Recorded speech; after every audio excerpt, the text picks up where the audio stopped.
bottle-sized sailboat in a high wind, trying high seas again, with the rigging too warm to mend, and the storm just coming in.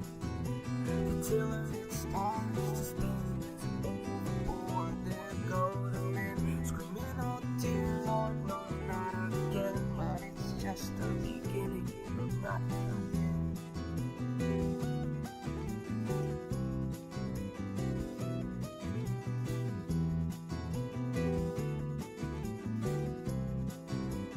Tiller it starts to spin as overboard there go the men, screaming, "Oh dear Lord, no, not again." But it's just the beginning, no, not the end. She tucks you in and lays your head to rest. With the luck you're in, she'll tear that treasure right out of your chest. She tucks you in, circle and start to sing. Juxtaposition, 2 rounds and you're in the drink. You're like a bottle-sized sailboat in a high wind, trying high seas again, with the rigging too worn to mend, and the storm just coming in. The captain in sick bay, night of dead, no sign of clearer skies ahead. But hold fast, dear lads, this is not her last. This is just the beginning, no, not the end. 'Cause she'll tuck you in and lay your head to rest. With the luck you're in, she'll tear that treasure right out of your chest. She tucks you in, circle and start to sing.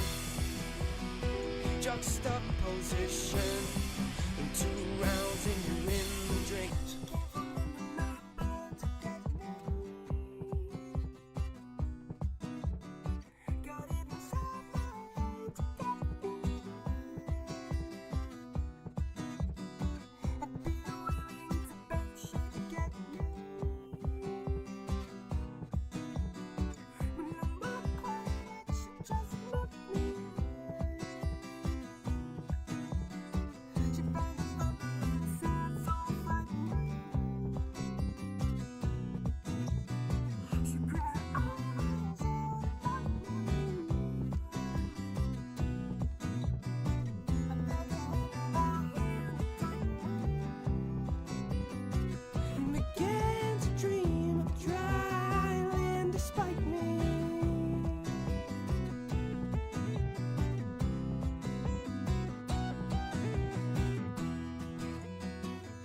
Tucks you in and lays your head to rest.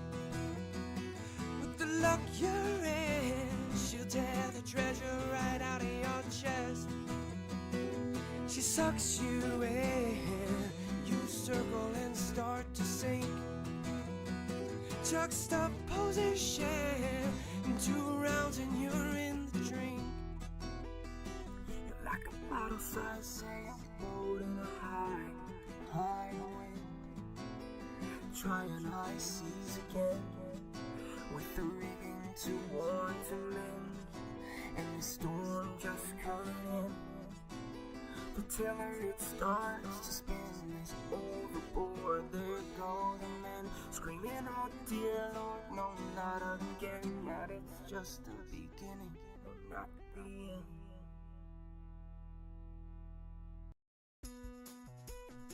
You're like a bottle-sized sailboat in a high wind, trying high seas again, with the rigging too worn to mend, and the storm just coming in.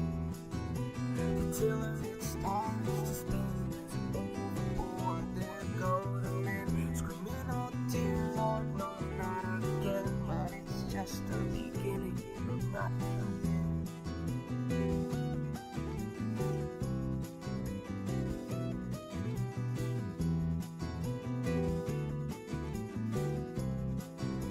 The tiller it starts to spin as overboard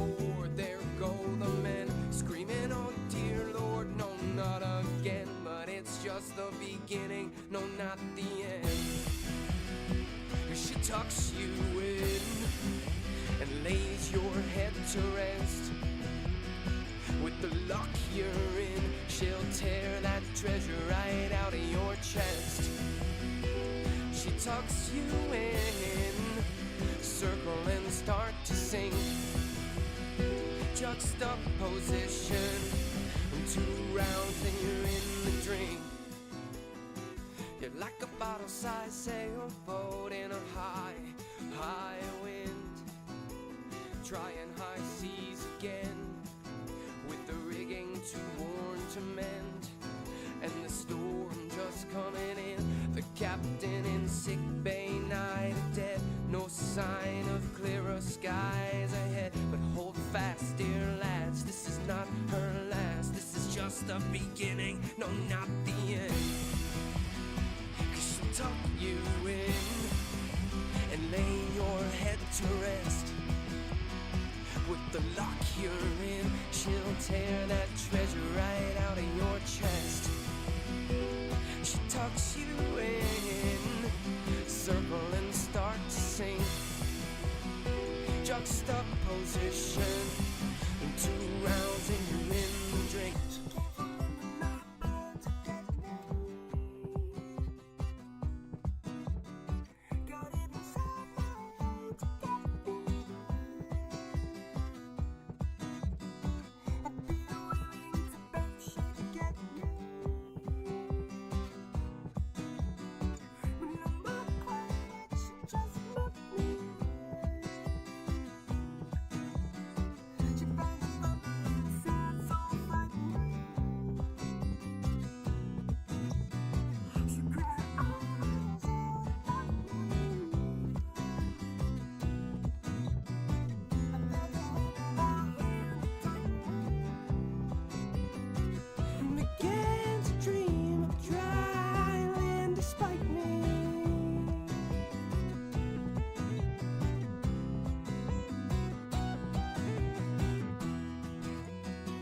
She tucks you in and lays your head to rest. With the luck you're in, she'll tear the treasure right out of your chest. She sucks you in, you circle and start to sink. Juxtaposition, 2 rounds and you're in the drink. You're like a bottle-sized sailboat in a high, high wind, trying high seas again, with the rigging too worn to mend, and the storm just coming in. The tiller it starts to spin, is overboard, there go the men, screaming, oh dear Lord, no, not again. That it's just the beginning, no, not the end.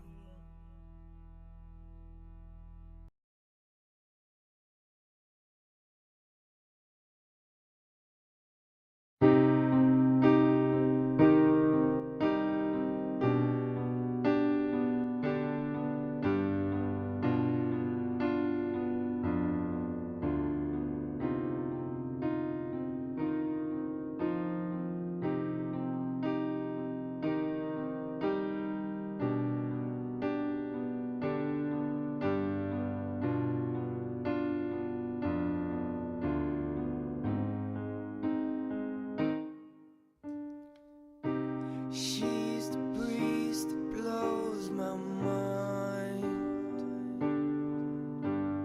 and she's the heat that leaves me cold inside, and she's the reason I can't find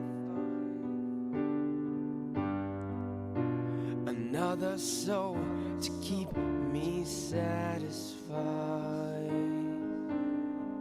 And I'm seized and eased at the very same time. I'm pleased to say I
just a bird, bridges high.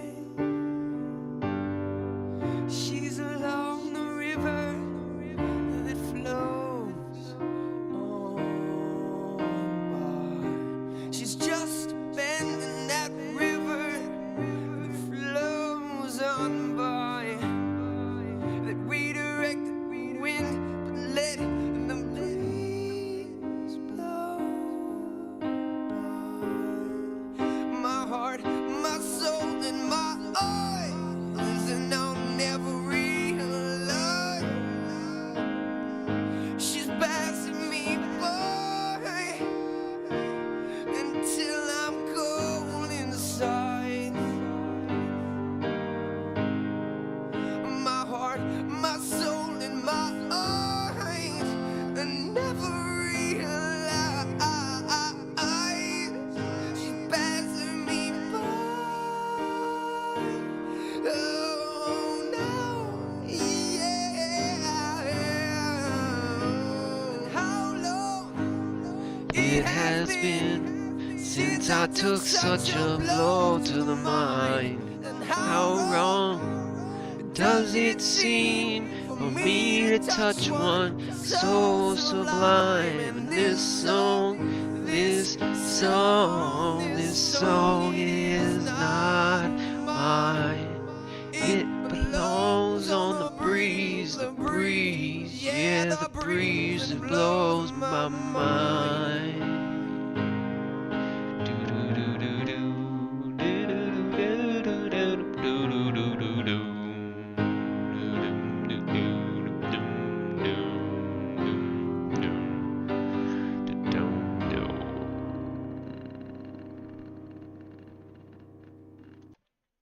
What the fuck is going on, guys? Oh my god, guys! I'm so excited! Oh my god, guys!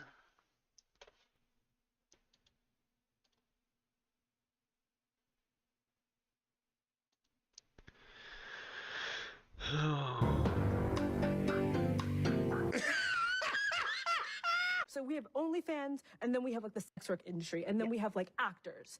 Is there a difference between these industries, or are we all fundamentally selling our body in some way? Honestly, I think that selling your body, like if we're going by that definition, being in the army is worse than being on OnlyFans. Wow. You're selling your body to the government. What do you think? And just before this, Z-Way is a show I think on HBO. I did go watch the rest of the episode just to make sure I'm not missing a clip, and that is the full context of the clip. I know about the equivalent of people that were in the army, that were deployed, that people are on OnlyFans. I know more people that are affected by their deployment than the OnlyFans thing. I'm not saying that some people are not affected by the OnlyFans thing. Oh yeah, there's some people that are. Absolutely. But the army thing and being deployed, yeah, definitely more people. The PTSD that I've seen from people from the army and the help that you can get after that, I've seen it worse in the army. Like not being able to work, not being able to be outside of fireworks, fucking. Sometimes I've seen motherfuckers cannot hear foreign languages. Whereas OnlyFans, you do sell your body, but you kind of like this kind of a control. You control where you want to go. You know what I mean? Where sometimes in the army you're indoctrinated into going and doing some shit.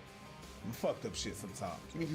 People tell me sometimes, yeah, but would you rather, like, you don't respect people in the army? Like, would you rather your little girl be on OnlyFans or be in the army? Like, I respect both of them. My point as a dad is I don't want my kids to be hurt. So yeah, there's gonna be a sense of pride that's gonna be like, she's in the army, she's doing something, but not so much because I know what can happen there. I know how it is for a girl in the army. I know how it is gonna be when you're gonna be deployed. So, yes, mostly no. Okay, when you say the equivalent in what sense? Of mentally, the risk, the pressure, and stuff like that. Like there's pros and cons and stuff like that. So saying that, it's just that one is very glorified and the other one it isn't, which is fine. But I can reckon that both can be traumatic, dangerous. There's some risks to your health and your body, to your mental health and your body. So like I'm like, yeah, fucked up, but fucked up. So we have OnlyFans, and then we have like the sex work industry, and then we have like actors. Is there a difference between these industries, or Is there a difference? If you're viewing this through the lens of what's best for me individually speaking, then I would argue that her argument makes perfect sense. You have to understand what you provide to the ensemble, okay? I don't think you can think of, I mean, sure, you can look at foreign policy and be like, we shouldn't have been here, we shouldn't have been there. But in terms of the importance of having a military in very difficult times, we can all say the great things today, like, oh, well, we don't need one right now, we're not going to war. You don't need one till you need one. And when you need one, you need one. Think of World War II and try to say this goofy shit while you got the enemy breathing down your neck talking about invading and murdering your wife and children. Which one are you thinking of? It's easy to say this stuff in times of peace. This isn't the shit on OnlyFans model. This isn't the shit on all this stuff. But sometimes in an effort to prop up OnlyFans models and these people who work in this industry to say like, they're workers too, all this stuff, they start making some absurd claims. You can say you don't like the army. You can say you don't want to be part of it. You say you don't want to do a lot of this stuff. That's fine. In order to maintain your freedoms, you're going to need that. Yeah. You're going to need that. And you're going to wish but for you to it- have it. but- Because it's easy to talk all this shit when it's safe. When shit hits the fan, you know what ends up happening. But- who they start looking for. but- And they ain't Ghostbusters. Did- okay? did they Wait, think- you can talk all that shit about you want about police, and that's fine. I'm not mad at it. But understand, when something happens at your home, you still call 911. She just said that it was about the same. She's not saying that we should abolish the army or fuck the army or the army is not necessary. That's not what she said. She said, in terms of selling your body. We're just talking about selling your body. so we have OnlyFans, and then we have like the sex work industry, and then we have like actors. Is there a difference between these industries, or are we all fundamentally selling our body in some way? Honestly, I think that selling your body, like if we're going by that definition, being in the army is worse than being on OnlyFans. Wow. You're selling your body to the government. That's what they said. In terms of selling your body, would you say that this equals that, or is it about the same? Only selling your body. If you talk about protection, absolutely, that's some other shit. Right. Maybe I missed something. Maybe, même dans ma tête, y avait pas tout ça. You can't just take a comment in a vacuum because everything exists within a greater context. Mia Khalifa has been a champion for the sex work industry to then be recognized. What? I mean, she's been in it and out of it. Because I thought you was about to. Mia Khalifa is a bit of champion at sucking dick. That's what I. She's told really her. not. No, She's really not. Them videos are fucking overrated. Okay, let me just say, if it was Mia Khalifa was just Mia Simone, nobody give a fuck. As soon as they put a hijab on the bitch, everyone's like haram. Yeah. And they that's what happens. How, nigga? Haram. Haram. Yeah, they call the Yeah, they call the haram on that. Yeah, but- they'll be like, you fucking whore, I stoned to, oh, damn. Right, like that's how these people jerk off to this shit. That's why they put her in a hijab in a lot of these videos. Yeah. You know, Whatever. you did your thing. Again, not to shit on the army. I just try to discuss point of views here. Yeah. Don't get too personal. Yeah. So you about, veterans, holla at this nigga. Holla at this nigga. The veterans are gonna I'll be mad. make sure I put his Instagram right here on the screen. Y'all can talk your shit. And OnlyFans models, holla at me. We can argue as much as y'all want. You're not. I don't support your industry, but I might support you individually.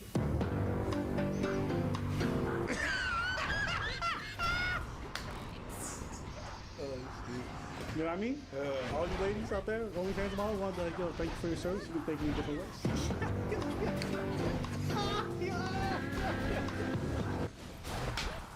And what I would say, even like beyond that, when I hear you're selling your body to the government, it really is like a slap in the face of all the soldiers who do this shit because they want to protect them.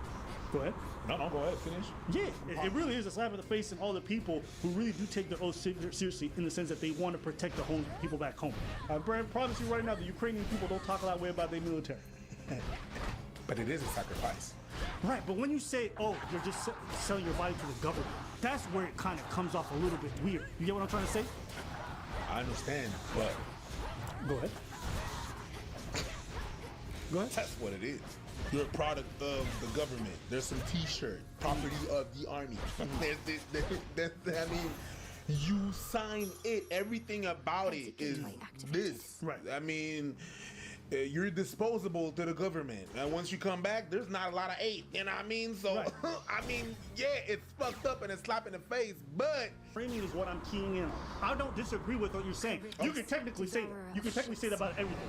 oh, I'm here to serve the people. Actually, you're here to be a weapon of the government to oppress the people. You can frame it that way. Yeah. You can frame anything. But how you choose to frame it says a lot about how you view the people. I'm not here to look at majestically. There's people in the army who are only there for the money. There's people in the army who got fucked up priorities. But there's also a lot of people who are honorable people who do it for the right reasons. Definitely. But I could say the same thing about sex workers. I could be like, hey, some of it do it for the money. Some of it do it only exclusively to help disabled people. Some of it do it.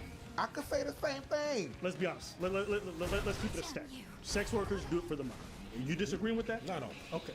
But when I hear people talking about like literally laying your life on the line to protect the freedoms that people have to live by, Yeah. Wow. You're selling your body to the government. and then you just talking about that, to me it's just the greater context of the conversation that I see unfolding online when people talk about it. And I promise you, people weren't talking about the military like this after World War II. Yeah, They looked at the military as a result of their sacrifice. They didn't go like, well, oh, the fucking strong arm of the government. It's like, no, these people went to go die for you. So you can go out and fuck your wife on the weekends. That's why they went to go die. So your wife can go out and get a job and live her best life. That's why they went to go die.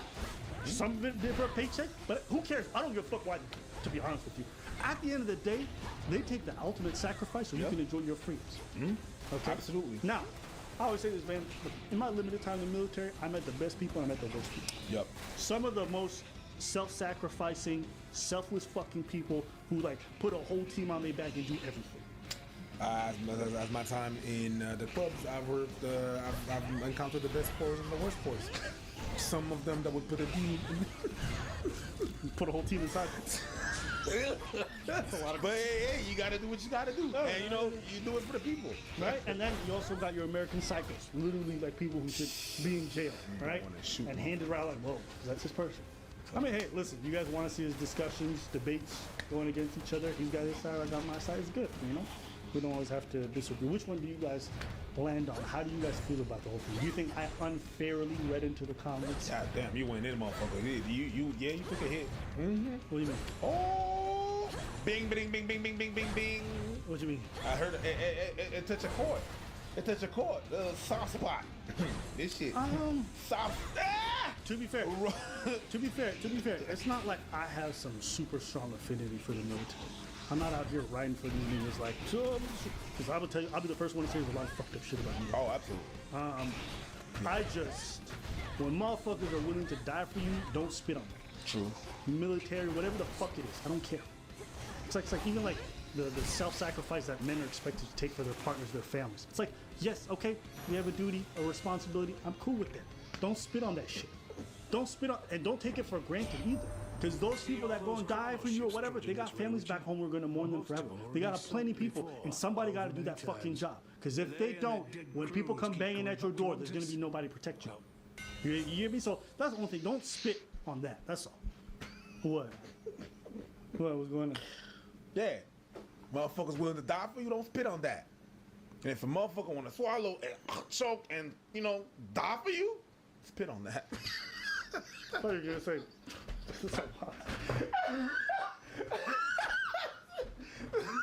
I gotta get my head out the gutter.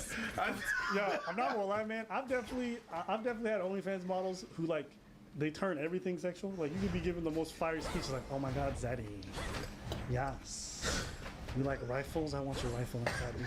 You could shoot a couple, make sure they're not blanks though." Like this is like you can listen to any speech. And these hoes would just be like, ooh, I love the way Daddy Body said he was going to Iraq. I wish Daddy Biden would do the same thing and get inside. Like, oh, whoa. You know what I'm talking about? Yeah, we get into my rack. There's some weird shit out there, you know? Sorry. Hey. Yeah. But yeah, that's what I think. You know what's crazy is like comedians, we sometimes go do fucking comedy shows for military. Yeah. Yeah, I was supposed to. How come these hoes not doing OnlyFans tours for you? They used to. No, you're not saying. They used to. Yes, they do it under the table. No. No, they were literally under the table. Okay. I'm serious though.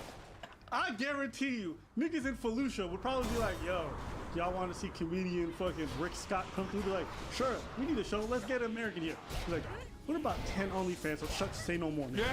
Say no more. Yo, tell Ahmed to take the sheep and get the fuck off the fob. My rifle's polished. You know, I think you approach it different. That's all. You know what I mean? OnlyFans, you want to change your perception? Do it for the troops. Literally do it. I know it's definitely. Ta, ta, ta, ta, ta. Yeah, you already know it's always had my out there somewhere. It's like, yo, stuff a promotion. Oh, bro. All the returning troops, I'll suck all your. You already know that's a promotion out there. I'm out here giving y'all marketing ideas. That's how much I support the industry. He don't.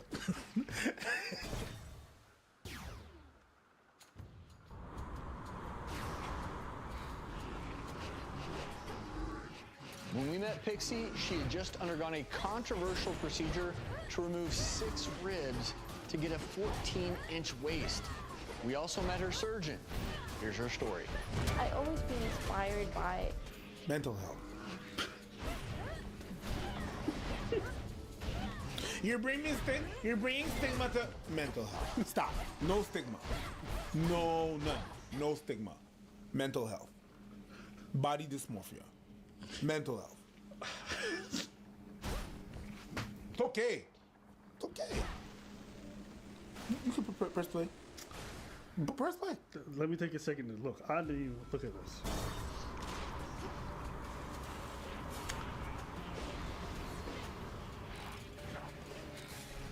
A lot of images in your head, isn't it? This is a whole new one. I'm not gonna fuck with y'all. This is a whole new level. And the I'm on worst, a new level. the worst part, I'm on a new level. she's wearing a corset too. Yeah, to make us slimmer. So you already removed the ribs and you doing a corset? Yeah, a waist trainer. Your waist ain't training shit, bitch. That's what it is. It's okay. It's okay. If we talk about it freely without shame, we'll overcome it. Mental health. It's fine. It's fine. It's fine. It's not even trying to laugh at or whatever. It just is what it is. It's fine. But who is she hurting? I'm pretty sure she has a banging Instagram account. And not everybody that's following her is following her for the right reason. Who is she hurting? That image. It's fucked up that people that are subjected to oh my god, the beauty standards, yet you're part of the beauty standards. I got motherfuckers on my Instagram talk about both things. Love who you are, love what you are, love, I love. Do all the surgeries and shit. Partnership with your good boatman. Yeah. I bring You're them the victim to and the England product. Marry them off after a bit. He takes them. You're the down murder to your person world. and the knife. Or used to, anyway. You're the target and the gun. You're both. You're both. See what you done The here. perpetrator and the victim. Just put yourself Both. between a bullet and a Which one are target. you? Both of them. BOFFUM. Both of them. Mental health at this point. Today, he has chosen violence. I chose violence today. I don't want peace. I want violence. Mental health. It's fine. It's really fine. But crazy. Can I ask you, Oh, go ahead. in this body Oh, positivity go movement, do ahead. you think that when she risked her whole fucking life to remove her ribs, she felt positively about her body? She doesn't care. She survived. She survived. She don't give a shit. You know what's better than being body positive? Body sensible. How about that? Motherfuckers talk about positivity and they just remove. It's like I'm zero. Like what it is when they don't do any garbage. They don't any zéro déchet in French. You know, when they don't produce any garbage. You know, they don't ever produce any. Like they find a way to never produce it. But some of you people are zero garbage, but really are just keeping all the garbage inside. So your house is filled with garbage. You're not solving the problem. You're full of garbage. So when you're doing that body positivity, I understand the purpose and why. Some of y'all are fucked up, my G, and are not solving any issues right now. We have taken time to do a little research to find out what women do in the privacy of their surgery. And we have discovered that they are doing this thing called rib removal. Eh? It is where a doctor goes inside their body and removes the ribs. Not the ones that you eat, but the ribs inside your body. Eh? They remove them. And then you look like Photoshop. Eh? Like somebody come in, they edit. And you look ridiculous. Eh? Be safe, And we Lord have Caroline. seen this thing. We ask ourselves, for what reason? And you look like anime. We don't want this. It is a sickness, it is therefore we shore. don't want. Eh? For what reason do you remove this? You made it. Now you look like Jello. We Come don't- on, Yeah, really? she left the I she thought left I the made office myself today. real She clear said, with you before, "I'm a but human here being." you are, like She nothing returned. She says, happened, "I'm and two it's just another triangles." night.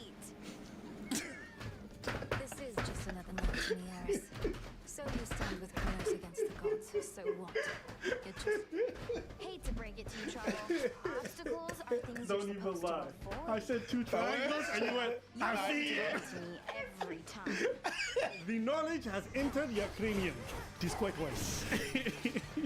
Nah, I saw it. That was like that. That was bars. Okay, wait. Maybe your rib cage is meant to hold in your organs, correct? Yes, to So protect your your lungs, to protect them. liver, all that stuff. You know Yes. what I mean? Maybe not liver, but yeah. Okay. So now it's just kind of like, ooh. How about this?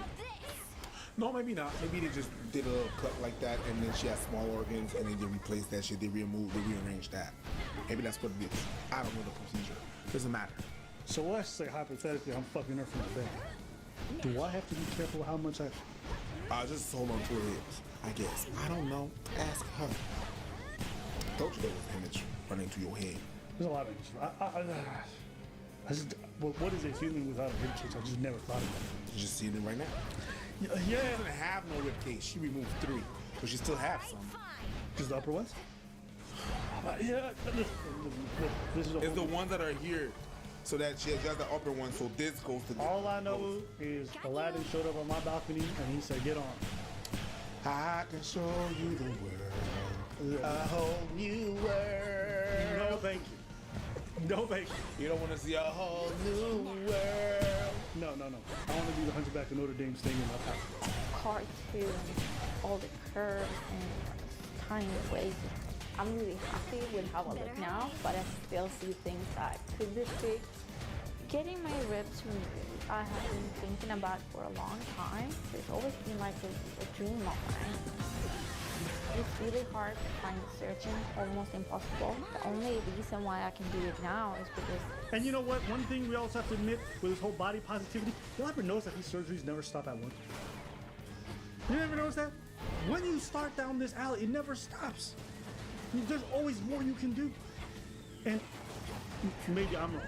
Most of the people I see have a minimum of 2. They get one done, they get Botox, they get lip fillers, they get nose job, they get something else done. If not them, as they start to age, it's like, you know what, I don't like these wrinkles, let me edit. I know this video is already on YouTube and people will watch it 1,000,000 times. But let me edit the video. And I think there's not enough discussion about like how these two things like really contradict themselves. This whole body positivity and this whole shit. Like I've never bought it. I understand people are like, well, love your body however it is. So you love your body now that you've gotten the surgery. Why couldn't you love it before? Oh, are you trying to tell me the lie that you loved it the whole time? That's why you put your life under. Come on, man. What about even these fucking silicone titties? How many people are getting like diseases from it now?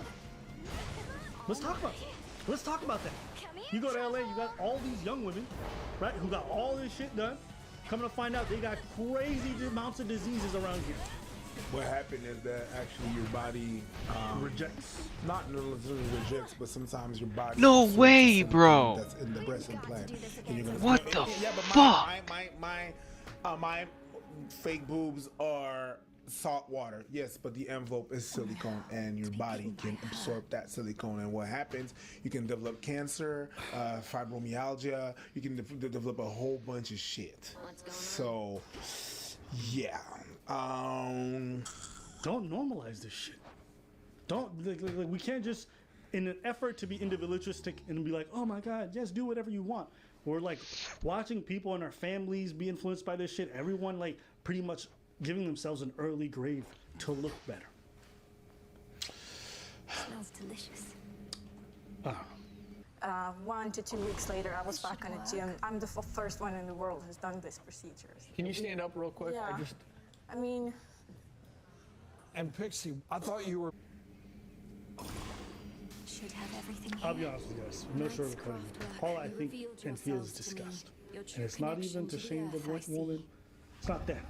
And I think what worries me is like just the amount of pressure that ladies must feel to like conform to some of this stuff. And now we're looking at this, we're saying it's ridiculous, but now even ass stuff is normalized, ain't it? If you would have told somebody you wanted to get your ass done 20 years ago, what people said? You're crazy. Even though this looks crazy today, it's probably going to be the normal of tomorrow. That person's gonna age. That person's gonna age like anybody, even though they don't want to age. There's gonna be a lot of pressure on her back. There's gonna be a lot of like the size of the boobs for the. There's no more support for her core, right? It's just a little string. So, when she's gonna be 50, her face is probably gonna be looking good, but the back's gonna be hurting and stuff like that. And everything is gonna, when the muscles are not gonna have the same strength and stuff like that, they're gonna be due around 40 and stuff. Miguel, you're gonna be suffering, okay? But that is none of my business. We don't talk about that, right? Okay. I think I said what I said in the beginning of the video when I said Eris is up to. mental health. That's what I said. It is.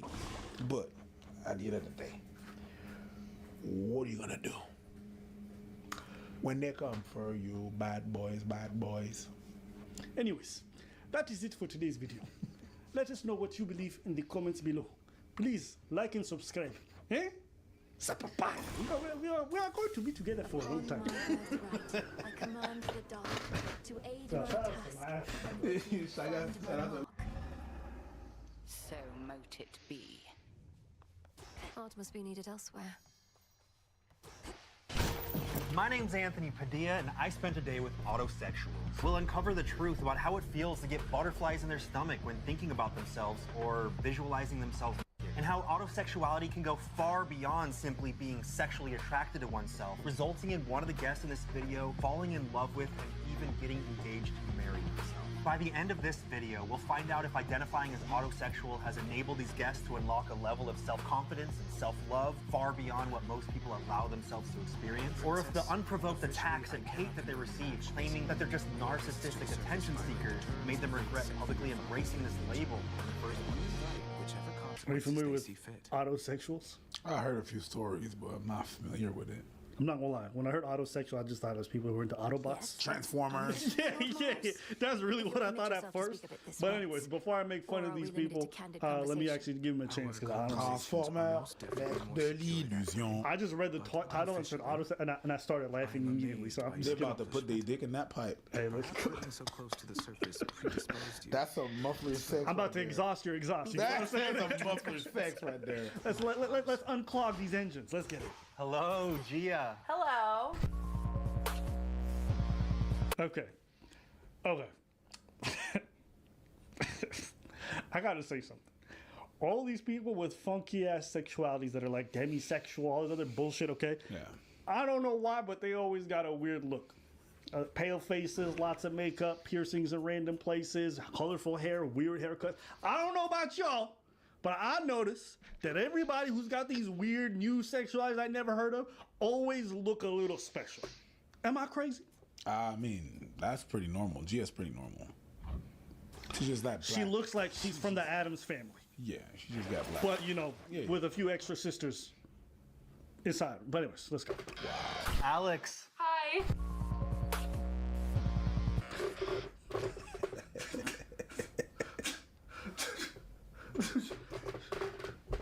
So far, so good. Kenzie. Hi, Anthony. How are you? Jesus Christ. Sorry. I said that. Wow. I said that out loud. Wow. Okay. I'll edit that out. No. I wasn't going to. yeah. I was just going. How do you define autosexuality? It's self-love. It's seeing yourself in the mirror and being able to not only love yourself, but be aroused by yourself. I prefer self-pleasure over sex with like partners or anyone else. In the same way I would be attracted to a lover, I am attracted to myself. It goes beyond sexual attraction to yourself. Jesus it is H. Christ. also romantic. Yes, very much so. Is it the exact same thing as interacting with like a potential suitor? I look at myself the way that like other people would look at their partners. You stand there, nude in the mirror, admiring your body and saying, damn, bangable. Yes, like that. I love looking at myself in the mirror. And when I spend time by myself, I often feel like I'm spending time alone with a crush. I just look in the mirror and I like what I see. I may even look in the mirror while doing my sensual acts with myself. Why do you think autosexuality is seen as narcissistic while the self-love movement is seen as something empowering and encouraging? The only difference is that it's a sexuality. I feel like it's their own self-esteem or their opinion of themselves that may guide them into thinking, well, you have this inflated ego, you're narcissistic. So I think it's really true to heart, a projection on themselves. Where is that line drawn between encouraging someone to love themselves and saying, ew, that person is narcissistic for loving themselves a little bit too much? Narcissism tends to be psychological and mental, whereas autosexuality tends to be like emotional and personal. Oh, no, bitch. That's the same thing. That's the same thing. T'as rien dit. Yes. Oh mon Dieu, tu n'as rien dit. Madame. No. Ou pas dit on merde. You use synonyms, my gal. Now, I will not go out of my way and say, listen, you have this mental health issue or you're narcissistic. That's not. Because I don't know. Okay, I don't know enough about clinical narcissism to know. But based off the definitions you said the same fucking thing. You just use synonyms. Yes. You look at yourself and you find yourself hot for you. You don't sit there and go, everyone around me knows I'm hot. That to me screams more of the narcissistic mindset. No one in the world could know that you find yourself sexually attractive if you didn't choose to talk about it. Yes, exactly. Narcissists don't talk about it like that. It's not that. Oh, it's not like that. C'est pas comme ça que ça marche pas comme.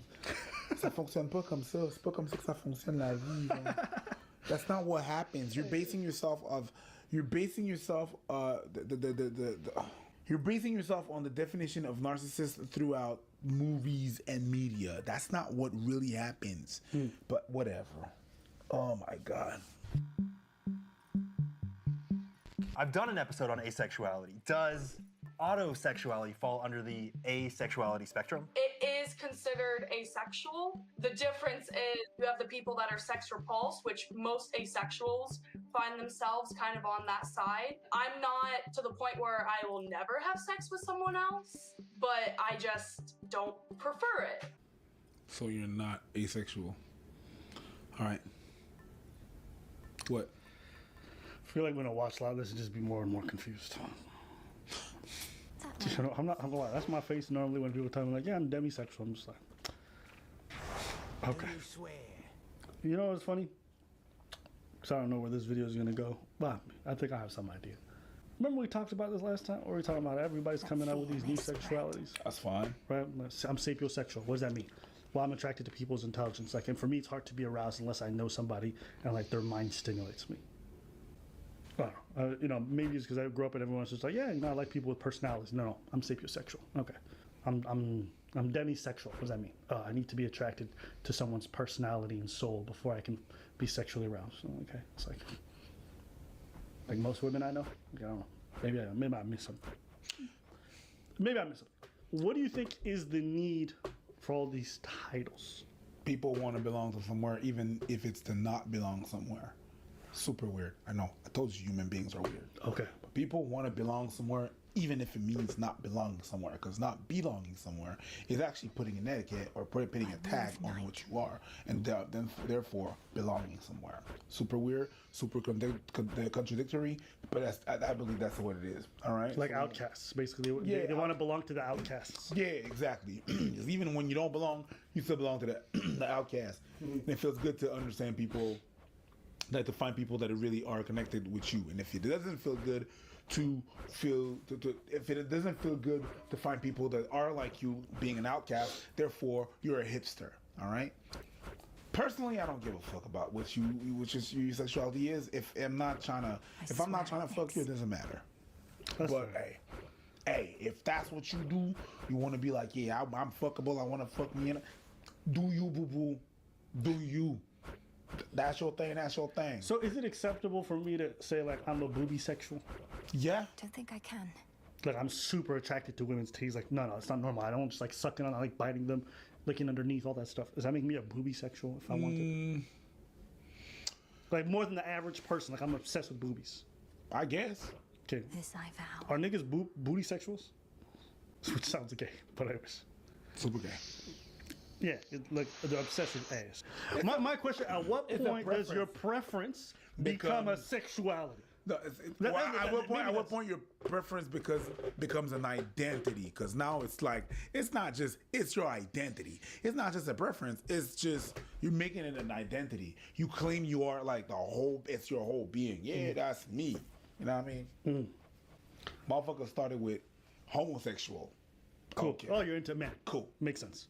Lesbian. Okay. Bi. Okay. And then after that, I don't know. I kind of got lost in everything. Yeah. Asexual, I can understand too. Like you're just not attracted. You don't want it. That's okay. Okay. Makes sense. I'm attracted to smart. I'm like, I'm attracted to women with nice feet. Footy sexual. And then there's people that just like put a lot of different categories and subcategorize just to be more specific. I'm hetero romantic sapiosexual. I'm like, you like smart dudes.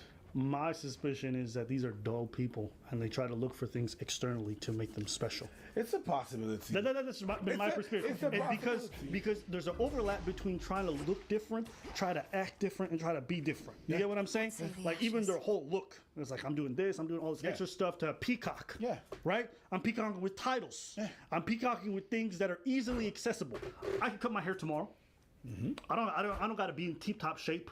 I don't gotta get a Fortune 500 company which takes. I don't gotta do none of that. Mm-hmm. If I want to peacock in this realm, I gotta just dress crazy and just say crazy, because those two take the least amount of effort. Let me see. Fair. Right? There's nothing special about me, but I'm gonna say that this thing about me that's a little bit peculiar is actually what's most special. I can attest that. I can. Or different kind of thing. I really don't. I would have liked it way more if y'all fucked cars. Then I would have been like, I accept.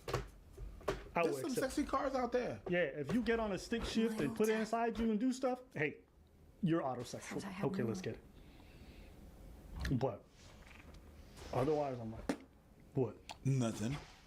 There's definitely been people who've like said stuff like that. Oh, stick shift. Let me ride your stick. Yeah. Okay, so if they've said it, somebody's done it. Yeah. Okay. I know people. I'm pretty sure it's out there. I've known for a long time that I've been able to experience love, desire, and pleasure with other people. But the second that you surpass, second base and you're migrating on to third, my brain tends to shut down. So you're fine with making out, touching, get feeling. The moment you're about to bang, then your brain shuts off.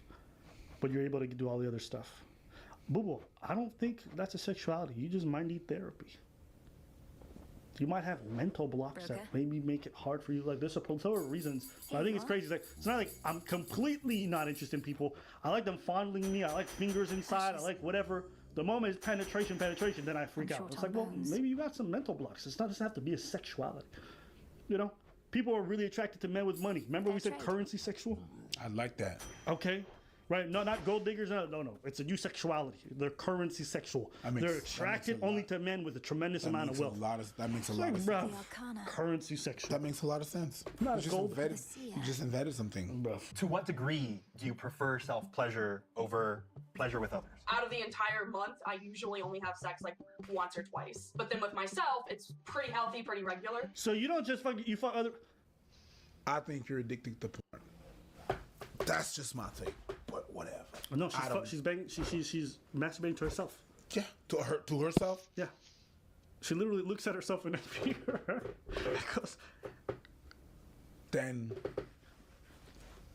that's how you mess. Never mind. Me?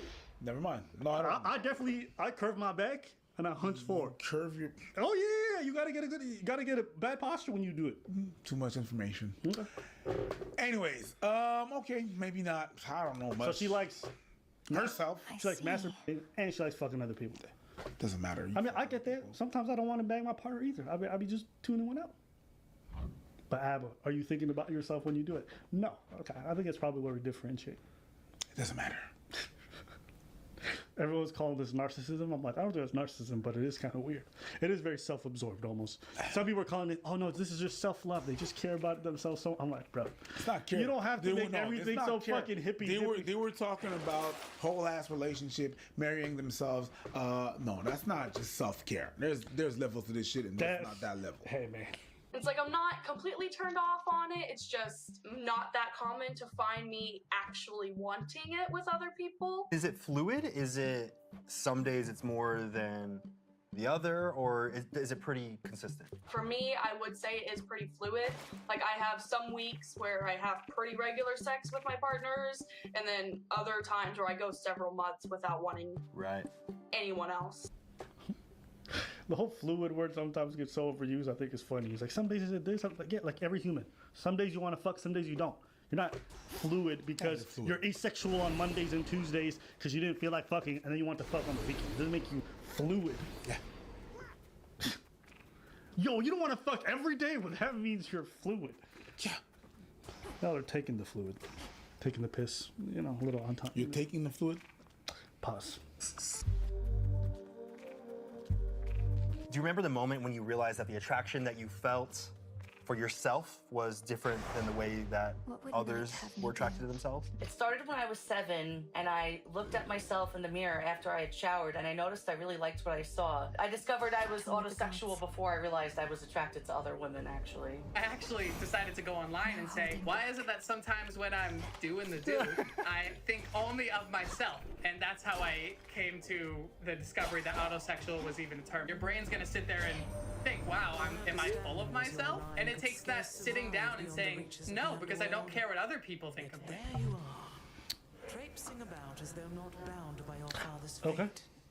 How can this All right. be? Well, can we stop?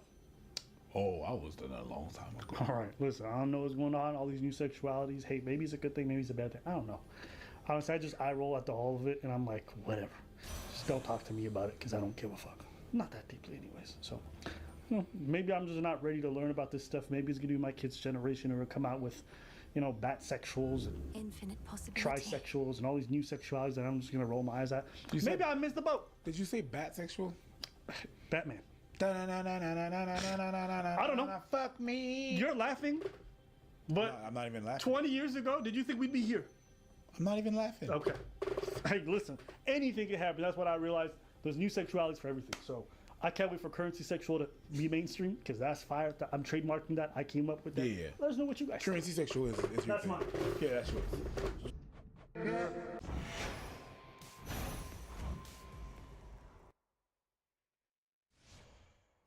Have you had a sex dream about me? Nice.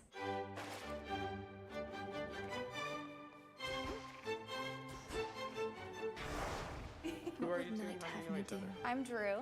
I'm Sean.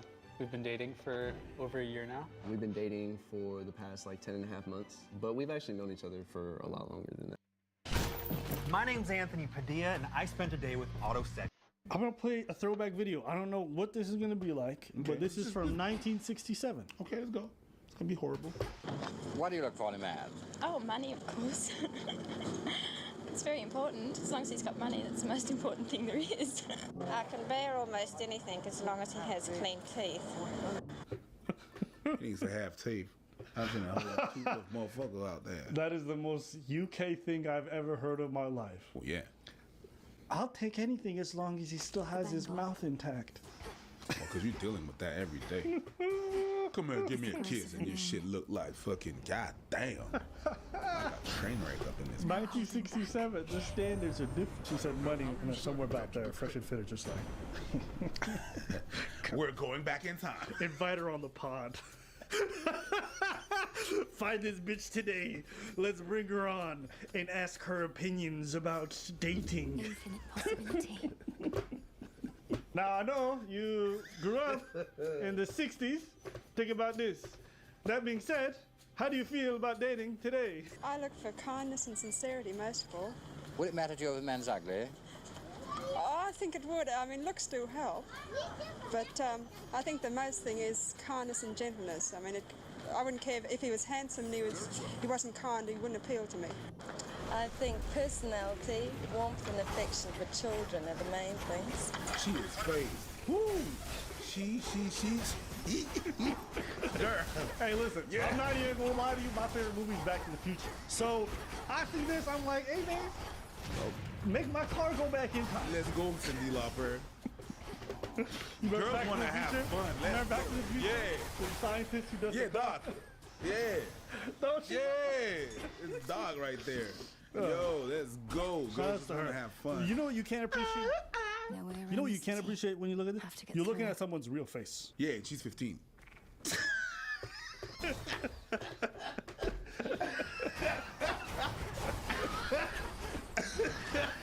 Struggle's real. Yeah, struggle's real. What about his looks? Would you mind if he was very ugly? Oh, no, I don't think so. I don't think looks are very good anyway because the man is too wrapped up in himself. Oh, I think firstly, good sense of humour, personality, kindness, liking children. I think things like that. When she's happy, she's like that. For sure. For sure. Oh, that's nice. For sure. For sure. Eating crumpets? With tea? I don't know, really. Physique, interest. Do you think looks are important? Sometimes it all depends on the man. What about money? Money's not important. Would you marry an ugly man? I've married one. Shout out to you, my girl. Yes. I've married one, but he's got money. Therefore, it depends. It stands in my way. Yes. Oh, fucking train wreck. Imagine going through a long day at work at the factory. You come home and your wife's calling you ugly on TV. I married one. Yeah. And that's how you get domestic. You want to do another one? Yeah, let's go. I like this kind of retro stuff. That's funny shit. Should husbands help with the weekend housework? It's interesting to see how different they thought about stuff. But you know, listen to their answers in regards to what they looked for. Do you feel there's a big difference between what they say and then what we say today? Because I thought there was a variety. One woman said money, the other one said kindness. Yeah, well, yeah. I think it's going to be the same thing. There's going to be some people that are going to be like, yeah, you have, it's going to be diverse.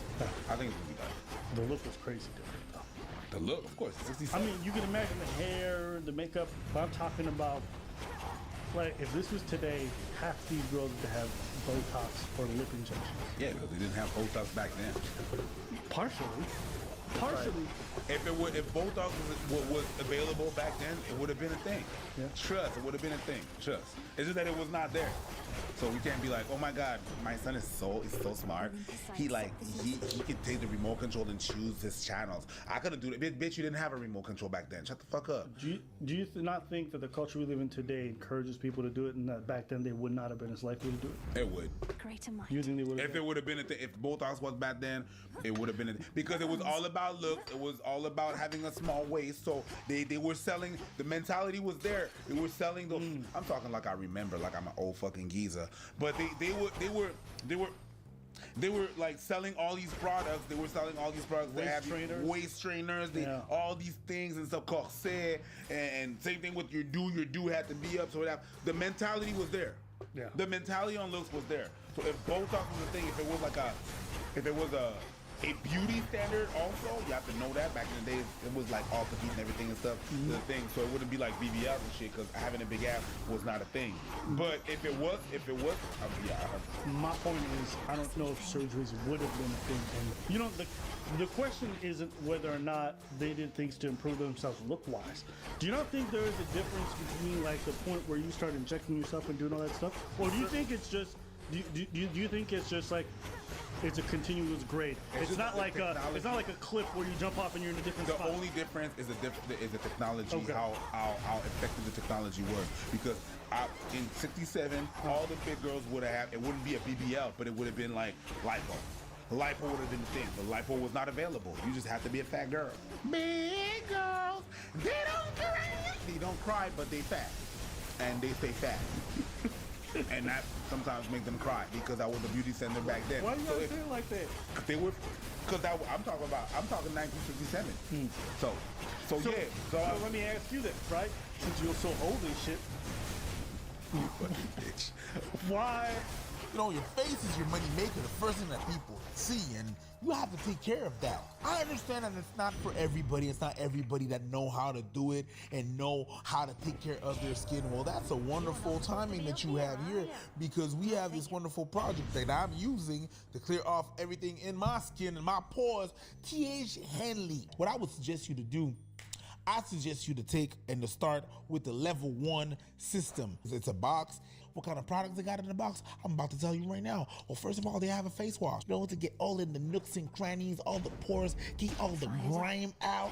Boom. They have a moisturizer as an SPF 20 in there, you know, to have a little protection from the sun. They have instruction with the products that you're gonna use. They tell you when to use the products, how to use the products. Go on the link below right now. Click on the link below and save 30% off your first purchase. And also, you can get a free gift from TH Henley. I'm just saying, if you wash your booty, wash your beauty. That was genius. What do you think is the difference between women back then and women today, if any? There's not much. No. Not much. Okay. Not much. Well, audience, right now is your time. Comment, let us know why he's wrong. Because I know some of you like, no, bitches back. First off, they weren't bitches, they were women. Okay, let's be appropriate. Secondly, let's hear them out. I don't think they would be very much different. What's different is the standard. See, it's an ecosystem, right? So the women are going to be different or not, or think differently or not because of the men. And I don't think the men were so much different. So there's going to be a variety. There's going to be people that were, especially in the UK. You didn't say it correctly, but it's kind of poetic in a way. You said it's an ecosystem, which is kind of like an echo from the past, echoing today to the present, right? It's not a different sound, it's just an echo of the past, an ecosystem. That's not what I meant. I meant an ecosystem like they live. But I'm saying even when you fucking up, you create bars. No, you know what they call it? They call it up. crash to create. Where did I fuck it up? You said ecosystem. Yeah, ecosystem. Oh, you talking about my pronunciation? Nigga, you heard what the fuck I said. Hold on. You fuck up words all the time. I said ecosystem. Who cares? It's like, it's not echo, it's put the emphasis in S, like parameters. He said parameters instead of parameters. Shut the fuck up. It's parameters. I don't give a shit. When you say parameters, everyone's like, man, I like parachutes too. Yeah, parachutes, parameters, same to me. I don't give a fuck. I don't give a fuck. It's not a criticism. I actually enjoy it. I know. Even I'm talking to them over there. How do you guys feel about parameters? Yeah, that's what parameters. You know why? Because in French, it's parameters. Exactement. You just like, translate. I feel all these motherfuckers are like, it's not like that. How do you say it? Cool, bitch. Say it in French. You don't know French. Shut the fuck up. How many languages do you know?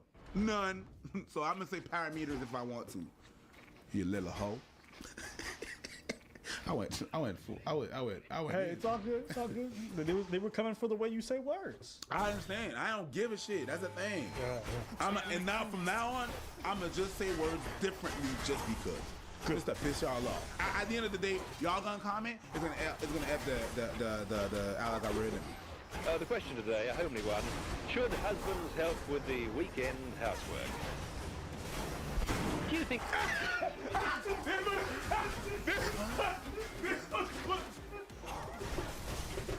What the fuck did you say to me? I don't know if this guy edited that on purpose, but it was beautiful. Should husbands help with the housework? This man turned around like you were bothering him with the most. What the fuck did you just say? Get off my lawn! He turned around like that.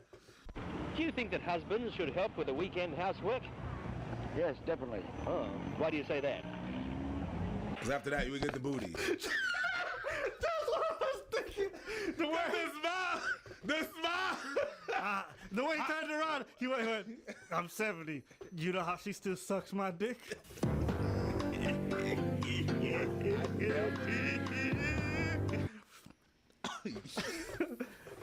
I caught it. Yeah. I caught it. It was falling and I went, and it can't get up. Yeah. Oh, good Lord, no, I wouldn't say that. I don't think I should. Why that? I know him. He drinks. She looked like she knew a secret. She looked like she knew a secret. I think she was just off camera, like getting her face ready to be on camera. Yes. And then the camera panned her. She went, "I'm not ready." Or she just got caught. She didn't know she was in the way, and they told her. But that's not the way it looked.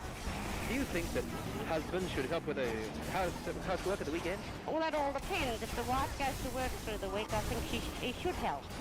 But otherwise, I don't. I think he should relax a little bit. Are you married? I am. Does your husband go to work? I suppose he does. Oh, yes. And you? Yes. Oh, you both go to work. So your husband does cooking and that kind of thing at home? Oh, yes, everything.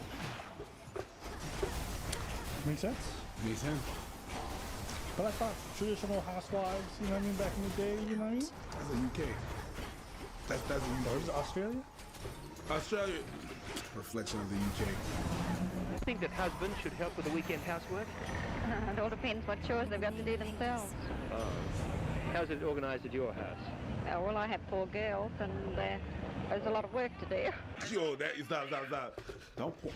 Yeah! Okay, I thought I was the only one. The way he rolls up on people, it's almost like he's a pickup artist. No, but there was no decorum. It's like, hey. Yeah, how do you feel about that? Put that shit down. Whatever the fuck you put that shit in my face. But that's what it looks like. That's what it feels like. Yeah, and the camera's panning as she's backing up. Oh, I guess that means the dad can sit down most of the time. No, he's out most of the time. She's backed against the wall, bro. Yeah. I love this shit. This is awesome to me. Do you think that she's right in her views that you should help with the housework? My word, why shouldn't we? Do you Yo, she looked at that thing like, he just flung his penis in the metro. And she's like, no, put it away, dude. Yes, certainly, all the time, but mine doesn't. That's what she looks at the camera? Mine No. doesn't. That was she was about to kill her husband. That's my point. That's a message. Talk shit. That's a message.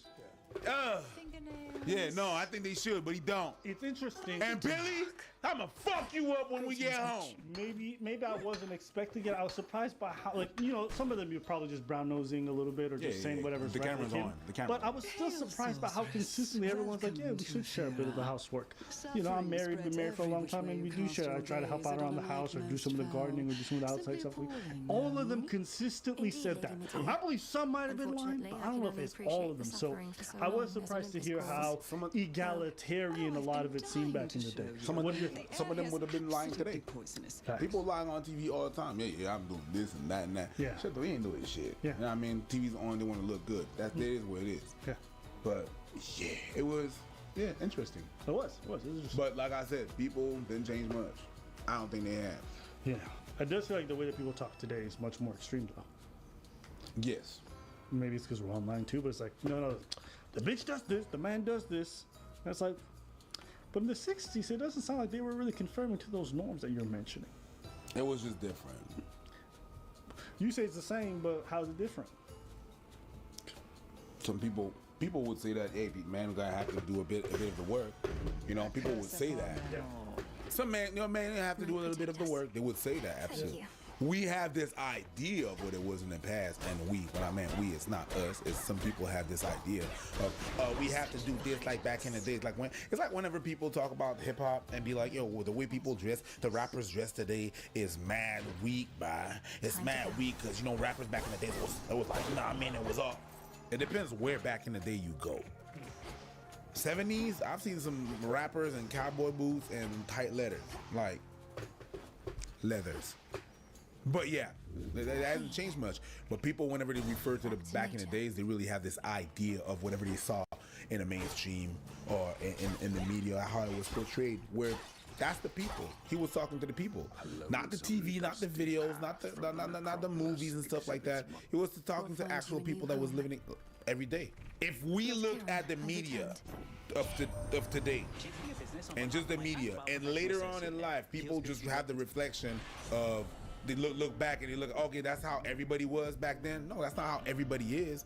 The media, that's just a portion of people that put their stuff out there when you look back, but that's not what the reality of it is. You know what I mean? Not everybody goes on trips every fucking week and this and that. That's just a reflection of, not everybody goes to Dubai. That's just a small portion of the people that put it out there. But if you look at the media, you're gonna think that. So, yeah.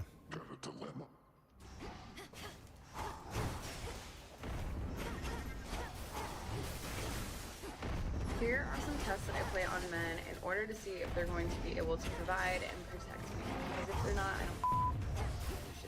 Thing first, him paying for the date. Let's just stop this conversation in the back and forth, 50-50, the bull. First date, he needs to be paying, 100%. And if he's not, then like, goodbye. Comes with an example. This weekend, I went out to a bar in Miami and I ran into someone that I had been following on Instagram. So we hung out for most of the night, and then as we were leaving, we both had Ubers going separate. His Uber came first, and he was like, "Oh no, I'll wait for you." Me, in my head, I'm like, "Oh no, like you don't have to wait for me, being kind, whatever." And this man gets into his Uber and takes off. It is 4 a.m. in Miami, Florida, where no good is to come. Everything is shut down and I'm standing by myself in the middle of the street. Immediately no. If you don't care about my safety and making sure that I get into my Uber safely, you're done. You're done for. And then if you don't go ahead and double check I made it safely, bye. This man failed my protection test, so he never heard from me again. And then you need to be walking her to her car, to her Uber, to wherever to make sure she gets home safely. The double checking to making sure that you made it home safely is really just something you feel, it feels so good. Like it feels so good for you to hear. But let's really think about it. If you get home and I'm like, "Are you home?" and I get no answer and you did, there's nothing I can do. You know what I mean? It's really just to make you feel good. But at that point, I'm home in my boxers, probably jerking off, and you did. There's nothing I could do. Checking out after, it makes you feel good, it makes me feel good. But if we're really honest about this shit, there's nothing I can do.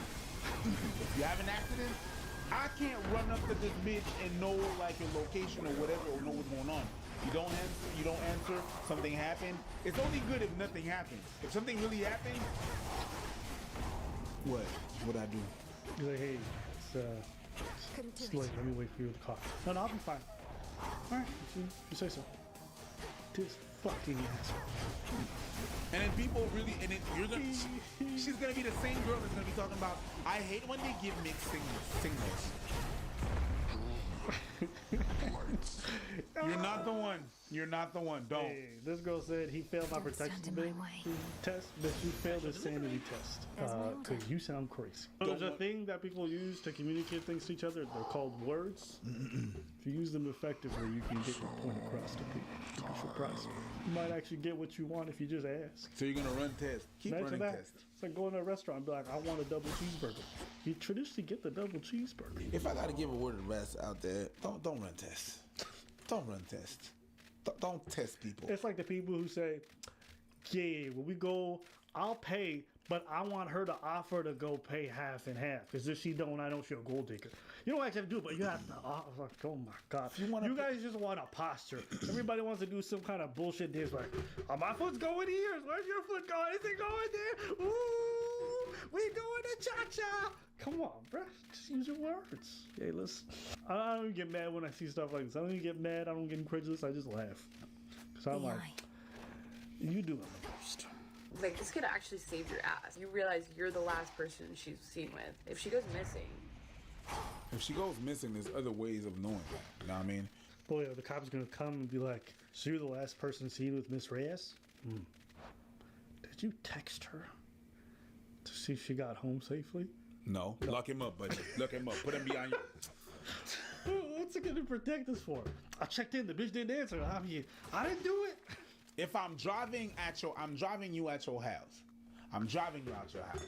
All right? And you're getting it. I'm going to wait till you get in your house because you're in the streets and you're right there. That'd be, but I'm dead. Texting ain't gonna do shit. Amen. Did you go home safely? It doesn't do shit. I do it, but like to my siblings and shit like that. But really, there's nothing I could do. There's nothing I could do. And most people do that. Yo, did you get home safe? Or text me when you get home. And it's like, this motherfucker, they're not gonna stay up to wait for the motherfuckers to say, no, it's like, did you get home safe? Beep, beep. Wake up in the morning and like, oh, okay, I got home safe. Sorry, I passed out. Okay, cool. Everybody go to sleep. Come on now, we don't lose sleep over this. There's nothing you can do. Another inviting test that I do is when we're out, if you have like a jacket on or like some kind of like over shirt, I will always, without a doubt, say that I'm cold. Because I want to see if you will give me the shirt off your back. And if you don't, you're dead to me. I'm testing you too. I'm testing you too. I'm cold. You should have got out with something hotter on your shoulders. You know damn well. Do you have a phone? Do you know what? You get the count. You get the temperature channel and shit. The channel network and everything and stuff. You knew what the weather was.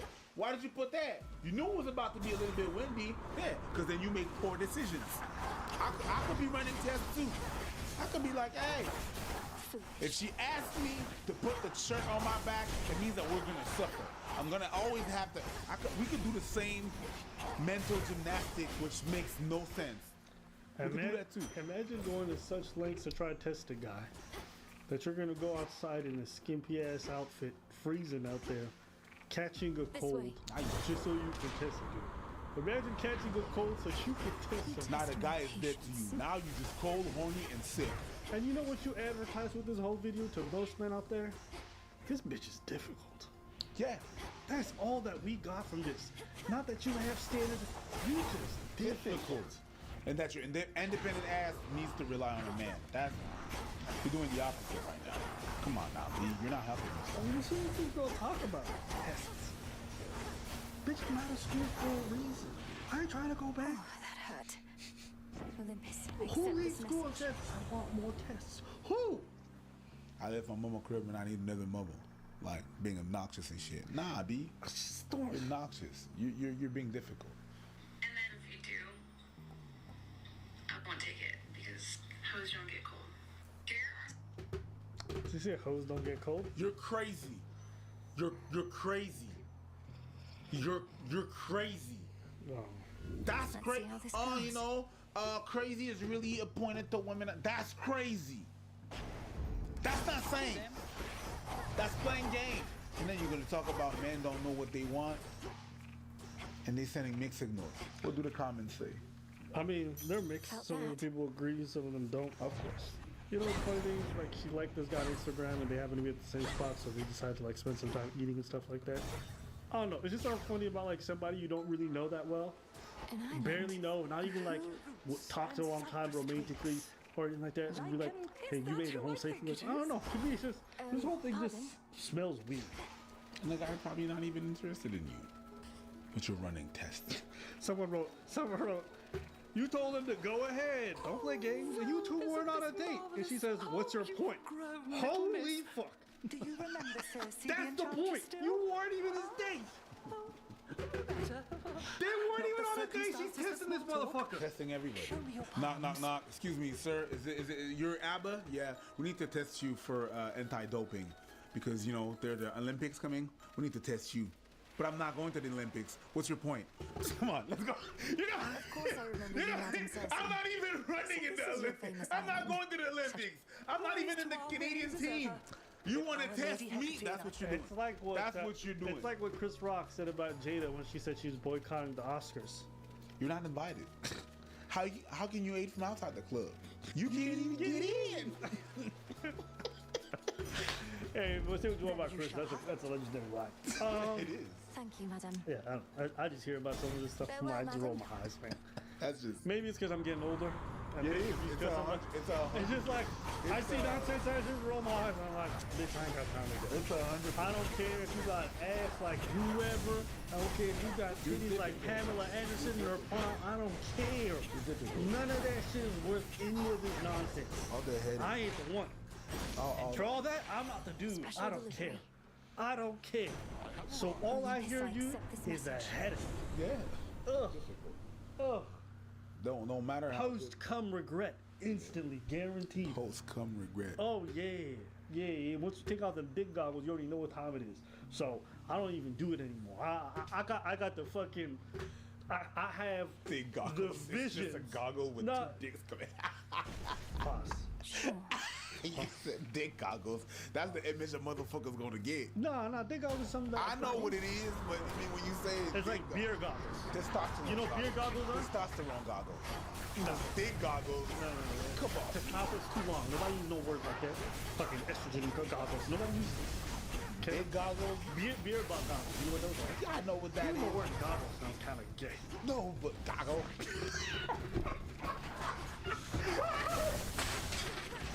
Madonna! Well, you should have put it there. You pushed me! Yeah, but you pushed me! Better balance. Fuck your dummy! I was testing your balance. And you failed! You failed! Fuck your dummy. But that's exactly it. You failed. I failed. Yeah. But that's it. That's the you. Congratulations, you won. Hey, guys, you for won. watching. You won Hopefully this. you go to the video. You won this. You.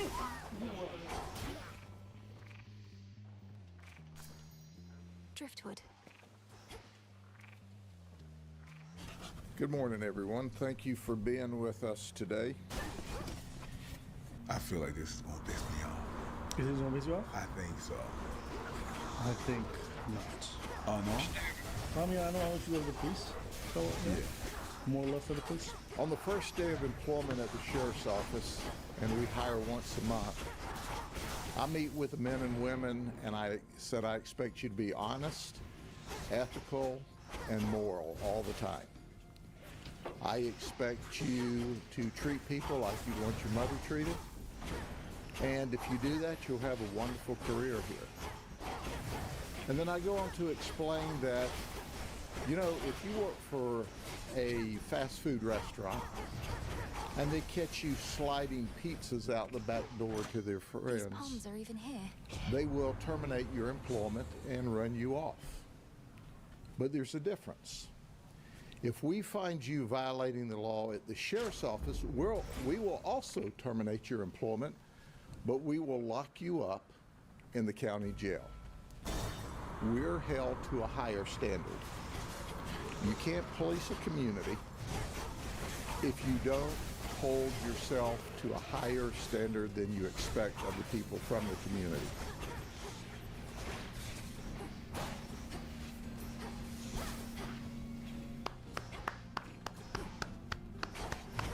You got me fucked up. You thought I was gonna piss you off? I thought it was wrong. Why would you think that? I generally try to show you video. Fuck you do. Well, listen. No. We're not gonna act like that's not what the fuck you do over here. They know. I personally love. I know. I personally love. You know. Rewriting history. So, with that being said, we're gonna keep playing the video. Yeah. So think about this and keep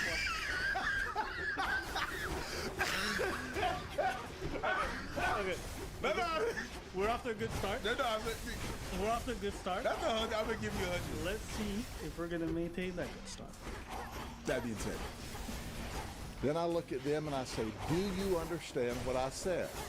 And I have them all say, yes, sir, I understand. These folks forgot. nigga. Why the fuck his employee picture look like this? What's going on? What the fuck is this? You remember when they had picture day at the school? Yeah. If I brought something like that to my mom, I get my ass whooped, my dude.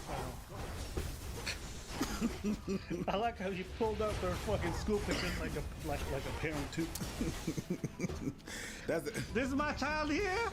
He graduated 10 years ago. Cum laude. He pulled that shit out. Hold on. They forgot what they were taught. They obviously didn't pay any attention to my warning, and as a result, we locked these 3 deputies up on Friday night. Ooh. And here's how it started. Ooh, story time. These 3 folks were on our crime suppression team. We were receiving complaints and actually fears of gang activity and narcotics activity in the community, and they were sent there to try to keep the community safe, stop the narcotics dealing, and as a result, break up the gang activity. While patrolling in the Winter Haven or the Central District area, they came upon a suspect who ran a red light, John Rosinski, who has been with us for about 3.5 years, stopped the vehicle. He was backed up by Jamal Lawson and Garrett Cook. When they stopped, they asked for permission to search the vehicle, which was denied, which is traditionally what our suspects do. We called a canine. The canine did a search and alerted to drugs. They searched the vehicle and they found in the trunk of the vehicle marijuana and alprazolam, controlled substances. Let me know how it goes. So they arrested the suspect, and in the suspect's pocket it was a female. She had more marijuana in small quantities and $723. When they wrote in their affidavit to put her in jail, and John Rosinski was the arresting deputy, they wrote that they seized a large quantity of cash. So they wrote it in the arrest affidavit, and they also wrote it in their initial report. So this was on the 21st of December. They take the suspect to jail. They have a day off. They come back to work on the 23rd of December, where John writes his report and he processes evidence, and he puts several pieces of evidence into property and evidence. But they don't put any cash, any money into property and evidence. How much money did you have? $723. Merry Christmas, motherfucker. That's it? You got caught for $723? What the 3 of them talked about on the 23rd is, uh-oh, the money's missing. They counted it, all 3 of them at some point in time counted the money and determined it was $723. Hear me, on my authority. And then I'll fast forward to the investigation. Rosinski said Lawson had the money. Lawson said he didn't have the money. Rosinski had the money, and Garrett Cook said I never had the money, but they all admitted counting money. So they decided on the 23rd of December, we've really got a problem here. We're missing money. We've lost the $723. They decided at that point what they would do is they would all kick in and replace the money, which is inappropriate, by the way. But they never did. And they did not go to their supervisor and say, we lost the money. So time goes on. Rosinski even has a conversation and says, you know, I'm afraid before this is over with, I'm going to get arrested for theft. So they still do nothing. Now let's advance into March, when our suspect's felony charges are reduced to misdemeanor possession of marijuana. I can use this. Once that happens, our suspect calls property and evidence and said, hey, I'd like to have my cell phone and my money back. She said it was somewhere under $730. She didn't know exactly how much. Property and evidence refers her back to the district and to the supervisors where the event occurred. She calls and talks to what we call the RID, Regional Intake Detective. That detective was filling in actually for the RID detective, and she said, look, I would like my money back. So he looks, he pulls up the reports, and he says, we'll get back to you. He calls Rositsky and says, I don't see any money here. Rositsky gets panicked. Rositsky starts talking to his buddies, and I'm giving you the 30,000 foot view because, and you can see in the press release, they have different versions of this conversation. In the meantime, Rositsky also calls down to P&E, Property and Evidence. The Property and Evidence lady goes, no, there's no mention of any money in any of that property and evidence that was seized and ultimately we have. But the Property and Evidence lady went forward and searched all around to see if maybe a piece of evidence got logged by mistake under the wrong case number, and she found none. And then Rositsky says, when he called the lady at P&E, he said, call me back on your personal cell phone. So they had this conversation, and he said, did anybody hear you talking to me? Just forget this conversation occurred. She hangs the phone up, and she says to herself, that doesn't sound right. I ain't about to lose my job for the money you lost. Hold up. I ain't about to lose I'm gonna be honest with you. My emotions are going everywhere with this story. No, me, I'm invested. Why did you stop? No, I'm on episode 2, season 3. I'm not invested. I'm saying it's all over the place. At first, I was like, yeah, they're fucking corrupt. Get them. Then I found out it was $723. I'm like, do I really give a fuck? And they didn't really steal it, from what they say. From what they say, allegedly. And then, so I'm like, who cares? It's $720. Like, it's free. You know what I mean? Free my cops. Can you even say that? No. Free my cops. You all free my niggas cops. Free my cops, Zelensky. And then I find out the reason why they got the money in the first place is because they arrested someone for marijuana, which I'm like, who cares? Who cares? Right? So I'm getting through this story. I'm like, bro, just let him out. Who cares? This is let the girl get her money back. Let these guys free. Who cares? But it's getting deeper. And then I find out this dude's kidding up on the cell phone. Be like, yo, does anybody hear this shit? Yo, don't talk to anybody. Forget you heard this shit, bitch. And I'm like, yo, get this nigga. Get him now. Because now I'm invested again. Now I'm like, get these motherfuckers. If they about to do this shit for this motherfucker, yeah, they did some other shit. We gonna get to that. We gonna get to that. I mean, you already there. Hey, we there. Well, let me catch up. Let's go. Okay. I hope season 8 doesn't let me down. Let's go. So she goes to her sergeant. Her sergeant goes to Rositsky's sergeant. Rositsky's sergeant I appreciate calls the follow. And goes, what is this all about? The money. Don't worry about it, Sarge. We got it covered. I'm writing a supplement report. And the sergeant says, stop. I don't know what you're talking about, but stop what you're doing. Everybody did what was right when it came to their attention by our suspect, who is now the victim of a theft. But these 3 folks. So our Rositsky sergeant gets with his supervision. We start a criminal investigation immediately. This all happens from last Monday. Last Monday's when the lady made the initial request for her money back. We do an investigation, and our detectives and supervisors are simply the very best, did what they were supposed to do. When they saw something that wasn't right, they immediately investigated.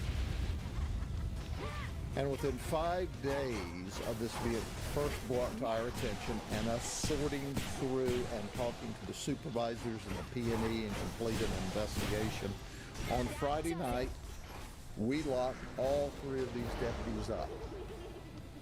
Now, I can tell you I've been with the sheriff's office my entire adult life. And from memory, I can only remember 2 other occasions in almost 50 years where we've arrested more than 1 deputy at a time, and that was both of those occasions were back in the 1970s. Correct. Okay. This is the first time ever that we criminally charged 3 deputies. Okay. I'm gonna give my 2 shots. So basically what? They just didn't find the money? So they're just gonna pin them on. Yeah, but also the evidence tampering is what they're really trying to do. They're just hiding the evidence, which is, I think, the big thing. Yeah. Because you're tampering with the evidence that's important for a case, per se. And we don't know who the hell got the money. Yes, yes. But more importantly, it's like the way that they try to finagle the evidence itself, which is what's the real issue. Yeah. And they didn't see an issue with that. Twofold. Oh, first, number one. You know, obviously my initial reaction was like, whatever, you know what I mean? But if you think about creating public trust, we all know that if we stole $730, we got caught by the cops, it'd be a big thing. So to let these guys off with stealing $730 isn't right, because it sets the wrong precedent. You got to lead by example, consider you got those extra powers, extra privileges, extra responsibility. So no, you just came off as super annoying to begin with. Really has been, in that regards, considering this whole speech. The second thing I think of is the only reason these guys got caught is because they're dumb as fuck. Yeah, because they're stupid. Right? And he says, like, oh, you know, this is the only time we could really remember catching multiple people. Best believe there's far more elaborate, well-covered, well-documented cover-ups or police operations in terms of like stealing money, stealing drugs, all this other stuff that's happening that they'll never find out about. They only caught this one because the woman said, hey, I need my money back, and then they lawed through the evidence, like, wait, something's missing. And the people were stupid with the way that they went about stuff. Hey, bitch, don't tell nobody. Goodbye. What? It's the only reason they caught these bumbling idiots. So imagine for the police officers who have half a brain and know how to cover their tracks. So I don't want to shit on this whole thing because I do think it's great that he came up here and he was like very open with everybody and said, listen, we're making an example out of them. Though honestly, how much time are they really going to face? I don't really know. But you still need to give kudos and flowers when it's due because at the end of the day, they're doing the right thing. But in my head, I'm thinking like, these are niggas we not talking about that really matter. Yeah, because like me personally, I'm happy that this happened in the way that he handled it and everything. So it was really straightforward. We really thought, when he came in, I thought it was going to be a press conference. No, it was story time. Yeah. But he was very open about it and very transparent with it. But I got mixed feelings, so I'm happy that happened the way he handled it. But now, it just proves what I thought about the police. What? When you have a backup or when you have two officers, that's why I say that all cops are bad. And I already told that to some cops. We had this discussion, and I'm saying if you're damn it, bro. There's something I got not arrested, but cop pulled me over and everything and stuff. And we had this conversation when I was talking to him about, yo, you're a cop before you're black. He didn't like that. Shout outs to you, Mr. Johnson. It's the fourth time this guy arrests me. Anyways, that's different. That's the story. Anyways, so, and he was like saying, no, I don't like what you're saying. I'm like, yo, listen, and his partner went overboard at some point saying some shit to me, and they went to the car to verify my ID while we were having this conversation. And after he got out the car, his partner came out. I'm like, see what you did there? Your partner, you're gonna tell your partner he did wrong. Maybe you're gonna tell your partner he did wrong later on. You're not gonna catch him on the spot when he goes overboard, when he's not shutting the fuck up, when he should shut the fuck up and just listen, because we having an A and B conversation, right? When he's gonna say something that's very egregious and I have to catch him back. And that's what it is. Basically, if you see your partner do something wrong, you're not gonna hold him accountable right on the spot. Maybe later on, maybe the next day, yo, remember what you did? I think what you did was vivid, but the deed is already done. You're not gonna catch him up right now. Or sometimes you're gonna cover his thing. You're gonna cover him with bullshit. You're gonna cover him with bullshit. Yeah, no, we're right now we're in an investigation, and you know damn well it's not true. Okay, just to cover up what he's saying, because I get arrested for some bullshit, right? And that's the reason why, because no matter what happened, the fraternity of cops is bigger than whatever. Even if you want to do the right thing, you can't be doing. You can't go against that because you got people looking at you wrong and stuff. But anyways, all that to say that that's a reason why it just proves what I'm saying, that yeah, of course there's gonna be some bad apples, but the rest of the apples most of the time don't say shit. Now it's great that he's saying shit, he's talking about it, but like Abba says, it's the motherfuckers that we're not talking about that we should. All the people that are not filmed, that are not talked about, that are actually a little bit smarter than these three goobers that get off with a lot of things. And whenever we talk about it, they're like, man, we don't have evidence of. Yeah, you're gonna do an investigation, but you're gonna investigate yourself. Unless it's a big thing, right? Unless I get hurt by the police or whatever, whatnot. If it's not that, you're gonna investigate yourself. Where is the trust? So I'm glad that he did what he did, but I have no memory of them. Yeah. I'm still, I'm still iffy about it. You know what I think it is? What you think it is? I think it's when you say all cops are bad, it just turns folks off, kind of like saying toxic masculinity. I understand. Yeah. But it's not that all cops are bad. Because even if they're good, they actually, when they say all cops are bad, I think it's like it is a shortcut. It is a shortcut. That's what I say. If you use that, yeah. kill the I understand what I'm trying to say. I'm trying to explain why. I get it. Why they say that. But no, they're not all bad. But it's like because of a lot of forces and a lot of things that they cannot do what they want to do. Even the ones that are good, it's like a drop in the ocean, you know what I mean? But no, they're not. But that's what it is. Yeah, the marketing of that is very bad. Same as because I mean, this situation had the investigation woman who went to her sergeant who got involved with the internal affairs, and everybody got involved in order to make sure she got her money back. So you saw how all of them turned on those three in a way. Right? Basically said, "Now we're gonna out them," and then publicly do it on a platform. So maybe that's happening more than we know. Maybe. And we just don't see it because not everybody's on YouTube fucking platforming everything. Yeah. But then when cops are doing shady shit, it's always platformed, or at least like we're hearing about it or seeing it through videos in YouTube, right? When they get caught, yeah. Yeah, like when a cop gets fired, they're probably not going to do a YouTube press conference all the time, right? Okay, so story time, people. This motherfucker got fired because this is what he did. Nobody's gonna put all because it looks bad. It just looks bad, and they don't want people to make it look bad. Yeah, cops already have a bad rap. It's also. My suspicion is that cops, I think, feel as though their job is extremely difficult and they deal with a lot of bullshit, right? And so they understand like the intricacies of the job. And when one of our people who they see as a good person does something bad, they want to defend them because like, damn, we deal with so much bullshit from the outside world. I'm not gonna throw you to the wolves because I always known you to be solid. So I'm gonna look over this one thing, not realizing there may be more there. You get what I'm saying? So that's also another possibility. And also, I think there's just a very much like us versus them mentality between Fox and people. So they're like, well, even if I throw this guy to the wolves, they still gonna hate us. So why am I gonna do that, right? So I mean, maybe that's just some of the stuff that goes through. But kudos to this chief, to the sheriff. I think this was interesting to hear some of the behind the scenes. It was kind of refreshing. So yeah, it's good to highlight good stuff, I think, as well. And, I wouldn't break the peace here even if I could, Aris. Anything else? Yeah, even though Johnson, the fourth time that Johnson arrested me, he's one of the good ones. Shout out to you, Johnson. How you arrested all the time, bro? Why? Because I drive more than you. No, it's because you're shifty in shape. I'm what? Shifty in shape. Yeah, that too. I get.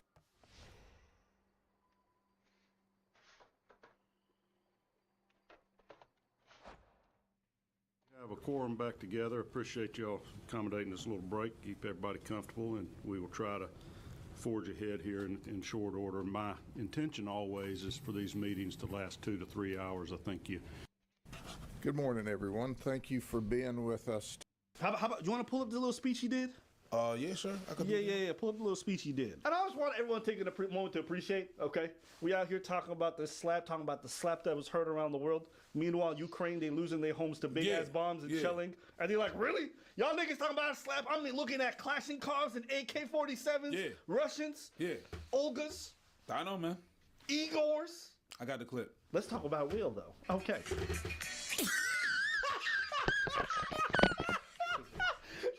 Man, play getting jiggy with it. I know to do what we do, you got to be able to take abuse. You got to be able to have people talk crazy about you. In this business, you got to be able to have people disrespecting you. And you got to smile and you got to pretend like that's okay. I want to apologize to the Academy. I want to apologize to all my fellow nominees.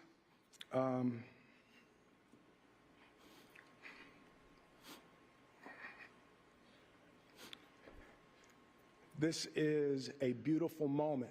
Art imitates life. I look like the crazy father, just like they said. I look like crazy father, just like they said about Richard Williams. But love will make you do crazy things. Thank you. I hope the Academy invites me back. Thank you. I want to be a vessel for love. Turn that shit off. Turn that fucking shit off. Man, I'm so sick of these kumbaya people turning out to be violent people in general. You know, it's always the ones who be like, safe space, safe space. Oh, you don't believe in trans rights? I hope you die. Like, it's always the same people. You notice that? The kumbaya and the, oh, I meditate and I'm so good with myself tend to be the people who, oh, at a break of a time over a single joke, you fucking lose your mind. Get the fuck out of here. You know what's fascinating? I think it's so interesting that this man was let up on stage to do an acceptance speech after he went up there and blasted a man in his face. Take Amy Schumer, put on the same stage, make that joke. None of you gonna say, you can't disrespect his wife. Go ahead, slap the shit out. None of you would say that. None of these actors would be coming to Will defense. They'd be calling for him to be jailed. A man gets slapped for telling a joke. All of a sudden, it's okay to hit him. That's what it really shows. Nobody even talks about it. And we've been saying it on this channel for a long time. I don't even get mad about it or upset because I'm used to it. C'est la norme. As a man, you already know. If you say something to some people, it's okay for them to slap you, apparently. It's okay for them to jump on you. Farewell. It's such a fucking joke, it's unbelievable. This whole thing is a joke. This whole thing is a joke. Oh, the G.I. Jane, it's a medical condition. Bitch is bald. I don't care. Stop talking like alopecia is like terminal cancer, or she lost a child, or she lost all her limbs. Bitch is bald. You know how many bald niggas I know who are so deeply insecure about their shit? They putting on ugly ass toupees because nobody want to invest in real hair for men. Mm-hmm. They gotta do all this stuff. They're so insecure. They're getting hair transplants. They're doing everything. They're using fucking infomercial products, hoping they grow their hair like chia pets. Chia. That's real. We make one joke about her. Oh, but she's insecure. You don't think niggas is insecure about their hair? But we've made it acceptable to make fun of bald people our whole lives. I don't even know how many bald joke he has on Uncle Phil and Will Smith in The Fresh Prince of Bel-Air. I don't even know. And trust me, stop it. Would he slap? Stop it. I thought women can handle it like dudes can. Apparently not. Apparently not. If you make a joke about a bald woman, oh my God. Get the fuck out of here, bro. This is crazy. We literally watched a man get slapped up on television. 4K. And then everybody was like, Will's doing the right thing. He's protecting his girl. Y'all would have never said he's protecting his girl if he slapped a woman like that. Yeah, but it's a woman. You think Chris Rock is a big dude? Ain't he physically inferior to Will Smith? I'm pretty sure. Somebody who's taking boxing classes and shit? I'm pretty sure Jada Pinkett Smith gets smacked the fuck out of, yeah. Yeah, but all of a sudden the size and the strength difference doesn't matter, does it? It's just bullshit. This whole thing is a bunch of bullshit, and everyone's on top of it like, oh yeah, it's new. Bitch is bald. Who cares? What? You know what? Alopecia on some women is probably a blessing. She don't gotta shave her legs all the time. The pussy always come clean. No clinker pops and shit. Hey, she don't even got no Brazilian wax for her butthole. Congratulations. You ready to get that booty ate? And judging by how freaking weird y'all, he eat that ass. Who cares? Bitch is bald. Bruh, everybody eats that ass. No. Trust me, there's a lot of people don't. There's a lot of people watching right now who's like, I don't eat ass. Oh, I was talking about Jada's. Facts. Okay. What we learned today is that you can bang his wife, but you can't joke about her shiny bald head. You can ask for head, but don't make fun of her head. Nigga, what are we talking about? What are we talking about? Go in. No, but to me, it's the hypocrisy of it all that, like, I've seen my whole life, and I've seen reinforced in this moment. Everyone talk about, you got to defend your wife. You got to do all this stuff. We watched a man get hit for something that most of us would agree is not reasonable. And if you'd have switched them genders, y'all would have had a whole different ass take. Y'all would have had a whole different ass take. And also, guys, my last point before I pass it on to you, because I've been ranting. Oh, it's all good. Live on. I've been feeling it. I can see that. I've been feeling it. Oh yeah, I see it. Because I had people come to try to tell me on some bullshit. Would he have slapped Ricky Gervais like that? Or Ricky Gervais? Yeah, I don't even think. There's a cultural thing. What, where you can slap black men? There's a cultural thing that I know that I could square up with a motherfucker. You think so?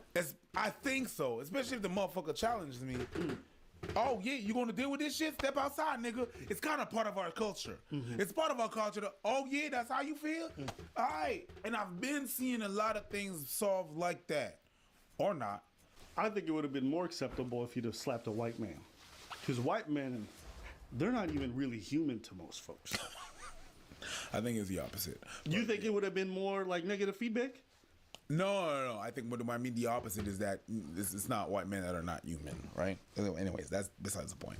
So can you explain that one? Because I'm pretty sure they want to know.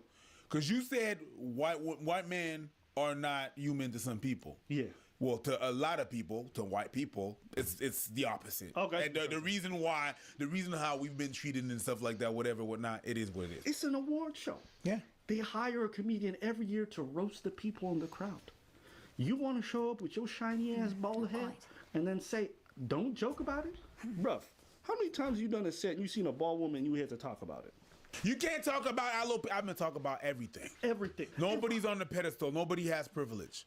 You're all the same. You walk in a room, you do comedy. You walk in the room, we're all equal. You want equality?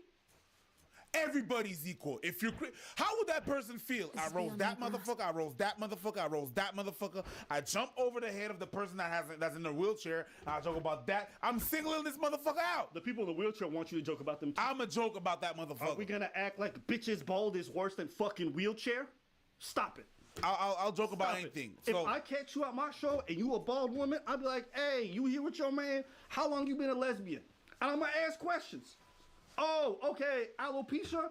Cool. When did you realize you were into women? We gonna figure it out. Because I need to know why we gonna talk about it. The same way you got no legs, we gonna figure that shit out. And we gonna have a laugh and we gonna move on. But the audacity of people to go to these events where you know comedians, and they know every year because there's always comedians that are being hired. And Chris Rock's been hired for so long and he's been roasting people. Ricky Gervais goes to the fucking Academy Awards or whatever it is and roasts everybody. You guys are fine with it. This shit happens, and we're like, I understand. I don't know if you guys are even adults anymore. Stay the fuck out of comedy shows if you're so fucking soft. It's not a comedy show. The context is there. The context was how it is presented is comedy. Look, they did. Who was hosting? 3 women. There's 3 women hosting as well. Amy Schumer, Wanda Sykes, and whatever. They were doing comedy. Was that a comedy award? No. And you know, listen. People talking about this is unacceptable. It's fucking baldness. If we can no longer joke about people being bald because they're insecure, then bitch, we can't joke about anything. So if you don't think this is acceptable reaction, you pretty much don't believe in free speech. Freedom of speech is not freedom of consequence. Well, if the consequence is you get assaulted or you get hit and it's supposed to be sanctioned because you said some shit that someone doesn't like, well, guess what? We don't have freedom of speech. If people can punch you in your face because you made a G.I. Jane, and why are we acting like G.I. Jane's a bad joke? G.I. Jane's a boss bitch. She's the lead actress in a movie where she handles all the business. Am I lying? Who are you acting like she got roasted to death? Like somebody brought up one of her children being done.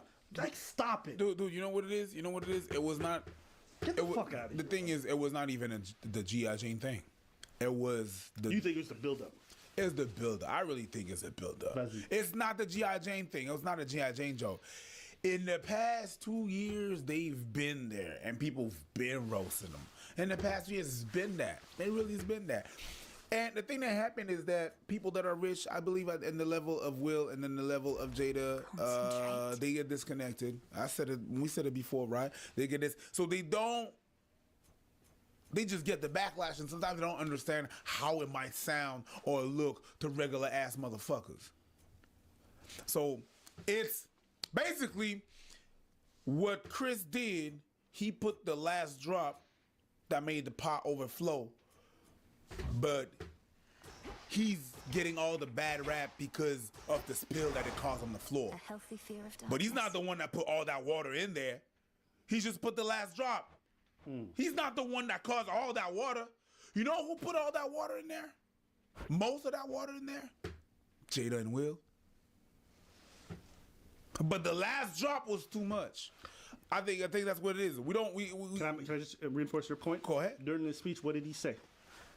When you in this industry, you got to take all them licks. You got to take all this criticism for everybody, and you have to just accept it. So for all the people who think it's about the medical condition or the baldness, you didn't even listen to his words right after. As he's on stage crying hysterically, looking terrible. Will, I think, just needs to go to therapy. He looks broken. I'm not going to front you. That's just from the outside looking in. Could be wrong, but he looks pathetic, and he has looked pathetic for the last few years. What did he say? You have to take all these licks. So it's clearly not just about the joke. No, it's not about the joke. So I just want to say that's the to thing. everybody that you guys are talking about unrelated stuff. If you aren't paying attention, that reaction I got is not some normal. really It's not weird about people building. coming in the chat tonight. I don't get It's it. not the joke. Yep. It's the ramification of a whole bunch of other shit of the past 2 to 3 years that happened. The thing with August.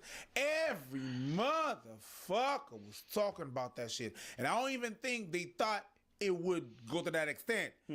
And then they finally realized it would go to that extent. They said, might as well capitalize.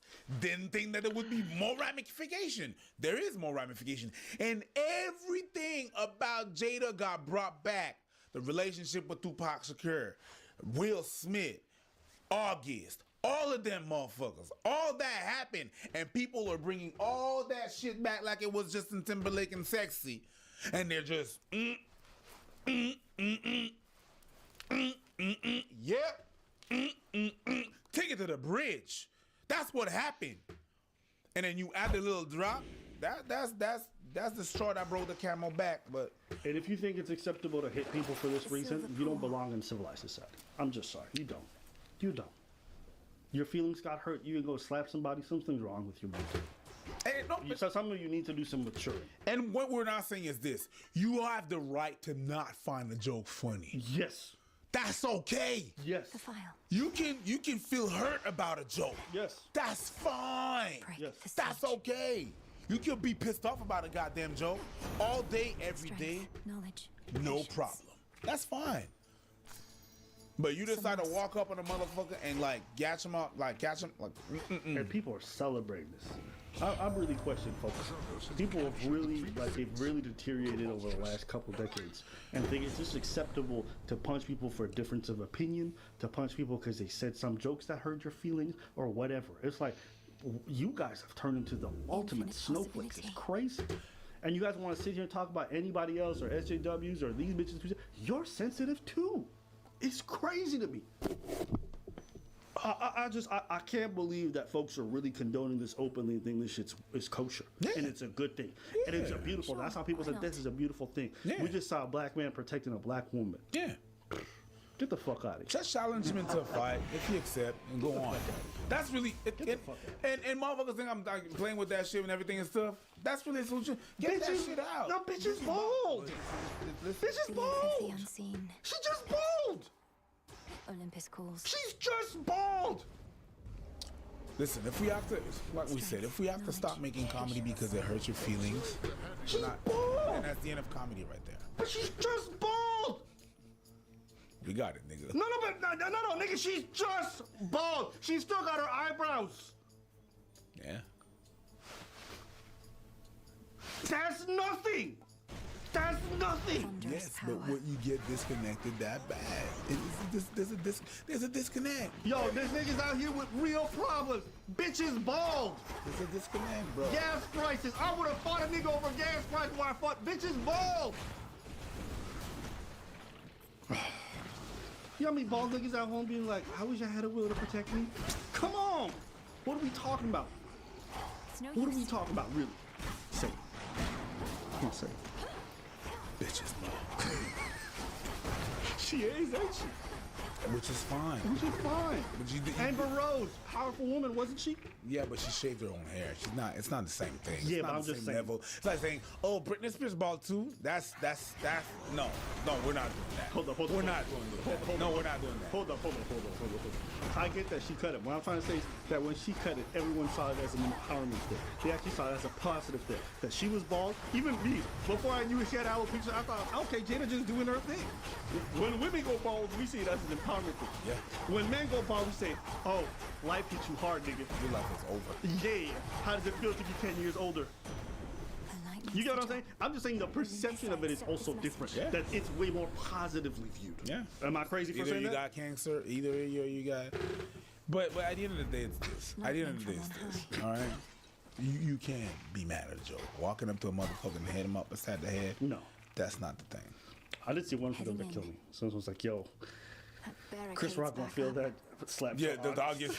Till August. That was great. That was top tier. Top tier. That shit got me going good. Yeah, I'm gonna feel that. Imagine if you had said that. Pow! Woo! God damn. He just knocked me out. I'm gonna feel that till August. He Well, went would have been off. like, if he slapped me, imagine what he's gonna do to August. We could have done a You whole. gonna slap me and not August? Bruh, you weird. Like, Okay. Okay. Will you slap me? I'll tear it apart. In August. I'll be seeing you.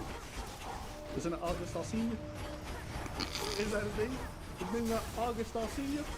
I actually don't know what's the name. Alcina, but close enough. Hey, I'll see you.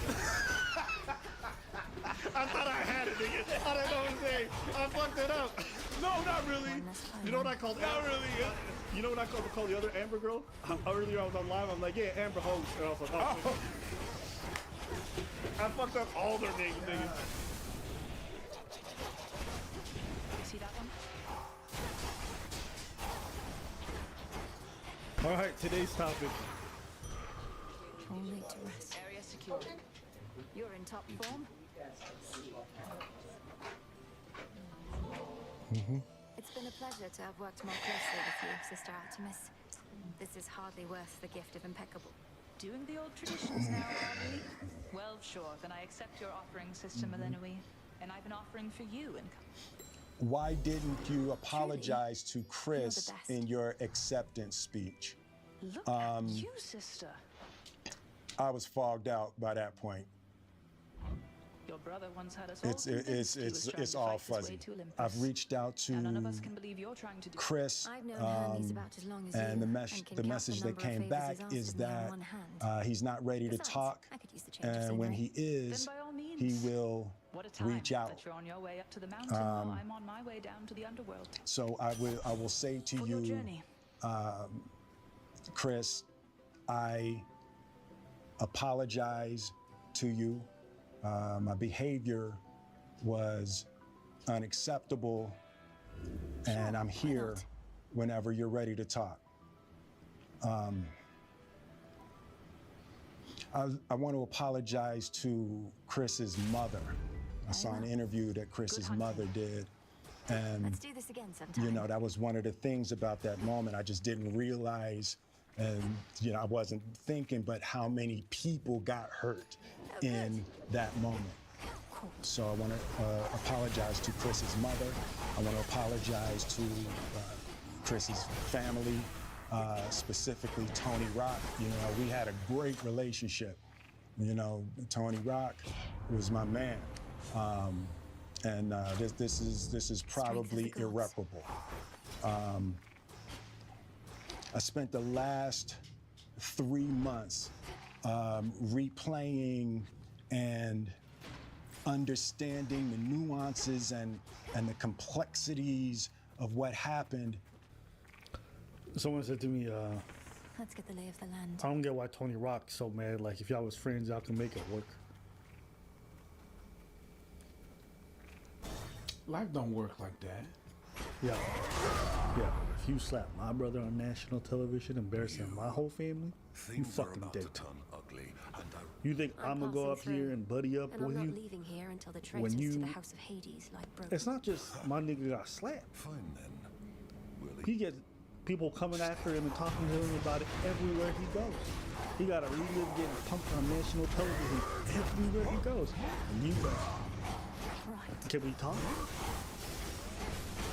Like, maybe you want to say, like, I don't think people recognize how emasculating it is to get smacked in front of other people and you don't do shit. You know that fucking meme of Kevin Hart pacing like, next time when I see a motherfucker, I'm like, that shit? You replaying scenarios, you think about what you're gonna do, what kind of, like that. Cause it's that infuriating that somebody crossed your physical boundaries and put their hands on you. That's not light work. This is why I tell people don't get physically violent first, because you don't understand how much that can escalate from there. It's cool till it's not. You get what I'm trying to say? So yeah, if you do that to my brother, I don't care how tight, like, no. Until my brother cool with you, I don't even think I could even open that door. He did. I believe that Will said the right thing. Whenever you're gonna be ready, I'm gonna be there. Fine work, That isn't it? readiness You earned your share. may never happen. You smack my sister On national, you smack That's exactly the hype. my sister because I don't have a brother. First, I've seen somebody stand against the filth that's. Those who know me know what the fuck is gonna happen next. He resides deep in the underworld. I don't need to put it out. Yeah. I'm not gonna advertise that. I don't know if you agree with me. I would have rather a motherfucker punch me than slap me. You got bitch slapped. Yeah, okay, so I want you guys to understand, when you smack somebody like that, like a man smacks another man like that, that's a show of dominance. You throw hands with somebody, it's like, it's a fight. When you know you above somebody, you smack the shit out of them. Smacking is what you do to your child. That's why parents don't be out here punching their kids unless it's a real beating. If they want you to put your place, they smack you to be like, that's why I would even hate it more if a grown man tried to be like this to me. I'd rather a motherfucker punch me so we can go at it than this. My face. Yo, don't touch my face. But But isn't it worse though? You get it. It is. Even putting your hands on my chin, don't touch my fucking face. You understand what I'm saying? Absolutely. That's what I'm saying. Yeah. That's what I'm saying. Look at us getting heated like it happened to over us. a smack. Like you don't even understand. Yo. It's just me imagining just a random motherfucker touching my. Kevin Hart has another fucking skit about that, okay? Which is weird. It's gonna be a gore, but you're gonna understand. It's a funny skit to me. And how some people don't like Kevin Hart. I like You go smack me! No, it's not even that. It's whenever he has a bagel and he's in New York. And then and then a homeless person takes his bagel, but then a finger touches his lip, and he loses his shit. Then shout out Kevin Hart, all right? In that moment, and I'm not going to try to unpack all of that right now, but I can say to all of you, there is no part of me that thinks that was the right way to behave in that moment. There's no part of me that thinks that's the optimal way to handle a feeling of disrespect or insults. After Jada rolled her eyes, did she tell you to do something? No. It's like, you know, I made a choice on my own, from my own experiences, from my history with Chris. Jada had nothing to do with it. I'm sorry, babe. And say sorry to my kids and my family for the heat that I brought on. You trying to protect your wife, and some people might see it as an admirable thing, like I said in the last video. But you trying to protect someone who constantly throws you under the bus publicly, while that might be a sign of loyalty, to a lot of us it looks like you simping. We're gonna look at you. It's us. Was she protecting you when she brought you on Red Table Talk to talk about that entanglement? Was that protection? Or the fact that you can't make her come? The barrier's lost some of its That's strength. fucked up, my dude. Yo, listen. But you know, some people make their thing putting their shit out there. I don't put my shit out there. To me, I'm not gonna lie, Will just strikes me as a person who's a giver. And gives and gives and gives and gives, and that's where they, you know, and I understand. And it's not a bad thing to be a giver until you get somebody who just wants to take more than you got to give. Boom. You know, it's like a well. If you don't let that shit run, there's no water for nobody to drink. Boom. Will look like somebody who all dried out. Boom. Look at him. Don't he look like he pruned out? My doctor told me that I needed to get like more nutriments and more vitamins. So he told me to take some vitamins, and the vitamins, let's be honest, who does that?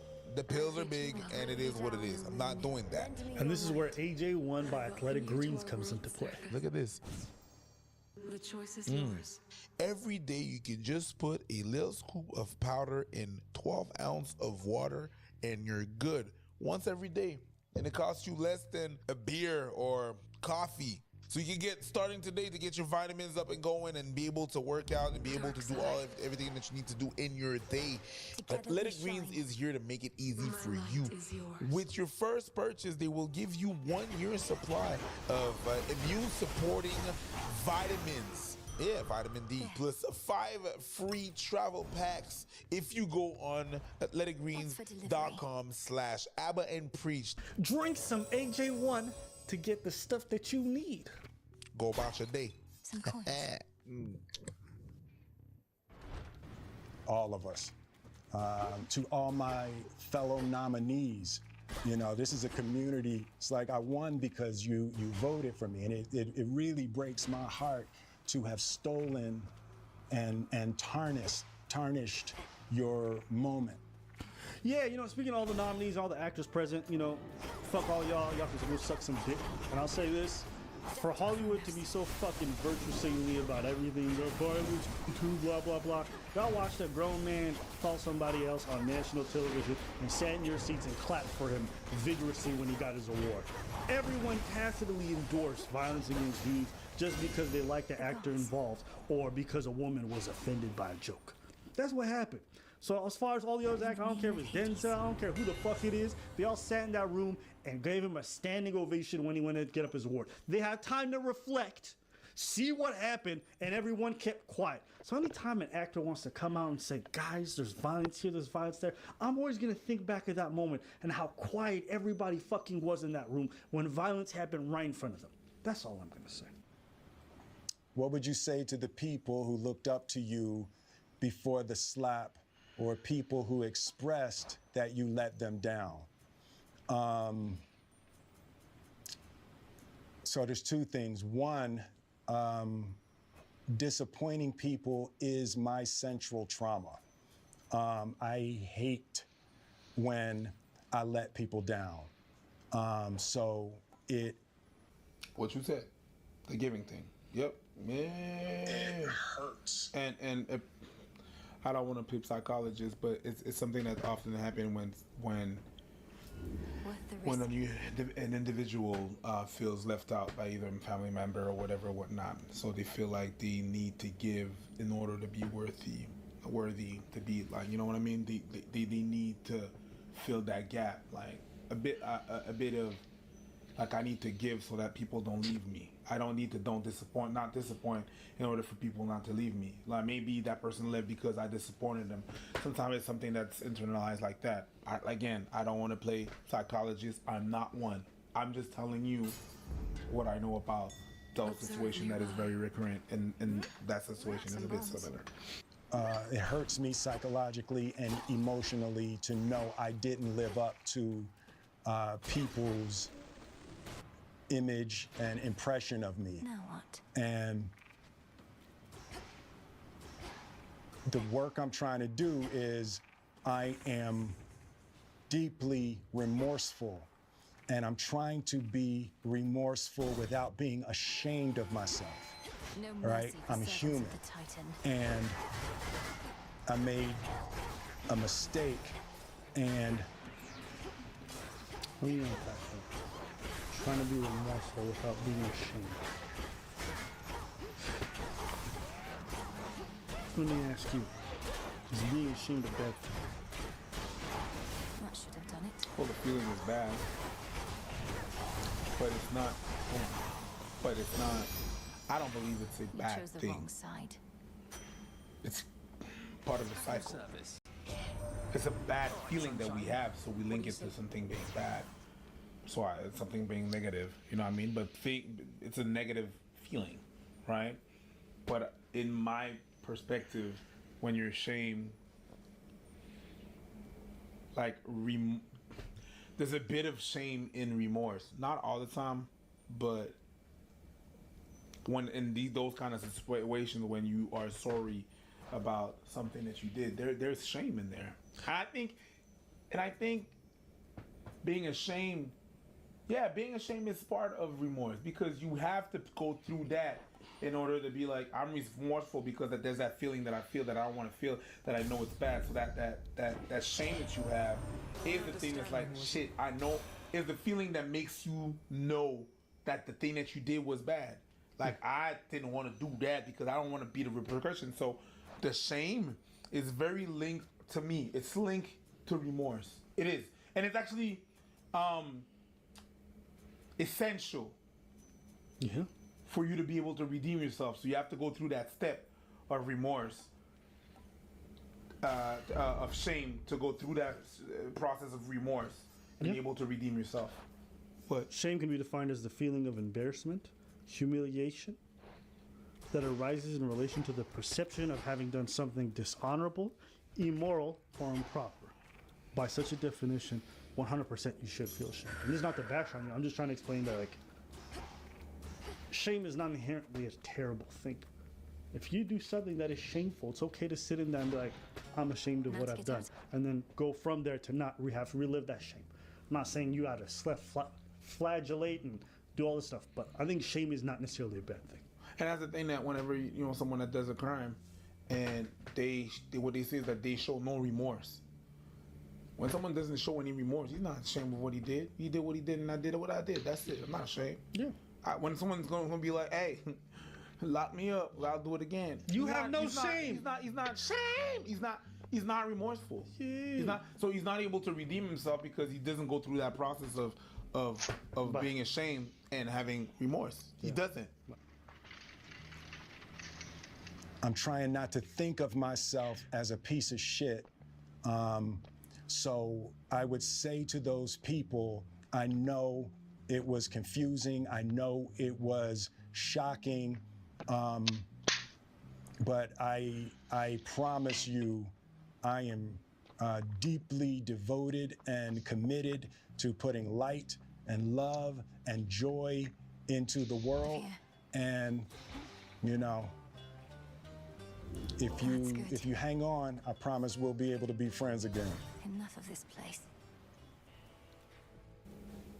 The last part, I'm not really quite sure who he's talking to. If you hang on. And I don't know who he's really talking to, the public, but we're not friends.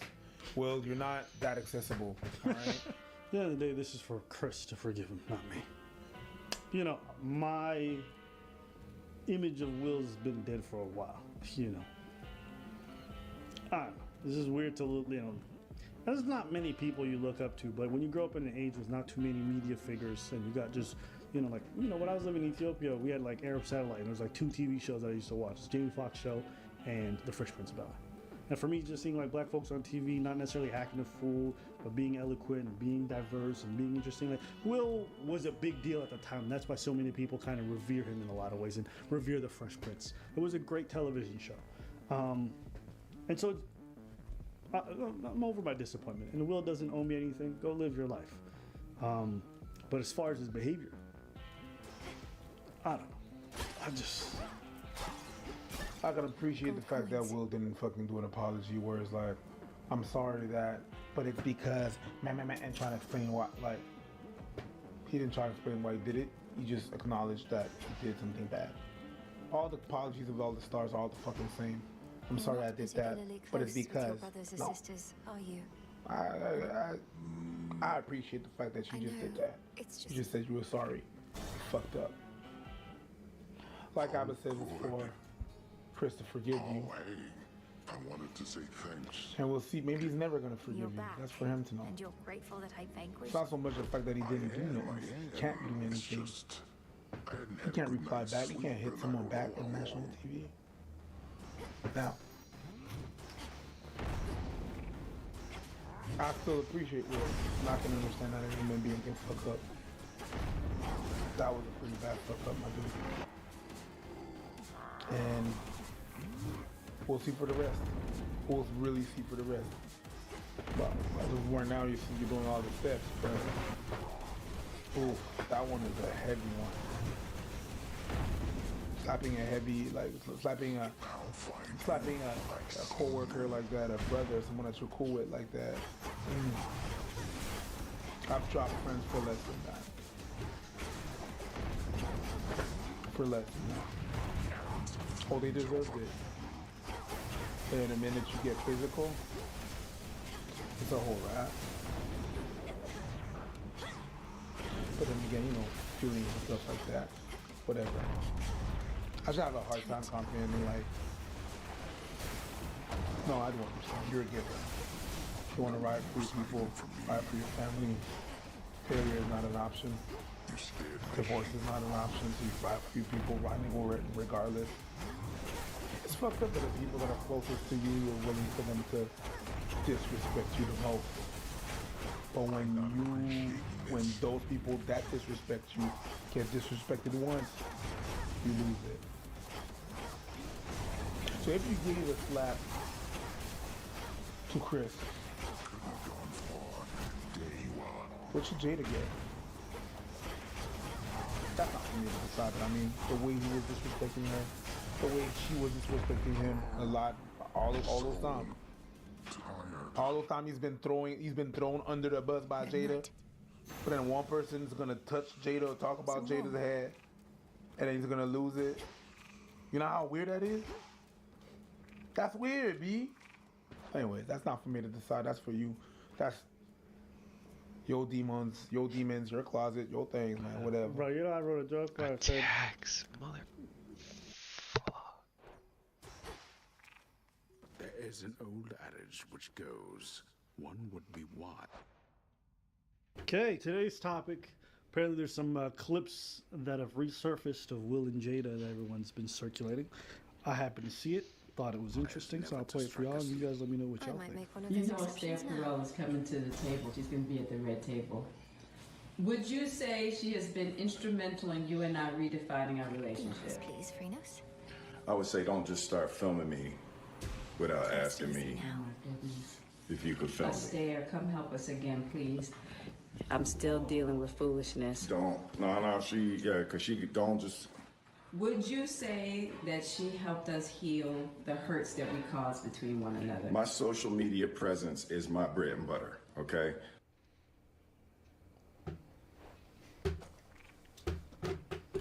Something new there. So you can't just use me for social media and not, don't just start rolling. I'm standing in my house. Don't just start rolling. Please watch Astaire at the red table because she's helped us a lot. Can't you tell?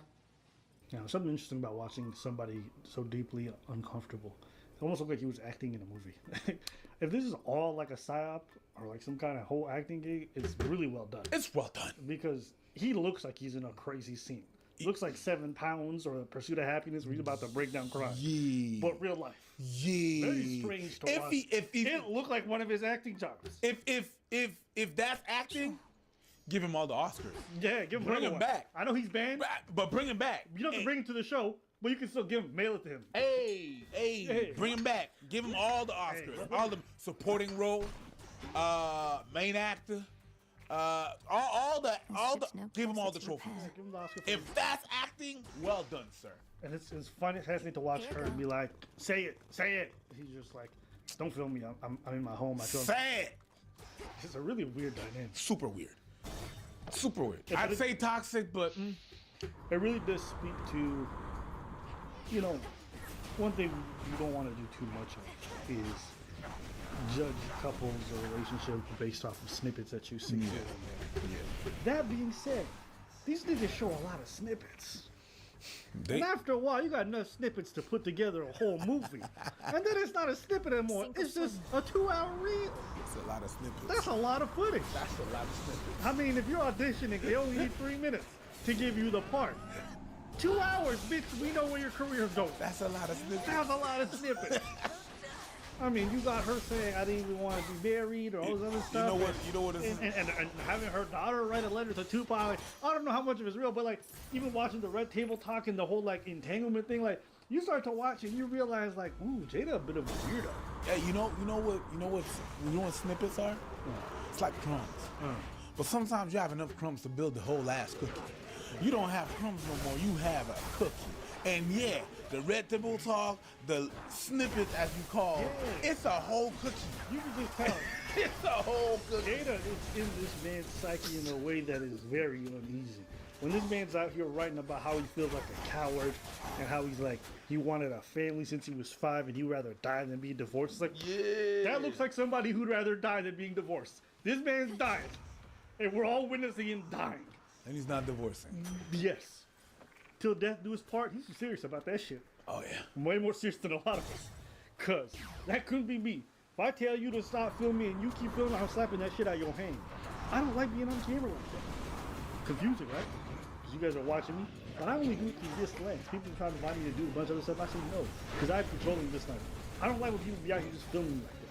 And my partner was doing it when I'm in the comfort of my own home. Like, nah, I don't want you doing this shit. If I ask you to stop and you don't stop, like, what does that say about you? That I'm deeply uncomfortable and you don't give a fuck. You still want to record me. That's weird, right? Can we all agree?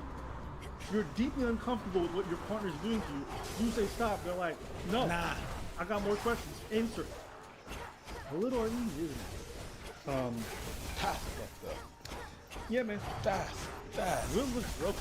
That's a whole ass mess. Will, for everything we've seen from the Oscar, him getting banned for 10 years, all this other stuff, like just his behavior and how erratic a lot of it seems. And didn't Jada put out some release like, I don't need him to defend me? She was talking about, I don't know, I didn't see that. Well, there was so much to watch. At some point, I'm like, ugh. It's like you try to defend Jada, but Jada's not going to defend you. God damn. God damn. Not matching your energy. Let me say this. It's not too often that a sponsor comes to me. I love their product and I'm excited to recommend it to you guys. Today's sponsor, Raycon earbuds. I decided to play with them for a few weeks. I was so surprised by these that I'm going to use them full time. The gels, these earbuds, the gels on them, they do not budge. You stick them in your ear, they're not falling out. The sound quality is fantastic. Now, I'm not going to show you a close-up of this one because it legit has earwax for me having used it so much. But I love these things. They offer 8 hours of playtime and 32 hours of battery life. And considering the price point and how they're set at half the price of their competitors, I'm unbelievably impressed with these Raycons. And if you don't believe me, go check out the reviews. With over 48,000 5-star reviews, there's a reason why people are saying this. And having tried it, I agree. If you use our promo code, you get 15% off. So click on the link in the description below or go to buyraycon.com/Avo and get 15% off your Raycon purchase. That's on me. People do not understand. Let me take that back. These past years, we've been facing a lot of things in the society with, the Me Too movement and stuff like that. And men don't understand the word no. No means no. No means no. No means no. I agree. But it's crazy that you don't understand no either. When we don't want to talk to you anymore, or we don't want to talk right now, y'all don't understand that. Some of y'all, not everybody, of course. Not all women. Right now, he's saying, hey, don't film me.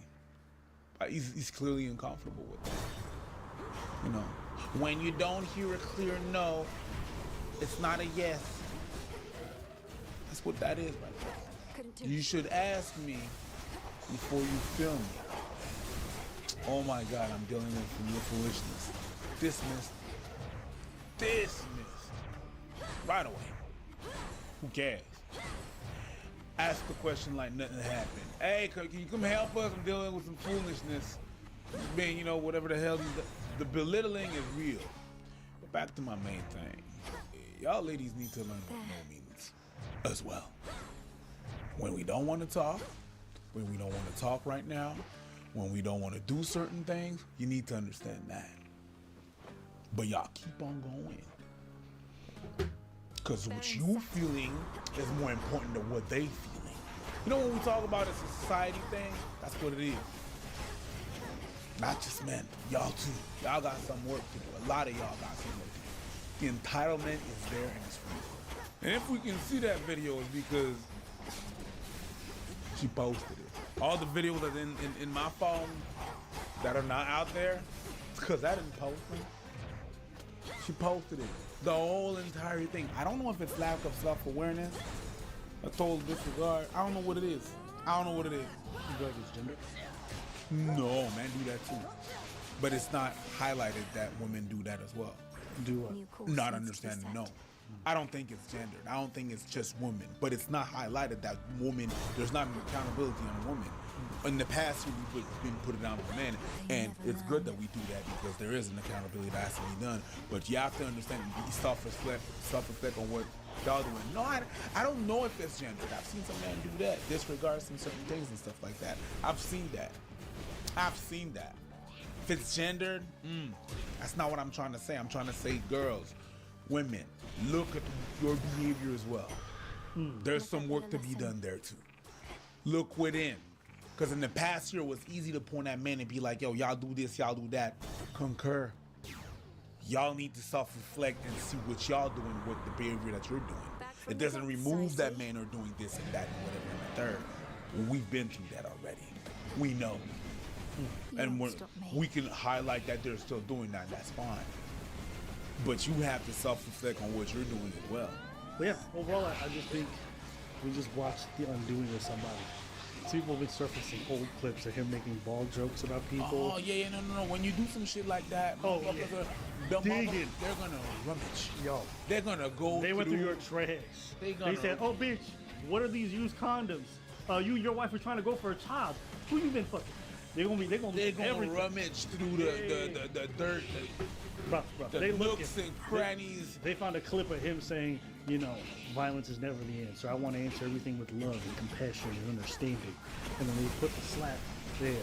And then they got Jada saying, oh, I don't mind people making jokes about my bald head. I heard everything. I'm good with it. And like, well, why didn't you tell Will? Like, people are going through it. Yeah. You thought it was bad before? You thought it was bad before? The 2 past years and the 3 past years? You thought that was bad?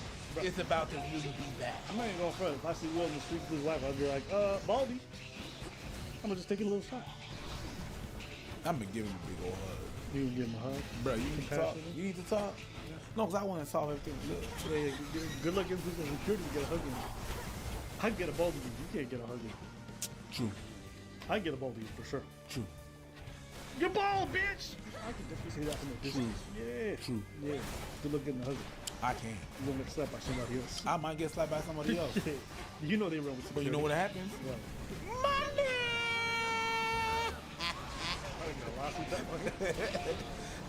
I just want a hug. I thought, did sir, your client said that he wanted to solve everything with love. Did he get beat? I mean, I'm not gonna do that, but it feels bad. It feels bad because when I was growing up, like you said in the other video, you know, you was watching Fresh Prince of Bel-Air. I was watching Fresh Prince too. That's how I learned English. I was watching that religiously after school. Religiously. When I went to school, my teacher, shout out Mr. John Keys, he introduced us to that. I didn't even think that was possible. Yeah. And I was looking up to that dude. He was a definition of fresh, of what cool was. And he resembled my cool cousins from New York, and I was like, yo, it's like I see them in him. Right. Every time he came out with a movie, didn't matter what it was. It was Bad Boys, Wild Wild West. Independence Day was the first one. It's a shit movie. I lost my shit. I don't care. At the time, it was the shit. I lost my shit. Yeah. I lost my shit. And Men in Black came out. I watched Independence Day. I was like, King Kong, they got nothing on me. Right? I'm like, that's one of the greatest lines from the movie. So for me, big Training Day. That's Training Day. Wrong movie. Yeah. I know. Welcome to Hurt, bitch. Bam! That's Independence Day. Oh, yeah, when he slaps the alien in the thing. Yeah! The tentacles coming out because they couldn't afford a real costume. Because they afford a real costume, so they just had the tentacles coming out the fucking hole. And they said, oh, yeah, he slapped an alien. Yeah. Yeah, and King Kong ain't got shit on me. That's Denzel Washington. Okay, whatever. Yeah, whatever. The same black actors. Wow, you're being hella white right now. Yeah. They all look the same. You know, Whoopi Goldberg, Preach, same. Denzel's the one that got eaten by a shark, right? No, that was LL Cool J. I hate LL Cool J as an actor. He actually escaped the shark. Did he? Yeah, he's the first black guy in a horror movie that survived. I'm not gonna lie. When I see a horror movie and there's water involved, I'm like, niggas is all dead. And he's swimming in that movie. He swam too? Yeah, and guess what he is? What? He's the cook. The abomination called Charybdis forms within the water. Buff ass cook. The biggest, the most buff cook. No, the cook from the White House is the biggest cook. Okay. Haven't seen that guy? No. Oh, anyways, all that to say, Will, so it's like that's where the hook comes from. It's like I'm just like, yo, it's hard to see someone that broken down and that. Yeah, that's just fucked up. And I have to ask also, like, for all the people like, oh my God, so beautiful that Will defended Jada. It's like, do you guys not feel like she's been throwing him on the bus for this long and that she's been harming him? No? Nobody? Whether it be like the red table talks and all that infidelity and like that stuff or this or other stuff. Maybe we don't know. Maybe it is more even. But I mean, just from a perception standpoint, it seems like she's about more damage to him than you know what I mean? Than anybody else. So the whole protecting thing, I find it fascinating, but we don't know what goes on there, man. So, yeah, I don't want to read too much into it. Maybe you guys have a different take. Let us know what you guys think. Put it there, Will.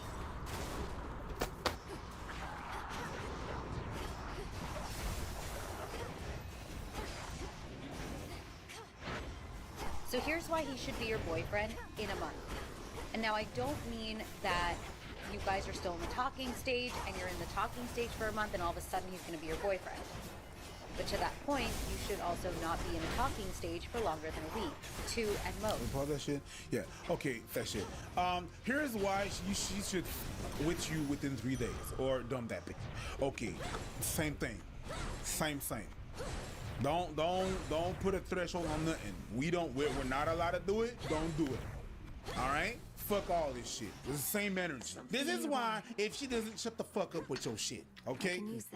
And I know that not everyone meets online, so some things do take time to develop if you meet in person through mutual friends or a setup or through work. But from the time that you go out on a first date, that is where the countdown begins. From the time that you went out on a date with him and you guys kissed, he should be your boyfriend in a month. Well, how about I want to take my time? Why? What works for one person doesn't necessarily work for another person. You know, people ask me for advice. I cannot give you advice on your relationship. What's your secret? Bitch, ain't no secret. Partially, I got lucky and whatever, I winged it. And if I get to another relationship, knock on wood, whatever. If I get into another relationship, you think I'm going to do the same thing I didn't want? No, because they're not the same person. I'm going to wing it. The reason why a lot of women get strung along by men for longer than a month, 3 months, 6 months, with no relationship title is because you don't require much from him. Now let me tell you something. When you require more from men, you end up in a relationship, and not only that, but you've proven to him that you have standards, and if they don't meet your standards, then you walk away. No, you end up alone. Most girls I know that are standard, they end up alone. But a lot of people that have that when you say I got a lot of standards, you're not having a lot of standards. You're being difficult with a bunch of bullshit. You don't really, well, they end up in a relationship. No, they end up alone.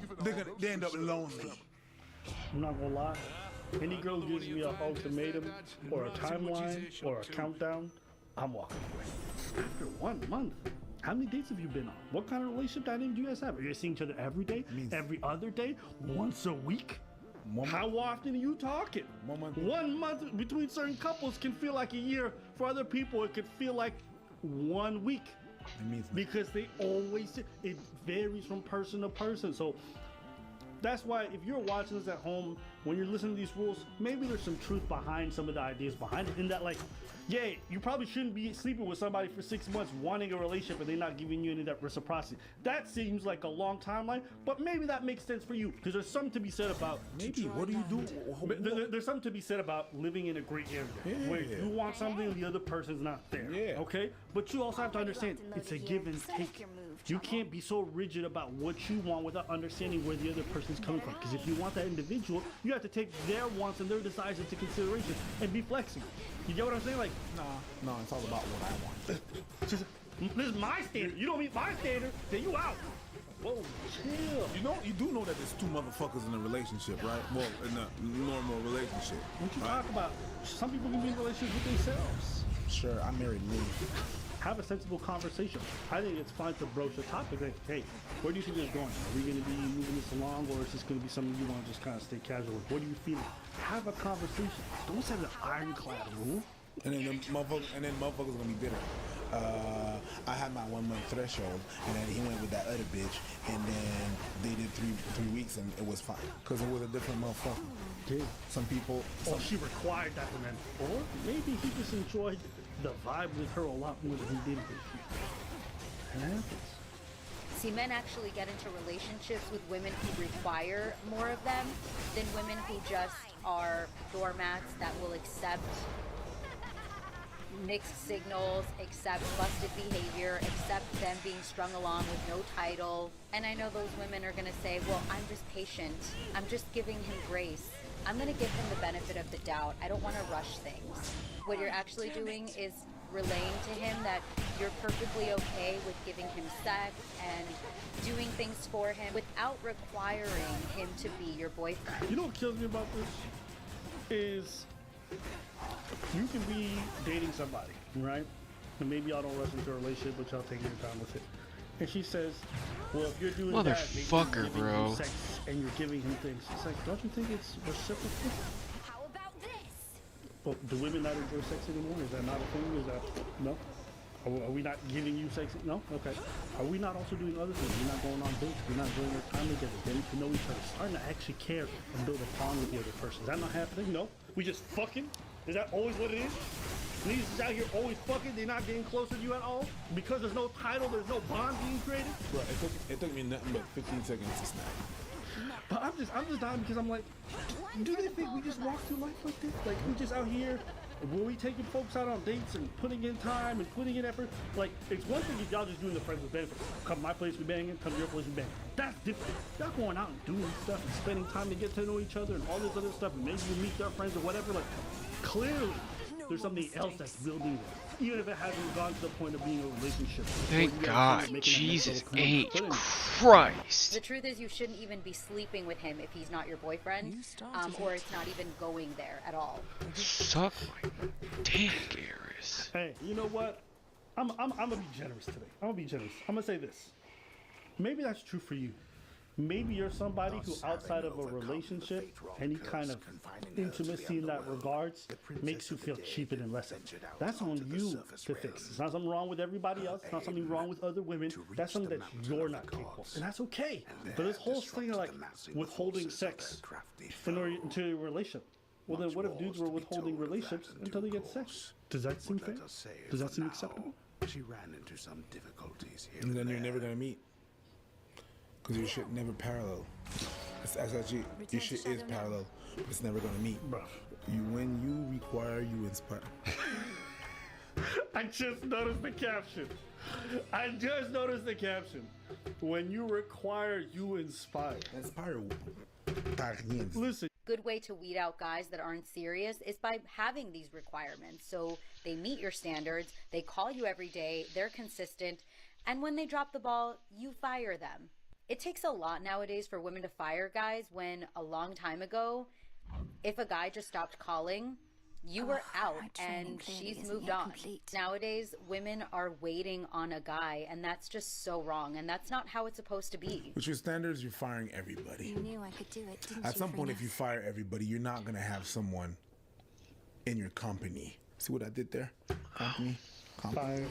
Finally. Bars. Yeah. I'm claiming bars. She's talking about back in the day, if somebody didn't call you back, you just moved on. What are you talking about? Like, she did the same thing with the other video, where she's like, oh, men in other countries are so much more forward and all this other stuff. Lady, do you honestly think that people back in the day just had like an abundance of options and when someone didn't call them back, they moved on? No, really they obsessed. They obsessed because they just got a bit of attention from the only person in town that looked at them, okay? And they're like, bitch, I love you too, right? That's what used to happen. Wanna know why? Because they didn't have online dating. They didn't have an abundance of options. They only knew the people around them. So it's like, to me, it's like, what reality does she live in? People always do this thing. The modern day of aging, of dating is so terrible. Modern dating is the worst. It's like, what do you think past dating was like? Like, oh no, that one was way better. All right, what was it like? She said some dumb shit like that. Oh yeah, it's that same dating generation that gave you 50% divorce rates. That's the one that you want to emulate. The one that couldn't maintain families and gave us a whole bunch of kids from broken homes. That's the one that you want to. Okay, go ahead, girl. He's supposed to be waiting on you to decide if he's worthy enough to be your boyfriend, not whether you're good enough for him to decide that you're going to be his girlfriend. What the fuck did she just say? He's supposed to be waiting on you to decide if he's worthy enough to be your boyfriend, not whether you're good enough for him to decide that you're going to be his girlfriend. So if you get to decide and you haven't decided within a month, it's on you. Listen, this actually was so stupid that it made everybody watching this video dumber. But you know what? Begging your pardon, I'm not even gonna have that kind of reaction because I'll tell you why. She's a dating coach. She sells courses, just like Darren Jackson, just like Fresh and Fit, just like a bunch of people in these spaces. Their job is to tell their crowd that you're the prize. Why? Because if they tell you you're the prize, then they can embolden you and then feed you into their loop of like, well, this is why you're right, and this is why the other sex is wrong, and why they're doing things incorrectly. It's just that. So she gotta say this shit for you to give her money. You don't have to prove to him that you're a good girlfriend. He has to prove to you that he's a good boyfriend. What are you fucking talking about? What does that even mean? What do you think guys are just out here like, please pick me? Please, is that really how you think the society should function? This is why I'm going to be so good to you? Is that really how you think it should be? I don't have to see any qualities in you that make you a good partner, no? But it doesn't make any sense, and I think you as a viewer can probably tell that as well. So if we're watching this, then we have to ask ourselves, why is she saying this dumb stuff? Is it because she's just brain dead? Or is it just a hustle? Is it a hustle? Is she brain dead? Is she bitter? It could be a lot of things. Yes, but when you have a financial incentive to say a lot of this stuff, I'm much more likely to think you're being nefarious. The same way, I don't think Jared Jackson's an idiot. No. I think he's a good businessman. And yet, I feel as though I've come He no closer sold to what he achieving needed to the black women. They ate that shit up. Sometimes I Found feel out he's a fucking fraud like we niggas knew since the jump. This is the female Derek Jackson. Time would wear us You're the down, prize, but ladies. with He has to prove to you it's the same shit. Same thing. Same MO. So, I didn't when I see this stuff, it's like, man, why are we even dissecting this? This is dumb. This is more of that, like, you're the prize, ladies. No, you're the prize, fellas. These women are whores. These women, like, these men can't keep a job. They don't got no money. Same shit.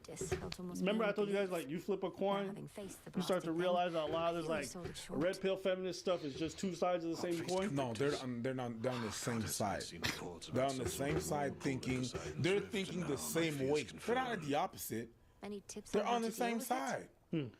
They think the same way. Their MO is the same.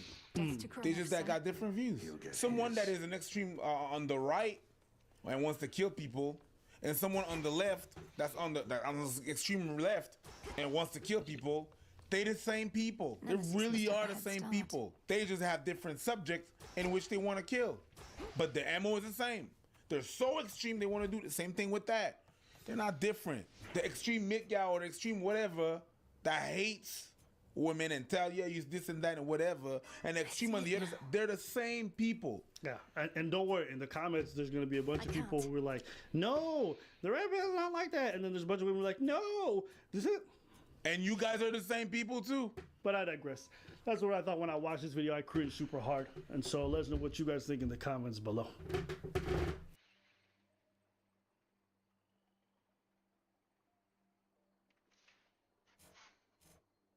Today's topic. All right, so I'm going to read out a story for you today because this is a great story. Oh, story time.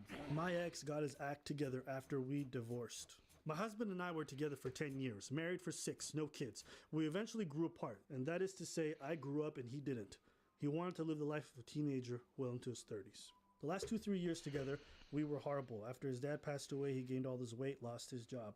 I tried to help and support him, but he would just wallow in self-pity and stopped pitching in around the house. He spent all his free time smoking weed and being around on the computer. He had to sell his junk car to pay our bills. Eventually we had enough, and we got a divorce in 2015. We're essentially been no contact since it was finalized. Last Friday, I happened to bump into him downtown, and he's completely different person. He lost all the weight he put on, had actually toned up some. He was wearing a tailored suit. He had an ill-fitting one for weddings and funerals while we were together. It's a little petty. And he had a nice watch. He may have gotten hair plugs or something because his thinning hair wasn't as pronounced as before. He told me he bought a condo nearby within walking distance of his new job, a well-known tech firm in our town. Our encounter was brief and he was nice to me. He even apologized for how our relationship soured and wished me all the best.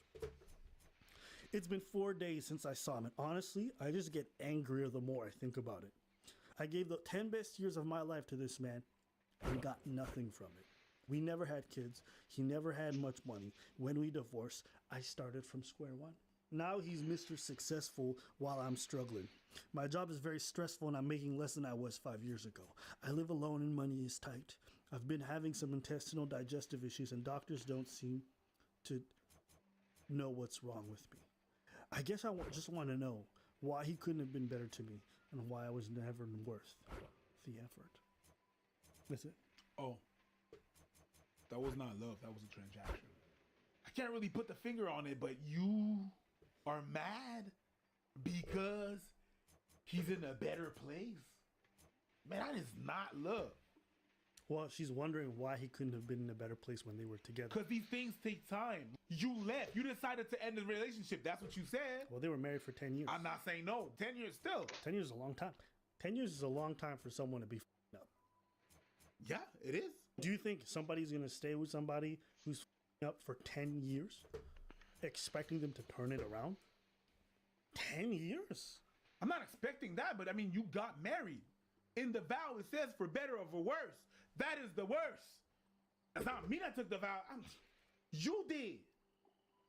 It's an engagement that you have with someone. Maybe it lost its sense and it lost what it means, or maybe I'm being too literal with this. Yes, 10 years is a lot, but when you say for better or for worse, that's the worst. That is part of it. It could have been worse than that. That's a part of it. I understand why she left. I get it. You knew what you were getting yourself into when you married the dude in the first place. Did she? I don't know. Maybe that's not what she was advertised. Maybe There's plenty of people who get into a marriage thinking it's one thing, then they get married. People get comfortable and they take everything for granted. It's possible. You know what? I'm going to give it to you. We don't know. Fair. But you walk out, he feels better. You're mad because he feels better. That should be me. I don't think she's mad that he feels better. She's mad that she was hoping he would do all those things while they were together. And it seems like the moment she's out the picture, now he's doing all the things that she wished he would have done. The human brain is really weird to function. It takes weird slap in the face for you to realize it. Okay? Maybe you were enabling him. I don't know. I was not in the relationship. You leaving him was maybe the thing that he needed to get off his ass. You were there. I supported him. I gave and I gave and I gave. Maybe that's what it was. Maybe he needed you to get the fuck out of there. Sometimes you need to reach bottom of the barrel. Rock bottom. Pierre Fond. Peter Deep. You need to reach the bottom. Is it logic? No, it's human. So maybe her leaving was the thing that he needed. Is it sad? Yeah. Is it unfortunate? Absolutely. Poor you. But it is what it is. Entitlement. Know the past. Know the future. I'm uneasy about. I can't really put my finger on it. I'll ponder on that and I'll let you finish. Just go. I'll come back on that. Let me just think about it. All right. Here's the truth. Him changing after you dumped him is not a big surprise. You were the catalyst, potentially, or maybe something after you was the catalyst. But you can't hope to be the catalyst and the beneficiary. If you are what brings about change, that change may not benefit you. I'll give you an example. You have kids. They grow up to be adults. Sometimes they don't learn the importance of responsibility until they leave the nest. Sometimes they don't develop into real human beings and real adults until they're out of their parents' home. Maybe that person needed to leave in order to realize what they needed to do for themselves to grow. When you're in a place of comfort where you know nothing's going to go wrong, you don't have too much incentive to change. So when he was in a comfortable relationship with you, odds are he felt like, I can be complacent because I'm always going to have this girl at my back. And when that was removed from under him, he had to reassess some things. Second thing that strikes me is that, I'll try to put this in business terms. When you invest in a company and it goes nowhere, like what he said earlier, it's your choice to invest in that company. You pull out, and then after you pull out, the investment takes off and the company takes off. Well, boo-boo, you already sold your shares. It's over. That's your cut investment. You don't get a return on investment. But that was business. When it comes to people, I feel like it's very similar. You know, at the end of the day, what he said wasn't totally off. When you marry somebody, you marry them as they are. Because you grow doesn't mean someone's going to grow at the same rate as you, right? You said something I said was interesting, which was when we met together, when we got together, things were great, but I grew past him and he never grew up. Even to his 30s, he kept all these bad habits. Your speed of growth may not be his speed of growth. We all grow differently. And so the fact that he didn't grow at your pace, that's the reality. I have friends from high school who I love, But the reality is we grew apart because they didn't grow at the same pace or in different directions than I did. Mhm. I'm not going to look at them like, why haven't you guys joined me in this? They have their journey. It's not a race, it's a marathon. How long can motherfuckers last? People can grow apart, and that's a normal process. That process doesn't mean that one person messed up or the other one didn't. We all have our journeys. Even within relationships, that's a reality. He's 37, you're 34. So I bet you guys got married when you were around 24 and 27. That's young. Too young. Too young. Professionally, we're not established. As adults and human beings, we're not completely sure of who we are yet. For you guys to get married that young and be surprised that you're growing apart, it's not surprising to me. Right? So that's the other thing to consider. And the last thing is your unhappiness with your current situation has nothing to do with him. If you're in a relationship, you come out of it, you have all this time afterwards and things don't go well or go the way that you want, and you see they're going well for him, and you're like, what happened? Why did you... Boo-boo, you should be focused on your situation. And if your situation was better, I guarantee you wouldn't be mad at the progress that he made in his life. You mad because you didn't do everything that you needed to do to set yourself up. And now you're looking for outside excuses for why your circumstances suck so much. Oh, this guy, I couldn't believe he did this to me. Why is he doing better now? That's selfish. You're comparing yourself. It's That's just selfish. If you aren't in a good place, that's your fault. If you, after 3, 4, 5 years of marriage is done now, and you haven't gotten to a better place, that's your fault. You're bitter, you're angry, and you're seeing somebody who used to be beneath you be ahead of you by your own standards, and you're mad because you could have had a piece of that. It's entitlement. You left because you didn't want to date down. If we want to be super petty, yeah, that's what it is. But now that he caught up to you and surpassed you, now he doesn't want to be in the same position you were in. Maybe that's what it is. That's what bothers me. You left because you dated down. He surpassed you and he's like, hey, well, sorry about before. No hard feelings. I'm out. He wouldn't do that. You're pissed because he took the same position that you did. He's at the position where when you left at. He's the ideal man you would have wanted for your dream life, and you're realizing you missed out on that. But and you know, there's something else that she said that was interesting. She said, I gave him 10 best years of my life, meaning she already feels like she's past her prime. Well, that's how society makes women feel. Sure, but that's how she also feels. Yeah. I know women who are in their mid-30s who feel great about themselves. Oh, yeah. So that's not an excuse. It's not. Right? And so if you're thinking that way, then of course you're not going to attract anything positive. So, boom. You have the ability to change a lot. You know, we live in a place where women can make just as much as men. You guys can do the work. You guys can create your own opportunities. You can ask men out. You can do all this stuff. If your life is not going the way you want it to, it's not because your ex was a deadbeat. It's because it's your fault. The fact that you stayed with him for 10 years, that's your fault. The fact that you're bitter right now, that's your fault. All this to say, there's no point in wallowing in this. And the fact that you're angry about it, you're not angry at him. You're angry at yourself for not doing what you needed to do to set yourself up. There's something unhealthy about that. About being angry about it? Her and being angry at. Of course, she's bitter. Yo, man. She's bitter about life. Only somebody who's bitter about life would get mad that an ex is doing well. Concentrate on yourself. Yeah. B, stay focused, B. Yeah. Even if you wasted a lot of years with you, you decided to stay in that relationship. You should have cut bait way earlier. When you focus on yourself, you're in competition with people that you don't even know you're in competition with. Yeah. And now you're in that position. He doesn't even know he's a competition. He's just that ex, and he's sorry about what he did before. Focus. So, if you got bitter feelings about your ex, if somebody you left started doing way better, you're like, oh my God, stop. Just focus on your own stuff. Do better for yourself. I had a girl who did that to me. She was upset that I got my together. She got upset that you got your together. Say that again? Here's the thing, right? She got upset that you got your together. So, when I wasn't doing much, had no money in my name, nothing else, she didn't think it was a good prospect. Then I started figuring stuff out.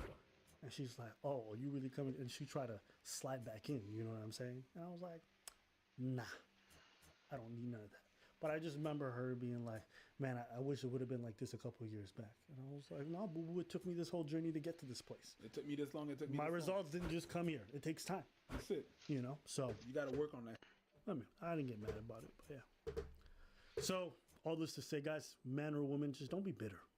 It really doesn't do you any justice.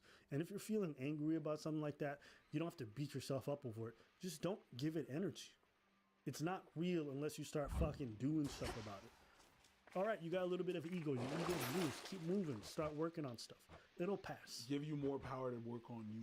Exactly. I hope it gives you more fuel to work on you because our numbers grow.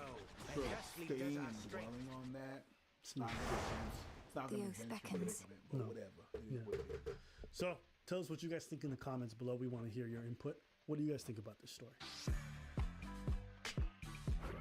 I swear it, Nix.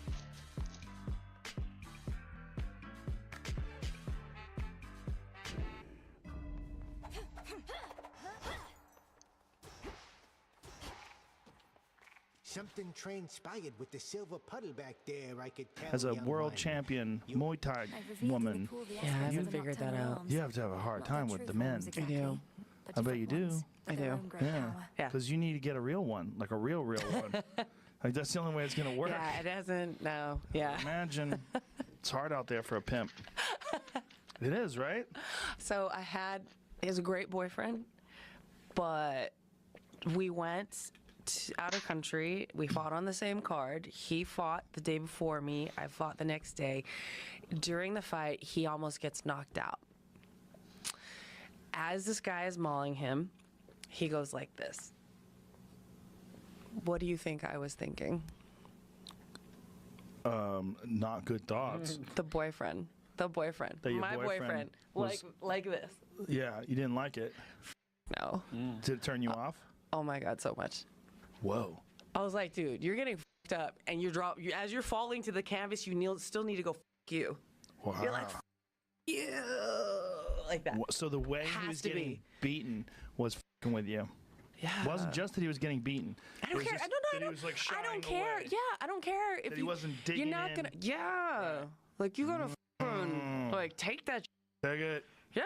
Like like a champ or like a fighter. Right. Yeah. You can't be like. Wow. That was. Sorry. Was that the beginning of the end? Yeah. That was And he tap, was a tap, great tap. First couple of boyfriend. He was nails. great. Tap, tap, tap, tap, tap. Yes, it was. Tap, tap, tap. It was. Maybe sometimes it's like that's the problem. It's like the balance. The ones who are not going to be great boyfriends are the ones that are going to turn you on. I understand. Go on. The biggest sexual organ in your body is your brain. And if there's something that turns you off, it turns you off. It's hard to explain. Now we have to go back to why it turns you off and everything and all that thing, but it's gonna mess with you. So that's pretty much what happened. Even though he was the greatest guy, there's like a blockage that happened that made her that turned her off. I understand where she's coming from. Whether I agree or not, man. When you're in your 40s and you're complaining about your dating prospects, and then you broke up with people because they got beat up in a mixed martial arts fight, that's probably why you're single. Yeah, definitely. Do you know what I mean? Like, personally, I just feel zero sympathy for people who break up with people on such arbitrary reasons. You're 43 and single, you struggle, and you're like, what's going on? I can figure this out. It's like, can you though? At the end of the day, relationships are about compromise. If you're going to how break up old with is someone single? over something so frivolous as that, definitely. do you know what I mean? Like, personally, I just feel zero sympathy for people who break up with people on such arbitrary reasons. You're 43 and single, you struggle, and you're like, what's going on? I can figure this out. It's like, can you though? At the end of the day, relationships are about compromise. If you're willing to break up with someone over something so frivolous as that, you deserve to be single. T'es pas prête. You're not À la fin, a knockout, my nigga? I understand. Like I'm saying, I take this as two separate things. Her saying that, and I'm like, I understand why you would say that and why you would break up. But if you link it to her being single, I'm like, wow. I figured it out. No, that's where I figured out what bothers me. Life's just ups and downs. And if you're going to drop me because I had a down, you didn't like the way I went about and lost, then why would I want you as on my side as a partner? I feel like the guy who lost won. Yeah, he won. By getting rid of her. He dodged a bullet. You know what I mean? Like if the bullet dodged him. If I bomb, right, and then I yell at the crowd afterwards and I handle it terribly, I don't want a wife or a girlfriend who's gonna dump me right after, rather than someone who's gonna give me the advice I need to come back and be better. You know what I mean? Like I want somebody who's gonna have my back. And this girl just seems like a fair weather fan, ironically enough. Right? Yeah. When things are great, I support you. The one thing wrong, deuces. Like, and it's just crazy to me. Like somebody would demand loyalty and stuff like that. They can't yet see that they have no sense of loyalty. You know what I mean? She's a wrestling wife. You know when you watch wrestling, and the wrestler has a wife or a girlfriend, and whenever he wins, it's all good. But whenever he loses, she goes with the competition, and then it starts. That's her. It's not like he got beat up in a street fight that he started. It's a mixed martial arts fight, and someone gets knocked out. Their first response is what? Either turtle, or they put their hands out. You have a very natural response to something you cannot control. What it is that it's like if he didn't really learn, like he's not to that champion thing. Then again, he's not in that champion state. Now, even the best fighters get knocked out that way. The whole hand out or turtling, they all get knocked out. So this idea that you won't do this or you won't do that, they all do it. The mightiest guys start turtling up when they take a badass liver bro or whatever. So for you to sit there and be like, I can't understand, you gotta be like, most people never get knocked out like that. I'm not excusing the fact of what she's saying. I'm like, I understand where she could come from. I don't necessarily agree with it. I get it. You want to be understanding, that's fine. Me, it's stupid for someone in a mixed martial arts background to be shocked that someone gets knocked out and they go into those kind of positions. This person isn't even fighting on the main card. They're fighting on the undercard. So they're not even the most high-level skilled person. You break up with a great boyfriend, a great partner, because of how they got knocked out. Now, flip side. Maybe there are other things that she's picked up on that reflect that behavior, because rarely is it just about one thing. Of course. It's about an amalgamation. I agree. Right? She wouldn't be with an alpha dude. He gets knocked out once. She's like, I'm out of here. Nobody does that. At some point, if you complain that at your age you're going to be alone, I mean, you can't. There's a bunch of my friends that they're alone, and they tell me how they go about their relationship and stuff like that, and I understand where they come from. But at the minute they're going to be like, I'm alone and this and that, I'm like, no, girl, no. You see, you're doing this, that. I understand it's hard, but you can't complain. It's the complaining for me. It's the complaining, yes. You know, but is it not possible that this person is just looking for reasons to break up with somebody? It's a possibility. You know what I mean? You know what I mean? Like if you're gonna break up with somebody because you don't like the way that they stepped on a leaf, right? They step on a leaf, you break up with them. I'm not gonna sit there and be like, I can understand that you love nature, and based off how he stepped on the leaf, I'm gonna be like, you're being unreasonable. You're just looking for reasons. And then for you to sit there and be like, I'm single and it sucks. Again, it could be just things that added up together. Yes. All right, it could be all of that, and she's just pinning on that. The last thing a girl wants who's like a professional fighter, or if somebody was really smart. You know, yeah, but even if the guy's really smart, because then they like, as long as they ace me somewhere. Yeah, that shit makes no sense, bro. As long as they can beat me somewhere. Yeah, it's self-inflicted. This really is. Fine, you can have those ideas of what you like and what you don't like, and you always, fine, you can have that. But yeah, you can't complain that it's limited. You can't complain that it's you. Who did that? It's you. No, you need a killer. No, what bothered me about that was like, you're a fighter, but you're not being a fighter. Right. Fighting is the action of fighting, but you it's not because you lose that you're not a fighter anymore. So Mike Tyson, he lost a couple of bouts. He's not a fighter anymore. We can't. No, you lost. You're not a fighter. You're not being a fighter. Being a fighter doesn't equate to always winning. It's fighting. Well, you're worried that if the shit hits the fan, that's what every woman is worried. If the shit hits the fan, how do you react? How do you react? And you don't really know until you see someone react when the shit hits the fan. And when you see the shit hitting the fan, you see them going, yikes! Ah! You're like, fuck! I can't count on you. He can't count on you either when it's hitting the fan. Facts. Like, you looked at him and shit hit the fan, and you're like, oh, I can't rely on you. That's fact. But him, he can't rely on you because shit hit the fan, and you was not there to support him. So same, and you end up alone. It's pretentious. What is? She is pretentious. You know, when the fan, you're not gonna be there, but you're not there yourself. But you're righteous in your way of. It's pretentious. So there's a little bit of pretension in there. See, I think he would have been better outside of the fighting situation. Outside. If the shit hit the fan. Oh, so for me, it was definitely like fighters, ego. Like, nah, dude, you need to have more pride than that. I mean, people make mistakes, people panic, people learn from those mistakes. I mean, there are people that fold in fights that come back way stronger and will never fold because they folded before they felt it. Because they made a mistake. You know, you make a split-second decision in the middle of a fight, and and something Something inside you, it exposes weakness that maybe you weren't prepared for the world to see. And then when you feel the pain of that weakness, you make a vow that you're never going to experience that again. That's entirely possible. I feel like mental strength is not, I don't think you either have it or you don't have it. I don't buy that. I think you can develop it. I think you can build it. And I think mental toughness and just the ability to persevere is something that you can cultivate. Let's see if she's understood it. I really believe that. Absolutely.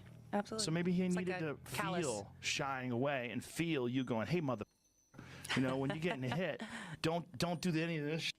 Maybe someone needs to hear that, so then when it's happening, they go, that, I'm not doing this anymore. Dig and then deep. they Yeah. dig deep and step to the side or clinch or do It's just something. like go fight out back. like a warrior. Yeah. You know? Or figure your way, a better response to the situation.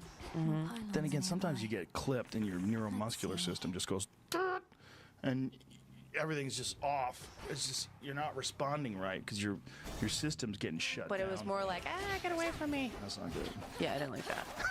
She's ignored everything he said. It's crazy. No. But, you know. And she's stuck on that warrior thing. Yeah. That what it is to be a fighter. Fair, but it's fine. I mean, yeah, people can want what they want. Again, it just comes down to that thing where it's like, I expect you more from you than what I'm willing to give myself. She listened to that whole thing that Joe said about like, sometimes you come back stronger. Someone just needs to be in your corner. And let you Nah, know. I didn't like that. And she's like, yeah, cool, yeah, but you coward. It's just interesting to me. Again, I understand what like separate issues for me. I'm like, yeah, I understand what you're saying. I understand the dynamics and where it's from. I understand the whole. Yeah, I get it. But then link to, ben là, si t'es tout seul, match-up, t'es tout seul, là, ça va pas bien, ça te regarde là. It's your fault. It's all you. You imagine if you were running some kind of company, goes under, you start drinking yourself to sleep every night because you're like just completely depressed by it, and your wife just dumps you right then and there. It's like, was she really loyal to you? That happened. Was she loyal to you or your wealth? You know? And then you have to like the audacity to walk around like self-righteously. You're like, can you believe what he did? No. Can you believe what you did? Sometimes people go through terrible things and they don't handle it well. Yeah. And just because they don't handle it well does not mean that that's like the cue for you. They could be going through something terrible. It's like that video that we covered about the girl that was with a guy and she dumped him, and because he was not doing good, and now he has a new girlfriend, and now he's doing good. Yeah. So now she's pissed off. Same idea. Yeah. I remember watching this video and just being like, oh, that's what made you dump a really good boyfriend. But hey, man, everyone has the right to dump whoever they want to dump. So do your thing. But like Breach said, just not gonna feel bad for you. Not at all. Yeah. That's it. To me, it's just a thing. People do dump people for the most dumb reasons. Shallow reasons. Yeah. Dumb reasons. And it's not like habits. It's just like one-off things. And they tell their stories. And I'm like, yo, boo boo, boo boo, boo boo, boo boo. You're sabotaging yourself. Maybe it's not. It's a way of saying that you're not ready for commitment or whatever, whatnot. I don't know what it is, but that's sabotage. Sabotage. Anyways, I don't know, man. Maybe it's because I've been in fights, so I've been knocked and like rocked.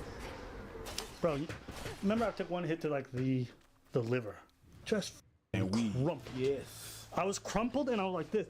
Liver hits is my bitch. You know what I mean? Or you ever been hit? You ever been hit in behind the ear? That it rings you. Stephen Hawking. It rings you. You mean you being dead? Nah, I meant the whole. Okay. Not Kara. This is the most ridiculous. But anyways, maybe you guys disagree. Maybe I on this video, but you guys can let us know in the comments below.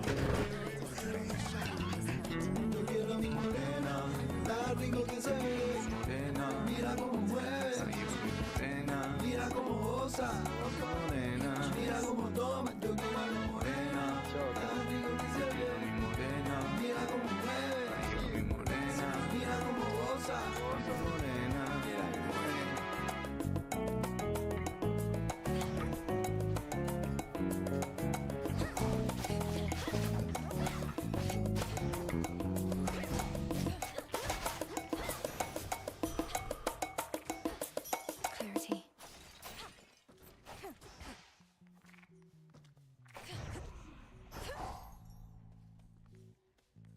They had a female guest on there and she was talking about like women asking for gifts and stuff before they give up the.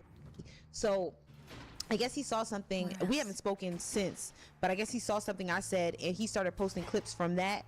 like bigging up their podcast, which was shady, and then also trying to allude to the fact that I asked them for gifts before I gave up any, which was totally false. That's not what happened. So you ain't asking for no gifts at all? So look, I don't ask So what you asking for? I'm gonna tell you what. No, I don't ask niggas for shit. What did you ask them for? I don't ask. You ain't asking for airing your tires, Hold nothing. up, not for a goddamn thing. And let me let it be clear. I Not don't ask. clean your car, wash your car. Nothing. I don't. First of all, Walk your dog. I don't ask. You could be a billion. I ain't asking you for shit. If you want to give it to me, all right, That's that's a on problem you. in itself, But you're but- not on the first date. I had to get my daughter something to eat before he took me out. So I was like, can you run me by the McDonald's real quick because I'm running behind, woo woo. We get to McDonald's. All she got was her classic, a milkshake, 4-piece nugget, and a small fry. When the lady at the window asked for the bread, He's like, where's that? Yeah. Nigga, you said run me through McDonald's real quick so we can. Yeah, nigga, you gonna pay for it. McDonald's. I'm sorry. Okay. I think that's the Already, problem that was right now. the first problem. That ain't no problem. At that moment, That's your problem. Look, and it was at that moment. Now I had the You bread, could've paid for the- and I even asked him did he want anything. But look, it was at that moment that I knew you were never getting this. Because he ain't pay for your daughter food. Not thirsty, but hey. At last. What? She said, I don't ask niggas for shit. If you want to get some food, I was about to get to that. And you know what? She's right. She doesn't ask people for ish. She doesn't. She expects. And that makes it worse. It's your first date, and I'm paying for your daughter's Happy Meal. First date, and I'm paying for your daughter's Happy Meal. Yeah. Yeah. It doesn't say anything about the guy. It says more about you, but whatever. On what planet are we taking your daughter out to eat on a first date? I can understand 10 dates in, 15 dates in. The first date? Before the date even starts, I'm running late. I don't even. Can you run me and my daughter in your car so we get some food and you expect me to pay? That already tells me that you going in with zero expectations. Like, you think I'm a Simpson. Sacred bond. Yellow skin, Simpsons. On the first date. Oh, like that famous character from the cartoon character, Yua? Yua? Bruh. Yua Simpson? Bruh. Imagine if I showed up on the first date, rip my pants off, like, yo, let's get this. That's what it's like. Mm-hmm. You brought your daughter in my car on the first date? That's not a problem to bring your daughter in the car. That's not what the problem is. Thought these only grew below. I mean, and it's not even the fact that she's asking. Asking for doesn't make you a gold digger or not. You're expecting though. I disagree. He had to just do it. Not even ask. You don't have to ask. You would just have to do it. Your generous aid is much appreciated, Lord. No. Even asking for a ride on a first date for you and your daughter's a problem. Brother, we're going to get to know each other for the first time. You're bringing your daughter in front of me. How irresponsible do you have to be? See what you're saying. Listen, if I go on a date with a single mom, that's not an issue. My problem is, I'm gonna take my time before I get to know the child if we're gonna get to that point. I'm not gonna introduce myself to the child on some willy-nilly type thing. And it also tells me that you don't have your shit together where you can't manage both having a child and having a relationship like it. We're on the first date. This is the one where you come in with your best foot forward. Well, maybe that was your best foot forward. That's the problem. You know what I'm saying? I see, absolutely. Bro, I've seen a lot of my first date. I ain't never seen that. Yo, give me a ride for me and my daughter. That's weird. Right off the jump. Take me by McDonald's so I can get her a meal because she's not been fed yet. That's another level. Oh, you not paying for this meal? That just first date? You not paying for my daughter's meal? Then you're not getting this. Then you're trash. And you're not worthy enough. Well, you know what, bro? It's okay. You dodged me. Chill. Nah, he dodged me. He dodged me. That's what it is. And sometimes whenever you take an L like that, it's really just a win because you dodged me, my guy. That's what I'm saying. I see where you're from. Absolutely. You know what's crazy? It's not. She would have realized the mistake afterwards, but you know what I fucked up there? And I'd been like, cool. For her to have so much, like, hindsight to look back on it and still think he's the trash one, like, Dang, what kind of life do you live? Because she's telling the story, and everybody that tells the story paints himself as a hero, and that's what it is. I'm like, people are not gonna start telling stories about themselves. It's like, okay, this is off. Most people are not gonna do that, and that's what it is. Like, to me, it's this. I don't ask for nothing. No, you expect, which makes it worse. If you ask, at least there's something in the behind of your head that there might be a yes or a no. You expect. It just needs to be done. C'est prétentieux. You know what It's pretentious. You know, I just realized it. This is men's fault. Yeah, it is. For her to be this comfortable and for her to say this in hindsight means that plenty of dudes have bought the hat because plenty of dudes have simped in that. That's why I'm not that pissed. Yeah. And the way she looked, how she looks, she got the thing that she got because she looks a certain way and everything and stuff. And yeah, people are gonna give her. So it's not even her fault. She's been enabled. No, which is fine. It's also her fault, but yeah. Yeah. I see what you're saying, but you know, that's why I'm not even that pissed. Yeah. I'm like, because it works like that in some kind of it works like that. So whatever. It's yeah. I think the guy didn't take a L. Well, it's an L, but it's not really an L. To me, it's akin to again, ladies, you show up on a date and you show up to the dude's place and he opens the door, he's butt naked, and you haven't even talked about this stuff at all. You'd probably be turned off. So like, what the? And you probably walk away because it's so out of pocket and random. You open the door button. Yeah. What? Yeah. As a man, if you think an L like that, it's not an L. It's like if you were a rookie that never played basketball in your life, you were a tower boy, and then they ask you to jump on the field because everybody's injured. You go on the field and you lose in the finals against LeBron James. You lost against LeBron James, and that's an L. But you lost against LeBron James, that's a win. The name's always gonna be there. So to me, the guy, that's not an L. You dodged one. That's some different shit. But yeah, first date. Better.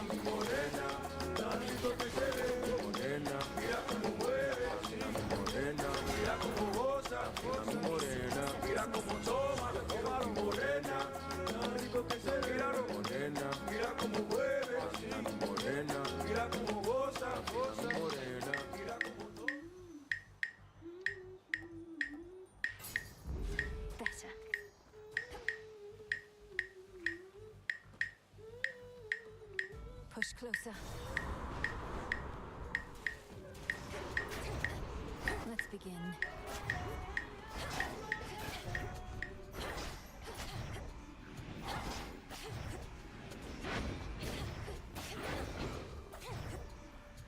today's topic. Yo, I seen a post where it's like, oh, if you want to take me out, he got to pay for my babysitter. Why should my baby daddy and me got to pay for my babysitter when you the one that want to take me out? What? I'm not going to ask to be, pay for my babysitter. I'm expecting you to know to do that for me.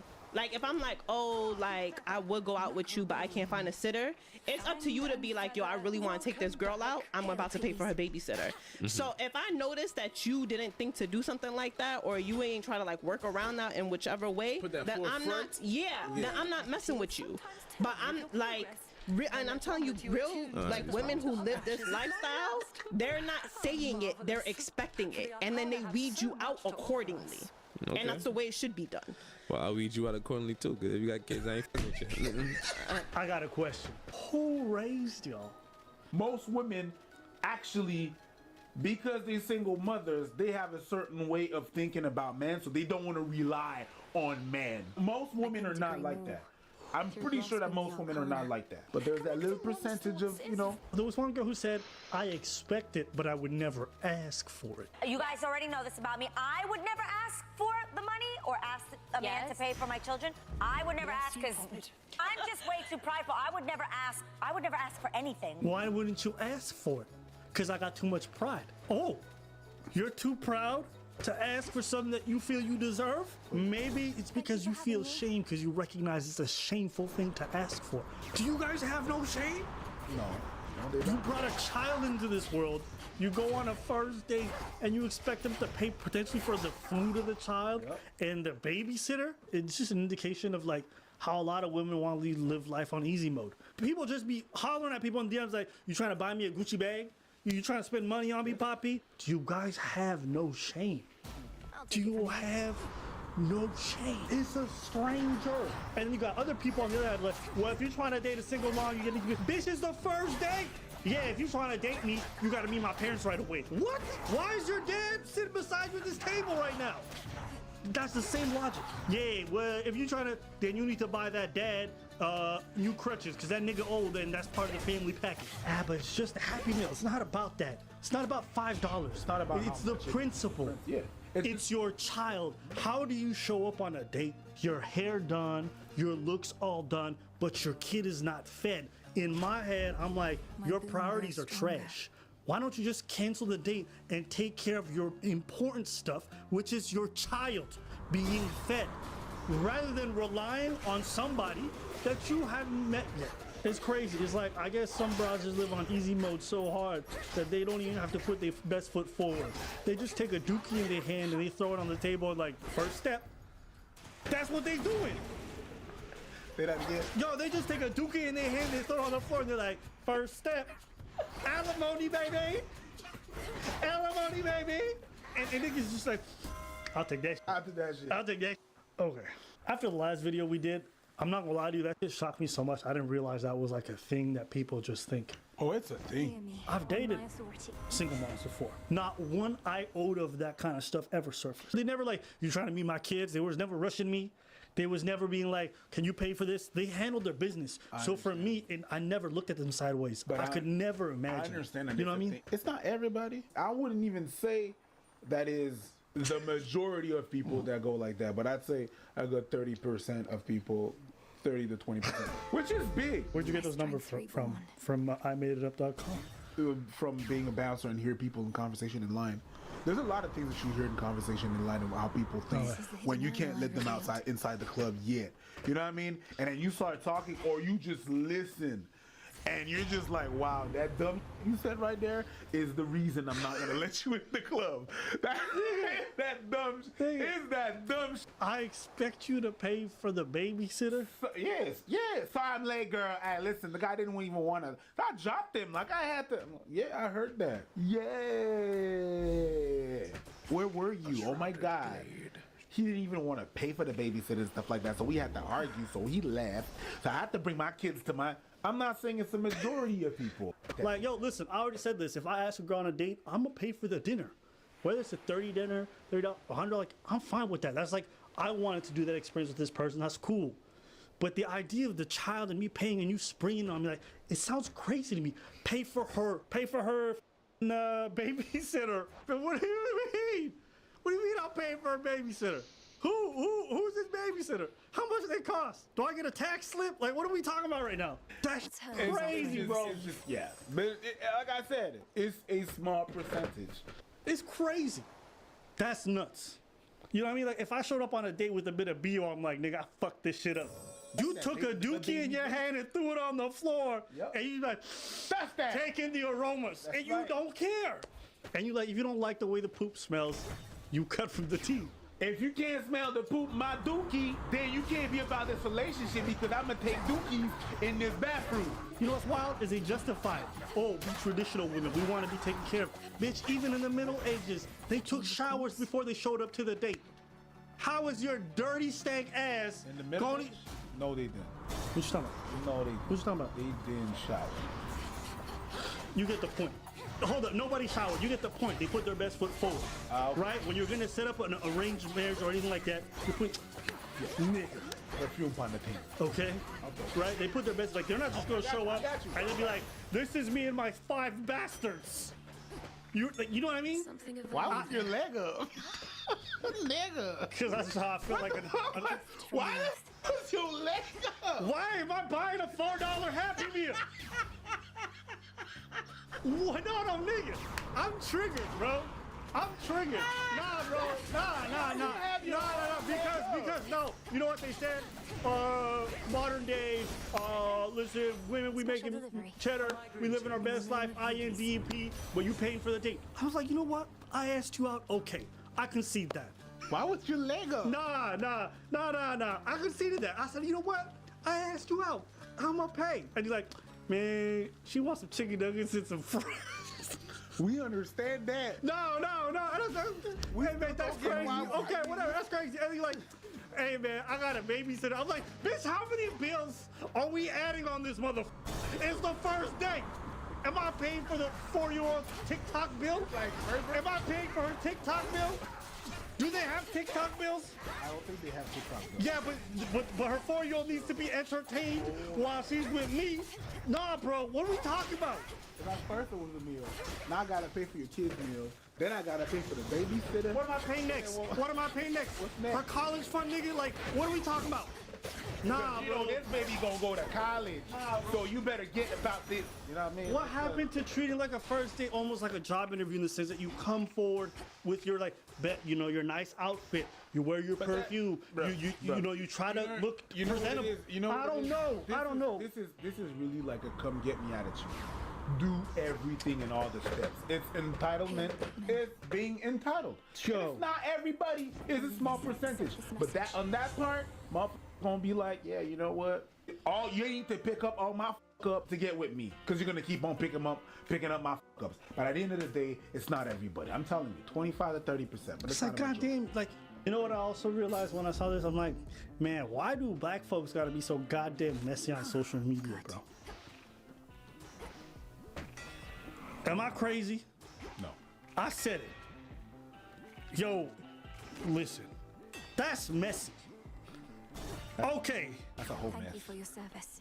Why is your window wide open and everybody on the street can see into your room? Clean that bitch up or close your curtains. You mean, why is your window open and we can see to the floor? We can see to the wall. To the sweat go down your balls. Bruh. I don't know, man. All them bitches close. And people was defending that shit. Oh, it's like, oh my God, bro. You know, bro. Dogs keep motherfucker. Dogs keep. I guess dating's changed. Maybe I missed a boat or two. I never seen no stuff like that. Boat or two? Listen, I've been on some. No. I've been on some interesting dates. It's not been that long, but this, never. That's the thing. I think that if it was something like that, there would be other things. Like before you even get to the date, you talking to the person, there would be other things that made you drop her, so you wouldn't have gone to the date. That's probably why. Your pre-screening is pretty strong, so I don't think that would happen. There's other things that would have happened that you would have dismissed it. So I think that's the reason why you were not aware or you didn't encounter that. So that being said, there's some guys that are gonna be like, well, why do I attract all the same kind of, or even women are gonna say, why do I always attract? Yeah, no, you don't attract. You let people in. All right, and that's pretty much it. So maybe you don't even let people like that in, and that's why you didn't know that existed. I don't know. Listen, I was raised by a single mother, so I just could never imagine her doing the stuff like, she just had so much pride. She handled her business and she worked hard, and it made me respect her. Despite it not being an ideal environment, like, she did her thing. I don't know if I would have looked at her with respect if she out here trying to fleece niggas for food and money for a babysitter. Like, I don't know. Just some of y'all need to know what it means to be ashamed. Some shame is good. Game of Thrones. We need to walk some people through the street and just yell shame at them. Want. What? That's just Creole. Yo. Want. So, want. That's crazy. Say want. Anyways, and you know, like I said, maybe I missed some. Y'all can let me know this, but I just can't believe what I'm seeing.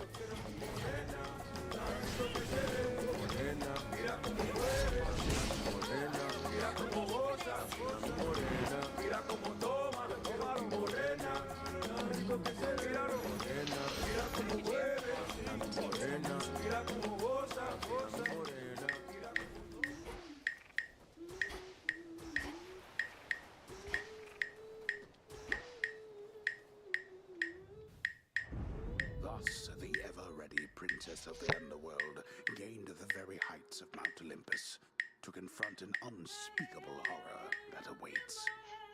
So unspeakable is that horror that it cannot adequately be described, nor even shown.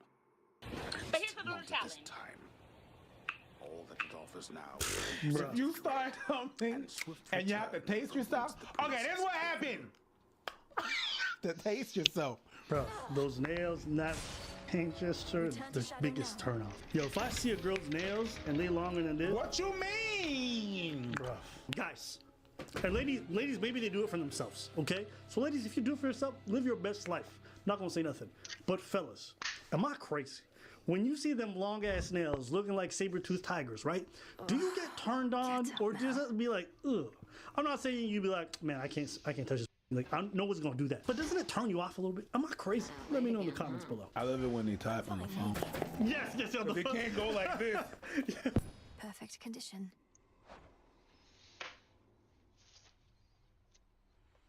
I said. Oh my God. You know what I do respect though? Literally every girl like that I slept with, when they put their hands around my pinor, they've never messed it up. Like they so used to having these nails. They respect it. They be like, but that's why they beat this. Yeah, they do the whole Injara pose. Yeah, you know what I mean? They be like, like this, man. It isn't. It's just fun. But hey, to each their own. To each their own. If it's your thing, it's your thing. I mean, yeah. Women do it for themselves. We got all these things we want in a man. A list of things. He got to be tall. He got to be dark. He got to be handsome. He got to have pretty teeth. He got to be a family man. He got to be financially stable. He got to be rich. He got to be successful. He got to be all these things. And we ain't even half the things on that list. He got to be a family man. You may talk to your mama in 6 months, but you want him to be a family man. So this is what I challenge you to do. Can I ask you something? Can you come with those nails and not come with the... No. It's a package deal, right? Yeah. Like a 3-piece combo. But you gotta show them. You gotta show your nail. When you get your nails done, you gotta show them. I go no further from that point. I was nearly at the base of Olympus, yet my path was sealed, like it didn't even exist. You don't think they'll... C'est dans le plane, no, c'est dans le plane. C'est dans le plane, no, c'est dans le plane. Yeah. Parachute it. Parachute it. Like, it's kind of like when a guy works out and you're like, hey man, where's the store? It's over there, bro. It's over there. It's over there, bro. It's over. I think it's really over there, bro. You need to go slide them stairs up. Then after that, you go down. How you doing, brother? Put it there. Yeah. Put it there, Abba. Yeah. No, I'm not touching you. I'm not touching you while you grunting. Shake my hand. I'm not. Big pause. Big pause. You want him to be understanding. You're the least understanding person in your circle of friends, but he got to be understanding. Pathway wasn't sealed. Okay, so I guess she's basically saying if you got a lot of negative attributes, don't be expecting the best. You got to match it up. Very basic advice, you know what I mean? But before we move on to Derek Jackson, she got a whole lot of flack because of that. Women were not happy. And I believe she was talking to women, but I believe her advice goes both ways. But just like us, whenever we talk about issues that men deal with and we don't talk about the opposite, that's our experience, right? So her experience with her girlfriends and stuff like that is that. I understand what she was saying. You match it up. What she said was, it was breaking down to saying, what do you bring to the table? Yeah.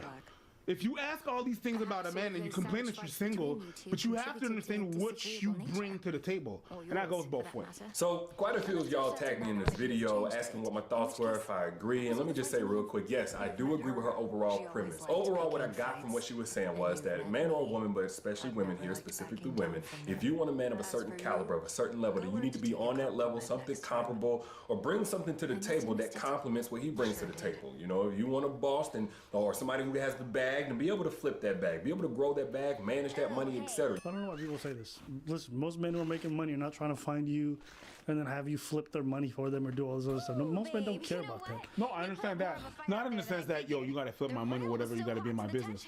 Oh, if it's not in my business at all. But you can't be a liability. Yeah, but there's a huge difference. Don't come in with hundreds of thousands worth of debt and be like, hey, no. You know, I know there's a difference. Yeah. You shouldn't be looking for a man in which you would be a downgrade for him. You would be a step back from him. That's just what it is. Now, what I found interesting was a lot of the feedback was from women who were agreeing. And that seemed to come as a shock to a lot of guys. And I saw dudes commenting stuff like, oh, y'all don't want to hear this truth when it comes from us because we be saying it all the time. We've been saying it, but because it's coming from a woman, now y'all want to hear it. And I'm going to just speak from observation that I don't think that's quite the case. I don't think women have as much of a problem with the truth as people say. I think a lot of women have a problem whenever the truth is being misused as a weapon or a device of degrading them or cutting them down or attacking their self-esteem. Or that women have a problem whenever the whole, this truth right here is being misapplied to the exact opposite of what this girl is talking about. Now, the truth is, women got an issue because the way men say it is super dry. Does it? Yeah. It's basically the tone. Yeah.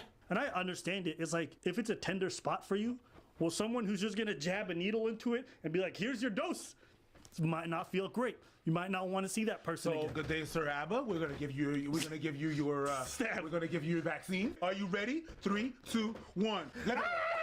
You know what I mean? I get it. But anyways, I think that's the big thing. It's like sometimes you can agree with someone's advice, but also the way that they say it just doesn't sit right with you. And that's the reason why a lot of women don't like us. Me specifically. Oh, they don't like. Well, yeah, they don't like you because you're dry. They don't like me because I go out with a white lady. I was thinking in my head. I was thinking in my head. I'm like, I'm not gonna bring this shit up.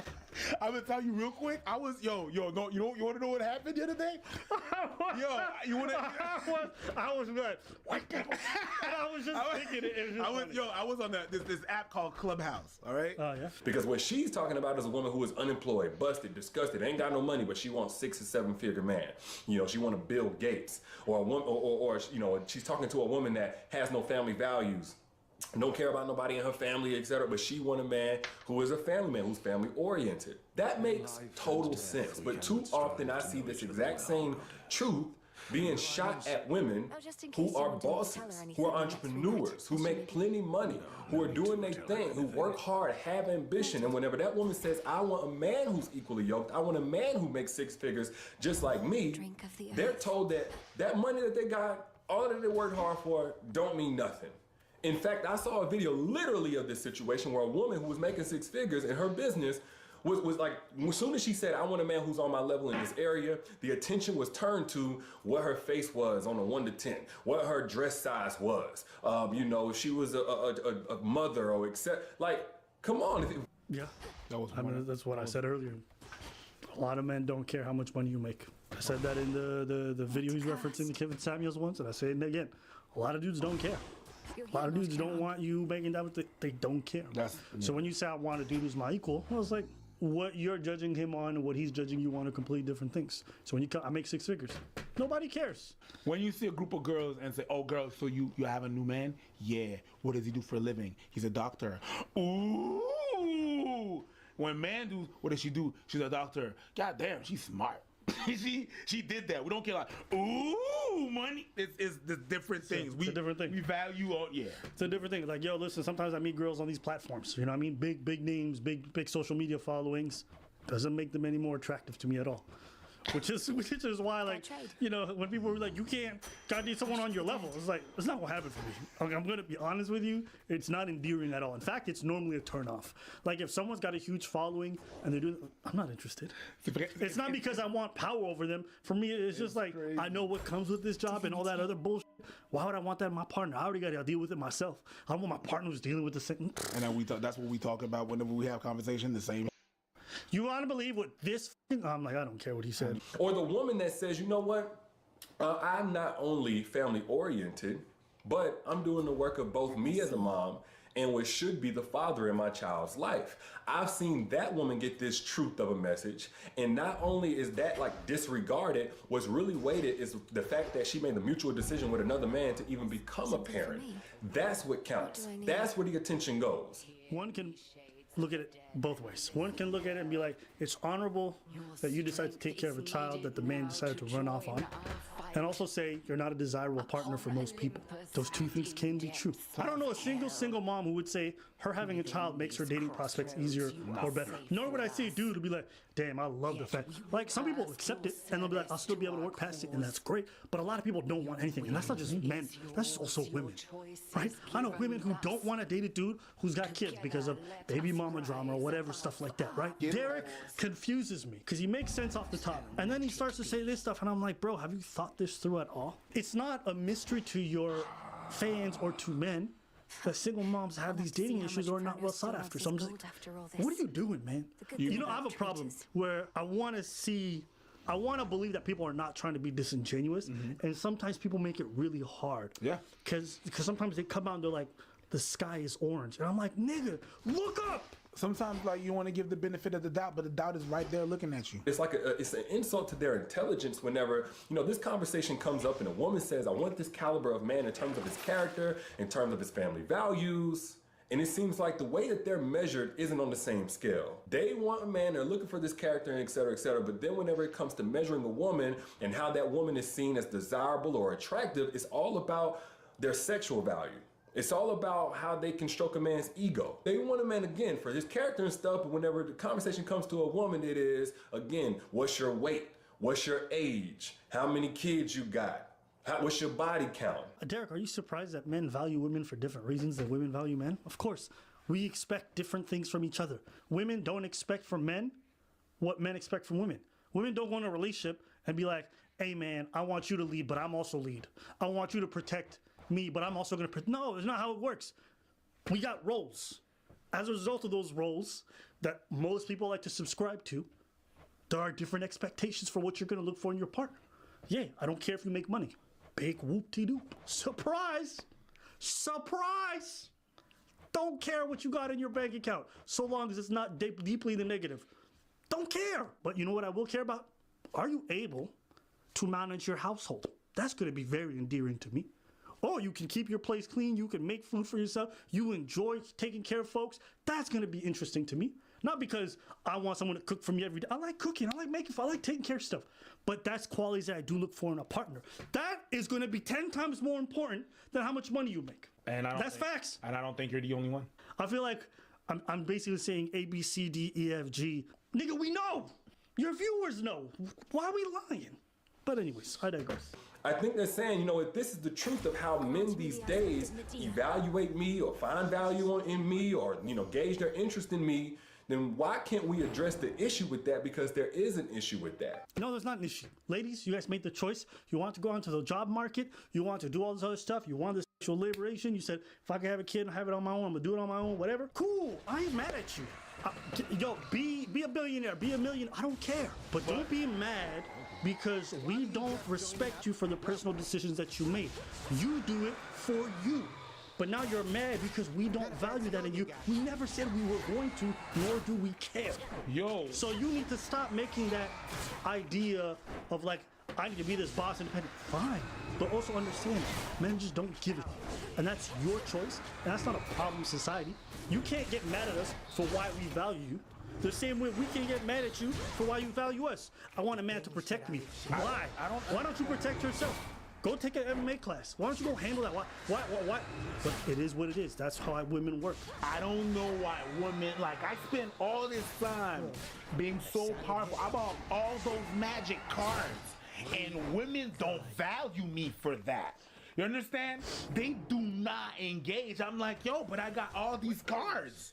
All these magic cards. I have all the Dragon Balls that I can have.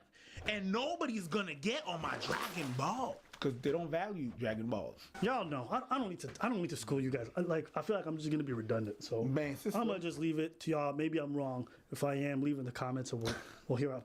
Good Lord, man. Derek. You started off good. That's Darth Sympius strikes again. The Force strikes back. No, it's the Empire. The Empire strikes back. The Empire of Simpson. The Simpson.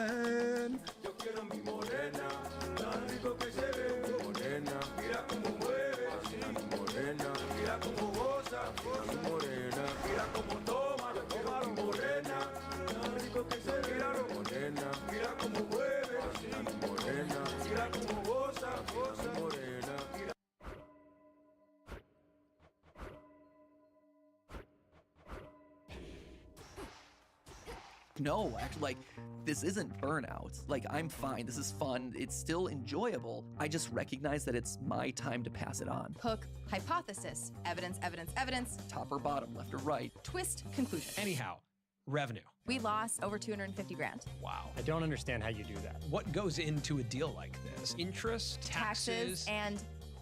But here's another challenge. Okay, so this is like something that I really want to know. So today I was at school and I walked in like the little village area, like you know, was just chilling. I was doing my homework, and I sat down to do my homework, and this really fine black man walked past me. Disclaimer, I'm black. But anyway, so he walked past me, and I was like, damn, he's I don't know. Some father like, yo, disclaimer, I'm black. You know what it makes me think of? It makes me think of the people who are always in YouTube comments be like, newsflash, everyone, the girl in question's not black. She's biracial. And they get all excited about making that distinction.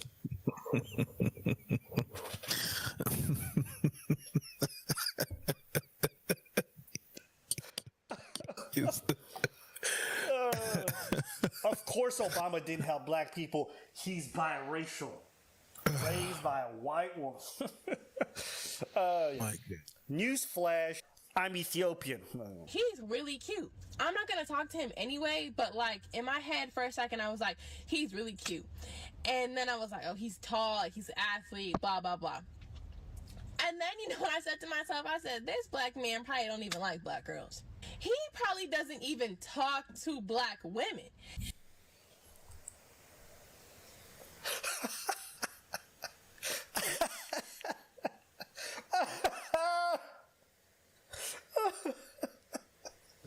Man, sometimes I get so excited. Sometimes Fucking piece of shit. I get so excited because I pick these videos because I know. You knew exactly what the fuck you was doing when you did that. When you picked that shit, you knew exactly what the fuck you. Hey, bro, you want to film tonight? Yeah, sure, whatever. You knew exactly what the fuck you was doing. Hey man, this is what happens when you care about someone. You curate things for them. You don't care about me. Fuck out of here. But you know what I do care about? Must be the money. That is exactly because this is money.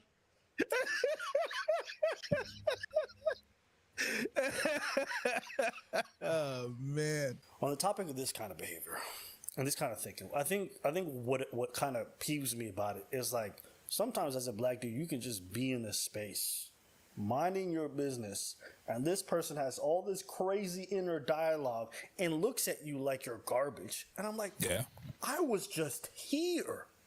Yeah. You don't even know me. No. And you're convinced that I have all these terrible views.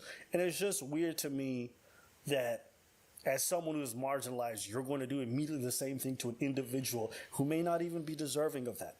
You know what this reminds me of? This reminds me of when like dudes go up to a girl, they're like, hey baby, you want to get some dick, right? And they're saying all this gross stuff, even though it's not who they actually are. They get a little bit of liquor in them and they act really goofy. Yeah. And all it is, it's like a preemptive strike. Like, I already know you're going to probably reject who I really am, so let me just do this whole little charade and this stupid dance so you don't even get to really reject me. It's the same idea. This is all just self-preservation. It's bad. It's not healthy. And when I see it, I just get disappointed in people. And that's the same for this girl. She's a beautiful black woman. You know what I'm saying? Yep. Right up my alley, right up my type, right? And the idea that I could be walking down the street and this person is so convinced that they're, that would probably be something that I'd be off-putting. To be like having to deal with that, it's like that might be something that makes someone not want to deal with you. So if you feel this way and you constantly think this way, address whatever you got going on inside so you don't take that negative energy into your relationships and your dynamics. Because if you do, that could be the reason why you miss out on really great people. She's upset because she feels like black men marginalize black women and have no interest in them, right? They have these preconceived notions about what black women are like, and they're like, I hate them, so I'm going to go for different women. And then her, without knowing the man in front of her, has preconceived notions about what that individual's like and what he's into, and therefore they're going to move forward with that in her head. So she's doing, in a weird way, what a lot of black dudes do, which is like, I already know who you are, therefore I'm not even going to give you a shot. The same way black men, some black dudes will be like, black women are like this, so they're not worth it. She's doing the same thing to this man. This black man's probably not going to be into me. He's into other stuff, so I'm not even going to open my... And there's an interesting cycle there. I can't tell you how many times I've had women say, oh, Abba, you look like you're into white women, not knowing my dating preference whatsoever. Not knowing how many times I've shot my shot at black ladies and been turned down. And I'm not jaded. I'm not mad. I'm open. I'm always going to be. But it's just interesting to me that there's all these preconceived notions that people come into situations, and oftentimes they're so wrong. But here's the thing. It really just comes down to a very simple thing. It's a self-defense mechanism. Yeah, I definitely. think you don't like me, so I'm going to disqualify myself already so you don't even get the opportunity to reject me. But you also will know what you miss out on. You miss out on having an opportunity at all. That's Yeah, the sad well, it's reality. There's a plenty of people out there that you probably disqualified that may have actually been interested in you. But because you come in with so much of this negative energy to try to preserve yourself, you stop yourself from having a lot of good connections in your life. You know? And that's a sad cycle that I see repeating itself. We have to stop running with these notions that this is like a common, everyday, everywhere thing, because the truth of the matter is 87% of black men are married to black women. 87% of black men are married to black women. That doesn't mean that there aren't a group of them who prefer going out. That doesn't mean that there are some of them who don't have terrible. But we also have to be careful to not make an over-representation of these phenomenons, because we make them far worse than they are. And what it ends up doing is it actually exacerbates the very issue we think is so rampant. And so I was going to say, if you feel like you don't get the shine that you deserve based off, you know what's not going to help you? Coming in with negative energy. It's not what you want to hear, but sometimes that's the truth. And those are my thoughts. But I'm gonna tell you why I'm triggered like that when shit like that happens. The reason why all this happens and why I'm triggered like that and why I'm like, I lose my shit sometimes and I roll my eyes and I leave is because it comes back to when I was a kid. When I was a kid, some of my bullies were teachers. Some of my bullies were black people, but some of the bullies that I had were black women. Okay. I was not black enough. I was not man enough. I was a faggot. I was this. Sorry, I used the word, but that's the word that they use. All right. I don't know how many times I heard that, and I was not. And I just he this and that, and most of the time was really just because I had respect for them because I didn't try anything on them when they were like necessarily in their most vulnerable position or stuff like that. Understand? So whenever someone tells me, "Oh yeah, you probably just like white women," first it brings me back to you calling me not black enough. You don't even know me, and then you're just deeming, yeah, he's like that. He's one of those, a traitor. He's that. It brings me back to that time where they were my biggest bully when I was just not enough, not manly enough, not a man enough, not none of that enough. Until I have a woman, I have a wife, I have a girlfriend, and she happens to be black and white. And you got a girlfriend? You? Oh, word. Oh, all right. Oh, she's probably white. And I'd be like, yeah, she is, but she's not. I don't go out with her because she's white. I go out with her and she happens to be white because I could be dating other people, other races and everything and stuff. You know what I mean? I didn't select her because of her race, but it brings me back to that. Oh, all right. Oh yeah, it must be because you're not really a black man. You're not really black, so you're gonna go out with your own kind of whiteys over there. You know what I mean? That gets to me because I'm like, yo, you're marginalized and you're gonna marginalize your own kind. That's just stupid.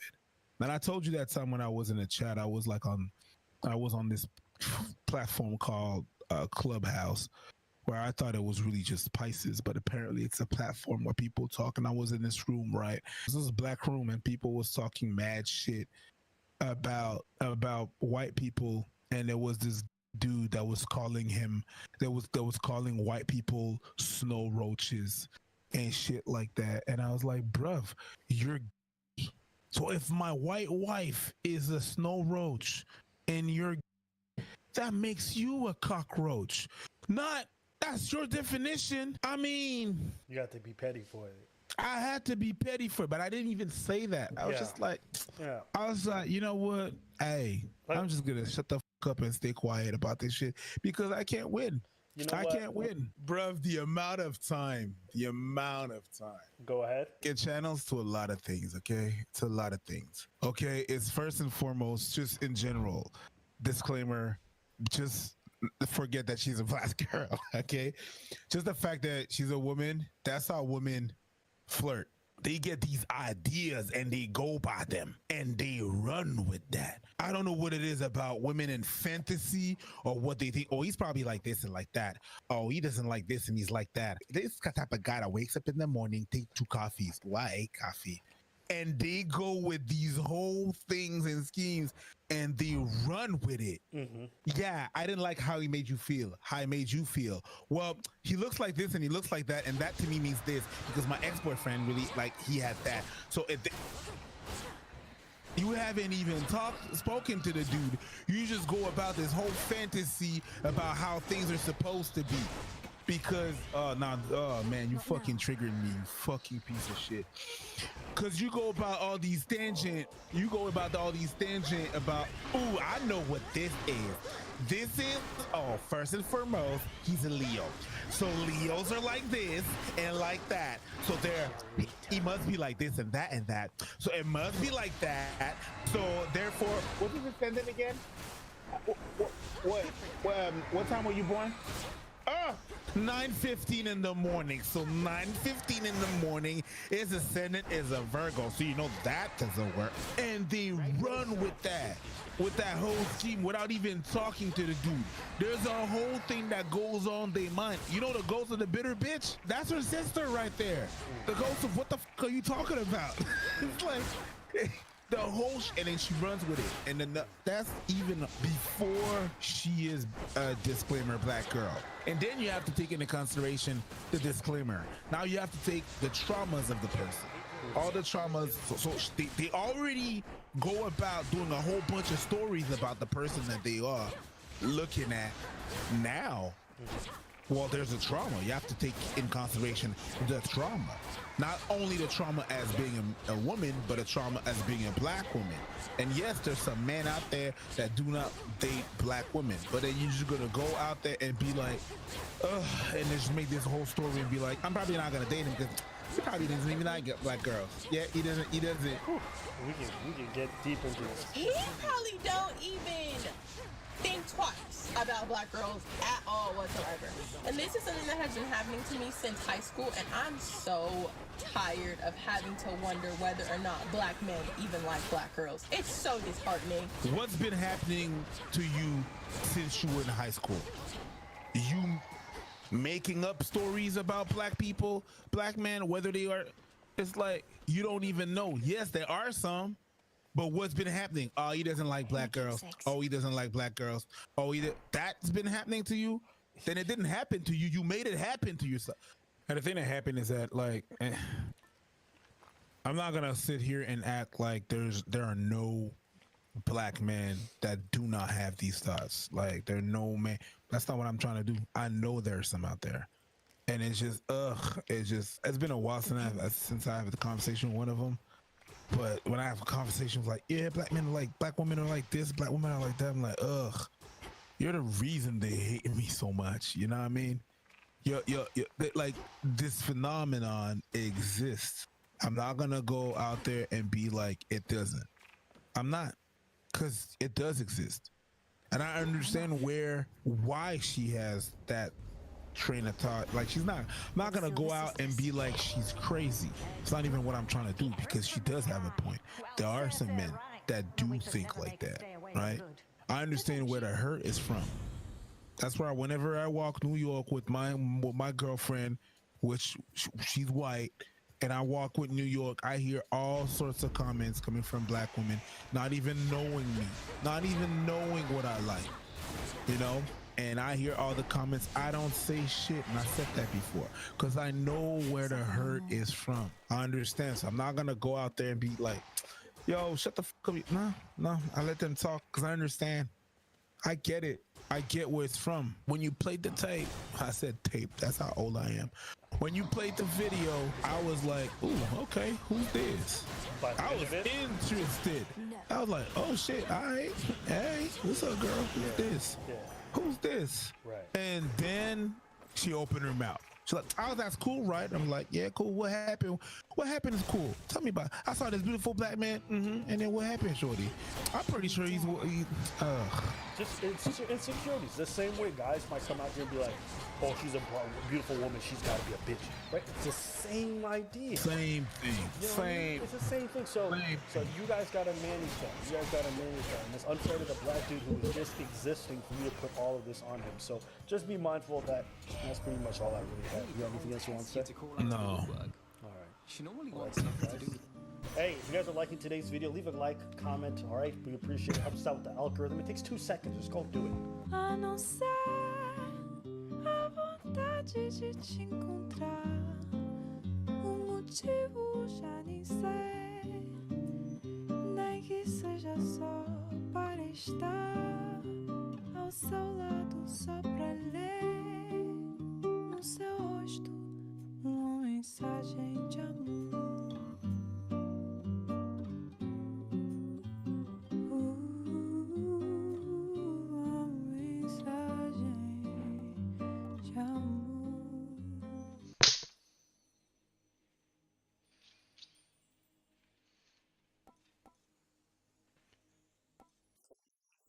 Are relationship prenups a good idea?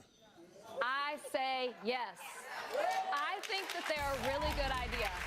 I mean, by the time that you get to the point where you don't want to be with each other anymore, you want it to go as smoothly as possible. I think if you have a prenup or if you have some sort of contract, you're already going into the relationship with an expiration date. You're thinking, I'm gonna break up with you. I bought myself a car and I put insurance on it. With that way of thinking, you're already thinking that you're gonna have an accident. You're just going down that route. You signing a will is just you thinking about death. You can't just think about death like that, because then, you know, it's gonna happen. You have a lot of things that you acquire, you know, a house, a car, accounts, and money coming in. It's preparing yourself to an eventuality that might happen. It's either you're gonna make it, either you're not. Prepare yourself. Yeah, some people might say, well, you know, it's different because, like, death is something that can spontaneously happen to you. Yeah, and sometimes you can spontaneously get divorced. Sometimes people grow out of love and they don't want to be with you anymore. That happens. Even if you want to, all the might you have inside of you. Sometimes some girls just don't want to be with you. That happens. Some guys don't want to be with you either. This wasn't a prenup, though. This was a contract that he put in front of her, 46 pages, that says, if we're going to break up, you are out the door. Ladies, your strongest weapon is your intuition. If somebody's handing you a contract on day one saying, if it don't work, your ass is out the door, your ass needs to be out the door on day one! Madame Tarienzi, why? People say that when they're the ones who are not making the money. You know, if I'm getting involved with somebody like common law, for example, and then they're entitled to some kind of financial, like, understand, my financial contribution is not just my partner. I also have a family to take care of. I got people around me who may rely on me for money. Like, that stuff matters. So when you think you can come in, live with me in a place that I purchased, the place I furnished, or whatever it might be, and then think you can take half of that just after divorce, why? If you are someone of character who's really not in it for the money, right? Then that's fine. Just sign the contract that we all know. Because guess what? You can say something, but guess what? Things change after a while. Things can sour very fast when breakups are about to happen. People can turn resentful for all kinds of reasons. So you may go in being like, I would never. But how many times people said, I would never. And they did that. When I hear her, I'm just like, bro, I don't buy it. Listen, if I made the money before you got with me, that's mine. That's it. That's how I feel about it. That's how I feel about this kind of financial split stuff. If we came into this relationship way later when I've already established myself and my finances are straight and soaring, well, what did you contribute to that wealth and that accumulation? Am I crazy to say that? But then again, even then, when in the court of law, whenever you break up, they're going to tell you that what you brought into the relationship is not necessarily just money. And they're going to take an accountability other things that you bring to the table and other things that you bring to the if you fix things around the house. It's not your money, but you bring that to the table. That as well. You can't put a price tag on that. Money is easy. It's a sign, it's a dollar, it's a number, it's easy. Boom, that amount of money, boom, flip. But it's more than that. Whatever you contribute to the relationship is more than just the money you bring home. It's also everything that you are able to do and to bring to ease the relationship. Cooking, taking care of the kids. A relationship is compromise. You know, it's a funny thing. I agree. If you go into it with the idea that it's going to end, let me tell you something. I don't know a single person that has a prenup that ain't had to use it.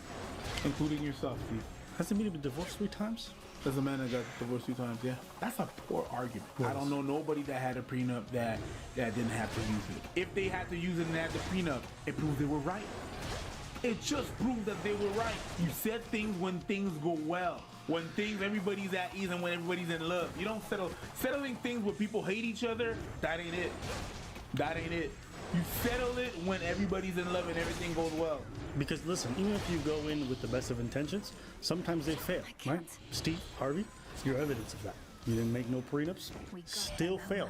Well, I think it's always good to understand that possibility is there, and if that happens, we don't want finances and all that stuff to be a huge burden within that dynamic. So, stands to reason to me that considering marriage is such a contract anyways to begin with, where you're saying, this is yours, this is mine, this is already established within the marriage contract, what's the issue with adding more stipulations to that to make sure that every party upon a breakup is going to see that their side ends well?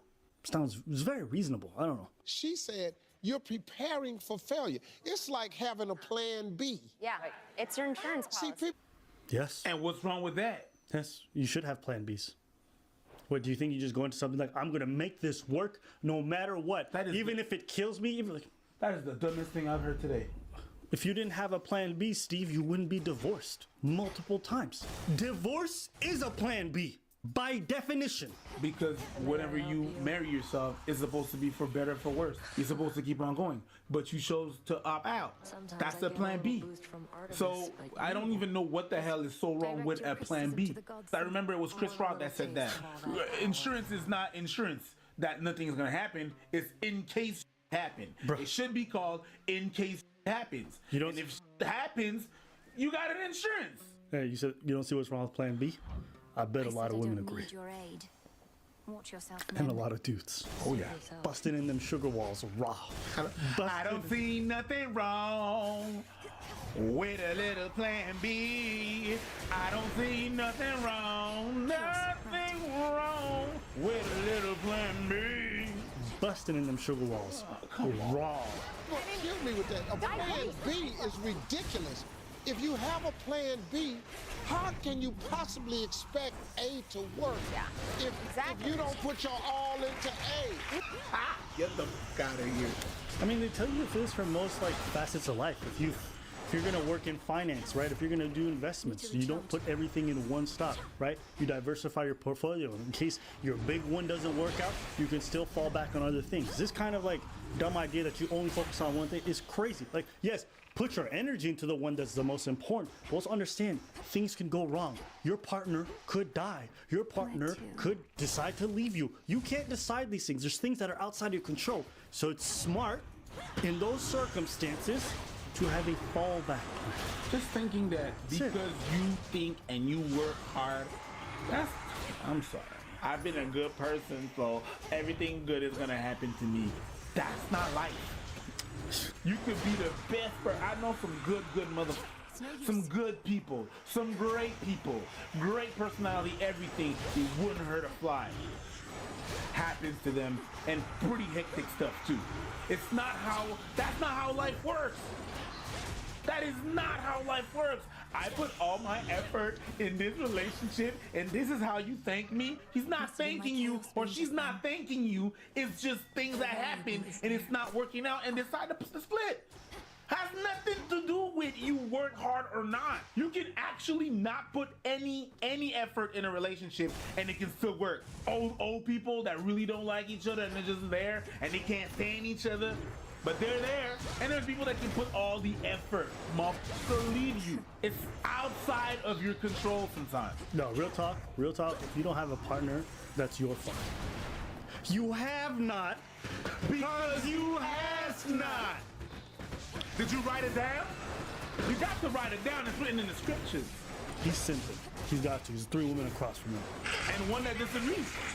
Yeah, but the majority of the audience, what do you think they think? Exactly. All right. You have to go into that relationship 100% committed, not thinking, okay, if it doesn't work out, this is what I'm gonna do. You know, if it doesn't work out, then fine. I'm out of here. I don't want any of this. I'll go shopping and buy new furniture. Right. Yeah, but that's you. And that's what you're saying right now. You don't know how you're gonna feel at that time. You don't know how scared or worried you're gonna be because of financial situations or not being able to live the same lifestyle or whatever it might be.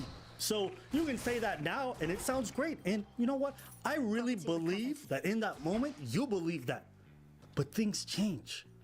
Do you think people, when they say till death do us part, they're saying, I'm not committed? No, they're 100% into it. But happens. Is it that not the case? You think most people who are getting married are like, I'm not gonna last in this? No, most of them really believe they will. But shit happens. And if it doesn't work out, I hope that you would treat me accordingly. There are plenty of women who have busted their butts for their men. They have put into that relationship. Why is it that after 5, 10 years, a relationship doesn't work? You're gonna throw me out of the house? No, I'm keeping the house, the car. I'm keeping everything. Your ass is leaving the house. Amen. Women like this is exactly why you need a prenup. Yup, because she's acting out of anger, not even out of logic. And I guarantee if you Google her name around, she's definitely been divorced. I suspect you. Definitely been divorced. What's her name? How many spouses you got? Man, get this out of here, bro. You know what? No. This is the big, no, bro. This is the big irony of what she said. Peep game. She said, what, you think you're just gonna throw me out and then I'm gonna have nothing? You think you're gonna let me go? The irony is that most women are the ones who bring divorces to men. So it's not us saying you gotta leave. You're the one who's leaving. And then you also think that you're gonna get the house and the car and everything else. The audacity to make yourself sound like the victim and then also take all the benefits. That's the number. That's the number. It's not taking it out. Most man, in all the relationship, it's women that bring, mostly women that brings the divorce. That's just a fact. Stop.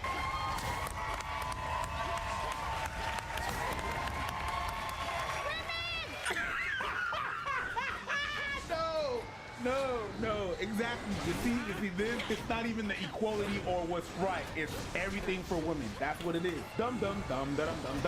You know what's crazy? It's crazy how women can get on live television and be this toxic. It's wild. Listen, my stance on this is very simple. If we get married and I made the money before, you're not touching that. After we get married, we go through that whole process. I'm going to support you because you've been part of that process from there on forward. You know, that's how I feel. That's how I'm going to stay feeling. Any kind of relationship or marriage I'm going to get to, I'm going to go with that. And I'm also going to make sure I'm going to be with a partner who's open to that kind of idea because the people I generally date have some level of integrity in that regards and are fine with that, right? They're not after my, so they don't mind signing. It's not a big deal to them, right? So I think in terms of showing commitment, I don't think having a prenup shows that you're not committed. If anything, I think it's an extra form of commitment because it alleviates any of those possible stresses that you have in regards to what may happen in regards to finances. Whether you're a man or a woman who's making a lot more, okay? It just takes that away. Because you're actually thinking of after the relationship. The reason why I say this is because, like I said it before, but I gotta think about my mom. I gotta think about my brother, my sister. Like, I got people I'm taking care of. I can't have you leave and then rob them also, but no, it's not gonna work like that, right? So I have responsibilities. If you wanna be with me in this regards and you really believe in this, then just sign it. You don't work it out. But the idea that, oh, if you make us, that's stupid. That's stupid. Anybody who gets a divorce and acts like there's not a plan B, like, you lie. That's it. Most people recognize that there is a plan B. Does it put it okay? Yeah. No. What you need to do is put all your eggs in one basket. Who says that? Who said that ever? And I don't even know how people would think that and think like that. But you know what?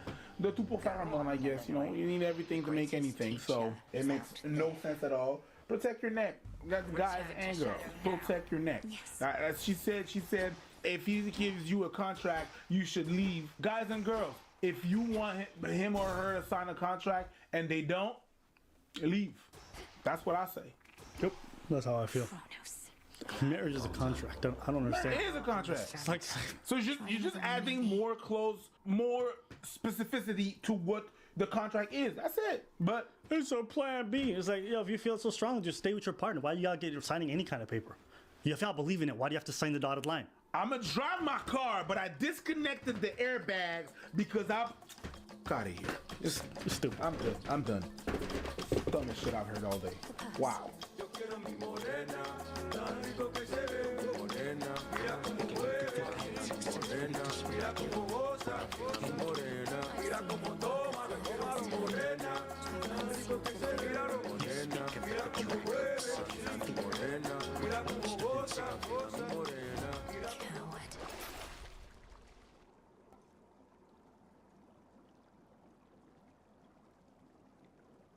Today's topic, after yesterday's video in which a woman was surrounded by 15 dudes and basically they were going after her nonstop. I said in the video, if I was watching from afar and I seen this happen in late night, hood area, gas station, other than calling the cops, there's nothing I would do because there's nothing I can do. A lot of people felt like that was cowardly. How could you do that? And I'm not gonna lie to you, when I first read some of those, I was just like, I was confused that you guys didn't understand why. But I think what I've come to understand now is that I think a lot of people don't understand what the world is like in some places. Maybe you can speak to this because you maybe have a similar lived experience. I've lived in a lot of places. The place I'm at now is safe now, and it's been safe for the last little while. But I've lived in places that were not safe. I've lived in places where there's war, there's conflict, where there's gang members, that's common. What you guys are suggesting that young men do when they see this kind of situation is oftentimes a death sentence. And I'm not being hyperbolic, I'm not being dramatic. It is extremely dangerous to go up to men you don't know in a neighborhood you're semi-familiar with and try to interject. There's so much to break down here. Do not play with this stuff. There's some places. I want the young men to understand this. I'm not saying this because I want this to be coward. Having values matters, but also understand you have to also value your life.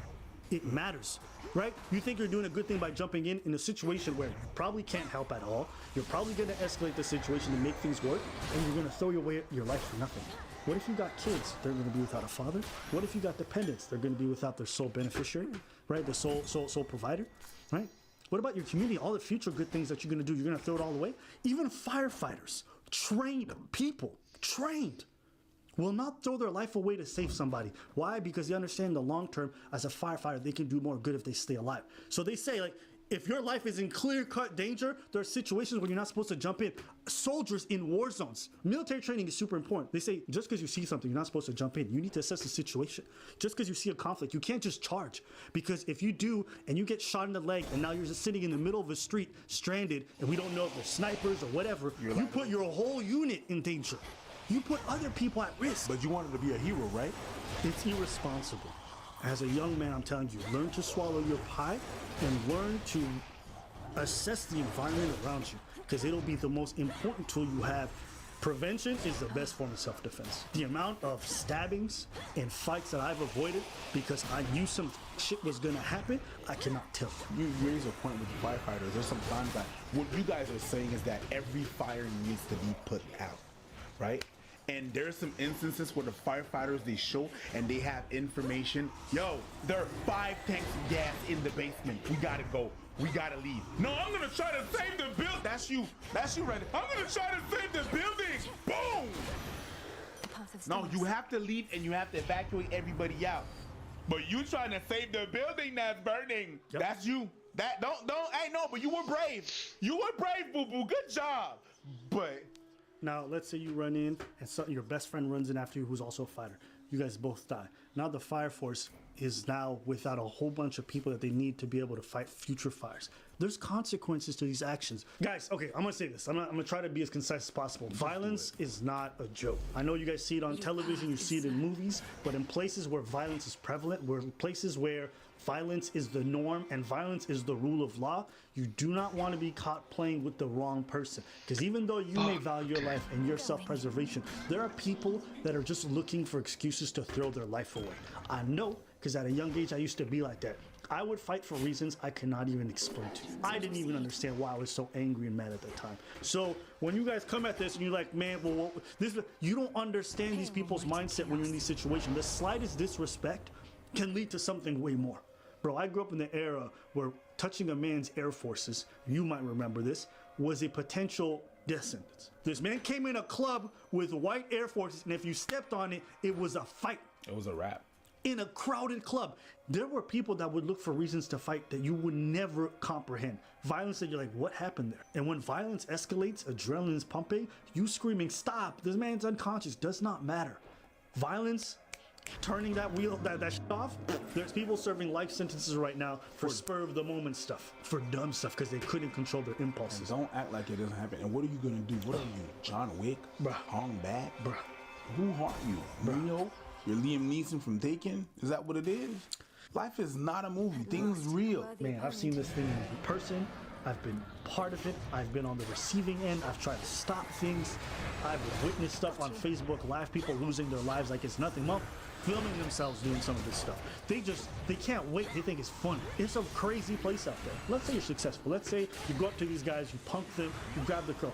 They might look for you because you don't know what they're affiliated with, what kind of lifestyle they live. They might look. This is not a frat boy at some prep school university. This is inner city stuff. This is like places that police officers will not even go in some of these neighborhoods. So you think that you're gonna go with your manhood and be like, I'm gonna step in because I could do something? That's done. Police officers would see something happening and would call for backup before they do that. But you think you are gonna be a superhero. Go ahead.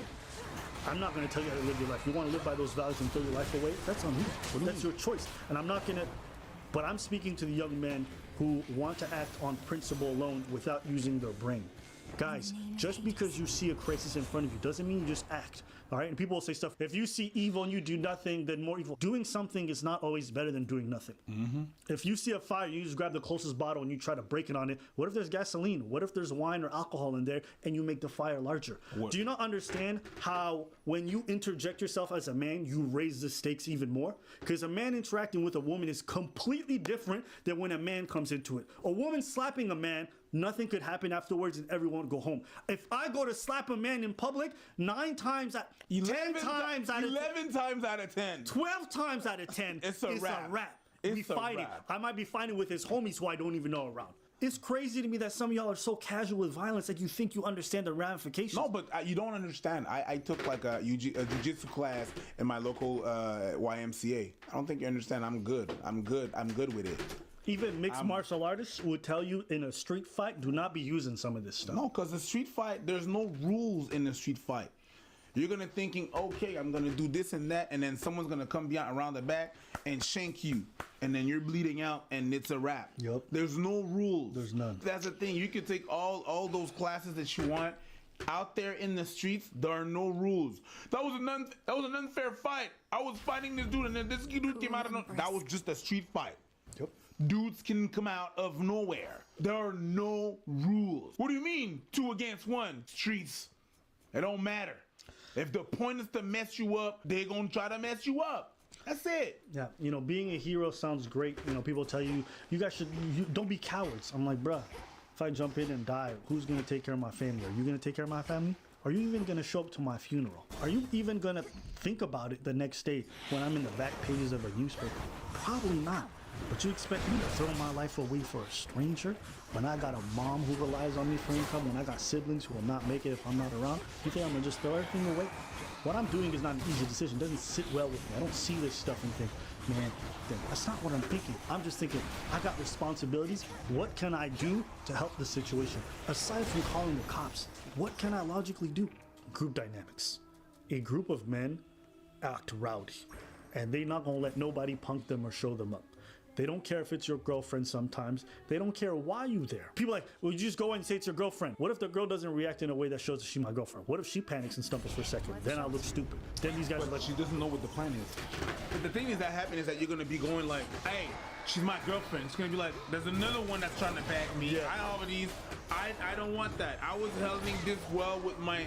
I don't need a cat. You don't know how she's gonna react. See, if she dissociates herself from you, it's a wrap. In your head, it might work. Oh yeah, I got this plan, right? Yeah. I'm gonna say I'm her boyfriend. Yeah. That's not how she necessarily sees it. You're just another dude. And you have to hope. She doesn't know what your intentions are. Oh yeah, so this dude, I'm gonna go with this dude, and then after that, you have to hope that they care.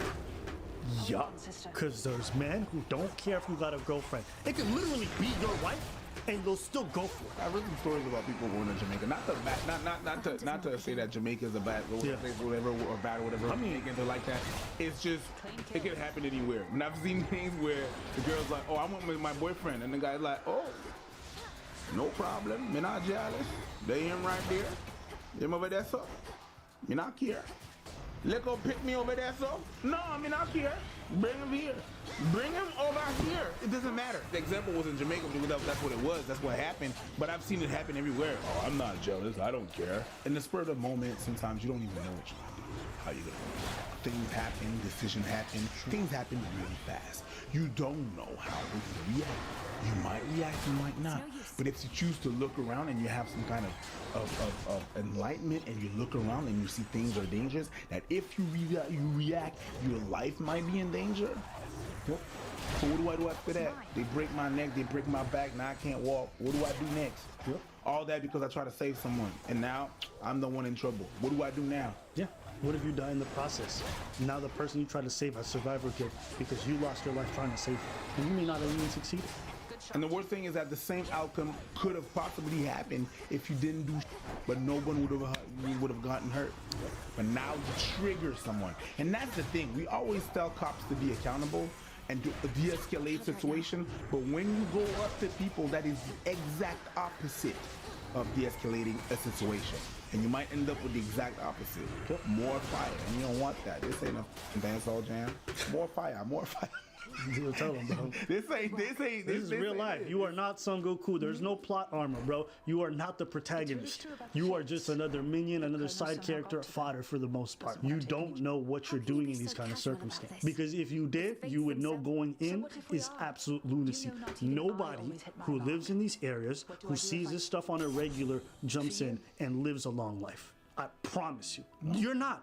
You're not living in some ass neighborhoods with gang crime is prevalent and doing that stuff and living a long life. The only way I see myself being able to step up is if I actually know these dudes and be like, and know them by name. Hey, bro, yo, what's up, bro? You good? Yeah. Yo, let her pass, bro. You know, this ain't no thing. Oh, you always be like that because I ain't got the same. But if I don't know them, they ain't got no ties with me. They don't give a rat's. They don't care. And even if you do know them, that shit's, nigga, what you talking about? And then you see the shit. Yeah, even if I still know them, shit can still, shit. Left. But I'm just telling you, the best way that I could say something is if I actually knew them. If I don't, if I'm not from the era, they don't care about me. I'm disposable. In your head, you might think you're the hero of your story. Boo-boo, you're a side quest. We have a term for people who just jump in without thinking. We call them heat bags. Meaning, when you go out and you got a heat bag with you, it could pop up at any time. There's heat bags on the other side who probably are costing that woman, looking for an excuse to snuff you out, looking for an excuse to stop your head. Well, I've seen people get knocked out, their head hits the pavement the wrong way, and they never wake up. That could easily be you. If you don't understand the consequences of violence truly, I don't care how much anime you watch, I don't care what kind of hero complex you have. First off, all you people with hero complexes, when it pops off, you freeze. 9 times out of 10, when crisis happens, most people like this. And I'm not trying to clown you.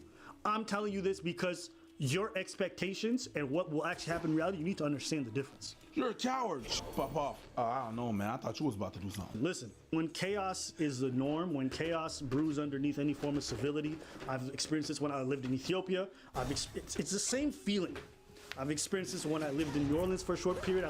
When I lived in Los Angeles, when we were in Haiti.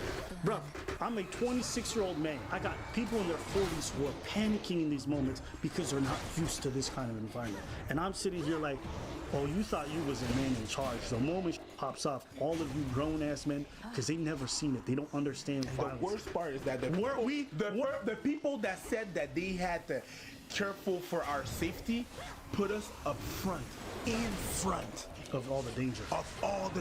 And we had to deal with it. Yep. The people that said no, because we're doing this for your safety, the ones pop off. That's right. They put us first, and we had to be in charge. And you have to know, man, when mans are staring at you with machetes, they're rolling 30 deep, they got roadblocks, and they say, what are you doing here? If you don't know how to manage that situation or talk to people, they gonna take you for everything. They gonna stab you, they gonna finish you off, they gonna take your clothes, they gonna take your shoes, they gonna take your wallet, and then throw you in a ditch and never think of you again. That's life in some places. That's life in some places. I'm not saying this to be dramatic or hyperbolic. I'm just saying a lot of you don't understand this stuff. So when you guys watch these videos and you're like, this is what I would do, I'm like, bro, go do it, and you're gonna live a short life. You're gonna live. That's why I don't travel with people, because I recognize that some people don't know what to do when they're in a lot of environments. I want to go to Brazil. It's cute. Okay, watch what's gonna happen when you go to the wrong place. Dumb tourists taking GPSs through bad neighborhoods and just following it blindly because they don't know. They don't know what they're doing. It's just, you gotta think of these things. Think of the consequences. Just a quick story. Probably this one's probably gonna be like, check the Patreon if you want to hear the story. Bro, every time I've had guns pointed to my head, bro, I never saw it coming. And when you in that situation, bro, it is one of the strangest feelings you will ever have. There's just an idea like, oh, this lights can go out any second now. You just frozen, slows down. It's so strange. And those experiences, I was talking to the guys about this. I said those experiences have shaped me in a way that, like, even to this day, I have certain like instincts that are not normal. Positioning myself in rooms, always feeling the need to be near an exit if I'm in a crowded place, looking at everybody that comes in and how they're looking around. Like, there's just so many things happening in my head, and sometimes I'm with people and I'm like, what you do right now? And I catch myself. But it's because I've been used to those environments. So when I see that video, 15 dudes, you know what I'm looking at? I don't know what you guys were looking at. You know what I was looking at? I was looking at their clothes. I was like, okay, cool. The clothes is baggy. They could easily be hiding stuff. They're in front of a gas station late at night. Some dudes is running towards their car. Some dudes is just hanging out. Odds are a couple of them slang some rocks. Probably got a weapon. Bro, in my head, the calculations are endless. I'm looking at, is there any security cameras?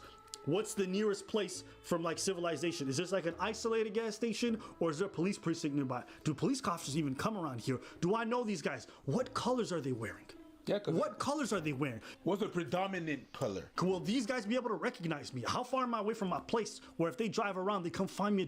If you're not thinking about that stuff, bro, you have no business talking about this. But you just want to jump in. Go right ahead. And go ahead, do it. And when they come by and they shoot up your family and they shoot up your home, or they come look at you and they just murk you in the street, then what? What was all that for? You're going to call the cops that are not coming.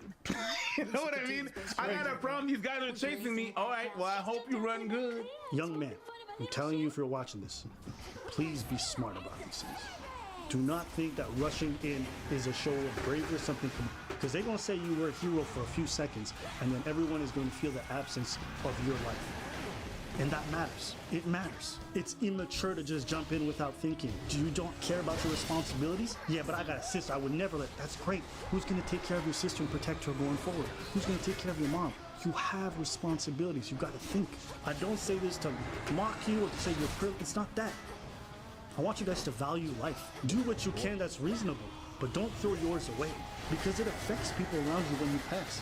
I got homies like last week being held up at gunpoint. If they die because they act reckless, that affects me and it affects their family, the people that they provide for. You gotta think larger. So just be smart about these things. That's what I wanted to push as a message to young folks. And that's our thoughts on this video. What do you guys think? What have you guys dealt with? What have you seen? So yeah, guys, just be smart, right? That's all I gotta say. If you guys like this video, please like, comment, subscribe, all the good stuff. We want a lot of young men to be able to see this, to avoid violence when possible. We want to find good ways to be able to protect women and protect society in general, but we shouldn't do that at the expense of other people's lives. That's my thoughts.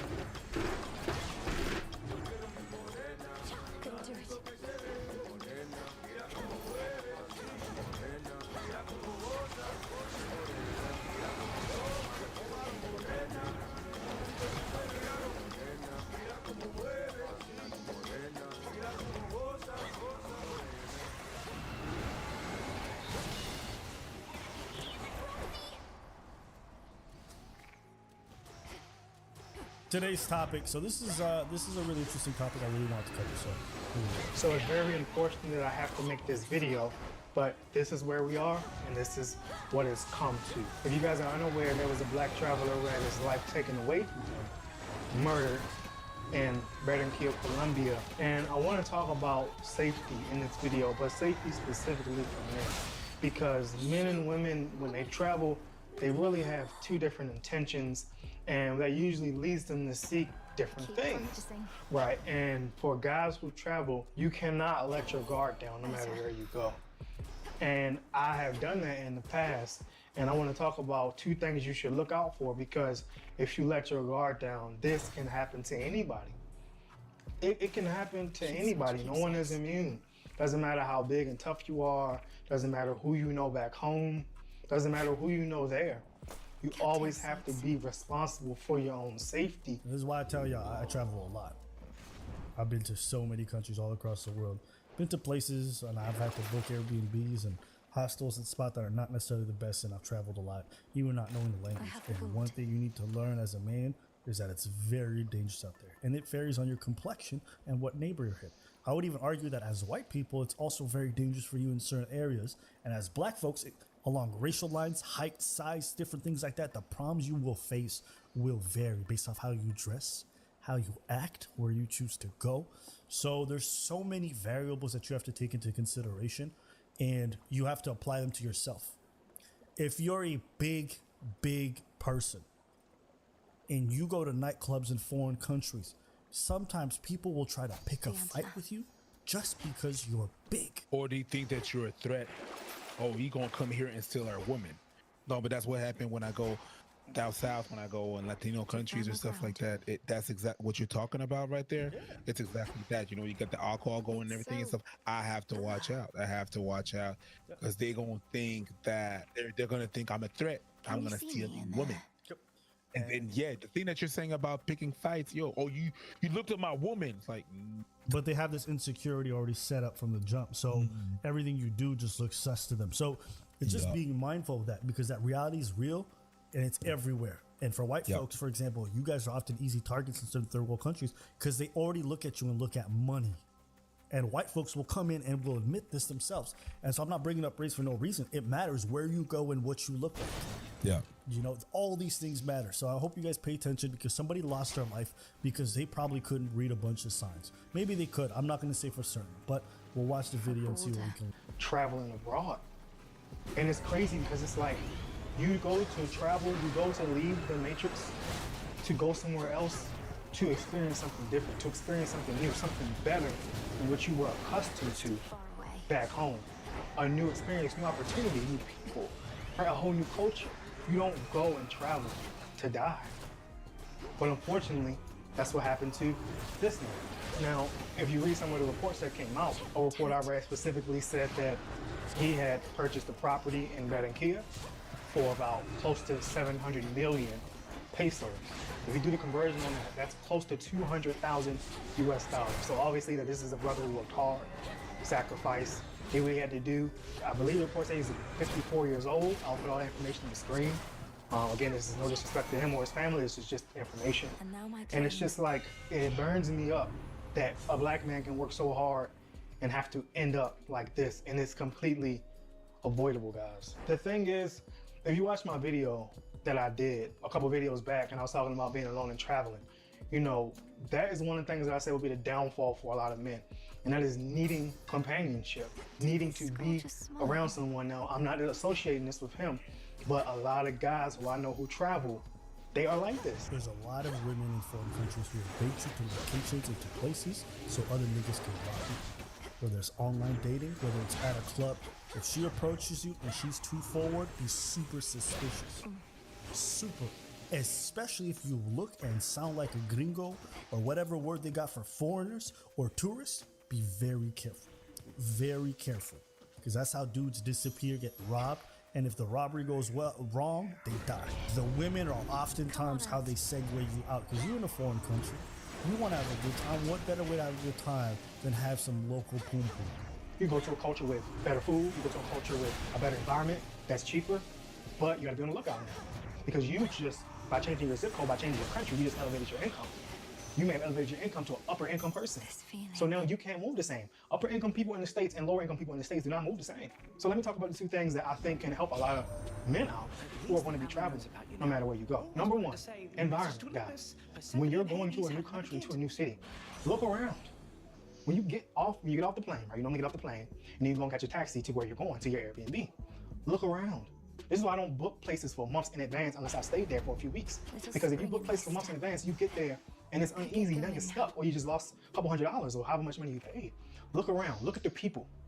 Are the people going about their day? Are they just, going from one place to the next place? They getting in and out? Or are they staring? Are they watching? Are they watching you as soon as you turn around and happen to look at them? Are they staring at you? One of the things that I noticed, especially in Medellin, when I went to Medellin, was that it seemed to me that a lot of the people there were looking at tourists. or gringos, whatever you want to call it, especially if you got a camera. Now, this also happens. A lot of brothers do this in the South. You come down there, your income's elevated a bit because your currency is how much more powerful than the currency in other places. It doesn't have to be in Colombia, but in any kind of country where the U.S. currency is way higher than the currency that's there. And so now you want to flex. You want to brag because you feel like, oh, I'm about to make it rain. There was a video where guys were on Snapchat flexing, I don't know how much money, I think like $600-700 Colombian pesos. Talk to me. Some of this. Talk to me. Some of this. Talk to me. Huh? Talk to me. Huh? Talk to me. Huh? Demon. Huh? Demon. Demon. And in the next video, they had the police in there because they have been robbed. You can get killed for very little monetary amount. It doesn't take a lot. If people see you flashing money, if people think that you look wealthy, or they think that you have a lot of money, they're going to target you. It won't be now, but people watch your patterns. Yeah, you have to be aware of what you look like to other cultures. It's a good thing to travel to other country, right?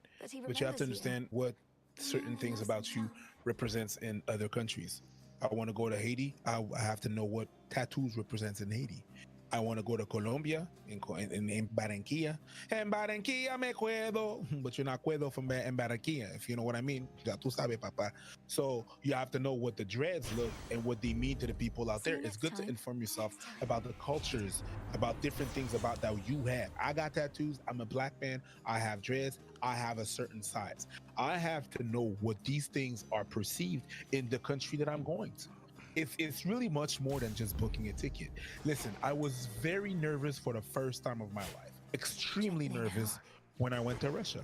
Knowing that I'm a bigger dude, knowing that I'm black, knowing that I got dreads. I was extremely anxious to get there because I was supposed to get off the plane and someone was supposed to wait for me with a sign, and I was supposed to go to the hotel, and then the person was meeting me at the hotel. I was super anxious. Don't know what could have happened there. You have to be aware of these things. Now, I know people are going to be like, that's victim blaming. I think it's being aware of what's going on around you, and not living in a utopia, not living in a dream world. These are facts. If you want to go back home, this is not a disclaimer. If you want to go back home, you have to take care of those things. You have to watch out for that. That's just being smart. Okay, I'm going to say this very clearly. If anybody comes in this video starts talking about victim blaming, you can see yourself at the door. That is a term used by privileged people. That is a Western term used by people who don't face danger on a regular basis. That's what that is. Because if you understand how the world works, you understand that danger exists. And danger doesn't care about your political science much. Danger doesn't care about how you lean politically. Danger doesn't care how many social justice warrior brownie points you have. If you do not take the precautions you need to survive, you will likely die. So I don't have the time to coddle you, to explain to you why you're so fragile. I'm going to tell these young men what they need to hear, because what I prefer is that they get to live a longer life and meet their potential. Okay? So I don't care. If you want to call me, go make your articles, make your blog posts. I don't care. Do your thing. I care about making sure that these guys and these young women who also watch make the smart decision when they travel. Because women also have some very real issues that they got to deal with. Go tell a woman who doesn't want to travel by herself because she's afraid that if something does happen to her, it's not her fault. And if anyone says that, it's victim blaming. Let me tell you, women understand that there's real dangers for them when they travel. They don't act like idiots, generally speaking. That's why they prefer to travel in groups, because they understand that the world is not a safe place. Them being told to take those precautions is not victim blaming. It's basic self-defense. It's self-preservation. So you guys think what you want to think. That's one. Two, I don't want you guys to get the wrong impression. I'm not saying that if you travel the world, you're inherently going to get robbed, that it's always going to be dangerous in these countries, and you're always going to have an issue. What I am saying is, it just takes one instance. Vitality. And if you want to insulate yourself from that potential danger, there's a couple of small things you can do that are not that difficult, that will raise the likelihood of you being safe when you're traveling. I've been to very dangerous countries, but if you understand where you are going, how to move, you can feel very safe while you're there for the most part. But there are basic mistakes that a lot of people make that heighten the risks immediately, exponentially. You know? And I just want you guys to know what those things are so that you guys can enjoy your trip and then relax. If you keep seeing the same person at a particular place when you go there, it's a good chance that they're just there watching people. A lot of these people, I have no clue what they do, but I know they got a lot of time on it. And they got a lot of time to watch you, Mr. Gringo, walking out with your bags, walking out looking fresh. And you think, oh, I'm so big and so tough, I can't get touched. Yeah, maybe in a fist fight you're good to go, but what about when he pulls out a gun and puts it in your face? Then how you gonna act? You still wanna be Mr. Big Bad Bruce Lee? No.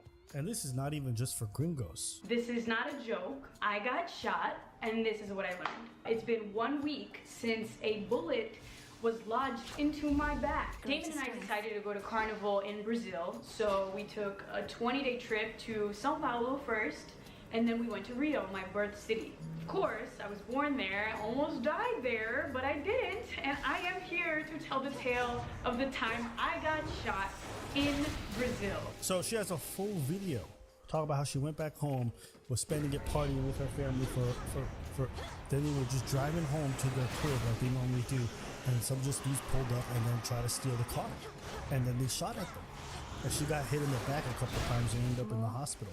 And it's one of the most scarring experiences that she's ever had. And so that's for a local who understands this. So you have to understand certain environments very difficult to navigate. So just keep that in mind. And that's a struggle even for a woman. And all this stuff can be avoided. So your environment is big. I don't stay in a place with a bad environment. And especially after living in Merida, Mexico, how safe that place was, I judge every place I go based on there. That's why when I got to Medellin, I was like, whoa, this is completely different. This is a 180. I felt none of the luxury and safety that I had in Merida that I feel in Medellin. And I started to notice so much more different security issues that happen. So much more different instances of me having to be extremely cautious for the simplest things. So your environment, guys, you have a target on your back as a gringo. You have a target on your back. People are plotting, they are very hungry. The next thing, the most important thing, normally the death of most people is another person. This is why you have murder and crime dramas and murder mysteries and all this stuff, right? We know what's going on now with everything that happened, but that's a one-off. If you look at a lot of the reasons for death just in history, in the totality, in the annals of the world's history, the reason for death for most people is other people, jealousy, envy, rage, hate, all of these, the 7 deadly sins, all of these things are responsible for people killing other people. So when you go to these new countries, don't be so trustworthy. Now, from what I read, this gentleman met a woman on the app. Now, it didn't say in the article that the woman set him up. It didn't say that, right? But it said that they met on an app. Guys, I know it's 2021. I really hate to break this to you, but she does not care about you. She doesn't. She does not care about you. She doesn't know you. Just make it make sense. How can a person care about you if they don't even know you? They don't care about you. They're going to tell you what you want to hear until they can extract whatever they want to extract from you, and then they'll be gone. Happens on YouTube all the time. Look at YouTube couples. They get what they want from each other, and they're gone. Oh, you don't think that happens in real life? What can I get from this man? Oh, you live in the States? Money signs. The whole time you ain't living in the hood. She doesn't know that, but she just thinks States. Oh, money sign. She see your Instagram. Oh, he flexing. Oh, big bands. Okay, I'm about to get everything from him. Right? And now look, she's targeting you. You have a target on your back. Oh, when you get here, oh, don't worry, Poppy, I'm gonna take care of you. All that, as soon as I start hearing Poppy, I tune out. I tune out. I'm not your father. I tune out. I know the games you're playing. It's so obvious. But unfortunately, a lot of guys fall susceptible every day. So you cannot trust these people from apps, even if you meet them, right? You might think, oh, I'm real good on vibes. I'm real good on picking up vibes. You might be good on picking up vibes, but how about in a different culture? How about in a culture where the women are actually a little more feminine? You still good on picking up vibes? Do you really think a woman who in the States wouldn't give you the time of day, but you changed zip codes and now she's all in love with you? Does that really seem genuine? Can I just appreciate that he's using the track Picture Me Rolling, the instrumental? Picture me rolling my 500 beds. I got enough of these niggas that don't need to be friends.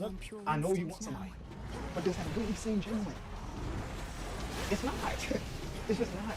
So unfortunately, this black man is no longer here, and it's just what it is. But I hope other brothers who are traveling, other men who are traveling, can take notes. Don't be so trusting of people, in any, but especially women, online, overseas, because they are looking at you as a way to feed their family.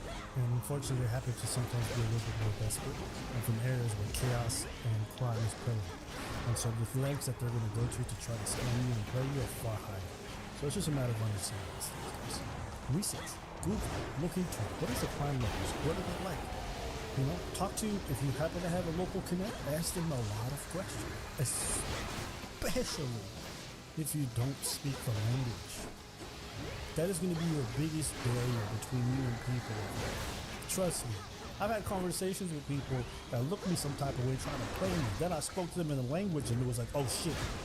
Am I fucking with somebody who knows they shit? And the prices change so fast.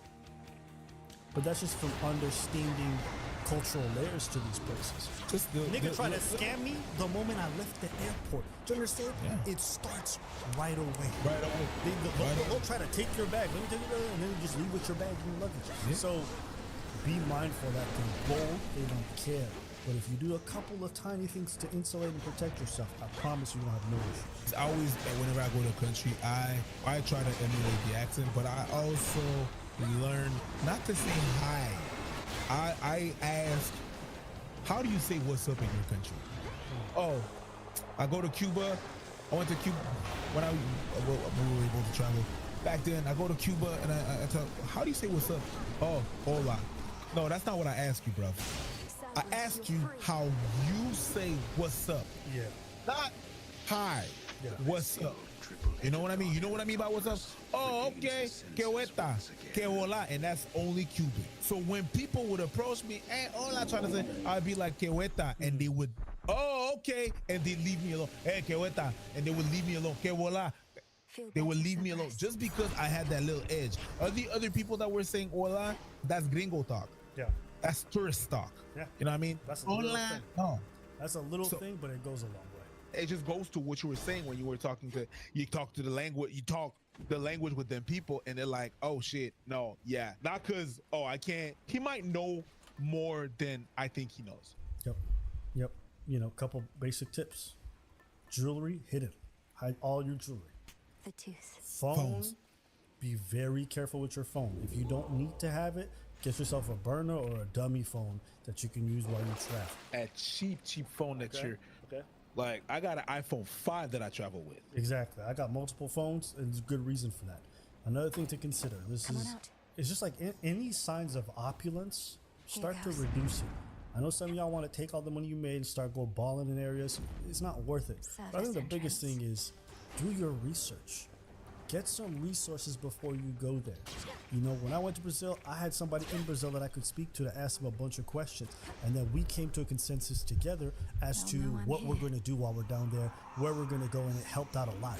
If you guys don't do that, you are doing yourselves a big disservice. So do your research. If you can't do it through somebody, do Google. Ask somebody who has traveled there. You can find a lot of research. Reddit has got posts and posts. There are blogs and YouTubers who will give you all this information. Give you everything you need so that when you go down there, you can feel safe. So do that. When I see people who are about to get played, bro, I can tell they're full of ignorance and they did not do any of their due diligence. I'm just gonna backpack, dude. No, just gonna go check a couple of favelas, you know. And you know what? People do that, and you know what? They end up in videos for beheadings. They end up, you know, on videos being taken. There's videos online of travelers who just, I want to go have fun, and they never go back home. Yeah. You know, and part of you wants to feel bad. Another part's already like, what were you doing in rural Mexico at this hostel? Who sent you? And you decided to go camping outside. Do you know what I mean? Like, it's just thoughts that I have like that in my head, and I don't say this to mock the person, but at the same time, it's like, God damn. It's hard to feel bad. You know, that's it, right? So, you know, if you jump into a swamp and get eaten by alligators, is it tragic? Sure. Did I not surprised? No. You know, you win your Darwin Award. So, guys, don't win it. Be smart about these things and travel the world. Go enjoy it. There's so much to learn, so much richness to consume. But if you want to be able to consume it, right, to marinate on it, you also have to protect yourself, right? Be smart. That's it. So that's all I wanted to say about this topic. Is there anything else? No, that's pretty much it. All right. Well, listen, shout out to this YouTuber. He's trying to do a really good thing. His name is SPK Lifestyle. He does a lot of traveling, especially in Latin American countries. He talks about what it's like. So if you guys want to learn more, you guys can go check that out there. And the other one I was talking about was Damon and Jojo. I actually really like these when I was learning Portuguese. Eu quero falar em português.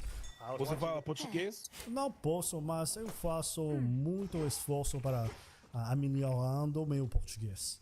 All right? So, I'm still practicing here and there, just not as much. Yeah, same. You know, I got new neighbors. They're Brazilians. Are they? Actually, yeah. Well, they're from the same. They're from the same place that my master from my capoeira master is from. Okay, that's dope. So when you introduce yourself, were you like, meu nome é Nego Fujão? And then Nego Fujão. No, I heard her speak Portuguese, and you know, I just você fala português. Oh, sim, fala português. Você brasileira. Sim, brasileira. Que cidade você? Oh, daqui cidade. Oh, she's telling me from where, you know, Bahia. Oh, Bahia. Brazilians love it when we speak even a bit of Portuguese. Yeah, the bit of everybody loves when you speak their languages. It's like when I go to the Greasers, like Belle Province, and I speak Greek with the people, like if I disto para poli, and they lose, they're like, oh shit, more fries for you. You know what I mean? You know, when I go at people, but they really love it, especially here. Yeah, because it doesn't seem to be that many. It's not like the Haitian community or the Greek community or the Italian community, right? So when you start speaking with them, yeah. But I don't say, yo, tell him. Mas se você não sabe, eu gosto da sua cultura. Valeu.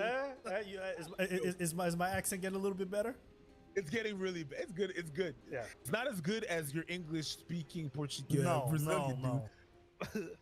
But yeah, it's getting very bad. But yeah, it's getting I'm learning like how to flow the words in together. You know what I'm saying? Shout out to Isadora. Okay, Miss Lucille. Okay, shout out to her. It's a song. Yes, it's a very singy song. You have to go up and down.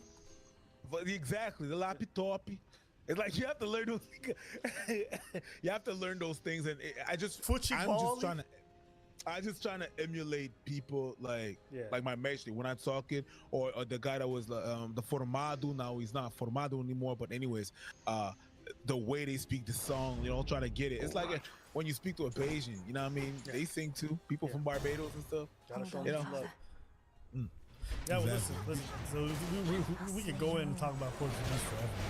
But big fans, so we're gonna leave it at that. But yeah, if you guys enjoyed today's video, leave a like, comment, subscribe, all that good stuff. En Barranquilla me cuelo. Super saucy song, by the way. En Barranquilla me cuelo.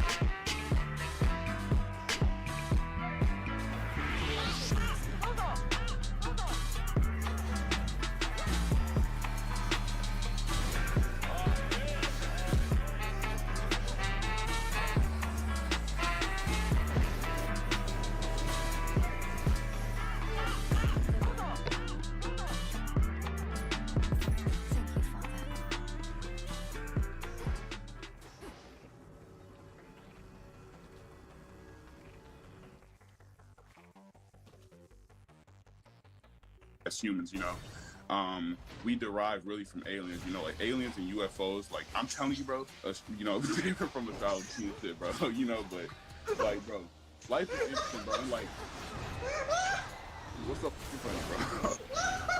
bro? Like, I mean, niggas gonna laugh, you know, but you know, it's fine. It's really fine, bro. So today's topic, we're gonna be doing a different video. I had a conversation with somebody, and basically the topic was astrology is prejudice, and somebody came on and it was an interesting conversation. So I figured I would show Preach what happened. Okay, what's the difference really between, it's like saying, for example, okay, you Americans, you're all like so larger than life, yeah. You know, like compared to us Brits, you know, we're a bit like more, you can make generalizations. I made the claim that astrology is inherently prejudiced, right? And the reason being is, even when you gather all the top astrologers in the world, the people who are the best, they did a study, double blind, and they found it to be a bunch of horseshit. So it's unreliable. They couldn't have any consistency whatsoever. So I said the tool itself is unpredictable for, you know, determining people's personality traits or even predicting them in any kind of way. So if it's unpredictable and it's unreliable, and you use that to make an inferred judgment on somebody, that is prejudicial, right? Because you're using faulty logic and faulty reason to determine who someone is before having any real knowledge of who they are. Now she's saying, you know, in all fairness to her, this is a fun stream. People were having great conversations, changing their minds. So no hard feelings to her, but she's making the claim that what's wrong with generalizations? Generalizations are okay. Make generalizations about different people from different places. I'm not saying this to trigger you or like be. I'm just making a point here, you know, where people you can observe that different people from different places generally have different characteristics. That doesn't mean it applies to every single person from that place. That doesn't mean that every single person from America is like an extrovert at all. It doesn't mean that at all. But you can see a pattern. There's nothing really so harmful in that. I'll give you an example. I used to live in a dangerous neighborhood in Los Angeles, and black folks over there committed a lot of crimes. So after that, I was like, okay, well, black people are more predominantly prone to being criminals. Hear me. Yeah. On my authority. But is there anything? What? Are you making fun of me now? Because I'm agreeing with you. Sorry. Am I racist now? I'm sorry. What? Life or death. Are you trying to trip me up on purpose, Abba? Take a piss now! Oh my god! Oh, what? That was crazy. What? What? You Pisces of shit. See what I did there? Pisces? Oh man. You Pisces of shit. You just tricked her into saying that. Am I racist now? Well, guess what, darling? A bit, yeah. A wee bit. Just saying that. Just admit it into that. It's just, oh wow. Oh wow. That's prejudice, guys. That's prejudice. That's prejudice. That's exactly that. Because you fucked up. You proved the point. There is no link between skin color and criminality. Okay? When you control for all the factors, when you control for socioeconomic background, when you control for environment, when you control for all these things, studies have already come out to say there is no link between race and crime. Okay? So when you make that link, you said, I observed a black person, 10 black people doing this, therefore the color of their skin must have a correlation. That is faulty logic. That is prejudicial, right?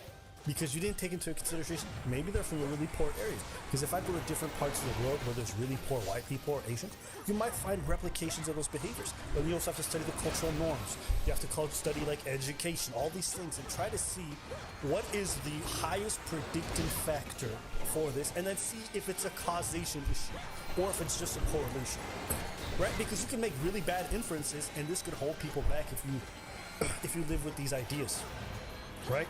It's like going to the crime scene and being like, okay, we got the suspect. Yeah, all right, cool. What's your date of birth? What time were you born? Yeah, guys, wrap it up. He did it. He did it because that's Pisces trait right there. Oh, that's Cancer right there. Yeah, you did it. Prejudice. It's prejudice. And right now we're using it in the most extreme form example, which is crime. But even in your dating life, in your work life, you know, if you really have these ideas in the back of your head and they're like even affecting you subconsciously, maybe it affects your potential dating partners. Maybe it affects your interactions with your employees or your employer. And that's why I say it's prejudicial. I've seen so much shit that I can't explain, bro, but life is like so much deeper than we think it is, you know? But like the human brain can only conceptualize so much things because we are only humans. I'm telling you, like everything is literally vibration, and we can't understand that as humans, you know? We derive really from aliens, you know, like aliens and UFOs. Like I'm telling you, bro, like from the bottom of my heart, bro, like that shit is so real, you know. My bad. You know, like what tangent that you brought up aliens and you. Yeah, I know, bro. Okay, but like, hold up. No, I'm gonna say this. Bro. Getting warmer. How old are you? I'm 18. By my father's name. From when you were 10 to when you were 18, do you feel like you understand the world a bit better from 10 to 18? Yeah, but the world is literally still the same though, in a sense, you know. I just I just asked you. Yeah, right. Is it not possible no traitor to the house that your understanding is coming from experience and learning? Isn't it possible that I'm just gonna finish. Isn't it possible that the things that we don't understand is not due to some necessarily cosmic force, but our inability to understand all the variables involved in the things around us? Yes, I agree with that as well, you know, but the cosmic force is what controls everything. Like, I promise you, like, bro, you're under spiritual control, like, literally at all times of the day. You know, like, you only have what you have because you're supposed to. Bro, watch my face. Bro, I can't watch your face. No, watch. In 45 seconds, this motherfucker said God, vibration, human brain, aliens, cosmic control. Bro, watch my face.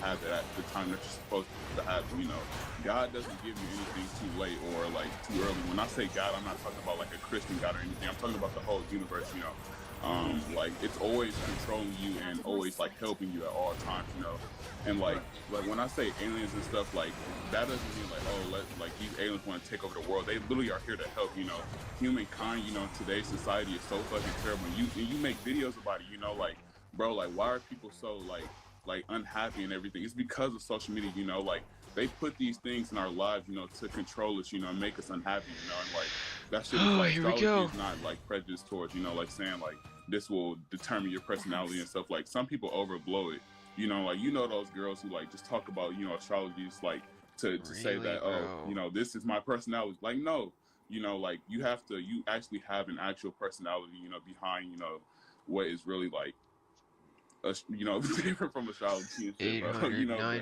but, like, bro, life is interesting, bro. And, like, what's so fucking funny, bro? Like, I mean, niggas gonna laugh, you know, but you know, it's fine. It's really funny, bro. I'm sorry. I can't. I'm crying. You know, and you know, humanity just has to change, you know. That's really it. That's really.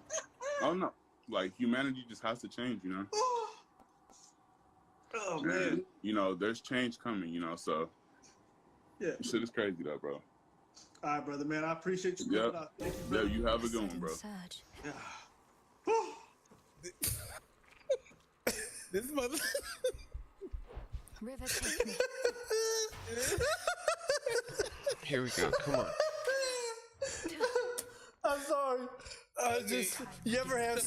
Go ahead. The first thing is, if you talk to me, the number of likes per second is astonishing. I haven't like it's good, like like this thing and then it takes me off the context of the thing. Then this guy said everything and nothing at the same time. It was a simple disagreement. It was simple. Disagree with the fact that astrology is prejudice.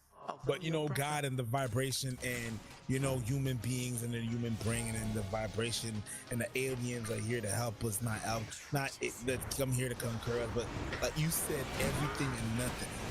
Focus. And I'm not even saying that he was wrong or anything like that. He can't be wrong. He can't be wrong because he didn't really say anything. The reason why I was doing that is because I was trying to be respectful and not laugh. And the more the more you stop from laughing, the worse it got. That's what happened.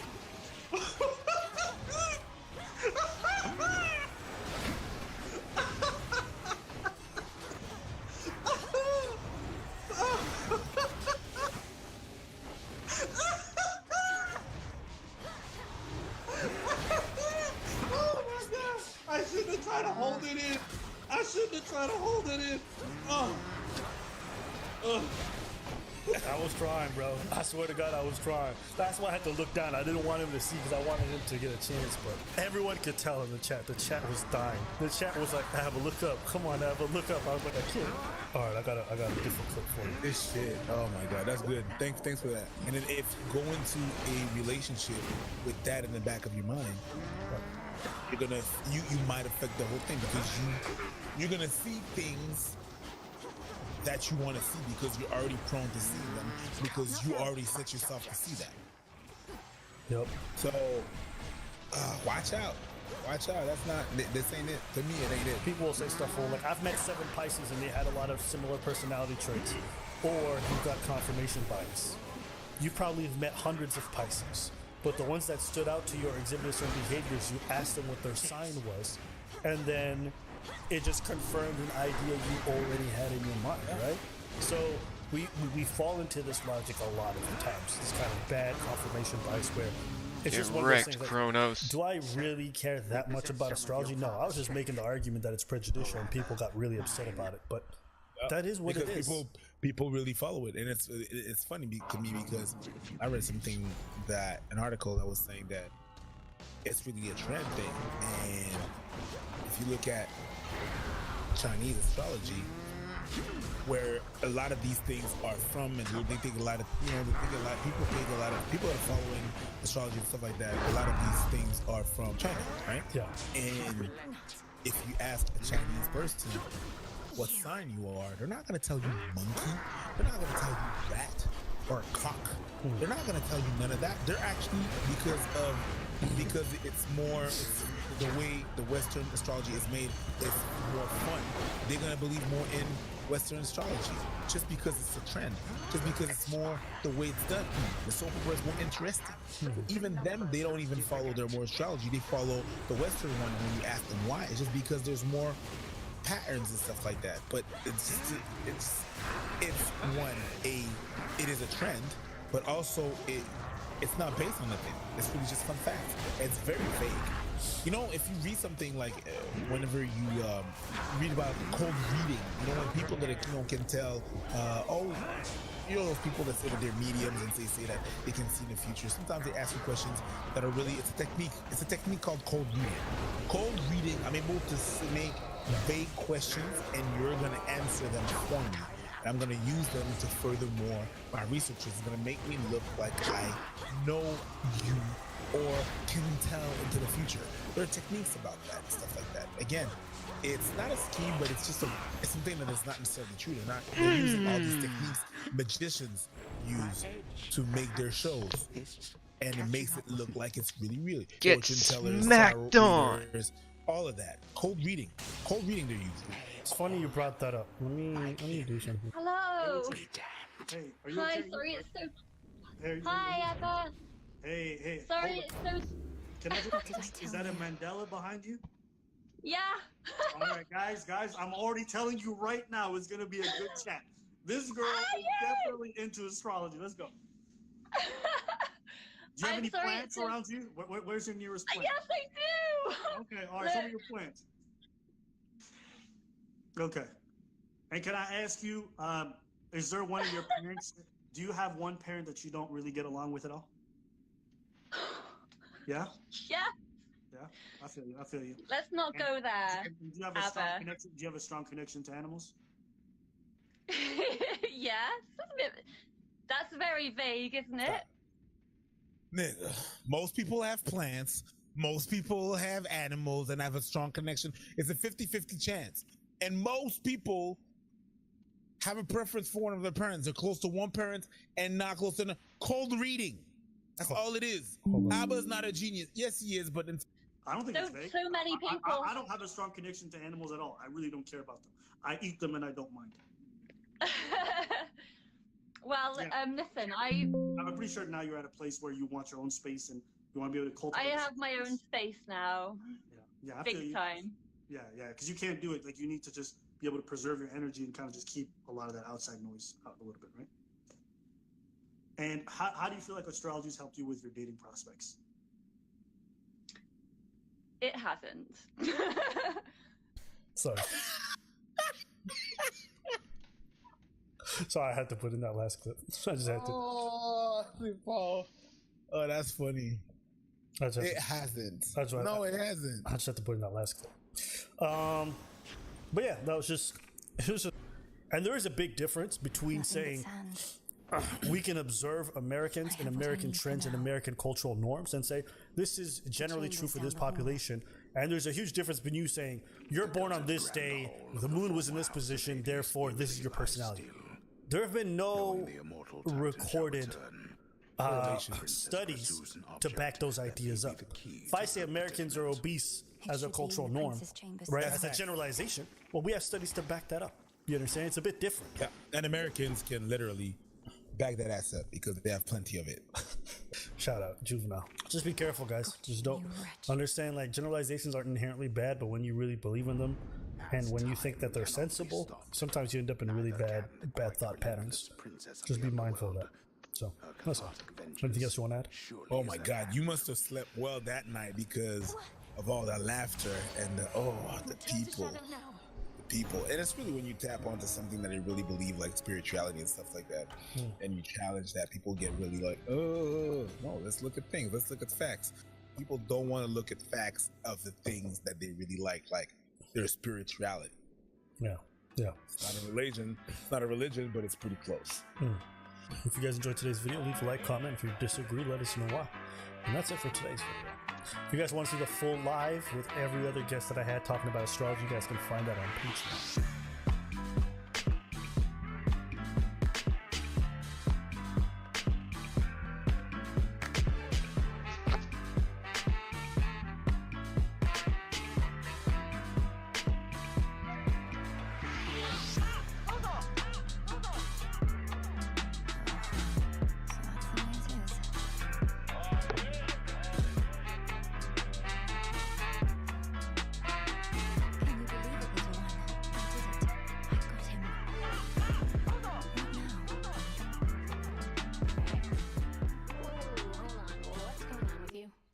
Seen you so excited in my life, death, whatever. What did you? Dora, I found him, Kronos, and I beat him. I remember the day. I remember being at home and getting the news and he yielded and expired. laughing and crying, and then it hits you. Oh, nice. I was very, so then it's over, right? very upset by it, and he was just Well, no, he isn't dead. I mean, Just so he isn't funny. gone, not yet. I have to go. All right? Yeah, all good. Death to Kronos.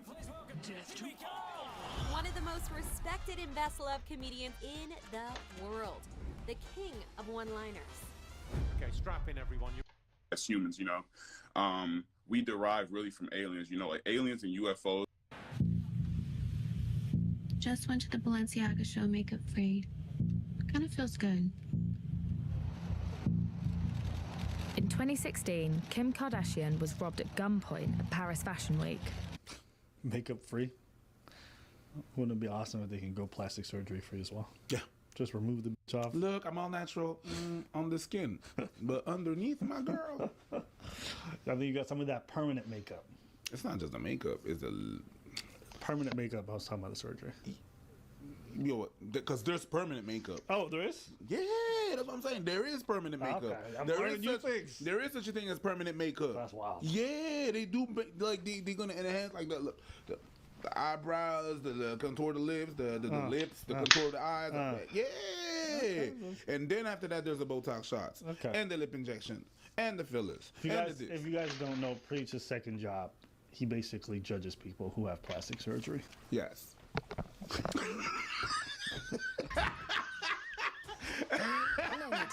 The robbers stole £7 million worth of jewels, including Kim's £3.5 million engagement ring.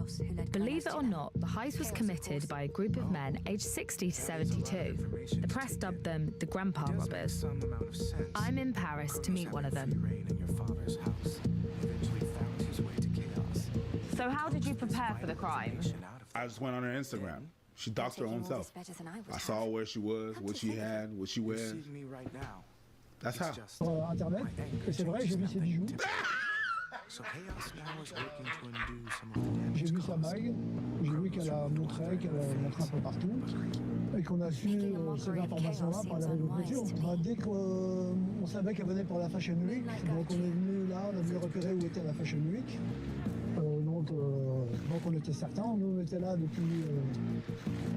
Voilà, c'est là, c'est ici. Is this family and are these girls sharing too much? Like, people now are wondering if that's to blame and how these guys knew that she was in their apartment, probably alone. So what happened on the night? Alors ici on est rentré par la petite porte qui était ouverte à l'intérieur de la porte. Dès qu'on est rentré, on a pris possession des nuits. On l'a maîtrisé, on l'a attaché. Et ensuite, on a cherché les clés de quelle chambre elle occupait. Et moi je suis resté en bas, mes deux collègues sont montés avec le concierge pour aller jusqu'à la chambre de Madame Kardashian. Ensuite ils ont récupéré les bijoux, ils sont redescendus.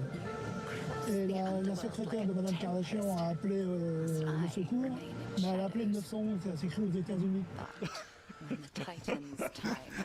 You gotta be unaware of how things are. 911. Wait, to be fair. No, B. If I was in an emergency situation, there's no way I would know what the emergency number is in a different country. So my first instinct would be 911 probably. Then I'm crazy. So you know the emergency number of every country when you go to? When I get there, I try, especially if I go out. 911 is a thing because we put it in USA movies from the States, and it's everywhere in the world. But it's not. Maybe it's just. It's not that I assume. I wouldn't assume that it is that. That would just be the only number I'd have. I wouldn't memorize whatever emergency number is. When I'm taking a 1 week vacation and I'm going to France or Portugal, I'm not thinking like, all right, well, what's my emergency numbers? You do? You memorize those? Yeah, PTSD probably. I don't know. Okay, well maybe you guys feel different. Let us know in the comments. Do you guys memorize the emergency numbers? I doubt y'all do. Ce qui nous a fait perdre, ce qui leur a fait perdre beaucoup de temps, et quand on est sorti, c'était simplement une ronde de police qui n'était pas au courant. Ça savait pas qu'il y avait eu braquage. Are these Kim Kardashian's robbers? It's the first video showing the alleged thieves on bikes. Old men on fucking bicycles pulled off a $7 million heist. That's crazy. That's fire. That's crazy. I like that. That's a movie. That's a movie. That's the movie I want to see. And on foot, heading toward the boutique hotel in Paris where... On foot! Nigga, not... One guy, I'm gonna get a bike, you get your bus pass, I'm gonna just walk. At that age, you gotta get your cardio in. Did I walk today? Let me walk after this heist. Shout outs to them. I'm walking. Maybe that's even more boss. It looks less suspicious. Yeah! Walking away from a $7 million heist? How did you get caught? Ah, parce que j'ai laissé mon ADN. Quand j'ai maîtrisé le gardien, je l'ai donc pris les mains et je l'ai attaché. Et en l'attachant, j'ai laissé mon ADN. Comme j'étais déjà connu, fiché, c'était très facile de me remonter. Did you know how big of a star she was? Alors moi, honnêtement, je la connaissais pas vraiment elle. Je connaissais son mari, Kenny West. Mais je la connaissais pas.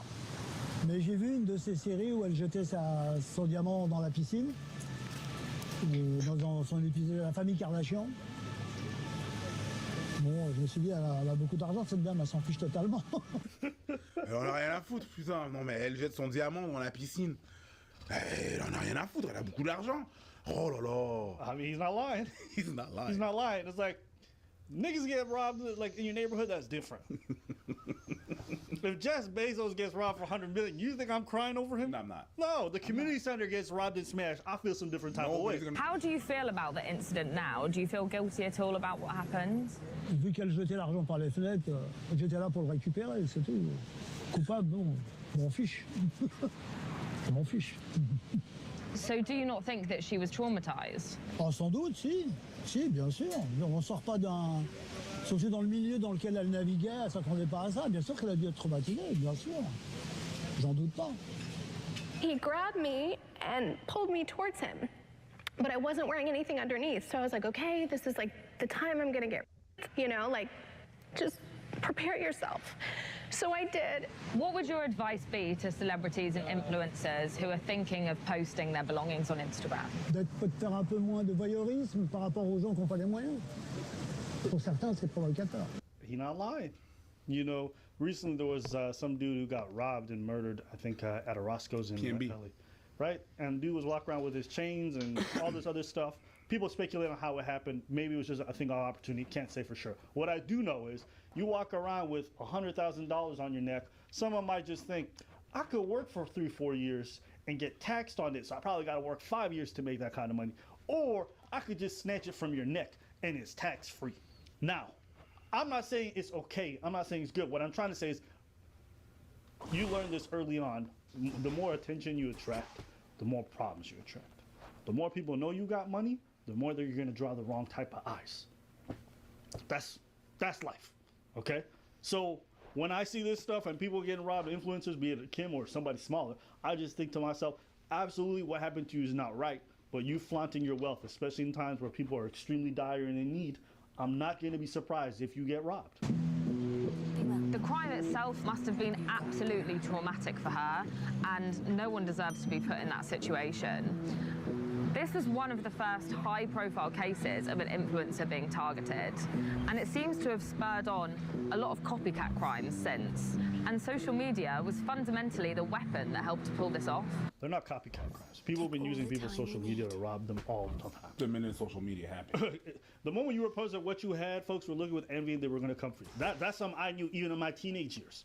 I remember going to house parties on, through Facebook events, okay? And I knew folks who would go to specific spots because they knew the people that had money because they would see it in their pictures. Yeah, and they would Yes. rob shit. And so the house party would happen, they'd get invited in, and these dudes would empty out the shoes, they would empty out the parents' closets. Like, that was things that would happen even when I was a teenager. That's not a new thing. It's always been known. That's why even my parents would tell me, like, listen, when you go out, don't drive this color car. I remember my mom would say, red cars, don't. Attracts police. Okay?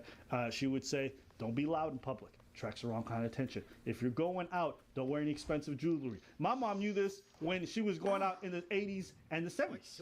So that's not a new thing. It's always been like that. That's not a new thing.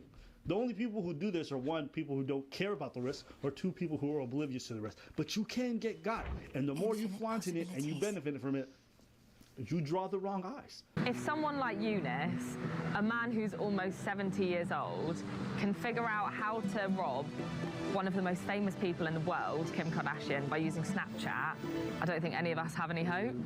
You're being hella dramatic, my girl. I don't think any of us have any hope. Yes, we do. Stop posting shit. That's a bit dramatic. That's a bit dramatic. We don't have any hope. You don't have to post anything. You can. Just invest in your security. You wanna play the game? That's fine. If you walking around with a ring on your finger and that shit worth $7 million, someone knows if they just snatch it from you, they got retirement for they and their kids. There's a reason you lock your front door. You shouldn't be robbed, but you lock your front door. Why? Because you understand shit might happen if people find out your door is just open. People rob you when your door is locked. Yeah.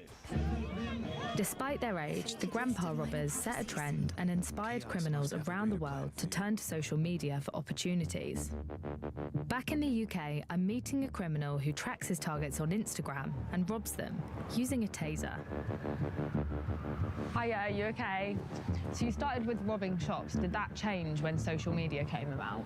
First, man was just robbing little bits and bobs, and then, you know, it's like potluck. You could rob a man and they ain't got nothing on him, so all of that hassle might get locked up for fuck all. So man wanted the easier way to kind of know what people have got. He said, listen, why would I rob somebody on the street? They might have nothing on them. Let me target. All that risk. So let me just go for these influencers who are posting where they're at, what money they got, so I know it's always going to be profitable. That's true. That's facts. Why would I go on the street, rob around a dude, come out with a charge for nothing? For actually nothing. For peanuts. It's just because I tried to rob someone that didn't have shit. That's crazy. Yes. Whilst Eleonora was working the room, I spoke to some other influencers at the event to see if the news of the Acrobat thieves has changed how they behave online. Maybe a brand say, I would like to send you a gift. Can you please give me your address? If I want the gift or if I want to do a collaboration, you should trust that this is a collaboration and not somebody that just want to know where I live. Sometimes we do the unboxing stuff. My friends told me, Ari, delete it because you can clearly read where you live. That's not safe. Anybody can see your stories. You have to take a little attention, I guess. There's a lot of people that say maybe that the influencers almost deserve it because they've been flaunting their wealth online. How much do you agree with that? You know, it's your business. You know, if it's your business to show you are in an expensive hotel, if it's your business to show you buy expensive clothes, how the hell can you stop doing it if you're making money from it, you know? Yeah. But you're going to stop making... This is the thing. These jobs come with inherent risks. You know? It's like you become a police officer, you might become an NFL player, you might get a concussion. You might. You have to understand these risks. If your job is to flaunt jewelry and walk around, hey, listen, I'm glad it comes with some easy money, but there's a risk involved. When I did this online stuff, I understand there's a risk involved. Depending on how I do it, certain amount of people are going to start coming after me. They're going to send me weird messages. They're going to try to put some things on my name.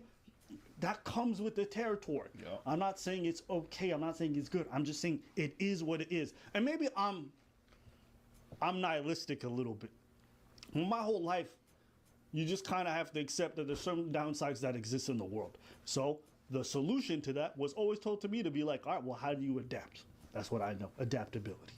If I know this place is dangerous or this neighborhood is dangerous, I can either move out or I can learn to navigate the danger. But trying to remove and change the danger is possible, but it's very complex.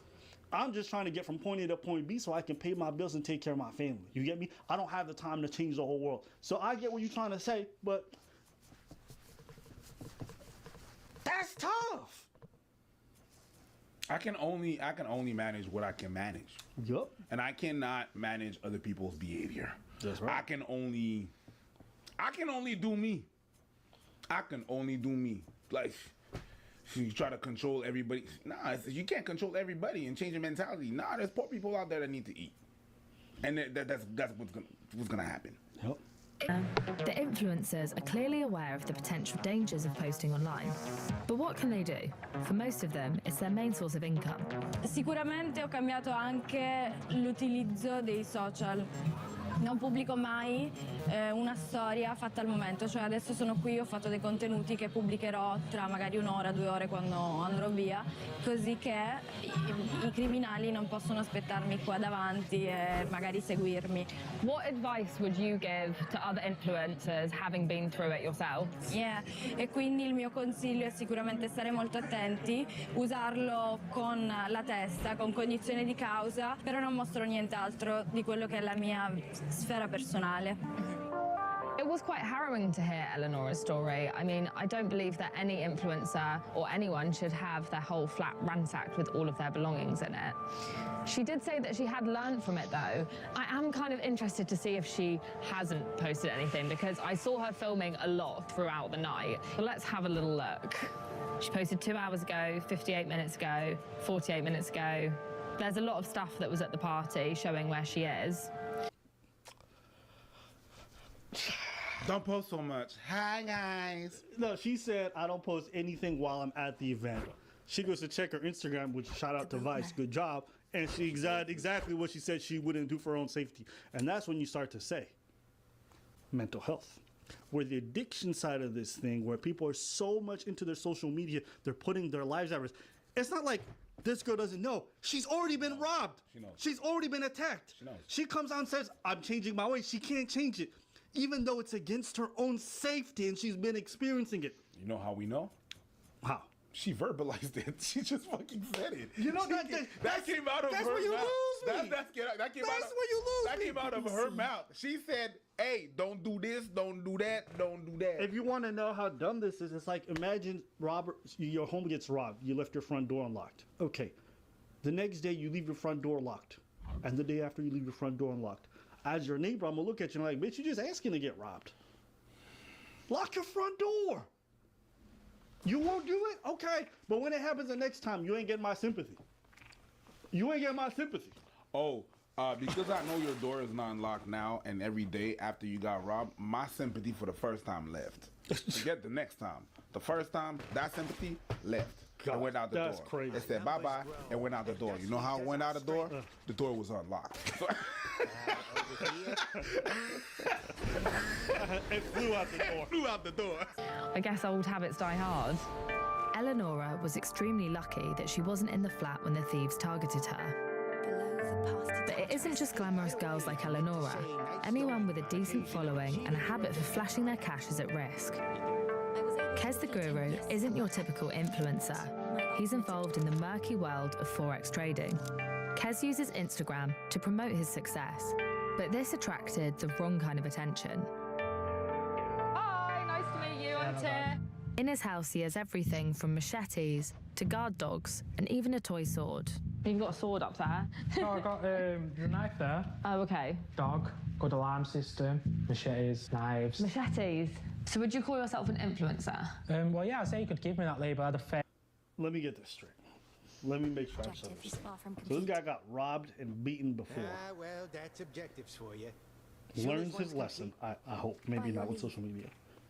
Puts in a bunch of security measures, then invites Vice to pretty much stake out the whole place to show where all the weapons and items are and what kind of security system. And list what he has. So a guard dog, you know, machete on top of the stove. Smart. These people really are addicted to like attention. It's right. Or oblivious. No, you got to be addicted. If you don't get through all these security measures, do all this stuff, and then not realize how stupid you got to sound. Or maybe you do. Maybe you do. But good Lord. Well, yeah, I'd say you could give me that label. I had a fairly big following. I started doing quite well for myself, just posting it. That was just me documenting my success and my achievements. At the time, what sort of things were you posting? 2019, I was quite young. Watches, clothes, holidays. So I was into my fast cars, and that's the car that I had. Bright blue as well. It's very inconspicuous. So I stand out, don't I? So tell me what happened. I was in bed, and I've heard like tapping. I obviously thought the dogs have obviously escaped the bed and they've gone upstairs. I went up the stairs to them, unprepared. They've got machetes. They say, "Where's your watches? Where's your drugs?" I'm on influencer, do you know what I mean? So, like, obviously they've been chasing me around my house, stab. They were chasing you around your house, stabbing you? Yeah, just like asking for like different stuff. But he was just poking me. Like, one of them went into my little girl's room. The other guy, which I have a tiny bit of respect for him, because he went, "Nah, get out the room." And then he punched me. At least that's something. What? One of the guys went into his daughter's room, and the other guy said, "Nah, get out. We don't do that. Come out." So they didn't mess with the daughter. They could have poked her and got the shit much faster. Yeah. They could have definitely pressed that button. Yeah. But he said, "We don't do that." Listen, I'm not saying thieving is good, but I respect a man with a code. Gentlemen's, shall we? Yes. Wasn't it Omar? A man must have a code. Yeah. Obviously, I must have put my arm up or something, and he just slipped my arm. See, that looks quite big. Did you not lose a lot of blood from that? Yeah, I lost quite a bit. At the time, I don't remember much. After that, I found the knife, and that's how he got caught. A lot of reaction to these influencers getting robbed online was that they almost deserved it because they were flaunting their wealth online. It does put you more at risk. I believe it, of course it does, but it doesn't give anybody the right to do anything. Yeah, I mean, that is the right thing. They don't have the right to, but it does put you at risk, and that's the reality. So yeah, there's a couple of past couple of rappers that died in the States. It was them doxing themselves, and then people coming at them and stuff like that. You know what I mean? It's crazy. It is. I don't wish that upon nobody. No, that's crazy. No. But and that's not just influencers. You guys got to be mindful when you travel. The amount of time I see tourists in the wrong spots wearing the wrong kind of jewelry happens all the time. All the time. Wearing the wrong kind of outfits, wearing designer brands when they go into poor countries, especially like in Latin America. I be seeing people do that, and I'm thinking in my head like, oh, you just want to be an easy. Or maybe you don't know and somebody needs to teach you something. But if you guys are watching, be smart about your travels. If you got money, keep it at home. They don't need to know. They don't need to know. And anybody who takes an interest in your life because you got money are probably not people you want to take an interest in your life anyways. The upside is just not worth the downside. So I would just tell you if you're watching, just be smart about that. That's it. You wear a lot of jewelry though. Where? Oh yeah, you getting robbed. You getting robbed on with your rings and everything. My rings? Yeah. See, one just fell down. That's a pin. That's God telling you. That's the side that you like, huh? You're making wrong decisions. That night. My, isn't that the glimmer of a All right, today's topic. We got the Twitter. This one. We had the Tinder swindler. This is the Twitter swindler. So this all started on Valentine's Day when Belly. What'd you say? What? When? When did it start? On Valentine's Day. Okay. When Belly, Roland, tweets a mirror selfie of him with another woman whose handle is Sativa Monet. Okay. Who's Belly? Some dude. Some dude, right? He does Belly. music apparently, right? Not the Belly from Toronto. No. Shout out to him. He's actually from Ottawa. He's from Ottawa? He's from Ottawa.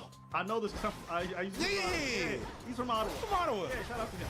Him and, He's a great producer. Him and Masari. No, don't mess with him. Come on, baby. Come on, baby. Let's from the bottom. We dipping down, Perrier. Oh, my days. That motherfucker. I hated Lebanese people just I hated Lebanese trying to go through that. Yo. You didn't like Come that? on, baby. Let's have a battle. We dipping down, Perrier. Oh, my days.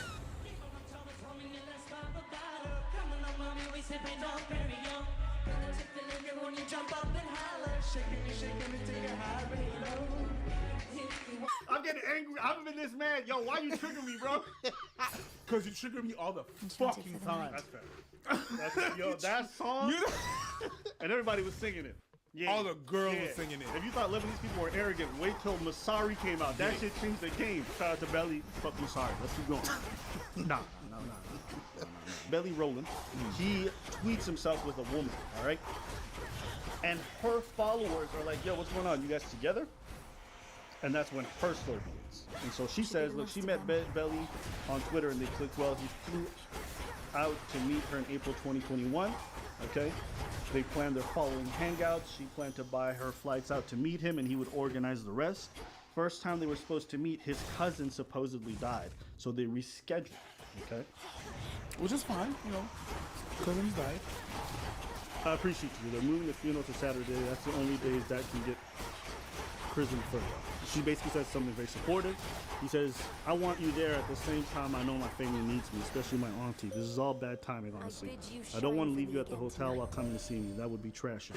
Okay. All right, very kind of him. I think it was very fantastic that he was being considered. They rescheduled for June 2020 and then he had legal issues. Apparently, his license was suspended and had to attend a court date to fight it. Babe, I got to do 4 days and pay $5,000. You coming next weekend, right? I'm coming on the 25th. Oh my God, baby, what the fuck? That's ridiculous that you have to do all this over some traffic shit. Well, if you didn't pay, it's not that ridiculous, but yeah, that's not what we're talking about. I don't mean to judge too harshly, but if you guys only went out for 1 weekend, y'all call each other babe and shit like that, I find that shit super cringe. Am I crazy? I can understand why you're saying that. You know what I mean? Oh yeah, baby, my boo. Like when people start talking like that after so quickly, So he sends her an image of what he's got to do. She was starting to feel like things were a little suspicious, but kept going. They rescheduled a third time. This time he had ghosted her, and once he replied, it seemed to be another person telling her he'd been hospitalized due to his sugar spiking because he's diabetic. Everything okay? Hey, I'm texting everyone that reached out. So this is like another person on his phone. Juice went to the hospital earlier today due to his sugar spiking. He'll have his phone tomorrow. She goes, please call me back when you get your phone back, babe. Someone sent her a supposed photo of him at the hospital being unconscious and treated. In reality, it was a live photo. She could see that he was moving in the end of the live photo. He was clearly in the ER, but he claimed to have been there for days, so why hasn't he been admitted? Also, the whiteboard on the back shows a wrong date from the day it was sent. But the problem is it's a live photo. So they're saying he's unconscious. And when you he's see moving. him, right? So he was taking the photo. You know what a live photo is? Huh? You know what a live photo is? Yeah, it's like it captures like 1-2 seconds. I've seen it. Yeah, you seen that? Yeah. So she became suspicious at this point. Apparently, he's not a homeowner like he said he was. He lives in his mother's home with her. His business became inactive, and he lost his website domain due to not paying for it. And he was not even a successful songwriter like he claimed. So she then blocks him and moves on with her life. She receives an email from him 3 months later where he expresses his apologies and regrets on what happened, offering to pay her back for the plane ticket. Hey, just wanted to reach out and apologize for my actions. I'm not looking for a response. I'm not looking for sympathy. I only want you to hear me. Hopefully, find it in your heart to forgive. First thing first, I pop a freak salt the honey. But he has a point. Basically, he's just waxing on poetic, right? So then even other artists who seem to have worked with came out and be like, I don't know this motherfucker. All right. So that's the gist of it. Okay, this guy's been lying about his whole life, lying about the whole thing, lying to get out of his dates, all this other stuff. Okay. So now that we're there, what's the big thing about this? Why is it a big ass story? Why? The lengths to which he lied to get out of the dates. The life he tried to portray online, even though he was a complete fraud, saying, I work with Nas, I work with JC. And it's like, bro, why is he doing all this extra stuff to front online? So, and then when he was caught in the lie, this is what killed me. Someone said, oh, your cousin didn't even die. He's like, no, it was actually one of my uncles. I call him cousins. And he posted a picture of the guy. Turns out the guy that he said died, he has no relation to it. So even when he was called out on the lie, he tripled this. When I was in high school, there's a couple of people like that because, you know, high schools try to be different. You know what I mean? You try to show that you're different, that you're worth something. Yeah, you want to be special. Yeah. And you had all these people lying. You had a couple of people that I know that was lying. Like I remember it was another girl, like, it doesn't matter her name, but she was always talking about, I go to New York often, and I chill with this and that, and all the big stars. Big lies. Big lies. And why you lying? Because people they just wanna show that they're special. It's a pathology. It becomes that. there's some people that do not get out of this cycle that they were in high school. I got some of my friends, their best days were in high school. The minute they got out of high school, being an adult sucked. Still to this day sucks. Because they have all these responsibilities and you're not where you're at or you want to be and stuff like that. So whenever I talk to them, they always talk about just high school and stuff like that. So the same way these people are talking about high school, there's some people that lie just like the same pattern that they had in high school, but they keep on doing that because that's all they had. People don't know better. People will believe what you tell them. You know, if you're from out of town, I could tell you that I'm a big Montreal producer. Me, in Quebec, I'm a big actor. Yeah, I do voices, I do this and that. I'm a big actor. I'm known. You know, I can amplify what the, you know? Yeah. So, and they just do that just to make them feel special. They are failures in life, so they build the life that they would want to have, and they roll with that. But then at some point, keep on lying, they can't back it up. So all the thing, it all crumbles down. Fake it till you make it. Fake it till you make it, but you never made it. I think the fake it till you make it thing is good when you actually eventually gonna make, like, okay, let's just work towards that. But he doesn't work toward winking. Let's just start with the first. Okay, let's go. Start with it first. Let's start with it first. Valentine's Day, posting a picture with a girl that you were no longer seeing. That has got to be one of the fucking lamest moves I've ever. That's fuckboy. That's like the epitome of being a loser. That's fuckboy. A girl you're not fucking with, you post a picture with her on Valentine's Day? Nigga, you lame. Memories. You know what I mean? But how? Okay. You're 100%. That's right. crazy. That's crazy. Like if a girl I met with before posted a picture of me and her on Valentine's Day, yeah, I'd be like, bitches, you bugging? Yeah. What's wrong with you? Yeah. It's extra. I'm trying to fuck somebody else. You messing with my game. It's extra weird, but there's people that do that. Like like what they wish they had. Like they had that girl and they really wish they would be here with her. They post them. They post her. They post a picture without any explanation. So people will wonder.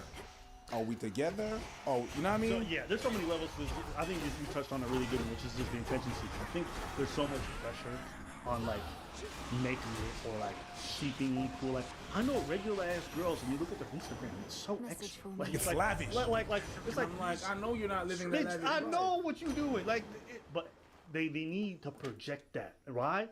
Because they get that adulation, right? They get that people like in the comments, and it feels good.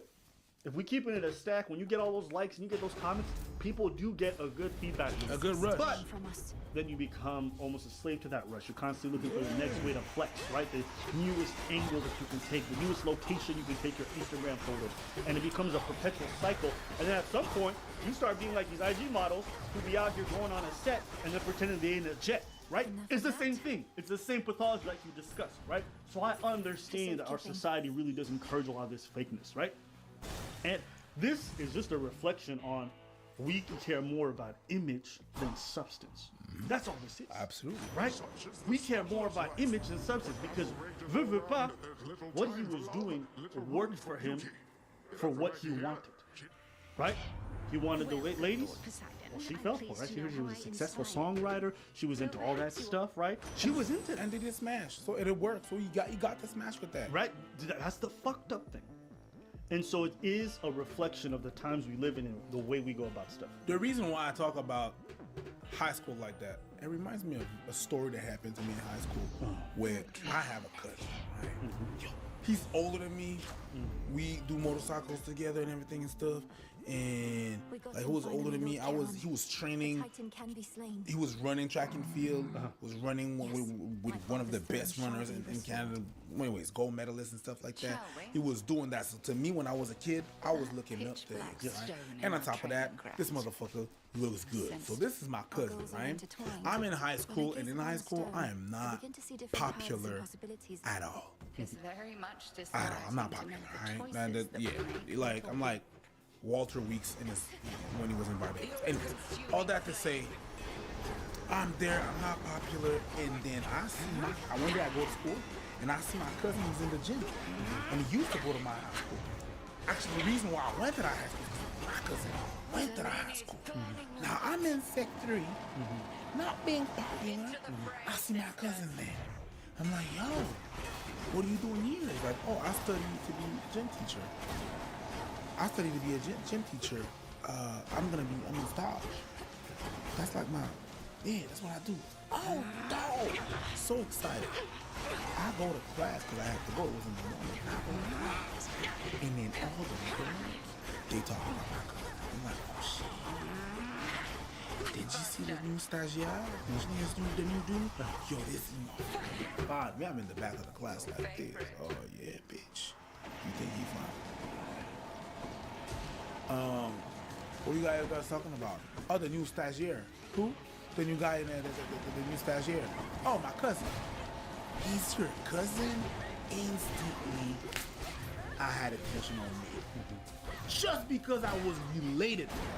Just because I was next to the mother. Yeah, that's my cousin. First they was like, no, that's not your cousin. It's good because it sort of happened that same day we had a gym class. So motherfucker, I walked in the gym class fashionably. Yeah, you didn't walk in feet first, head first. You went in dick first. Fashionably late. Yeah, I was there. I was waiting for people to be all sitting down, and then I got out of the locker room. And what I did is I went to the locker room and I went to him first. Hey, look. You good, cousin? Yeah, I'm good, cousin. Familia! Just because I was next to that. But you see, I could have latched onto that. Damn right. And kept on lying and stuff. No, I'm good. You should have. They'd be like, yo, is that really your cousin? Who? What? I'm in the streets with my family. But that's what I'm saying. Yeah. And that's a bit what people do. Yeah. So you just see that relation? So once you get that feeling, now you're ready to lie for it. But some people, they lie every day. Yo, yeah, I'm gonna go to New York to chill with my cousin, and we're gonna chill with Jay-Z. I got people like that in high school. You know who the fuck you are. Yeah, we get that, man. Lies. So I think there's an unfortunate need. It's like, here's the weird thing, right? He went to such great lengths to lie about that and do all that stuff. On a more minor scale, okay? If we scale it down, obviously the deceit he went to was far over extreme, right? Folks are doing it every day on social media to a lesser degree. Posing beside cars they don't own, right? Even though they're not saying it's my car, they're really leeching off of that feel, right? Using filters or stuff that completely change their faces or whatever it is, right? Angles to miss. We're all trying to project an image to the world. And some people take it as far as this person. I am of the mindset that I think until the values that people inherit change, until this need to always appear amazing changes, this kind of stuff will never stop. Because there's too many benefits to lying and to being deceitful. We've managed. You hear me? Like, that's the first thing. The second thing about the story that I thought was wild is a lot of the lies were just unnecessary.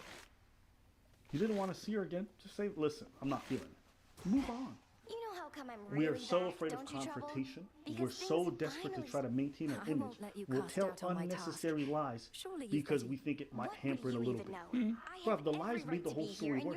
If you would have just slept through the first time, and then the second time she came out, you're like, I'm not down. This would have never happened.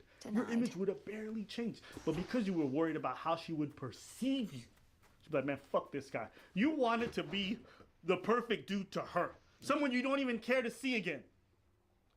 You wanted to be the perfect dude to her. You told the most unnecessary lies. And people do this all the time. They do this all the time for no reason in a dating context. We call that white lies. But then after that, there's a dating context where they just... Bruh, just say you don't want to see them again. Sometimes a girl will be like, yo, I don't see this going anywhere.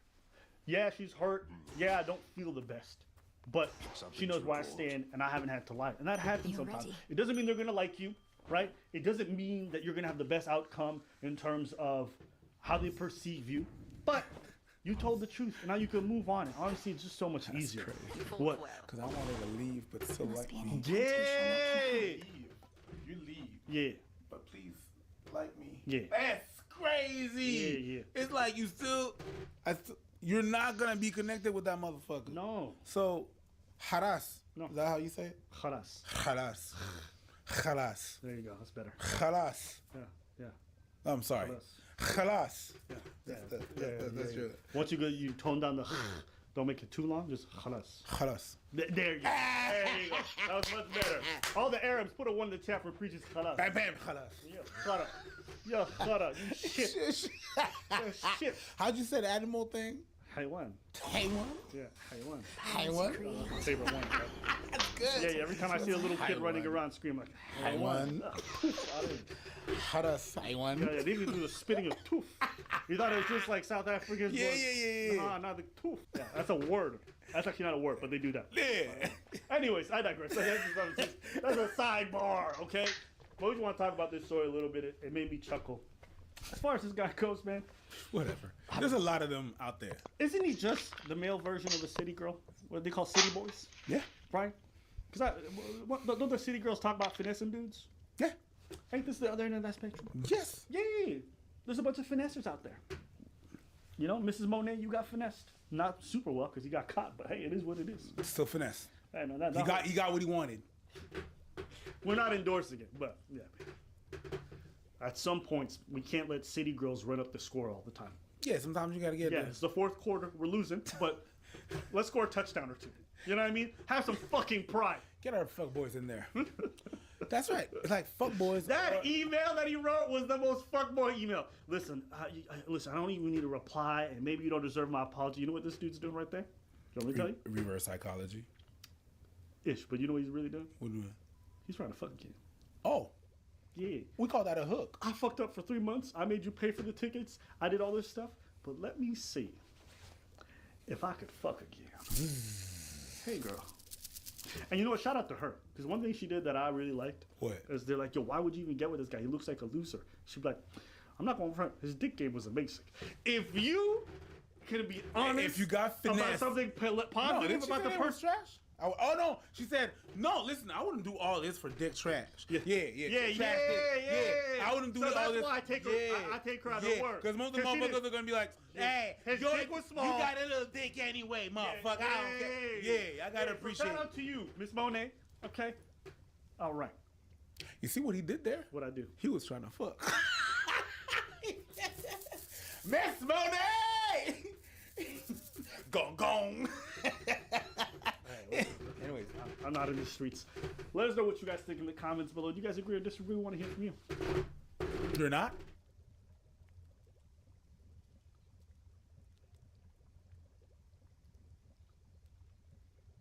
We used to be 4 people, now we're 3. Was there any fear of like, well, that's it? We were tipped off right before. We were like, uh-oh. How did you retain the name The Try Guys? It was very culty. And we all drank the fucking Kool-Aid. What is the recipe for a viral Try Guys video? Wait, but we can get real inside baseball with you guys because this channel's all about it. The Try Guys was originally 4 members that met while working at BuzzFeed before they went off independent to build one of the most impressive creator brands on the platform. But as I'm sure a lot of you know, in October of 2022, they had a very public fallout with one of their founding members, Ned Fulmer, who had an affair with an employee at their company. In this conversation, we talked to Zach and Keith about what that was like for them. We also talked to them about how they've built their creator business and the storytelling tactics that they use to make some of the most viral videos on the platform.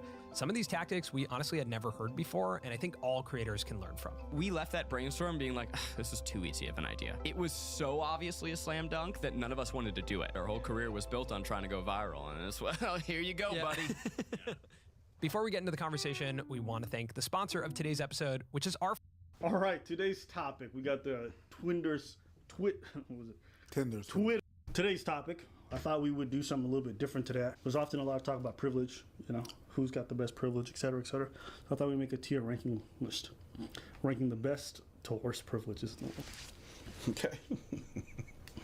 Now, if you guys want to play along or make your own tier ranking of this, I'll put a link in the description since I took some time to make it. So here's how I kind of set it up. I said S tier, which is recruit difficulty, okay?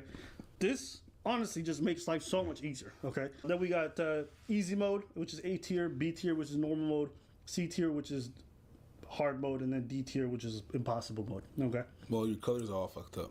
Why is that? Well, because impossible mode, I would put it on red, not green. But whatever. Hey, listen, you know what? You're right. I'm just saying. You're right. You are 100% correct. But that's how we're going to do This is my first tier ranking, you know what I mean? I'm just saying. Yeah. But yeah. Okay, cool. You did good. I don't know. You wait till I see the photos. Wait till you see the photo. No. You got this look. I know this look. All right. Before any of you get triggered, you don't know my life. Like, how are you gonna just say it's easier? I'm not saying it's easier or hard. You may be a white person who grew up in a trailer. Like, I don't know. Maybe who knows? I don't know your life. I'm just saying, on the essence of being just this one thing, does it make it easier or harder? That's it. And there's some disabled people who are living their best lives. So it's like it varies. But I rank it like this. If I had to choose between A or B, which one would I choose and why? If I choose this one because I feel like it would give me a leg up in some ways, then I rank it higher. It's easier, right? That's it. Disabled privilege. Oh, green. Green? Impossible mode? That's hard. And I'm not saying that. There's a lot of people some people that have disabilities that they thrive and they do this shit. They do everything they gotta do and nothing can stop them. They're all the way up. But I mean, in terms of they're all the way sitting down. But they like makes me think of that. Your tattoos are fucking sick. That's like sick. The dyed hair is sick. You have like a very like Greek goddess type face. Like it's sick. But your legs sick. Your legs sick. I know exactly what you're talking about. Joke made me. Anyways, but yeah, it's hard. It's harder. Like, you're gonna live your life, la la la la, but the minute that someone doesn't think about, oh yeah, stairs, you're fucked. You can't go in that restaurant or some shit like that. Someone has to carry. Yeah. It's I put it on impossible. All right, we both agree on impossible mode. All right, black privilege. Well, I got a photo of Rachel Dolezal. No, that's transracial. Trans Rachel. I mean, she was black for many, many years with her curly hair. Where are you putting Rachel Dolezal? And the black C. Hard mode? Yeah. Yeah, you think it's on par with trans? The black thing? Yeah. Yeah, C. C? Yeah. Why are you putting it at C? Because I'd rather be black and have able body than white and disabled. That's my way of thinking. I could be white. I'm like bugging. What's his name? The scientist. Stephen Hawking? I'm still good. If you'd asked me this question 40 years ago, I would agree with you. Today, with upward mobility and options, I'm not saying it's not hard. I'm saying it's a lot easier. I'd rather be black. Yeah, I agree. So that's why I put it at normal mode. I don't think it's great. I don't think it's absolutely terrible. I think most days it's pretty decent. What, be black? Yeah. I mean, it's definitely got some sides too. I'm mad at you. If I had to choose between being trans and being black? Black. Light skin privilege. How to Sammy Sosa picture. We put light skin privilege. Light skin? Easy mode. Easy mode? A tier? A tier. Yeah. Wow. I'm not saying that you don't face anything, but A tier.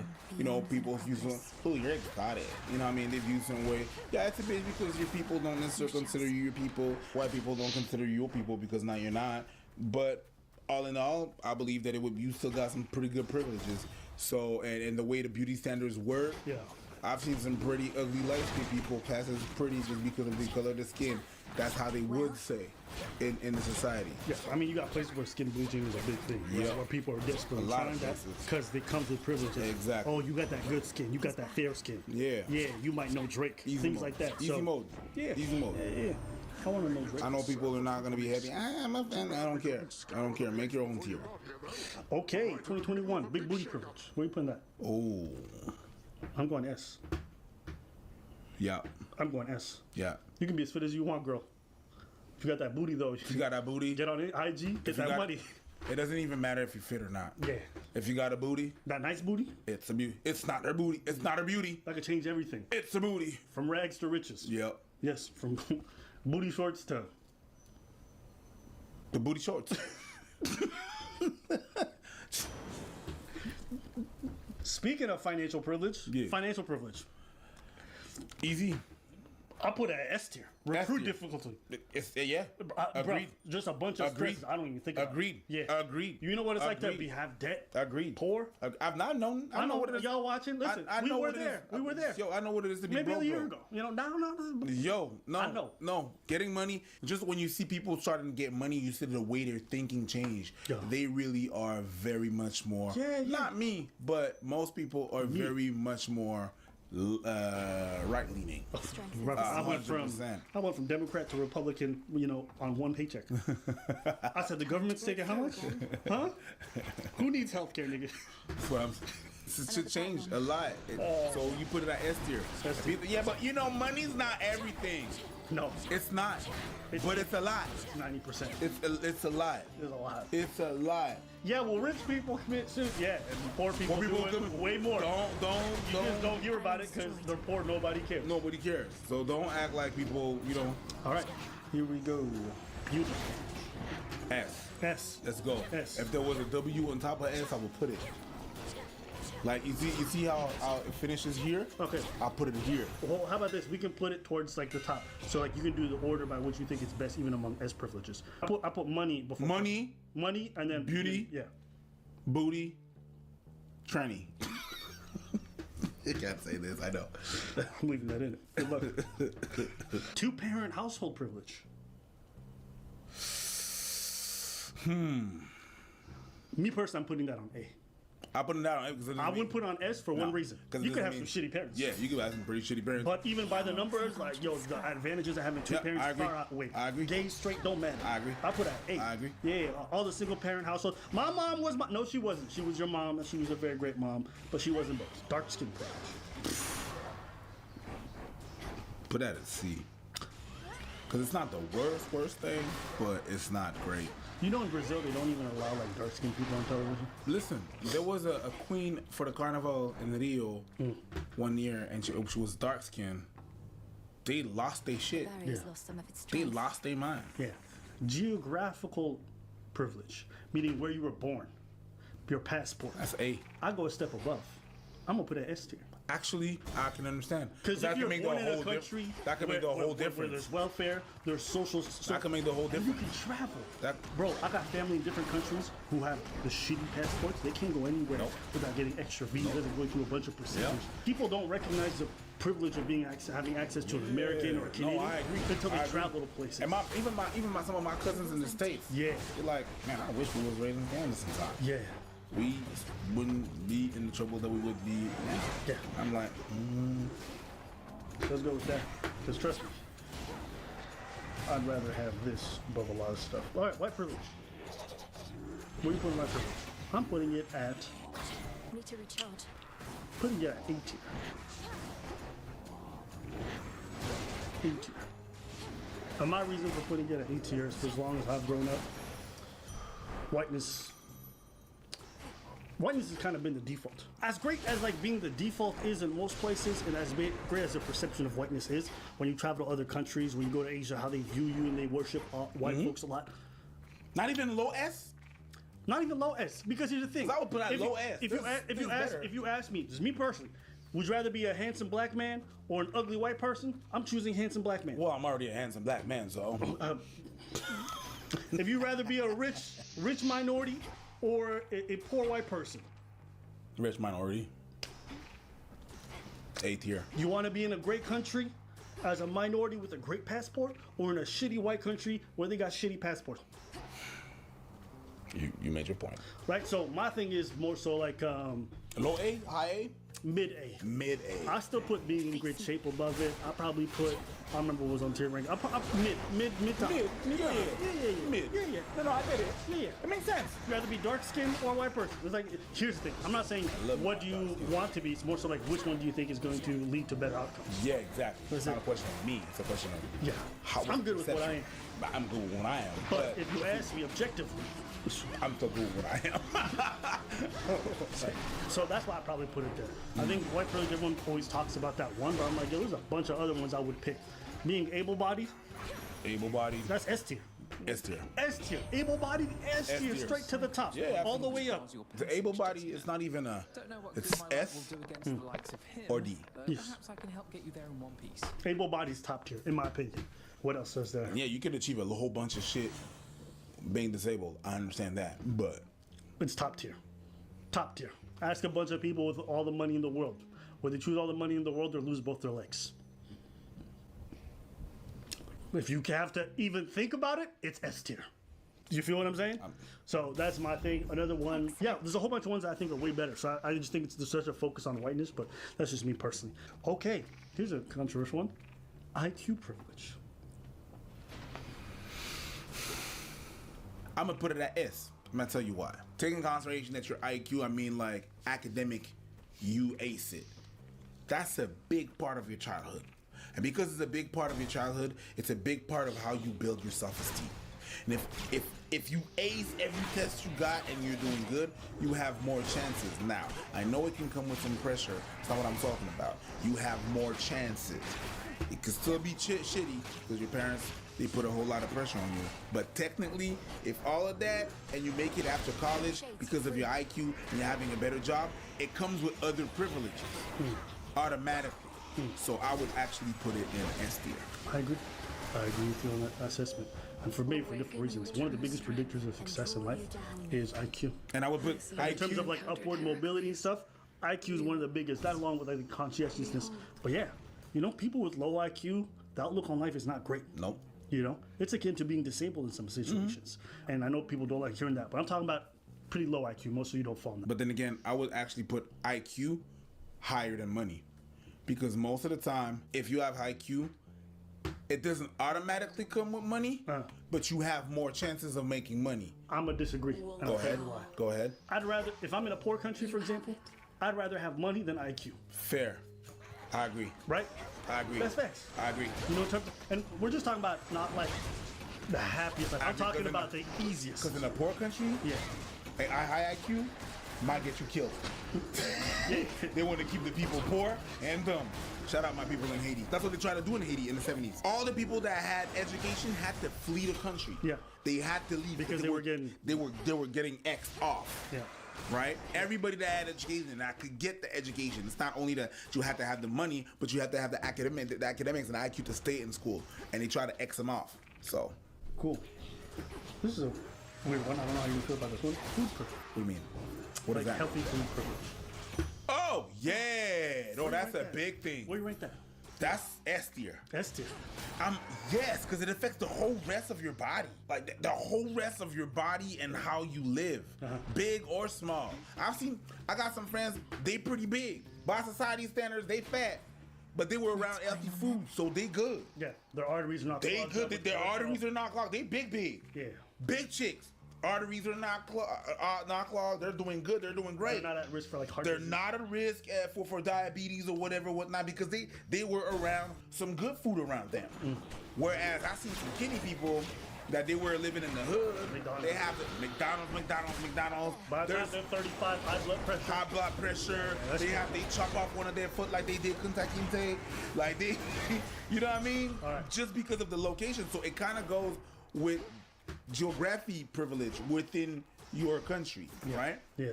Indian, Native American privilege. D. Oh no. You put it in C. I said D. D, impossible. I said D. Okay. You're very well versed in this, so I'm gonna let you go. Because right there and then, it comes with a whole lot of baggage. When you're Native American, it comes with a whole baggage of your family and what they did to your family and everything and stuff.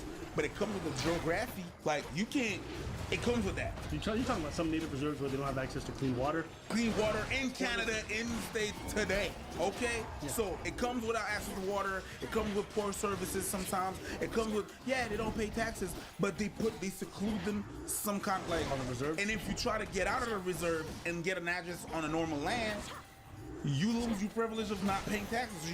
Your reparations is gone. So they want to keep you there. Yeah, but speak on the historical aspect. I think it's really important. Speak on it specifically in Canada. In Canada, up until 1996, that was yesterday. Up until 1996, they would kidnap indigenous kids and they would put them in schools. And basically, those schools, boarding schools, and basically what those schools were doing, it was to erase the Indian in the child. And it was an actual saying that they had. It's not me trying to do some marketing. That's what they try to do. They tried to erase the Indian in the child. Okay? So they couldn't practice none of their religion. They couldn't practice all the rituals. They couldn't speak the language. They couldn't conversate with other people in their language. They cut their hair just because they did the same thing they did black people. Cut their hair because they didn't want to, affiliate and stuff like that. So you couldn't have long hair, you couldn't speak your language, you couldn't nothing. You couldn't wear your attire that had pride with you. They wanted to turn you white, basically. Didn't we discover a mass grave recently? Listen, they went to these old sites of all these boarding schools, these residential schools, these residential schools that they had, and they went there and they started digging and they found remains of kids. How many? I think right now we're at the 1,500 that they found. That were just 1,500 that they found. That they just like that. 1,500 kids like that. And they're still counting because as we speak right now, they're still digging and doing recoveries of other. They didn't discover them, they're recovering them. Let's be honest with them. That's something that was happening before and that the Catholics were doing with the natives. That's what happened. So you have all of that. You have all of that, and what was happening, the treatment that was happening in those schools was horrible. The life expectancy when they would kidnap you and you would get into a school, your life expectancy, you had 61% chances of dying. I don't know what kind of school that is. 61 chances of dying in that school within 2 years. So it was pretty bad. And then after that, those kids, when the remaining kids that are survivors, so now all the Native Americans that you have in Canada that are right now are basically either the kids of the first people that went, like their grandparents went to that school, or their parents went to those schools with all those traumas, without any help, without any mental help, with anything. So they're just left like that with all their trauma to just be an adult. They were Weinstein, they were Epstein, all the Steens. And we just left them like that to just go on. So you go like that and you get kidnapped with a bunch of people that you know from your reserve, and then you live through that and you see them die. The same thing as a soldier, basically.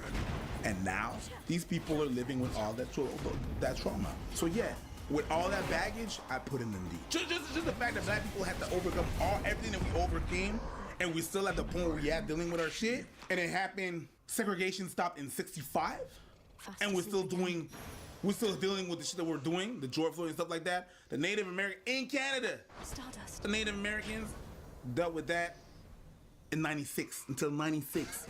So it's still not. All right. Next up, we got male privilege. B. Go for it. Why? No, I actually put it in the A. I put it at A too. I put it at A, not B. I put it at A. A. You know why I put it at A? Because I'd rather be a man than a woman. You damn right, nigga. And yeah, there's some problems with being a man. Would you rather get or be the fuck he? There's some man that bottoms. True. So, I don't. I'm just talking about the general. You know what I mean? For most of us, we know what it is. But anyways, at the end of the day, I'm just saying, hey, listen, man. Hey, do you want to bleed once a month or not? Do you want to carry a baby for 9 months or just be like, maybe it's going to be okay? Maybe. How have you been acclimating so far? I hope so. You damn right. I'm not saying that women don't have supreme advantages, which is why I put them at B tier, which is normal mode. Mm-hmm. But if I have to choose between the two, I'm going to choose being a man. Yeah, that's why I said I put woman at B. Yeah. That's why if like women say that, yo, I want free tampons. I'm like, yeah, you should. I'm not bleeding once a month. They damn well should. That's a you problem. They damn well should. Birth control? Woo. Ugh. Ooh, don't let me get like a politician and rule this country. There's a lot of things that gonna change people and be pissed off about. But all right, so I think we can reach the end here. Pretty much got to the end. Wait, do we say white privilege? That's good.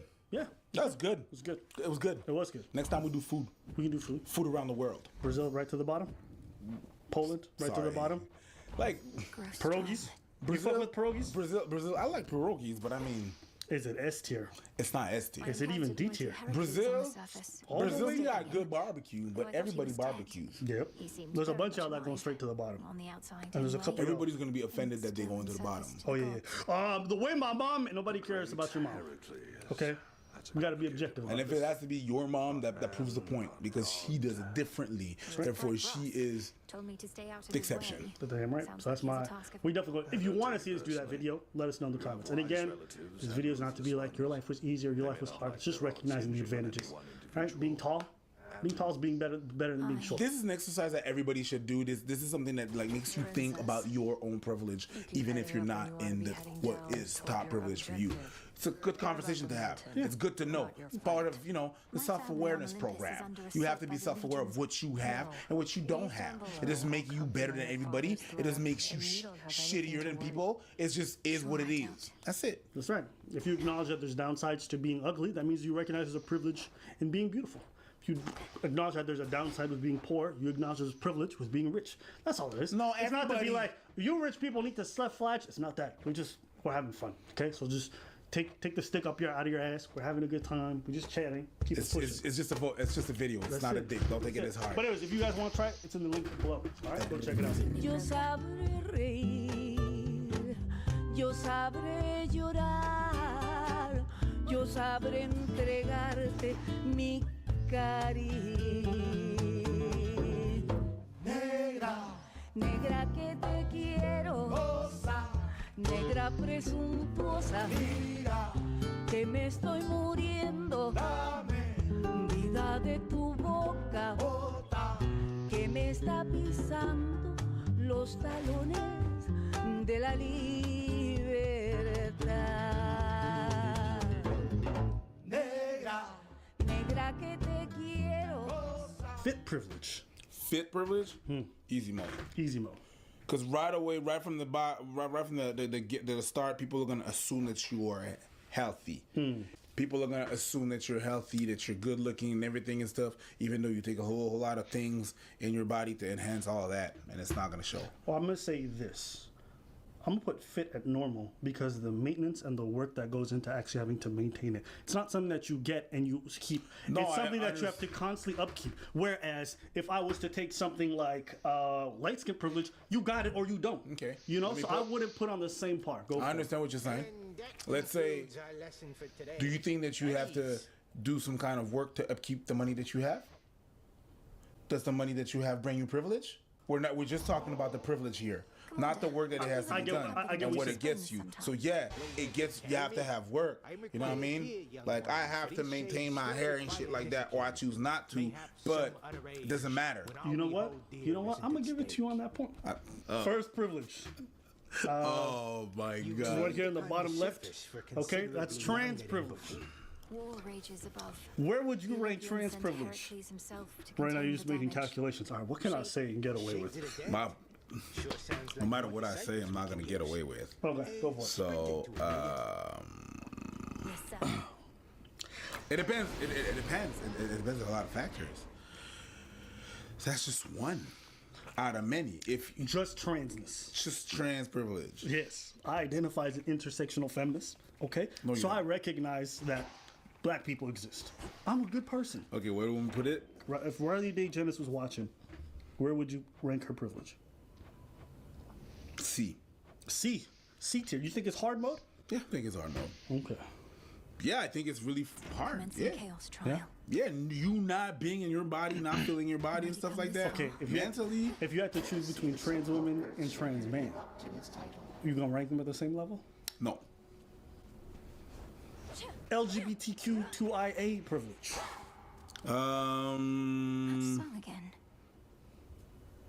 Normal mode. Normal mode? No, normal. Yeah, in this day and age, being gay. In this day and gay age, people are hyper successful. And I'm talking about America. I'm talking about the Americas. You know what I mean? West. And I'm talking about West. Okay. I'm not talking about no Arabic countries. I'm not talking about. Yeah. You're not getting stoned to death. No Jamaica. I'm not talking about. London. You know, but I'm not talking about that. You know what I mean? All right, Bati boy. So I am not afraid. You know what I mean? You are in some countries. Well, I will put it at easy mode. I think, and the reason why I would put it at easy mode, in terms of like the game and stuff, is because you can shut the fuck up about it. What you mean? You shut the fuck up about it. Shut the fuck up about it, motherfucker. Like people don't know. Yes, that's true. I mean, but if you think about it, like especially gay men are hyper successful. It's crazy how overrepresented they are in like successful tiers of life. Now they still face some levels of discrimination. Definitely. But I mean, if you're in the gay village, they're kings. So I'm gonna put them in easy mode. Even in the media. Yay! You can't talk about yay. Pause. So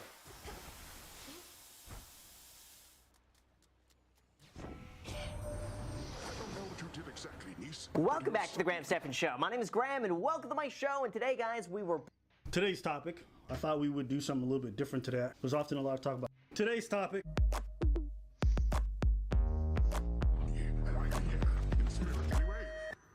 I've sent or received nudes. Do I 3. have to answer this?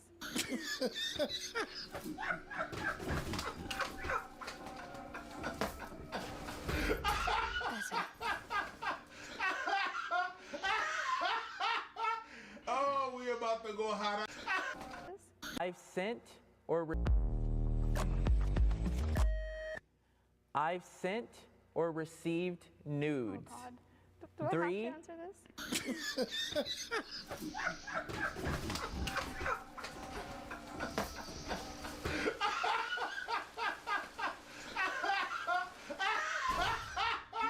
Oh, we about to go hot. Oh, you knew it! That's exactly the word that was in my head. In my head, I'm like, is he gonna just reject the word? You went, hot. Hey. Because she said, do I have to answer this? Yeah. I mean, like, Astaghfirullah. Astaghfirullah. Anta hayawan. There you go. Go in, nigga. Go ahead, nigga. Anchi minainet. That was some more. If one day I want to get a certain job or go into a political office, I just don't ever want to have somebody to hold that against me. Even when people send me nudes, I'm like, I didn't necessarily need that. Like dick pics when they're just, you know? Are we saying nudes? Nudes. Should we Oh start my over? God, I thought we were saying news. N-E-W-S. Nudes. I'm Okay. so sorry. I don't send nudes because I just do things on social media. I want to pursue acting. I feel like my body's a temple. You gotta pay to see it, if at least. That's a Zoomer. The Zoomer. If you don't know what a Zoomer is, it's a Gen Z acting like a boomer. It's a Zoomer. I like it. She's like, I have self-respect. I want to have a career, so I wouldn't post nudes. But if you pay, No, I wouldn't post that on the internet. I wouldn't do that. You know, I got things to do, and I want people to have it. Would you want money for it? Maybe.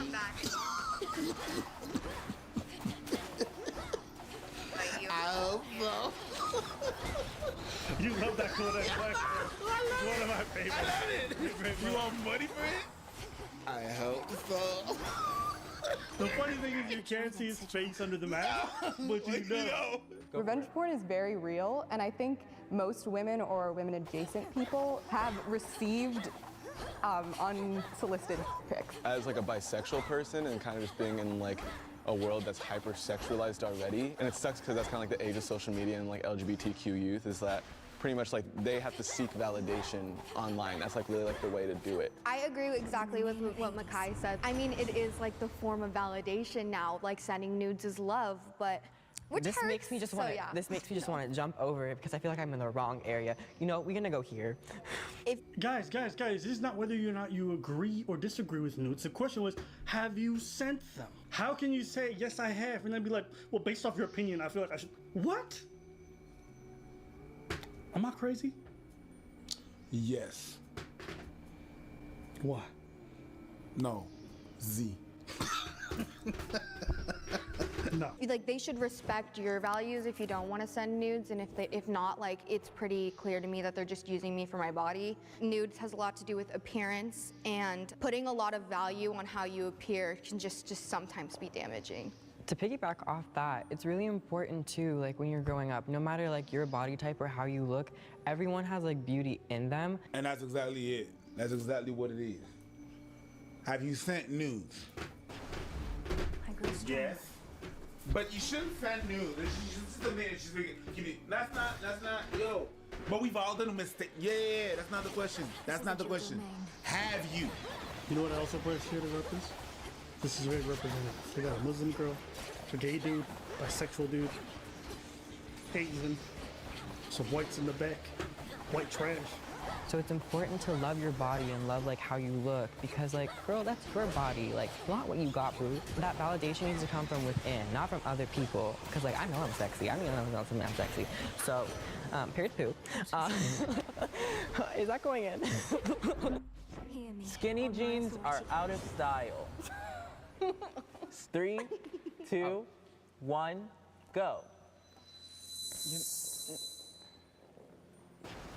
Yeah. A wave of I don't know. It was just the era of the time. It was like rock was like, you know, pop rock, lots of skinny jeans, and then turned to like ripped jeans. And I think pants are getting bigger. I don't know if it's because like maybe we're shifting more towards like androgyny. I'm over here because I think that skinny jeans, I don't like them, and I would wear them because I also have like chicken legs, so like that's not happening Wait, for me. is it out of style or in style? Girl, you need to listen. Girl, stay focused. Yes. Okay. Gen Z. Everyone says you guys can't focus. You not helping. They are in style? Yeah. Oh, no, they're out of style. They are. I recently bought my like. This girl, and then the guy's gonna be like, oh, you know what? I'm gonna scoop over there. Cause I'm sexy. Yo, the amount of group thing going on right now, it's like crazy. I recently bought my like first pair of like baggier jeans, kind of like what he's wearing, and I was like blown away, honestly. Like there's so much space. You don't have to worry about it like bunching up and stuff. Like I don't know why we ever stuck with skinny jeans to begin with. I think the whole skinny jeans side part thing is generational politics that are trying to like distract us from what we actually disagree about. Like nobody actually cares about the skinny jeans in the middle parts. Like Melania. Girl, they trying to distract you. You don't need no help to get distracted. You can't understand a simple question. Girl, no. Is this really a talking point? Yeah. They took all the points of the Gen Z. Remember what they did with Black? You know how they did that? I'm not on social media. Are they really talking about skinny jeans? Do we really like chicken? Watermelon? Is Kanye West invited to the cookout? Remember how they did us dirty? It's the same thing, but with them. So it's not a talking point. How are you surprised? I get my news from YouTube. 3, 2, 1, go.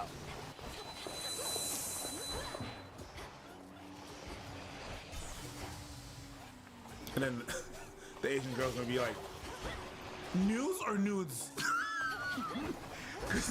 That naked yoga I get from YouTube. What are you talking about?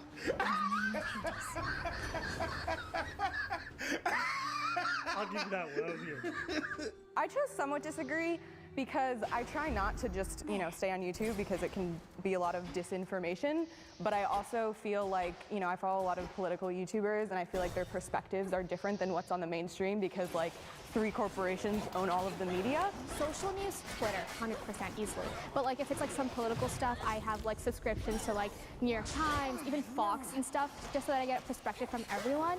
And I tend to go ahead and like focus more on like the journalism stuff. And YouTube is like the headlines, but I don't click the video and like deliberately watch it until I've known the facts. The ability of Twitter to get, opinions out there from people who aren't political pundits is really valuable. And, when big things happen, Twitter usually hears about it first. I feel like it kind of just comes down to like a media literacy thing, and it's something that like our generation and further generations are gonna have to face. We haven't been in this era where there's like what Sarah was saying about like the democratized way of social media where like everyone can say information. We're like in this new era where we pretty much have to learn how to decipher which is valuable and valid information and what's not. And like as social media continues to grow, I feel like we're just gonna keep becoming more literate. And I feel like we should be taught this in schools. We're a whole new era. Like we grew up with like tablets and laptops, whereas in like previous generations didn't, which allows us obviously to have more diverse opinions, but I think that should be taught in school as well. Do your guys' parents ever just call you and be like, did you know this happened? And you're like, yeah, it happened like 5 hours ago. And you're like, did you just find out now? It's usually fake news with my mom. Oh my God. It's usually fake news with my mom. I will agree with her on that. Parents are super susceptible to fake articles. You know what? People in general, people constantly send us like Onion articles. But could you believe that a man ran into a tent, showed his penis, which was attached to an elephant's head, and then ran out and said, I as well. I don't know. It's like, bro, did you read the source? Did you read any of the articles? Did you look at the... No? So people are just very susceptible to not doing any form of, like, even, I'm not saying you got to know everything, but people won't even do a simple Google search to see, like, are there any other news sources that covered this? You know? I mean, you have to have this conversation all the time. And sometimes you read a headline from me, I'm like, have you checked with other sources? Yeah. Always. Well, that's the first thing that we cannot go, because we can't go out there and spray you know, shit we're gonna get called on. Yeah. She gets her news from Facebook. Literally, she called me. She's like, "Did you hear about this?" Like, "Mom, that's right." She's like, "It is." Yeah. Like my mom, when she was on Instagram, she was like, she was saying the wrong stuff, and then she was like, you know, the vaccine, those microchips, and I was like, Mom. I think it's also important to think about like why people believe that. Like, yeah, it's like stupid and it's funny to make fun of, but like people are afraid of like, you know, really rich people who are going to be like controlling a lot of stuff without, you know, democratic elections and without any accountability. And it makes sense that people would feel like, you know, I don't really know if I can trust the government. My parents and I agree on political and social issues. 3, 2, 1, go. My job goes out here sending news. You better go all the It's not just that she's sending news, it's that she's like, feels weird about it. So you already know. Yeah. the pressure. The haram. Yeah, the haram. My parents like raised me again on the whole thing of like look at every single side, and I guess it didn't go necessarily their way, but at the same time like sometimes it ends up being a wreck, but like whenever it's a wreck we come back and we're like, I see your point, but here's what I think and here's why, loaded with facts, not just like, oh, I think this because this and this and this X and X and said. No, it's because this is a percentage, this is a statistic that I'm pointing out. Honestly, I used to try and like show them a different perspective and like have an open conversation, but like I'm kind of at the point now where it's like, you know what, let's just not talk about it. It's probably for the best. You know, my parents always say to me, like, you pay attention to politics more than we do, and we like learn from you. And sometimes we get into little arguments. That can be a good like way to sort of inform each other, because obviously they have more experience like historically, like what went on. But they can also say like, yeah, I don't understand, you know, this specific issue. Can you, you know, get me up to speed? And I would like to have a disclaimer for my mom and dad. What's coming out of my mouth is coming out through love. Also, if they're watching this, please stop watching this. My parents are very closed-minded and conservative, and there have been fights, as in Daniel's family. I feel like in my household, my opinion is not valid, and it will never be valid as long as I live. I have felt depressed. 3, 2, 1, go. Come on, guys. Come on. So I'm about to have a really vulnerable moment with y'all. So my whole life, I have been so bullied, and words hurt so much. And 6 months ago, I almost took my life because of like words, they have this effect on you, and sometimes you can't talk to people about it. And my friend's mom posted, if you needed to talk to someone, to call this number, and I talked to them, and I spoke to them on the phone for 2 hours by myself at nighttime. And if it wasn't for her just doing that, I feel like I wouldn't have been here today. Shut up. Can I give you a hug? Yeah. It's okay. Give him that Gen Z group hug. No? Because every time everybody's like, no, I'm not going there. COVID. Not COVID. Yeah. My mom, the chips, can't do that. And when he said like all my life, I was like, all my life, I mean, listen. Life for time for the shot. I let my dick get big as the appetite, so I can fuck the world for fit. Sorry, I wanted to do Kendrick. Yeah. Remember, jokes aside, looks like good for him.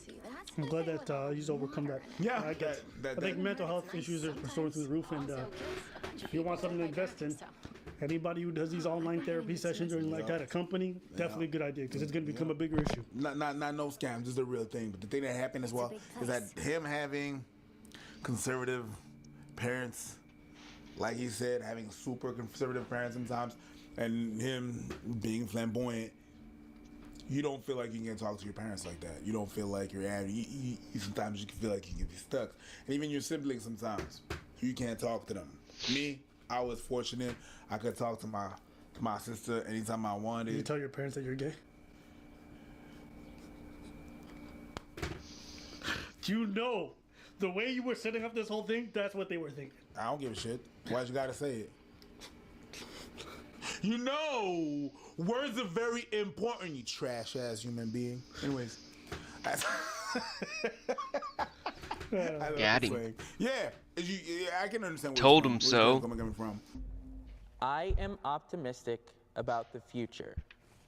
3, 2, 1, go.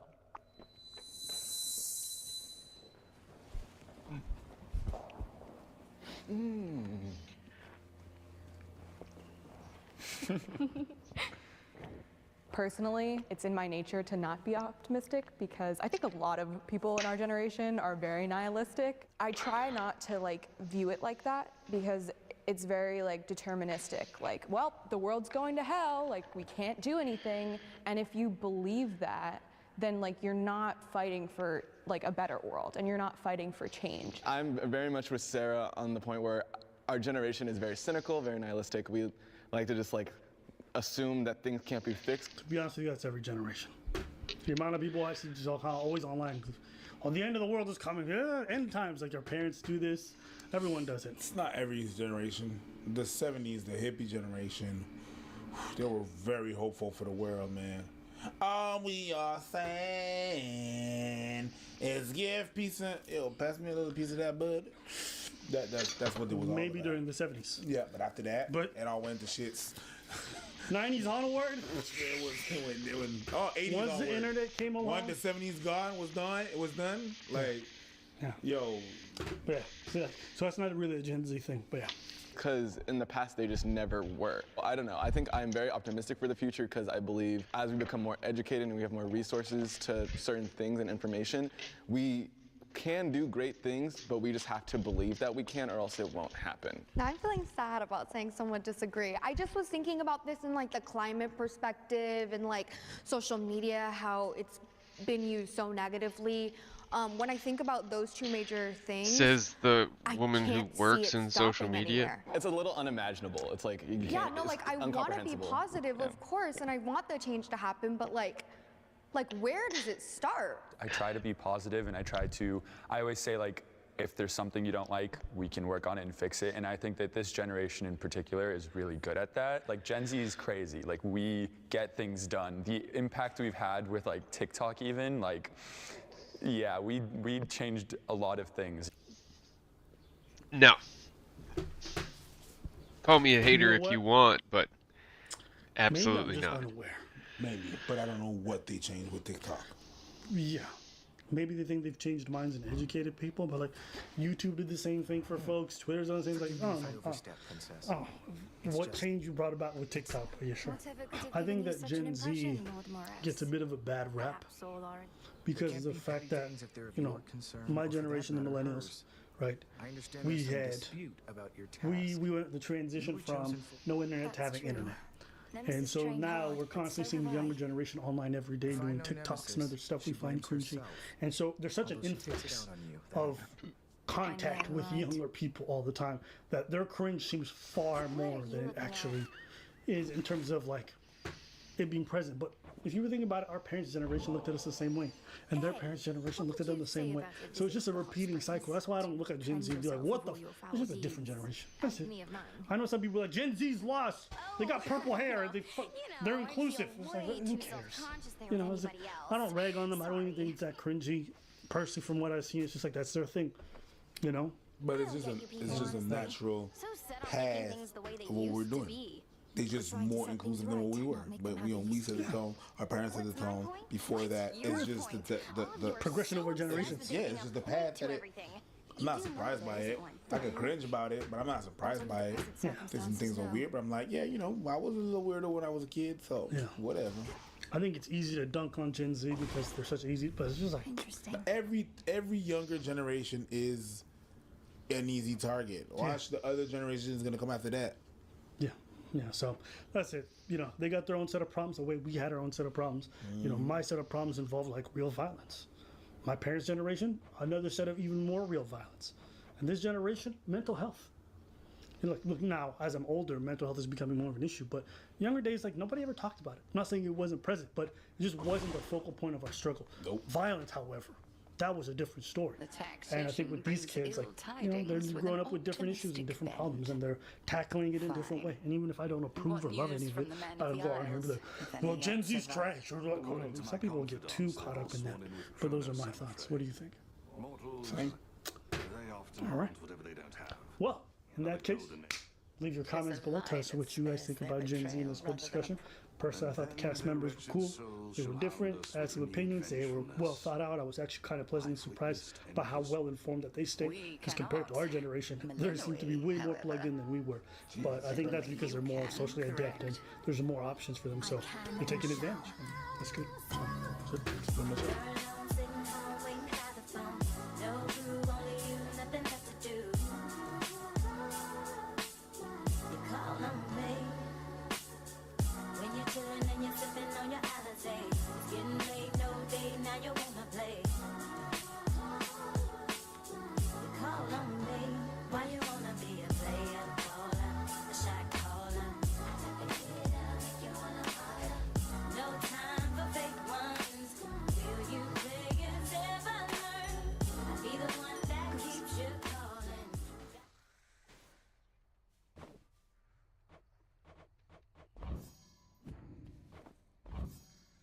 Hey, coach, come over here. He pulls that tomahawk swing thing again. I want you to bench him. He needs to learn a lesson. Coach, can you put my son in the pitch? No, he hasn't gotten a chance to pitch all game. Some of the other kids have been pitching, and I think my son should get to pitch too. Okay, friends, I will pick up your... Today's topic, I got a little bit triggered by this one. My man was bugging. If you read the title right now, you could kind of understand why. Okay. I'm gonna say this, for the purposes of this conversation. When people label somebody a quitter, right, it's not a neutral thing. It's a negative thing. If you label someone a quitter, you're basically calling them a coward. Yeah. Or someone who basically gives up too easy. Yeah. Right? Like they don't have any backbone, no character. That's what it is. Yeah. All right. So this is the story about Simone. She quit. Like she literally quit because of a mental health issue, right? So then that says that she's a quitter, first and foremost. She's not a hero for doing that. She quit. Let me ask. So my question is, they're on deployment. They're in Afghanistan. They're dealing with mental health issues. They say, I need to go back. I'm not well in the head. Are you going to call that veteran a quitter?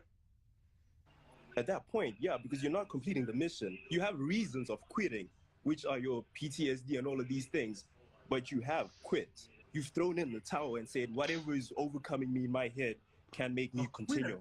If I break my leg during an Olympic track meet, and I can't you go didn't on. break a leg, though. No. Because they can't go on. That's what they're saying. I can't go on.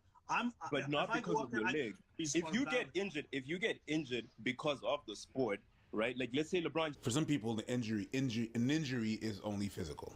Yeah. For a lot of people, for the basis of people, he got injured. If you're not mentally there, your body's still there. One of your biggest organs in anything is your head, where your head's at. You could have all your limbs, and if your head's not there, you're not going to be able to perform. Yeah. You ever heard about cracking under the pressure? That's what it is. But to a lot of people, breaking a leg and bringing your mental, you broke your leg. Mental, That attitude is exactly what led to so many people not being taken seriously for PTSD for decades. Yeah, of course. I mean, it wasn't even a thing for most folks. They didn't take it seriously. You could have PTSD, went to the doctor in the military, and they would be like, no. To this day. I mean, to this day, they still send people. To this day. If you feel like your PTSD is not severe enough, just get back out there. It's like, to this day. Yeah. So it's a very clear indication of how people view mental health issues versus physical issues, because one is visible, the other one's in your head, so people are ready to doubt you, not knowing the one in the head is just as common. Whether it be depression or all these issues or self-deletions, just as common, but they don't believe it because they can't see it, and so they downplay it, and as a result people have to suffer. In one of the comments I saw someone said, yeah, but she did the interview after, she was fine. Bro, remember was it Robin Williams? I'll do my best. He was happy all the time. They always think everyone's happy. Everybody that deleted themselves. I can't believe that he would take his life. Yeah, because when he had signs or when he had issues, he know that if he would have told people about it, they wouldn't have taken him seriously. Exactly, because it's mental. That's because the real for them, he world didn't break a leg or something like that. So that's a lot of people that deleted themselves were happy. You could have seen that coming. You're like, oh my God. Yep. Right? Like, let's say LeBron James is playing and he gets injured while playing the sport, right? And that makes sense. You're not quitting. You're just literally being substituted off. Why doesn't he play with a broken leg? If you're getting injured while playing the sport, you're not quitting. You're saying someone with PTSD, okay, who can't function, should go into the field, and if they don't, they're a quitter. But if they break their leg, I don't think they'll even be allowed to go do that. There's plenty of soldiers right now who are out there and still doing deployments and have PTSD and should not be out there. I've seen unfit people who are mentally unstable stay in the military. And you know what? They're a danger to other people. Extremely dangerous. Like, listen, you know, it's not enough to just show up. That's not coming through for your team. If you're compromised, you're a liability. If you end up in a fucked up situation because your head's not in the right place, you put us all at risk. That's the way it works. It's not quitting. But that's someone that... It's not quitting. The best thing you could do in some situations is to remove yourself, because then you don't hold everyone else back. You don't want it to happen at the 9th hour. You don't want it to happen, but sometimes that's when it happens. Because there's so much pressure, and there's so many goobers like this guy who come out here and say you're a quitter if you don't keep going, that people feel the need to ignore their issues in order to persevere forward, not realizing that they're actually hurting the people around them. Go ahead. But the thing that happened is that people like that often are not in those situations. No. They're not in sports. They've never been a veteran. They've never been out there, so they don't know. They know what a PTSD is because of the word, but they don't really know what it implies, right? No. It's like the people that are saying, man, you know what, man, women, they can play the same sport. Most of these people never been in a fighting sport. Most of these people don't even know. No. Don't even know. And the ones that are in the sport are the ones that have advantages. Yeah. It's always that. I'm gonna take it a step further. Take it. Walk on. How many people that you've known died from a broken leg? How many people do you know or you heard about that died from PTSD? Oh! Yeah. Okay. Next step. I'm not surprised that this is coming from a black man. Yeah, definitely. I was about to go in there. Hey. Yep. You know what? Take it away. I wanted to say it, and I kept from saying it because I thought you said, you know what, whatever, let's not do that, or you would have an argument for that. But, you know, black people, mental health and black people, there's been something that, you know, we don't talk about. I understand where it's coming from. You have to understand where it comes from. It comes from the fact that we couldn't allow ourselves to get there. We couldn't allow ourselves to, oh yeah, mental, this and that. We have to keep on going. We'd have to keep on the fight and do stuff. Do stuff. It did great, but it did a lot of bad too. Because now talking about mental health, not taking care of our mental, we are crippled, and we live with that. And by living with someone that has mental that is never addressed, because that person still has to go on, it fucks up the kids. In church, no. Let's pray God. Let's pray God he's gonna fix everything. No, bitch, God ain't gonna do shit about your mental health. He's not gonna do something better with that. And there's something that says, there's something that say, help yourself and God will help you after that. But people really put themselves and everything into God's hands and stuff like that. No, you have to do something about that. Mental health, it's just like breaking your legs. How come when you break your leg, you go to the doctor, but your mental health, you're gonna pray God? So it's very downplayed in the black community. We don't talk about mental health. It's a very big taboo. We never do that. We often think of something that I often heard in the black community. Mental health? That's white people shit. Suicide? Self-delete? That's white people shit. Anxiety? Burnout? White people shit. Because they couldn't afford to do that. But what happens when you go home and someone is actually burnt out and goes back home? They beat their wife. They beat their kids for no reason. You know, we joke a lot about that in the black community. You know, whenever we want to talk about our shit, we talk about, oh, you ever get your ass whooped? Yeah, I had my ass whooped. But there's been some time where there's been some stress that you had your ass whooped for no reason. We can laugh about it, but let's think about it. It comes from somewhere. Stress. Anxiety at work, burnout. We don't talk about it enough. When I saw a black dude saying that, I was like, yeah, it's a big problem. A lot of us are nurses and work in the field of health, but we really take our health second. ready to cater to other people, but we're not ready to take care of ourselves. A lot of people strive to be, I want to be a psychologist, I want to work in social studies, I want to be a nurse. But when it comes to our health, we don't do it. We cater to others, but we don't cater to us and our people. And we call that white people stuff and stuff like that. That's very slave mentality. I said it. What are you talking about? You're saying someone who is compromised, whether it's physically or mentally, should go do something that is dangerous. If they don't, they're a quitter. That is what you said. Her mind wasn't hurt. She's playing a physical sport, is what I'm saying. Even the phrase "her mind wasn't hurt," how do you know? It's the arrogance of people, of not being in people's situations, saying, but then that person self-deletes and like, oh, that's so sad. Oh, I can't believe it. Like, why would he do that? Because people like this are ready to disbelieve you or tell you what you're going through is not real. It's like, you're not in that person's head. And they're not even knowing. Imagine having that arrogance. Do you not see how stupid that is? I'm not saying you gotta inherently believe them and go behind them, but why go out of your way to say that didn't happen? That's what's weird to me. I'll take a step. You don't have to see her as, she's not a hero. Cool, I agree, whatever. We agree. But then like, she has no character, she was faking it. That's the weird part. Mm-hmm. But people have to believe that, because even despite the fact that there's no proof, they'd rather just run with their narrative and their bias. She's playing a physical sport, and something that's going on with her can't make her play on that certain day. And you can't show up that day, it's pretty much quitting. You can't show up that day because you can't function. Do you understand what that means? But she's quit. She's let down the country.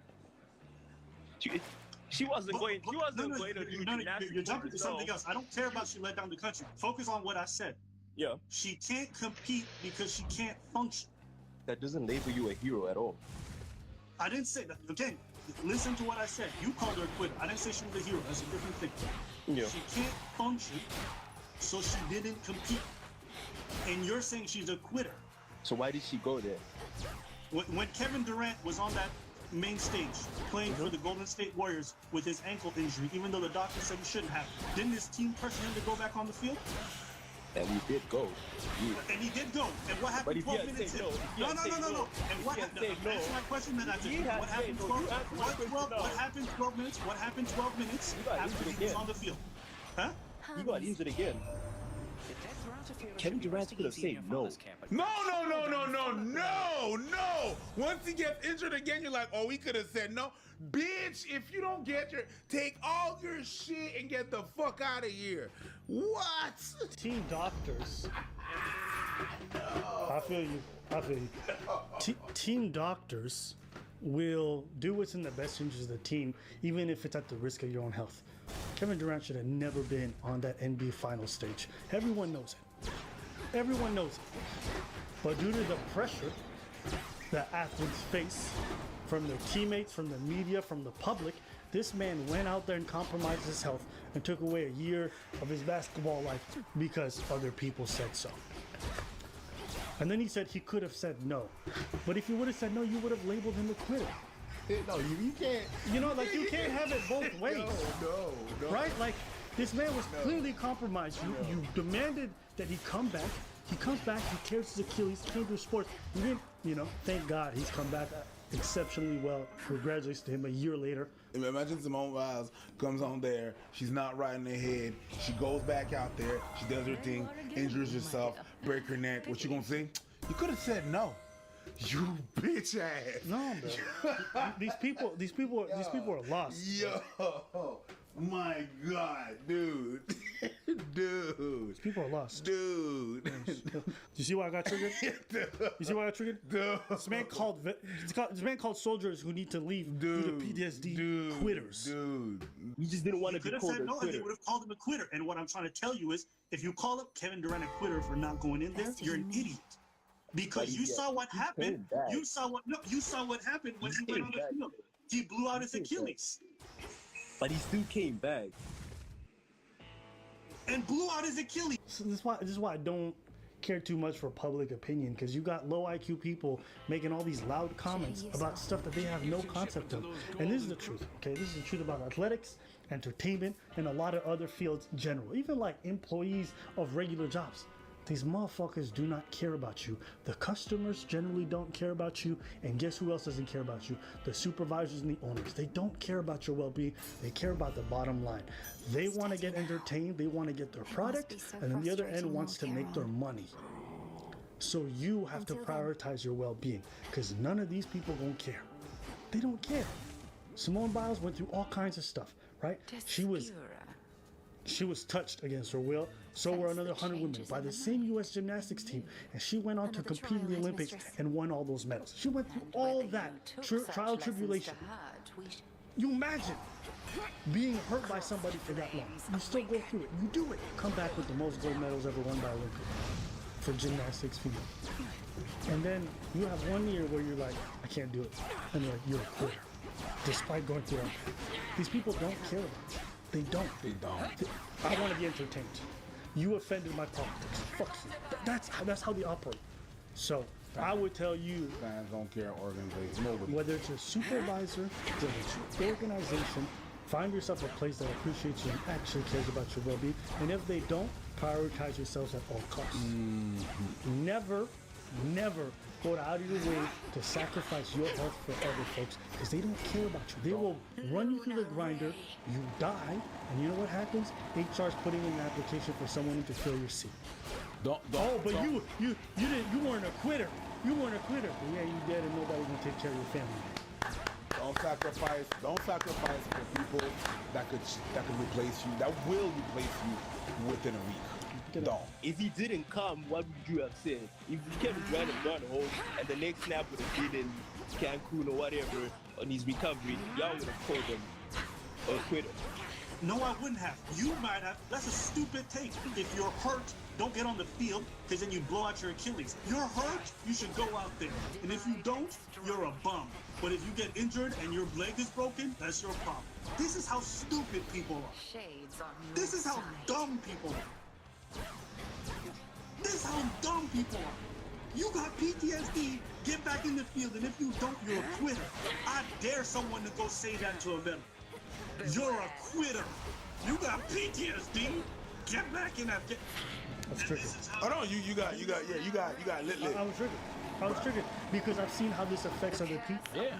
If you see it, you seeing it is one thing. Playing the sports is another thing. You're not playing and just, doing your lad ass commentary for not knowing. I'm just so sick of people siding with organizations and corporations and echoing their sentiments.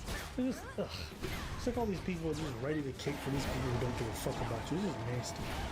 And this is how you know our society does not acknowledge mental issues well. He thinks it's perfectly fine for you to not go in to work if your leg is busted.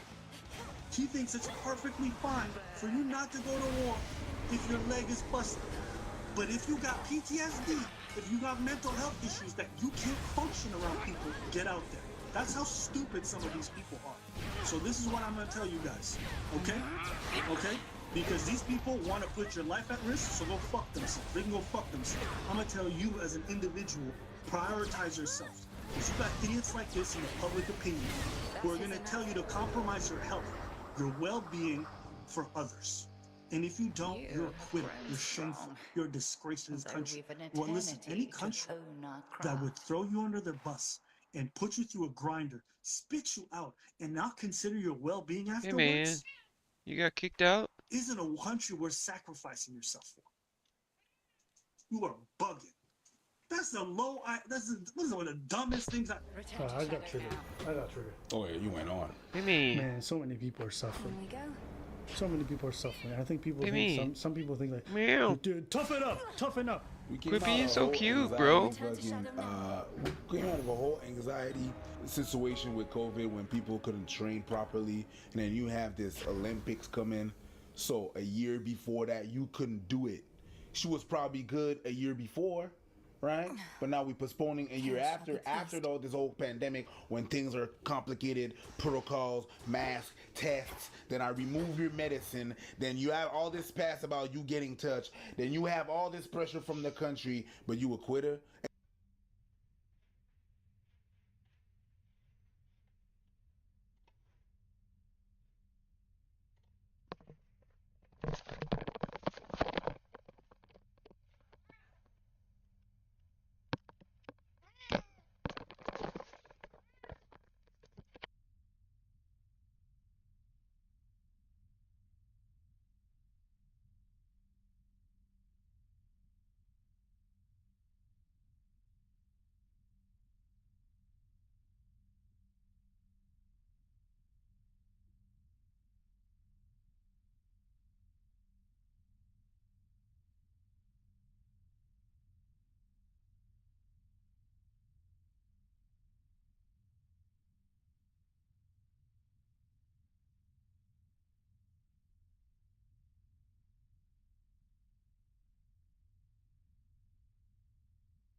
My bad, guys.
And you win. You already have all the most medals.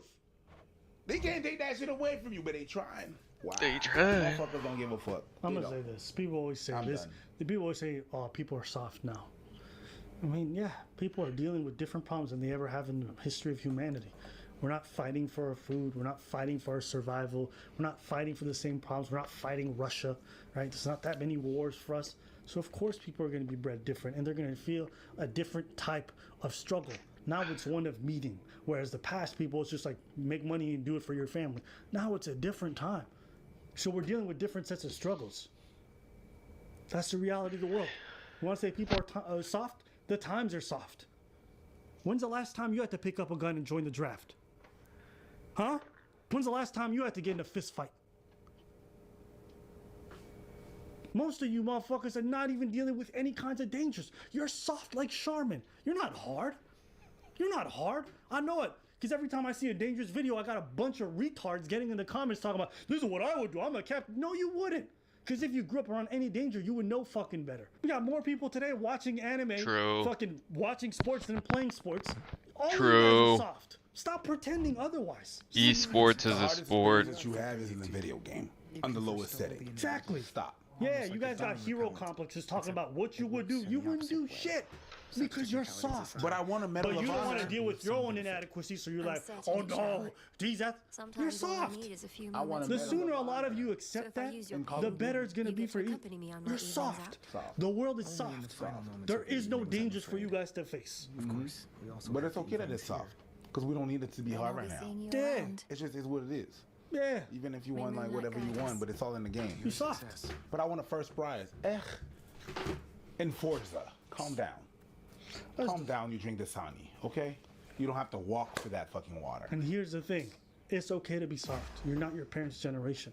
You're not your grandparents' generation. Stop pretending. Just because you go to the gym doesn't make you hard. It doesn't. You know how many times I see buff dudes get slapped up? Real quick. They don't know what they're doing. Stop pretending. Being big doesn't make you big. So it's all this talk about like, no, you're not.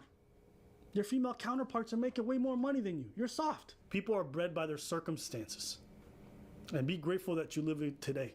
Because if you'd have been living 60 years ago, being shafted and having sex with the draft while rich people get to keep their kids here, you probably wouldn't have felt so great. Because you're probably going to die in World War II. Vast majority of you. No, you want to go to Vietnam? Yeah? You think those people who came back from there, they're glad to be hard body? Most of them are fucked up in the head. Most of you are not bred for hard times. Stop pretending. So embrace the times that we're in, embrace the struggles. Stop living the fucking past. You're gonna make me sick.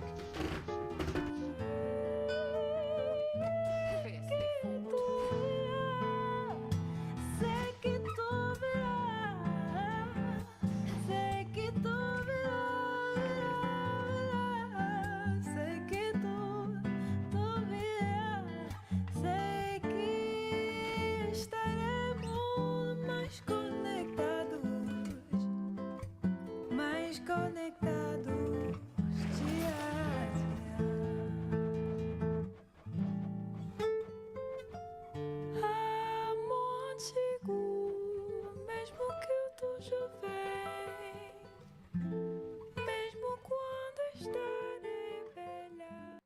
why don't the women want to cook and clean for the men anymore? Because they're tired, bro. They have to go to work every day. That's not hard. They're tired? Yeah, they got to go to work every day, just like you. What are they tired of? Of working.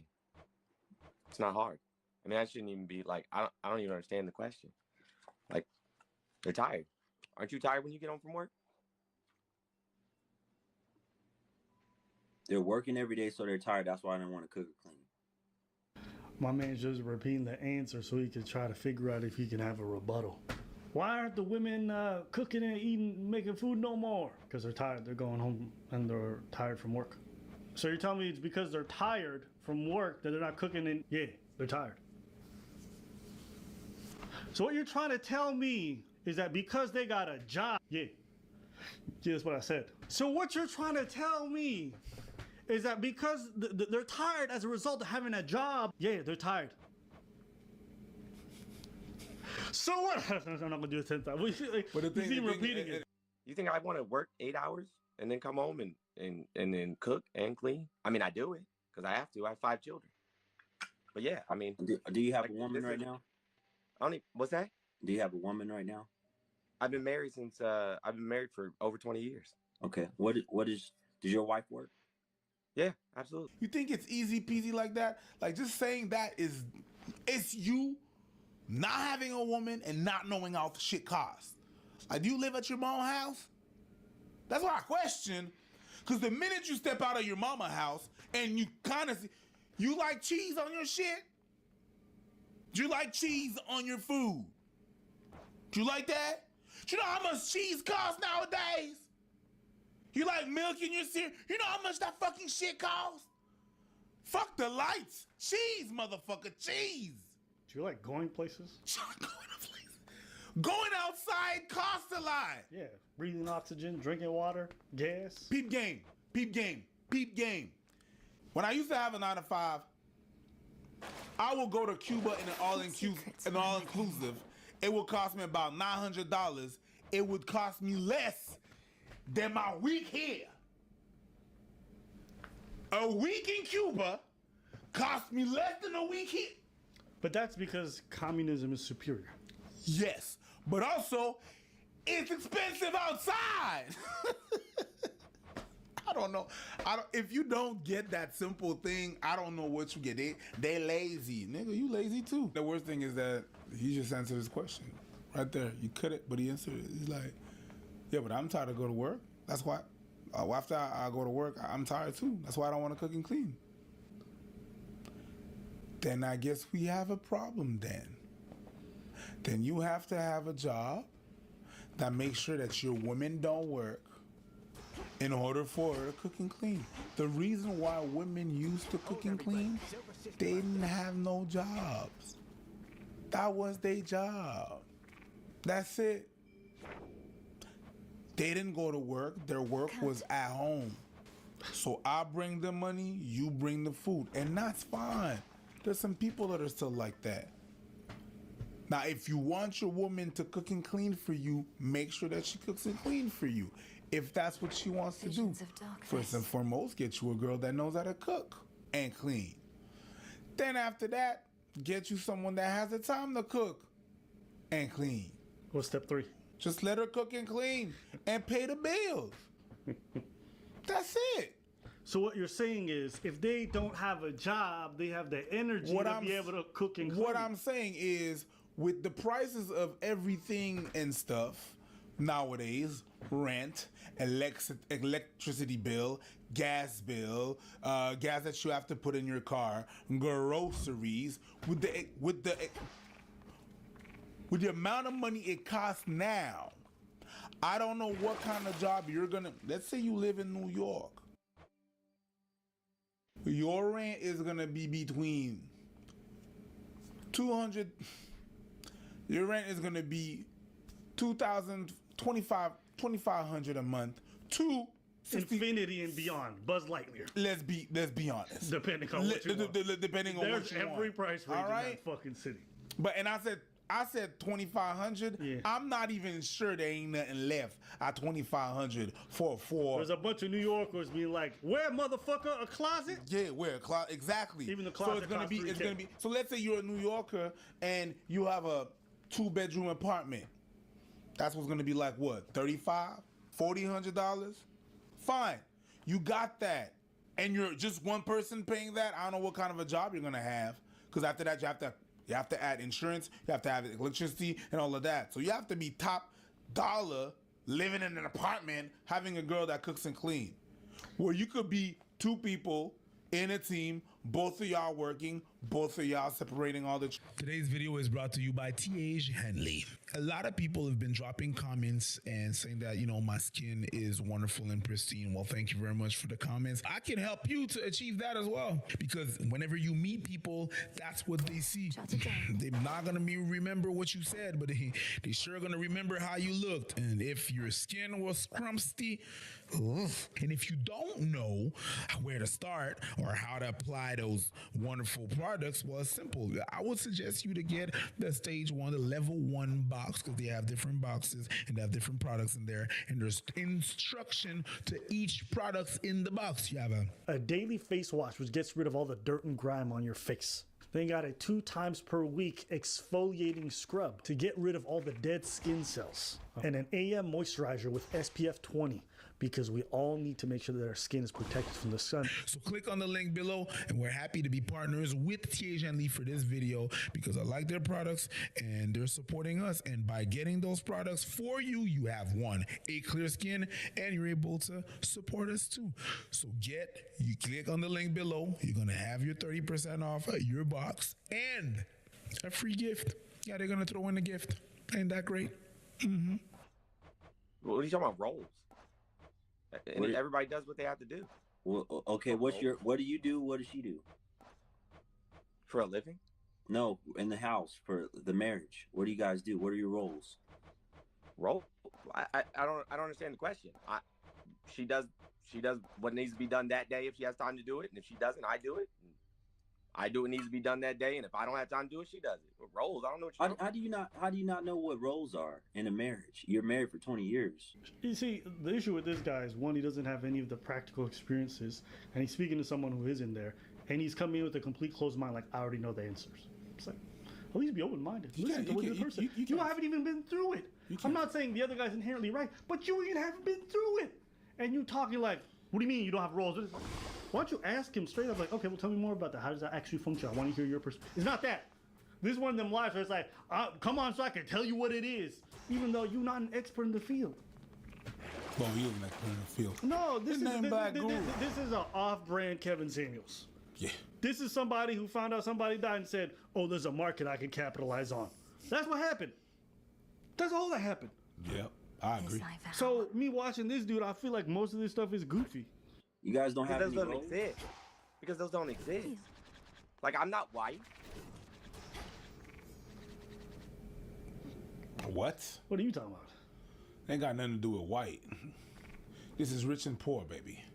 That's what it is. I'm not a white Christian man. I don't.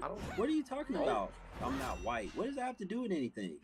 Oh, because you're trying to live up to like some white supremacist ideal of. Okay, you went left right there. Right there, you went left. That's. Although, I see where you're coming from, but no, that's not really what it is and where it comes from. But I see why you say that. But no, God, no, both of these sides are so fucking insufferable. No, Just, bro. No. You were doing fine at the beginning. You had to say some goofy ass shit. So, white supremacy. You were yes, fine. The reason why for fucking millennia, okay, women have been staying at home with the kids and taking care of everything is because of white supremacy. Even before the white man ever landed in Africa, it's because of white supremacy. Jesus. In every, not every, but most. In every. I wish. In that. No, you're right. Not in every, but in most places on Earth. Before that, it was like that. So you bringing that shit up, corny. But no. Yeah. What are you talking about? I don't subscribe. Nobody to said that. nothing about no supremacy. Teamwork makes the dream work, friend. We a team. Ain't no roles. What do you mean there ain't no roles? It's not that hard to understand. You said, why do women not want to cook and clean? That's what works. Okay. I answered that question. Okay. You said, what are your roles? I Who's said, we're a team. If there's something that needs to be built in the house, who builds it? You or your wife? Depends on what it is. What do you mean depends on what it is? Like if it's a toy for the kids, you know what I'm saying? My wife's better at putting stickers on it, so she builds it. But if we're talking about That's not building nothing, man. Well, I mean, I'm sorry you feel that. Man was trolling him at the end. No, I don't think he was. With the stickers and the I don't toys? think he was. I don't think he was trolling because he knows each side knows where each side is going. Yes. Each side is trolling. No, but they're not. Trolling is an intent of this is being disingenuous. This is not troll. This is not me being like, I'm gonna laugh. Okay, at sure. You know what I mean? This So guy's it's not. troll is a It's thing just about it, because no, but it changes the mindset where you're from. When you're trolling, you come from a I'm not serious. This comes from a no, I'm not gonna budge. One is trolling, the other one is being disingenuous. It changes the intention of what you're doing. Probably the end meaning of what you're doing and what you're saying is probably the same, but your intentions in the back, they're not the same. Yeah. So this guy is not trolling. He's being, I don't want to.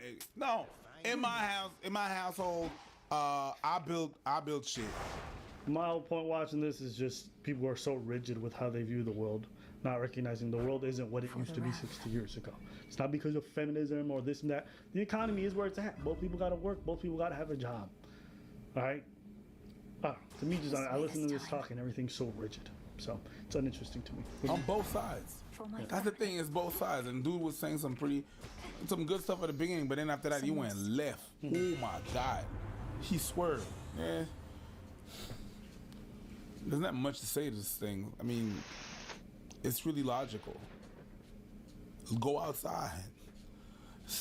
Touch some grass. This world is really not made right now to be alone. It sucks. It's really hard to live alone and make it and getting by. Yep. I don't know if you do this shit from your mama basement or you capping, bruv, or where you live, or you got some kind of privilege, but go outside. Go outside. Go do some groceries.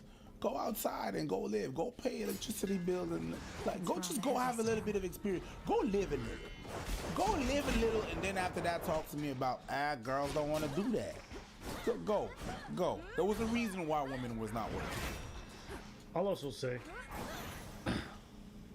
if you are one of these high-value men who have so many options, this isn't even a bother for you. Yeah. It should be easy for you to find a woman who cooks and cleans. Or pay someone to do it. Bro, even when I was poor, I was able to find a bunch of these women. It shouldn't be that hard. You've got so many options you can exercise, right? Yeah. So why are you sitting here crying about why don't women cook and clean? Because you got game. Yeah, that's a good If you got options, why are you crying? The only reason you are is because you're not one of them. Because the guys I know who are making all this money and have options, they're not complaining. They have so many fucking options. The minute you're at that position, Just stop. You get that was Just stop. that was the point right there. Even when I was like poor, like there's so many women I met who are down to cook and clean and wanted to live that kind of lifestyle. So this is just such nonsense. You can get it. That's it. Which is fine. It's fine. It's okay. Maybe you need to date some more. Maybe you need to start trying to exercise a couple of those options. Because I don't think you have. And I'm not also gonna lie. A lot of single women have some nasty ass places. Y'all some dirty motherfuckers. Yeah. But thankfully, I've had the luxury of dating enough to meet women who do keep their place exceptionally clean and who do cook very well. So I just don't buy this narrative. We know that some of y'all have nasty ass places because you take selfies. Yep. Something's different this time. You have to understand that not everything is free in life. All right? There's nothing really free in life. Show me the surroundings. So if you want her to cook and clean, you gotta do something. She doesn't just freely cook and clean. What do you bring? What is gonna make her cook and clean? Make her cook and clean. You know what? There was a meme that was talking about, woman, go make me a sandwich.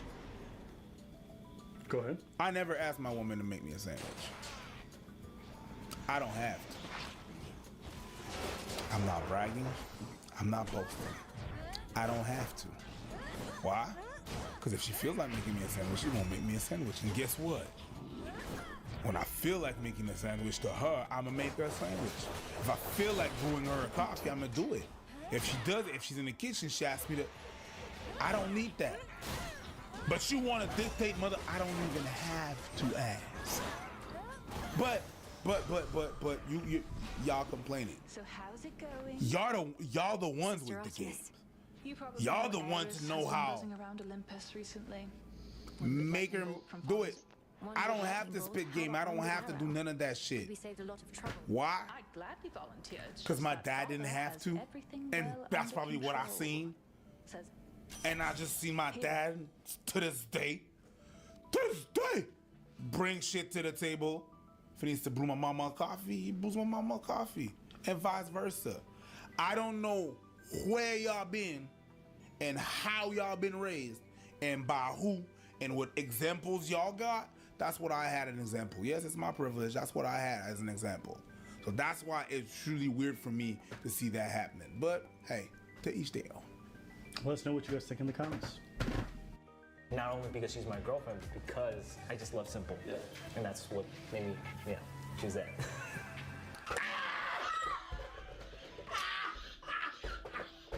No! Not because I don't think highly of myself, but just because I was on on set with all these beautiful women, and they all have something going on in their lives too. I just feel like I'm okay with what they set me at.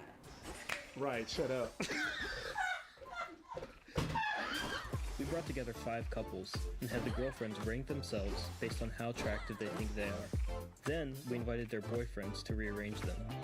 This is ranking. Hi, my name is Ajane. I'm 23 and I'm a mindset coach in Sacramento. Hi guys. What happened in your head? Like, what happened? A mindset coach. I need to Google this shit up because I feel like every day Instagram introduces me to new made-up professions. Certified life coach. How you gonna be a mindset coach at 23? Bitch, you ain't done. You ain't even lived. And you gonna tell me how to live? See, right there at the end of the day, I think life coaches is a bit of charlatanism. But that's... I'm Vera, I am 23, and I am a PhD student. Wow. I'm Sophia, I'm 19, and I'm a full-time college student. I'm Jennifer, I'm 26. I'm a property manager and also upcoming real estate agent as well. Hey, I like this girl. You hear it in her voice. You can tell she paid taxes. It's different. The other girls before are like, yeah, college. Oh my God. I study and I do exams and I have a bright future. And the other girls are just like, I'm a property manager. I make $60K a year and 30% of my income goes to taxes. There's a little bit of death inside her. Yeah! I know, maybe because I hit my 30s, but whenever I hear a girl, she got hope in her voice, my dick gets soft. Because I just feel she's gonna drag me to a bunch of shit I don't want to do, the hopeful people stuff. Let's go on a Ferris wheel. Why? So we can sit up in the cold and stare at nothingness? Fuck you. Listen, I'm gonna be honest with you.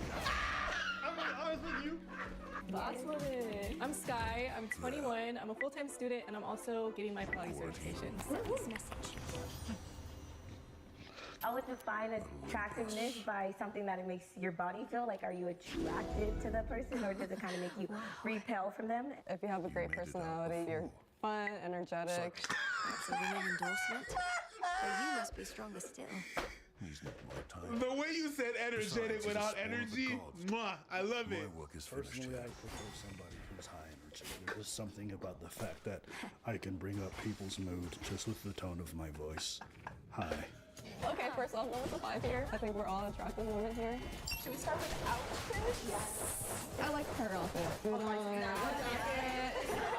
And your hair's gorgeous. Your makeup's on point. You need to come with me though. Okay, no, for sure. Yeah. Like Olivia Rodrigo. Oh, very true. very much so. Okay. And your nails are super cool too. So the attention to detail, like the beads, the necklace, the rings. Maybe tattoos, because I've been seeing your guys' tattoos. Oh, I don't have a tattoo. Okay, you have a tattoo? Okay. Are they attractive? Yeah. Oh, I think they're attractive. I think I have some a lot of stupid tattoos. Like I have a math integral on my back. It's like really nerdy. I think you should. Yeah. I feel like you're Miss Math. Yeah. The bill. Yeah. Just not mentioning my dead girl. I'm not mentioning my dead girl. This is actually cool.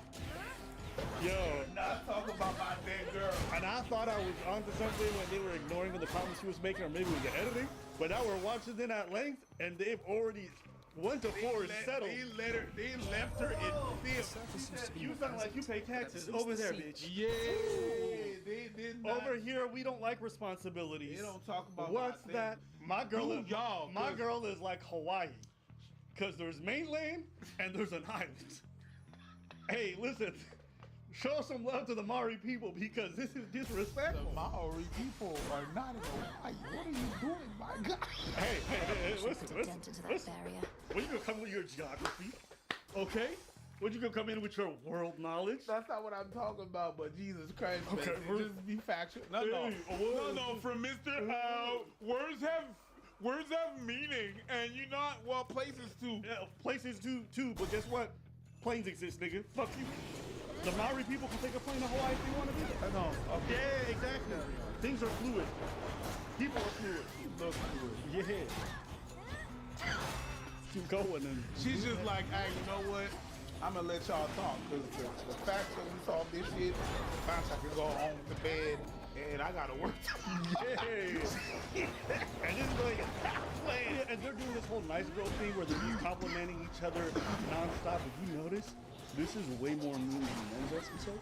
Look how they socially completely isolated from her. This is foul. And this is what I mean when I say women play like fake nice with each other a lot of the times. Oh my God, your hair, your bees, blah, blah, blah, blah, blah. But it's what they don't say that's some of the meanest shit too. You get what I'm trying to say? Socially, they're much more cruel than men are, in my opinion. The dudes would just tell each other, nah, I'm not feeling it. I think your outfit's better, whatever. These women, though, they socially killed And it it's off. really what you're saying about, like, it's in what they don't say. Yo. Oh my God, it's, you made an effort. It's like, I'm attracted to. I almost went to the Olympics for both ice skating and skiing. I go to the gym for mental clarity and just to get my physical appearance up there, you know? Right, shut up.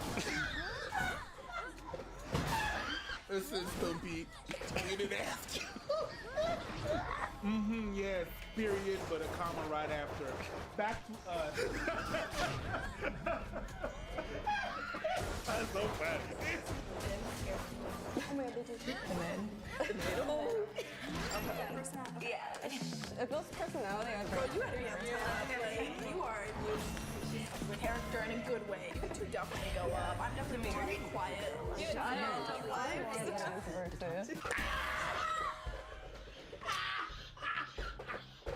Yo! This is the most cruel episode I've ever seen. Yo! This is the most cruel episode I have ever witnessed on Jubilee's history. They violated this woman. Did you see the way she slid down? Like, oh my God, your personality is so much better than me. Like, I'm a quiet person. And she went up to the shore girl. She went, I'm not as bad as you, Stumpy. Anyways, like I said, from up here.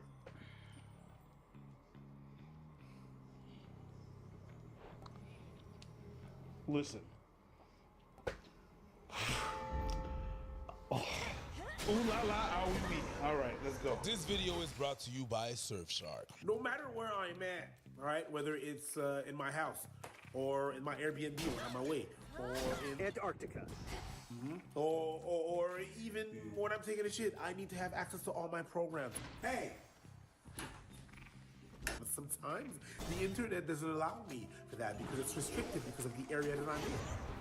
Yeah, for that, I need a system that allows me to change my location. And that's called a VPN changer. Yes, the one VPN that I'm using is Surfshark. It allows you to just change the location of where you are. You can watch everything that you want, no matter where you're at. Right now with Surfshark, you can just use promo code ABBA and Preach, and you're gonna be able to have 3 months extra for free. I know, crazy. Get on it. I just talked about it. Don't get it. It's gonna You have such a personality. The beard's pretty soft. So wide. And so is yours. They closed up even. Jubilee got to edit in some Mortal Kombat fatality sound effects. They killing this girl over and over. It feels like you just seen some roadkill, and the nigga after running over. stone axe, whose broad blade And then while they're doing shimmers it, with they're light. looking at the other girls in the car like, you look so gorgeous, girl. choice is yours. 1 second. Wait. Break and put it in one. Oh my god, your hair! Yes! Like, They have a mole right here, which is kind of cute. You know, it's hidden accents. You're scared. Yeah. Because you're so pretty. I know. I'm like sunburn turning red. And I freaking love. Let's start whispering, because fuck that bitch. Anyways. Jeez. oh my god, I feel for you, girlfriend. Hey, listen, if you're watching this, you can hit us up in the DM. You get free tickets when we go on tours. Yeah, that's my girl. You and your boyfriend. You can bring a couple friends. Everybody so. Yeah, I wish I had your legs. Are you kidding me? I'm literally built like a baby. Get up there. Yeah. Switch with you. Yeah. Girl, you up there. Right now, why don't you guys now take an average kind of mixed personality overall? Let's say that be your final ranking. I think you're definitely number one for me. Love you guys. No question about it. I think number 2, I swear. Yeah.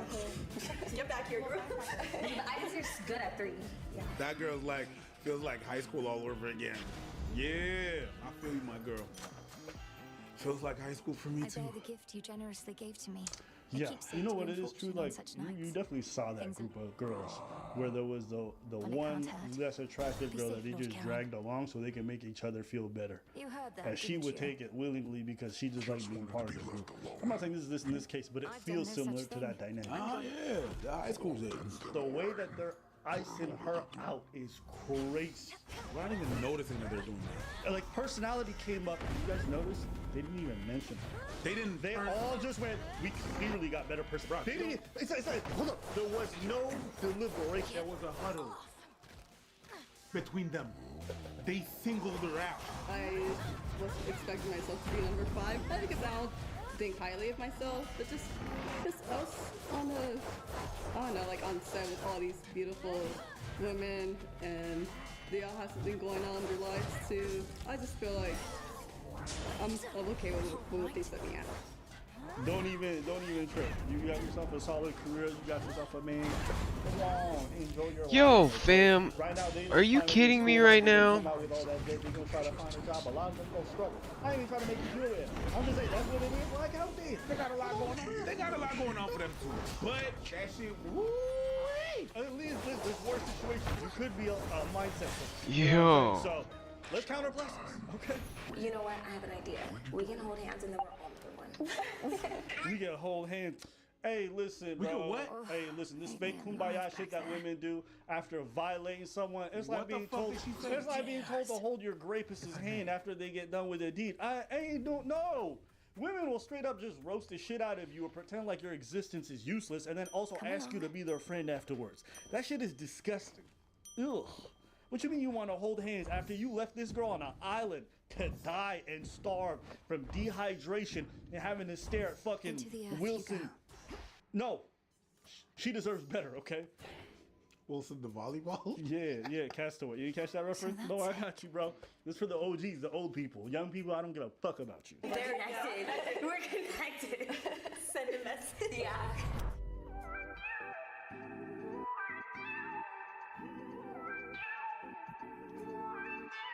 Nah, bro.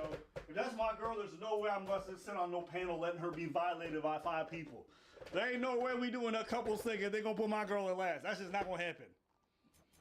No, they just put her in last. They put her in last for personality, they put her last for attractiveness, and they put her last for overall score. That's triple the violation. That's like watching my girl get slapped 3 times. They didn't put her in last place. What? In that situation, the last place was 4th place. She was not in the competition. They never considered her. Nah. Okay. Yo, They didn't put her in last place. Yo, me? They never spoke If to her. I'm walking up and I see my girl in the legs, I'm like, yo, shut this shit down. Hey, yo, shut this shit down, nigga. Yo, shut this shit Right down. on the plate. Yo. It's ridiculous. Yo, why my girl in last? Put my girl up front. Yo, everybody get on their motherfucking knees and y'all getting shorter than Stumpy in this bitch. And then I'm gonna look straight at my girl and be like, baby, I love you. Oh, I was a simp. In my low voice. I was a simp. Yeah. Guess what? I be simping for my partner. I ain't even gonna lie. You're supposed to. I simp for my daughters. I simp for my Don't say partner, they. and I simp for my mom. Hey, yo. What? Don't say shit like that. I don't care. I simp for the people in my life. 3, 4, and then 5. I think I'd go 5 with the Blue Sox, just because she is tall, and I'm like 5'7". I'll go 4, 3, 2, 1. I'll start from 1. I'm gonna say 1. Yeah. 2. 1. I ain't stupid. Fuck you mean. 1. I ain't sleeping outside. 1. I still want a girlfriend. 2, I do like the Pilates thing. I think that's actually really cool. 3, she's getting a PhD, which is really cool actually. 4, I think she's super sweet. And then 5, nothing against, just not my type. She's still really cool. 5, she's just black. I'll start from 5. I think she's great. She has a great personality. It's just not something that I think I find as attractive in particular. Hey, shout out to my parents. Yeah, your personality, you look like my parents. I would say number 5 would be her. Not my type. Love the hair though. Number 4, I would say it would be her. She's a little bit on the quiet side.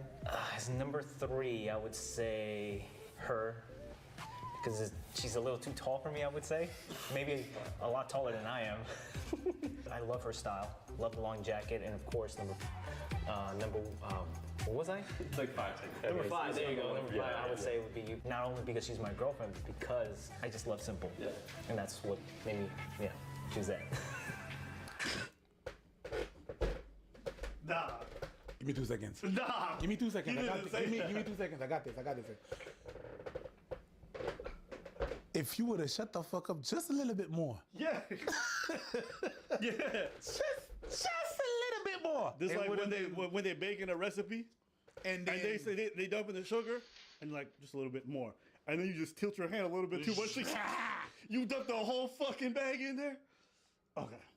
Yeah. There's nothing wrong with liking a simple partner, but after she just been trash for this whole time, and everybody putting her a 5th, you saying you like She's simple not and even basic. licking herself. Just don't She was sound just good. sitting there obediently.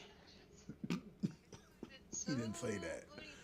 Synonyms for simple: plain, unadorned, undecorated, unembellished, uncomplicated, elementary, nothing. Booty. No. It's the thing.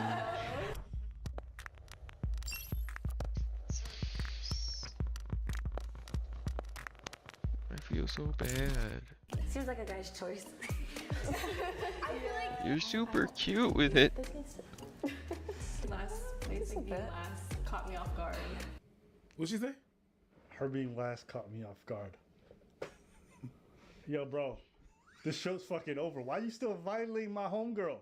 Yo, this shit crazy, bro. This is like after you win a championship and you have a parade in your city. And then you go in the arena and score a goal and they're goals. Yeah. It's like it's over. Or you go to their city and be like, yo, let's throw a second parade. Let these niggas know. It's not necessary. Is that your arena? Let me dunk, nigga. Bow! Kinda, yeah. I'm not really sure what the guys factored in to get there, but I think that the girls have like a more open-heartedly. I can tell you one thing they definitely did factor in, because they couldn't miss them, is them saber-tooth fucking claws. I already told you guys, that shit's a fucking L. I don't know why women still wear those stupid looking nails, but I'm telling you, most men think they're disgusting. Because they don't wear it for you. That's what they're going to say. That's what they're going to say. Wear it for you then, boo-boo. But when men see you and be like, ghetto, that's your problem. I'm just saying, them nails look ugly.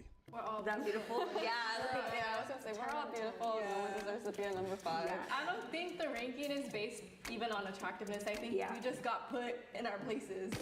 I'm not taking anything personally. I mean, I still think I'm cute. I'm not that attractive, but Damn right, I still baby. think I'm a cute Damn right. girl. Yo, what's wrong with this guy? What's wrong with this guy? I don't even think I'm, that attractive, but I think I'm all right. Damn right, babe. Damn right, you're fucking all right. Average is at best. What is this energy like? Look, we've always agreeing with the girl. That's what it is. No, I'm just saying, we've already said in the past. Like, if you think your woman isn't the most attractive, that's fine. If you still love her and you find her attractive to you, that's okay. You don't have to throw it out. You don't have to be aggressive. Yeah, damn fucking right you average, and I love you as your little average ass booty. There's that little tiny little half peach. Yeah, fucking average, and I love it. 5 out of 10. Let's get it, bitch. Woo. Yeah. Use a 5. Now we gon' get it. Use a. You don't have to be excited about being a 5. Hey, yo, by a round of applause, who don't know me here? Woo! Yeah, I don't fucking know who you are, baby. I don't know who the fuck you are. It's like, that's great. You could just tap, nigga. You don't have to be overly excited because you don't know who the fuck I am. Nobody asked for this energy. Like, yo, Jennifer, I feel for you because you getting violated by everyone and you were taking it like a champ. You're not being bitter. I like that energy. I like people who can take rejection well and be graceful about it. I think it shows a certain sense of humility, humbleness, even though you do get affected and it can hurt a little bit. Not outwardly projecting it or letting yourself internalize it without being mean or petty afterwards. I respect it. I think it's a beautiful quality in a person. And so I think it's good to highlight that. Boyfriend, you gotta step that shit up. You gotta figure out a better way to appreciate your girl. You like, cause it just sounds like you constantly reminding everyone like, there are prettier women out there. It's like you don't have to frame it always that way. You know what I'm saying? There's always gonna be prettier. You could just say she's the one for me, and just leave it at that. You don't have to make precisions, okay? I don't expect women to be like, his dick is average, but it's good enough for me. Like, if a woman was saying some shit like that about you, how would you take that shit? I mean, he has a small dick, but like that's great. That's all my pussy really wants. Like, oh, you can shut the fuck up. That is about not that a compliment. Jesus. You can shut the fuck up about that and shit. And the worst thing, y'all saying this on a YouTube video. This shit crazy, bro. Anyways, that's it for today's video. That shit was foul. That shit was foul. The way they did my girl was foul. And your girls didn't even notice it. Oh my God, you look amazing. You look gorgeous. And your hair is stunning. It's like, wait, I'm right in the middle. What, bitch, what about me? You don't have nothing nice. I must look terrible. She complimented everyone except me. You know. Watch the apple and peach video he did about you. Bro, these blue pill people only focus on the shit that, bro, you know what is newsworthy and what Abba and Priest should be about if they're a commentary channel who cares about free speech? They should have made a video talking about the fact that I got deplatformed off of most of these social media sites. But he didn't. Today's topic, part 2 of Doja Cat. Now, why do we do a part 2? Because she was on live and she was giving out her apology and then she name dropped us and basically debunked what we said. So we're going to take a listen to her live and we'll give her thoughts and we'll see if we're going to have to retract anything that we said. Maybe. So just to give you guys a little bit of context, we made a video about her in the past, right, a couple days ago, during a tiny chat, or a chat room she was participating in. She made some comments. I'll play the clip.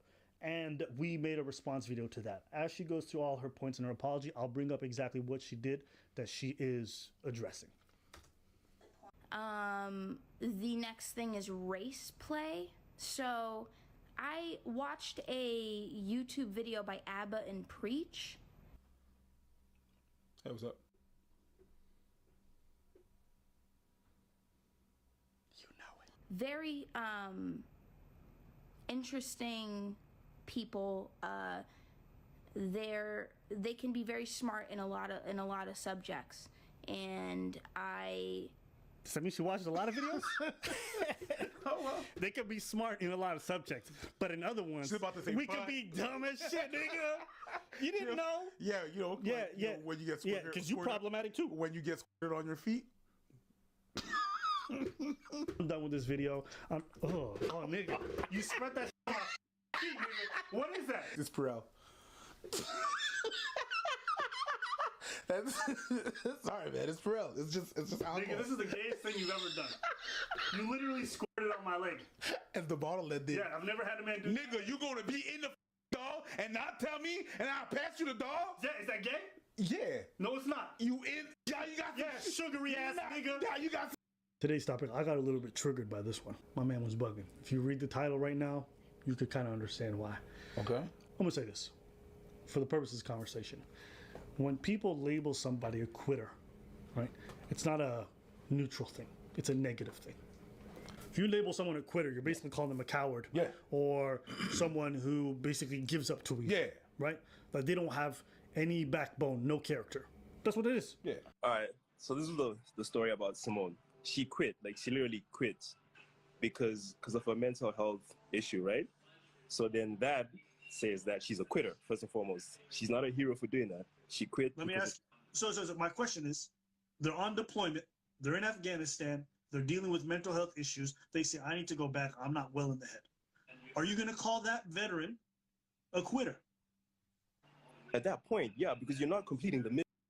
Today's topic, part 2 of Doja Cat. Now, why do we do a part 2? Because she was on live and she was giving out her apology, and then she name dropped us and basically debunked what we said. So we're going to take a listen to it live, and we'll give her thoughts, and we'll see if we're going to have to retract anything that we said. Maybe. So just to give you guys a little bit of context, we made a video about her in the past, right, a couple days ago, during a tiny chat, or a chat room she was participating in. She made some comments. I'll play the clip. And we made a response video to that. As she goes through all her points in her apology, I'll bring up exactly what she did that she is addressing. The next thing is race play. So I watched a YouTube video by ABBA and Preach. Hey, what's up? You know it. Very interesting people. They can be very smart in a lot of subjects, and Does that mean she watches a lot of videos? Oh, well. They could be smart in a lot of subjects, but in other ones, we could be dumb as shit, nigga. You didn't know? Yeah, you know. Yeah, like, yeah. You know, when you get squirted, because you're problematic too. When you get squirted on your feet. I'm done with this video. Oh, nigga. You spread that shit on my feet, nigga. What is that? It's Pharrell. That's sorry, man. It's Pharrell. It's just alcohol. Nigga, this is the gayest thing you've ever done. You literally squirted on my leg. As the bottle that did. Yeah, I've never had a man do. Nigga, you gonna be in the dog and not tell me, and I'll pass you the dog? Yeah, is that gay? Yeah. No, it's not. You in? Yeah, you got sugary ass nigga. Yeah, you got some shit on your fucking finger. Yeah, you like sugar, don't you? Yeah, that's my chip on it. What's up? Easy bake oven? Easy bake oven, nigga. We're gonna move on. You mad, man. Anyways. Do not She's about to say, I enjoyed a few she's about to videos say, by them, but let's hear it. There was a video about me that came out a few hours ago. I don't think it's been a day, but the video that came out was about me, and they misinterpreted what I said in a clip on Tiny Chat. So the clip that you see me where I was, and yes, this is me 100% fucking excusing my dumbass behavior. I'm dumb, but I'm also drunk. I'm glad I was right about her being dumb take. I'm not expecting a young, rich, dumb person to make smart decisions. All right, I did say that in the video. It was a dumb thing to do. Now, is she right that we mischaracterized what she said? That she is. fear may 100%. spread. Is she right that wasn't race play? I don't know. I'll take her word for it. I can't tell her what she was feeling or what she does behind closed doors. This was just my assessment of what I saw. She's saying it's not that. I'm not into that. Okay. I will believe you, and I will retract that, and I will apologize if I disparaged you. However, yeah, go ahead. I'm sorry. However, your substitute for why it was, when you took my reasoning out and you said it was because I was drunk, to me, that's not defense. Thank you very much. Okay, here's the thing. I've been around a lot of black people when they're drunk. A lot of black people. I have never heard the N-word with a hard ER come out of their mouth while they're drunk. To me, and this is my opinion about people in general when they're drunk, how you behave when you are drunk says something about who you are even when you're sober. I have been blackout drunk so many times in my life, and there's so many behaviors I would never think to engage in. So when I see people acting a fool or doing things and like, I was drunk. No, boo-boo. You got stuff inside that's repressed or something's going on. Whether you want to admit it or not, that's your choice. If you're problematic when you're drunk, you're problematic. So, I'm sorry. Go ahead. So, no, that's a great point. And that's pretty much what I wanted to get at. I don't think... If what I'm saying is wrong, then I'll take that and we'll substitute with whatever you got. It doesn't necessarily make the situation that much better to me, but I understand that your fans may see it differently, and that's fine. I just wanted to address that point. I can be concise, I can be clear, I can speak, I know how to speak. I am smart. but I'm also kind of a dumbass. In this video, I'm being completely fucking blackout drunk and completely fucking dumb. Shout out to you for that. Like, I don't know a lot of people that would admit that they're dumb. She's also really smart and Who concise. sniffed you out, was it? It's kind of confusing, ain't it? But it makes sense. You know what's more confusing? What? A black person saying the N-word on live. A black person saying that, yeah, a black person saying that to someone else. And yeah, in that context, that's very. Well, let's keep watching. Let's keep watching. I'm in no way into race play. It's not something that. Man, I gave you the best out. let's- Hold on, let me just Yeah, say, go ahead. I'm pretty much like your lawyer. I gave you the out you needed to say, yo, listen, behind closed doors, I'm free. It is part of the plan. But you know what? You want to, I'm assuming, go for the truth or something you think is better. And listen, I will commend you on that. But I'm just saying, you can hire me. You know what I'm saying? You need a publicist. I flipped it for you, girl. I flipped it for you, girl. I don't feel like you, but I flipped it for you. Like a burger. Abbott and Preach, who made this video, I think it was Preach that knows people who are into race play. No, it's ABBA, okay, first off. ABBA, bang mad at you, okay. Ashanti. And I don't know people. I just happened to stumble upon some videos. Ooh, you freak! Ooh, you know people that call that race play, and then you know people that quit on you. Ooh, stupid. You stupid. I can't even use that word. But it is all this to say, I don't know people. I just stumbled upon videos and then I discovered that was a world. So I just want to clear that up. And in my defense, I've shown this to a couple of people who work in that industry who provide those services.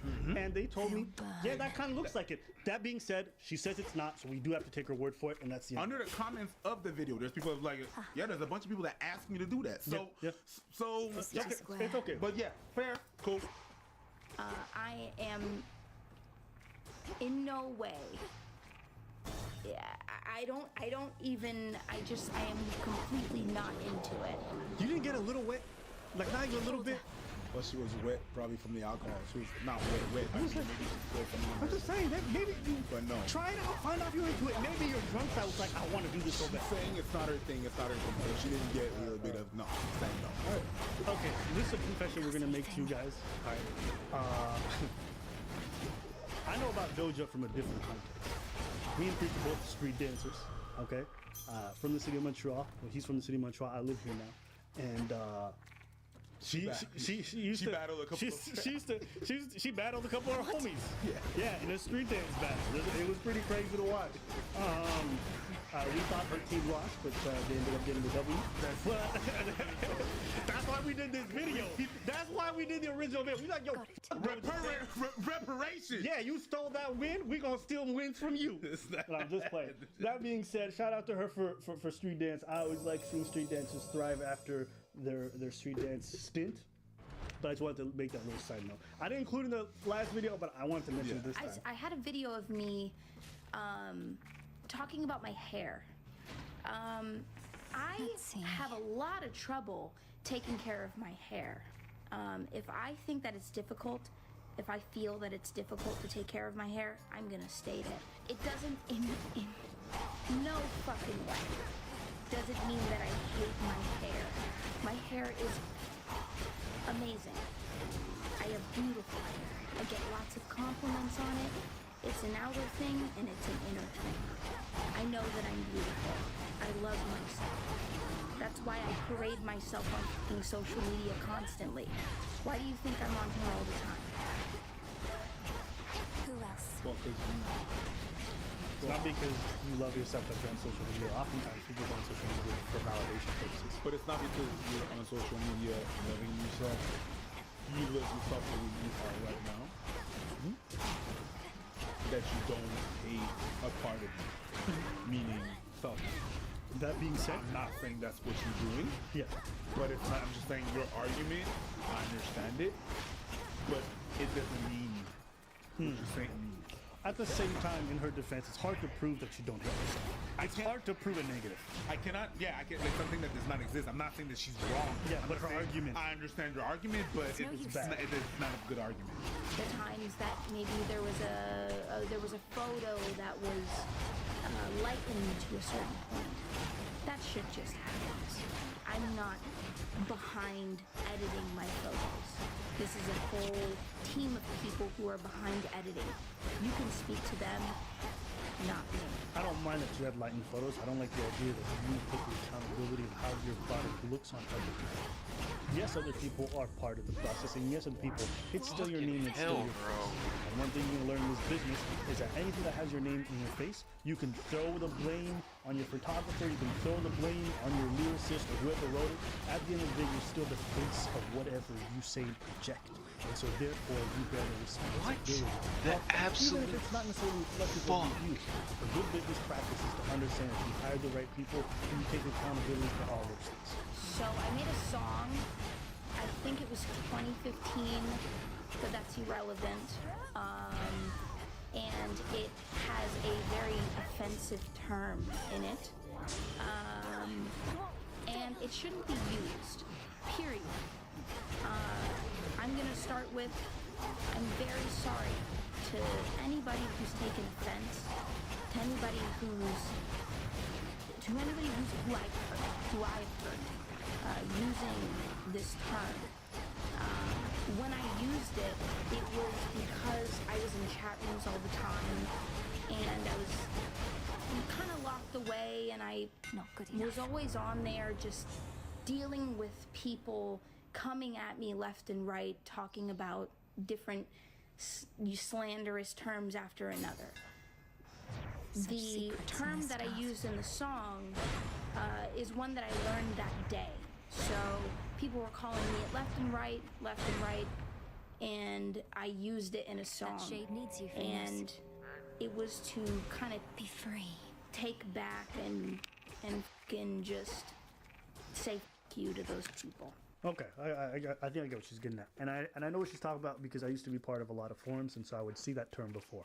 Now the forums weren't necessarily supremacist forums. That being said, there was definitely some elements of like extreme right wing on that forum. I'll give you an example. I was part of a forum called bodybuilding.com. Familiar with that? No. Okay, it's a very popular forum. Back in the day, it was the fucking spot. I'm talking about some of the best stories. All right. Yeah. There's a specific spot called the MISC. It's for a bunch of degenerates. Great. The MISC? MISC. Miscellaneous. Yeah, the miscellaneous section. All right, and let me tell you, it was very miscellaneous. You'll find anything. But also a lot of people saying stuff like didn't do nothing. So I can imagine that she would have heard that and tried to turn to attack. And it's part of the reason why I think we didn't go in depth on it. I didn't think it was a great point to hold against her when people were coming. I don't agree with that. But then what we did was reporting because like the reason why when we mentioned that song, I believe we said it's not that one thing, it's the agglomeration. Sure. Agglomeration of a lot of things. It was that song, it was this. It said that when we brought the song, it was really to explain how people perceive that. Sure. People can perceive it the other way and say she is, but we have no way of knowing. So you can choose to give her the benefit of that, or you could not choose to.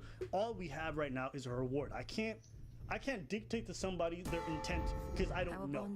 You can look at their behavior and infer things, but we don't actually know. So I'm gonna just. I agree, but when we the chat room that I go to is a public chat room. Make your choice. It's me, my friends. You go in there. There are racist people who come in and out of the chat. They're there. They happen and then they're banned. The narrative that it's a white supremacist chat is completely incorrect. Okay, I think I know where she's going, but I'm gonna just chime in. We didn't cover this point in the original video because we didn't know. The idea that Tiny Chat was this person, like, no. Okay, it's just like any other platform. You go on YouTube, you're gonna find all kinds of channels. Trust me, lengthy videos, all right, all about that kind of ideology. Doesn't mean that the platform is necessarily that. In that same token, same thing for Facebook. We've seen comment sections. Doesn't mean that the whole of Facebook is that. In that same token, Tiny Chat isn't that. And I know this because, again, I mentioned the forum I was on. The forum had some of that, but it wasn't the whole website, and it certainly wasn't the whole forum. So it's important not to disparage a platform in order to make a false point, because it doesn't work in your favor. I remember when I heard the Tiny Chat thing, I'm like, I've used Tiny Chat before. It's nothing like that. But it is true that some people come in to troll. Same thing with Twitch, any other platform. You'll find people saying the most zaniest things there. So, to her credit, I will admit this is also true. Look, like I said, if we fucked up, we retract it. I'm fine with doing that. Right now, I will say, my bad, I got the wrong take. That being said, it really doesn't absolve you of the criticism that you're receiving, and it doesn't absolve people of the idea that you may have some internalized issues. That being said, I don't like playing armchair psychologist. Where I tell you, I saw so many people be like, her dad's been absent, or that, but listen, guys, you don't know how that trauma or how that absence affected her. I'm not going to do that to that person. That being said, based off what you said, which is, and you saying you were drunk, I would still, my personal thing, look at why you engaged in that behavior, because to me, that is indicative of something. Not sure what, I don't know. I'm just saying it is something. That's it. You don't have the credentials. No, but we will be the first to say we were wrong on the race play. You say you're not into that, I will take your word for it, apologize, and that's it. That was your mistake. It really does. Honestly, if you need a publicist, holla at me. I won't listen to your music, but if you pay me enough, I'll come up with the best excuse. Okay? Much love. Hope this passes for you. I'm not advocating for you being canceled, nor did we in the previous video. But we never had. No, I'm not a canceler. You guys want to cancel? That's your choice. I'm not going to tell people who they should or shouldn't listen to. That being said, I can't cancel someone I never listened to. But I wouldn't even if I did. Infinite so that's my whole point. Anything you want to add to say to her? Yeah, what Abba did was trying to see where you were coming from and give you an alibi. What I did was try to see. I tried to look at the perception of the people, like what they were gonna say and how they were gonna think and all that. So yeah, whatever. Do you, girl? Do you? Yeah. Again, just avoid ERs. All right, even if you get injured, okay. Even if your legs are broken, just avoid any ERs. And here's the other thing. Also, look, I know there's a lot of trolling involved with like a lot of stuff, and you know, eccentric. That's fine, but also recognize that sometimes always engaging in that, sometimes you may also take it too far. Is that one of those instances? Yo, listen. Of course, we can take it too far, and when we do jokes. Yeah. There's plenty of jokes that have taken this far. Really? Of course. I don't do that. You stupid foot. Let me get the Purell out. No more squirting. Calm down. No more squirting. You know why? Because you can't put hand sanitizer on feet, my nigga. You need feet sanitizer. If you don't get the fuck out of here, if you don't grab your shit and get the fuck out, no, but seriously, hold on. What was I saying? What was I? Yeah. There's plenty of times where I've done jokes where I went too far. It happens, or situation where you push it too far. It happens. I gotta put one thing. Your apology you did right there, I gotta give you that, was some of the best apology that I've seen. Because not the best, but that I've seen from other people. When people fuck up, the apology, I'm like, okay, like I did that and everything and stuff, and I hurt people. But the reason why is because, and then they give you a big, like she just really tried to set the record straight. I was like, listen, she said she fucked up. Yeah. She said, yo, I was dumb. So that, and I've always said that. That's the kind of apology that I like. I fucked up, I'm on. Yes. But that would be the perfect. You know, I fucked up. I also understand, like, if people misrepresent. Yes, exactly. So she has to. That's what I'm saying. So to me, it was still a short apology because she had to set the record straight about the thing. She's not trying to make her look like the victim of something, which is fine. Still not a fan, but Here's what I was saying. I thought that apology was shit. You know, the better ones. This should help. Holla!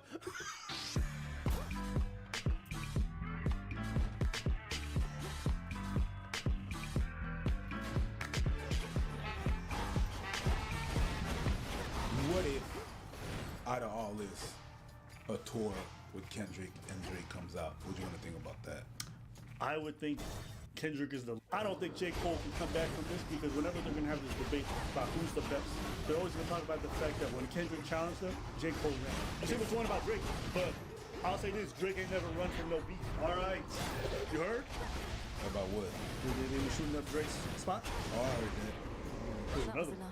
Apparently, some dude trying to trespass and they had to arrest him. Of course. Yeah. So a different person rolled up on Drake's home. And they're like, we heard you gathering predators. And so he showed up. He's like, I want to be on the map too.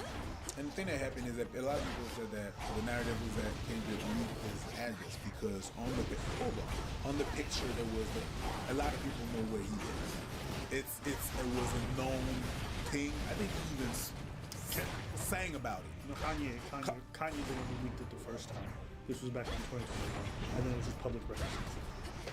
So we promised you guys. A lot of you guys wanted to hear our thoughts on everything. The tracks, the beef itself. For those who are not up to date, essentially Drake and Kendrick, as well as J. Cole, were considered the three biggest rappers. Drake and J. Cole did a collab song where they referred to themselves as the Big Three. Okay. As a matter of fact, because 21 Savage could not come to Canada at his concert here in Montreal, it was J. Cole that was there. Gotcha. Following that, shortly after, Metro Boomin came out with a song with Kendrick, where Kendrick said there is no Big Three, there's just the Big Me. And then from there, Drake wasn't too happy about it. He released a push-up track.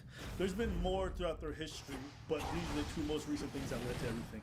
He released a push-up song where he was going at Kendrick, saying he's the best dog, blah, blah, blah.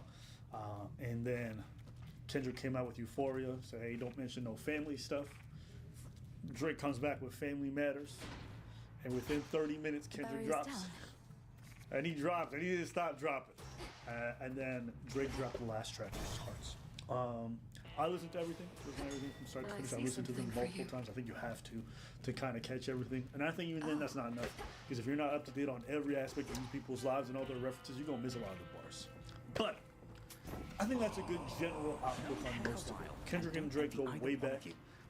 They actually went on tour together, where at one point Kendrick was opening for Drake. This was way, way, way back. But they had a falling out. And a lot of people have had fallen out with Drake, because Drake in the industry got a lot of enemies and a lot of people that he no longer kicks it with. So that's where we're at today. And full disclaimer, people are like, Abba, you're biased. You're a Kendrick stan and you hate Drake. Yes, I hate Drake.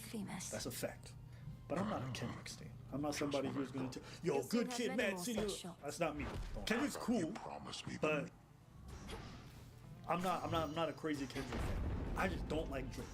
And I'll just be very honest up front. The reason why is it just strikes me as a flaw. Listen, I think one of the biggest things that I've always liked when it comes to hip-hop is people who are authentic. And everything about Drake is like putting on a facade and an act. I hate seeing him change his accent all the time based off who he's talking, from being in an interview and be like, well, actually, the way that I normally talk is like, and then he gets a Toronto, he's like, Brody. Then he gets on a hip-hop track and he's just saying nigga 100 times. Like, there's something about him just never sat well with me. The type of music he makes is everything. So yeah, I've just never liked it. And most of the rappers that I think I've admired most in my life never liked Drake either. So I think there was just a parallel that kind of happened there, where somebody just seemed off.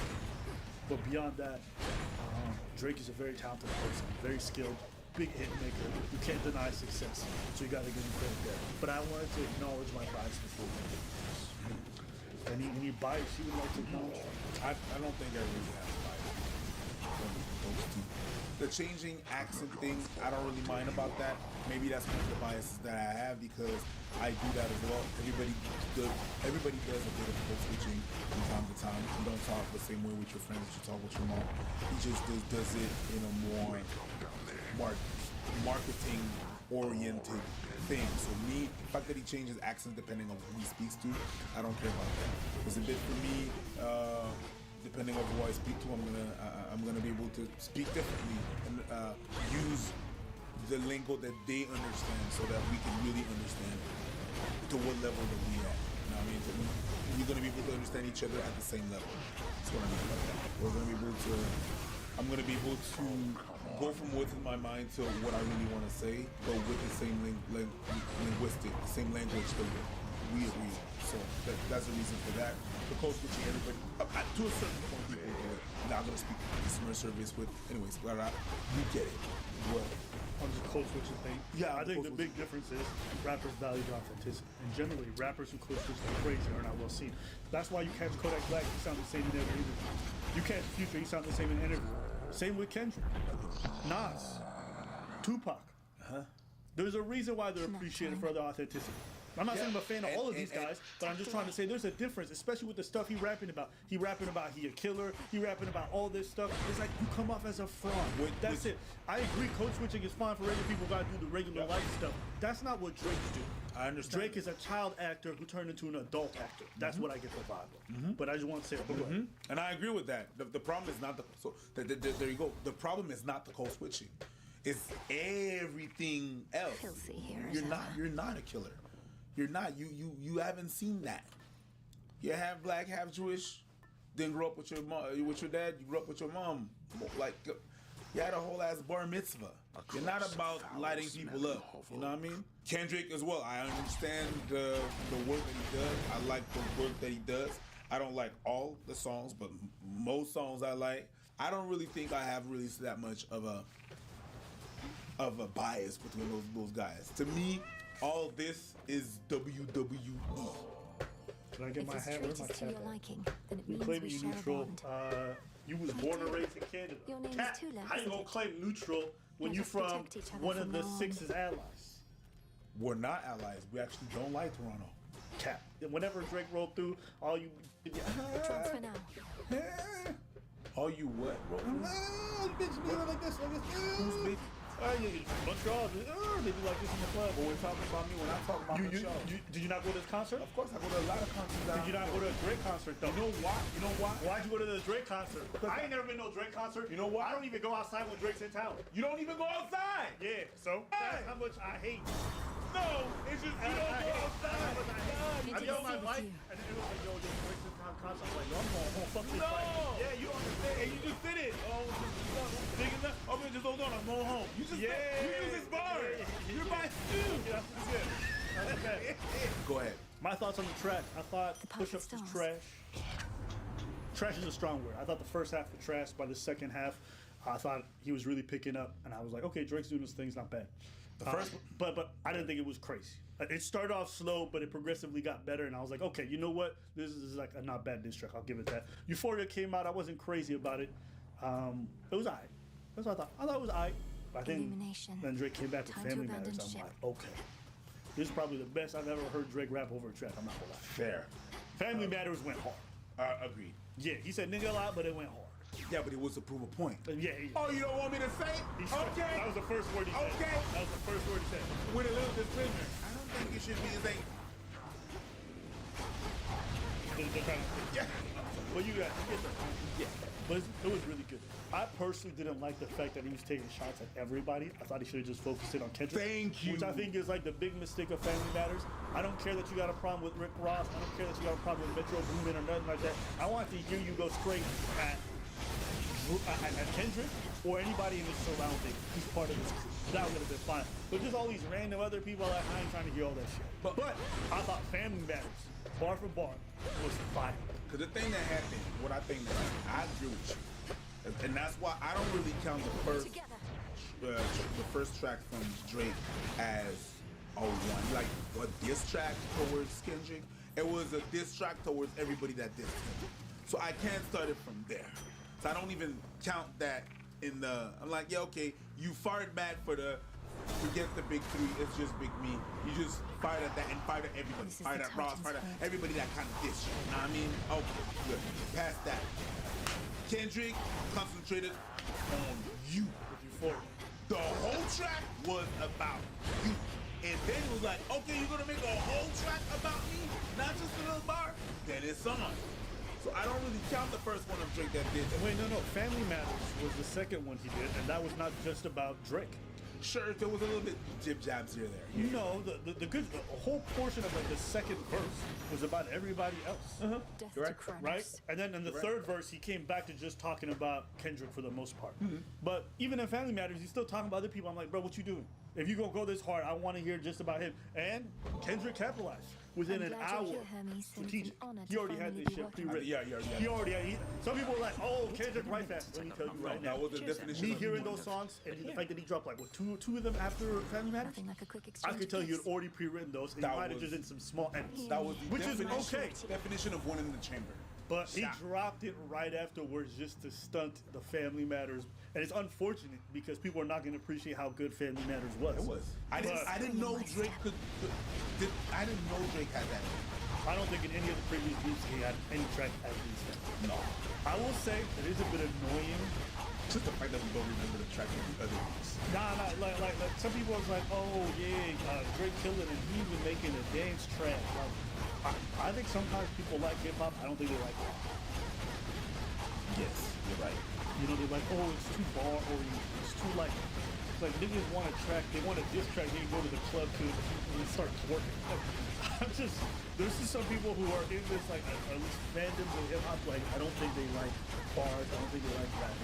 But that's just like a little side. Kendrick comes back, and I think the first one he drops was 616, which for me is my favorite. I know everyone's like, They Not Like Us or Meet the Grams. In my opinion, 616 was the best one of all. That's my favorite one. That drops within an hour of Family. Now for the captain's win. And I'm like, oh shit. Kendrick going in. That comes out. Then I think maybe the next day, 12 hours later, what did he drop?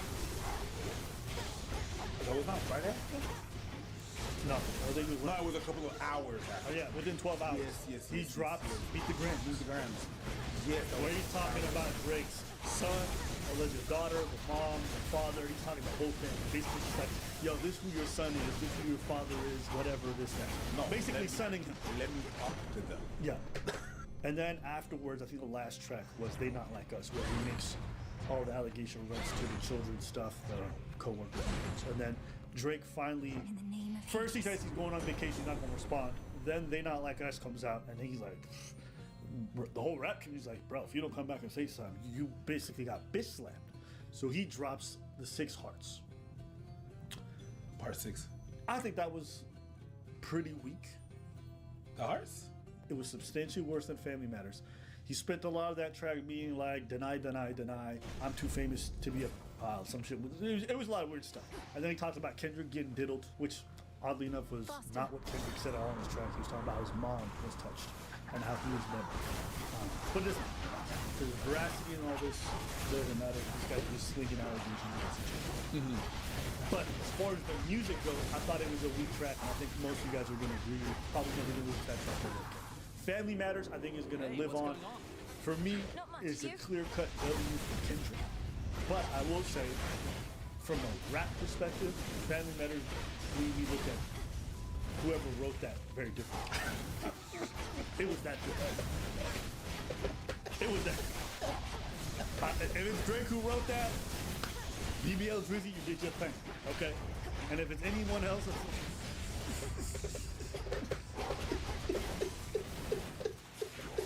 if it's one of you guys who did this for Drake, you know what I'm saying? Okay? Y'all did y'all thing, okay? And listen, we don't appreciate Ghost Riders enough, okay? Y'all killed me. Yeah, I also what the fuck you think. Okay. I appreciate whoever wrote that. Yeah. To be clear, it's already been 110% confirmed that Drake does use Ghost Riders pretty much. Now, whether or not he uses it for this song, that's a different story. But for me, once I find out you don't write your own raps, it's kind of a It's yeah, there's a dismissal there. yes, I've already thought you were an inauthentic person. Then I find out the music you make is not even yours. Whatever, that's a different story. Yeah, and because of the era as well that you come from, you know what I mean? The music that you listen to. I remember Lick Your Dinosaur. You know what I mean? Maybe this ghostwriting thing's been going back further than I know. But like if I was to find out DMX didn't write none of his raps, if Tupac didn't write none of his raps, Nas and Biggie didn't write their raps, I'd probably just be like, hey, you know what, Drake, you get a pass. But to my knowledge, they wrote everything. And the way that they wrote was so distinctly different. It feels like it came from them. Yeah. Like, say what you want about Pac, but Pac wasn't the craziest lyricist, but his delivery and storytelling were one. If he had a ghost teller, that nigga wasn't that good. But it Pac, was not, yeah. I could see the patterns in Pac's writing. Mm-hmm. You know what I'm saying?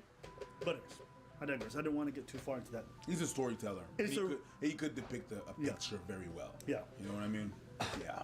But all this to say, that being said, Coconuts in Barbados. Picking coconuts in Barbados. I thought Drake did pretty good, but Kendrick still whooped his ass. And I think he did it strategically.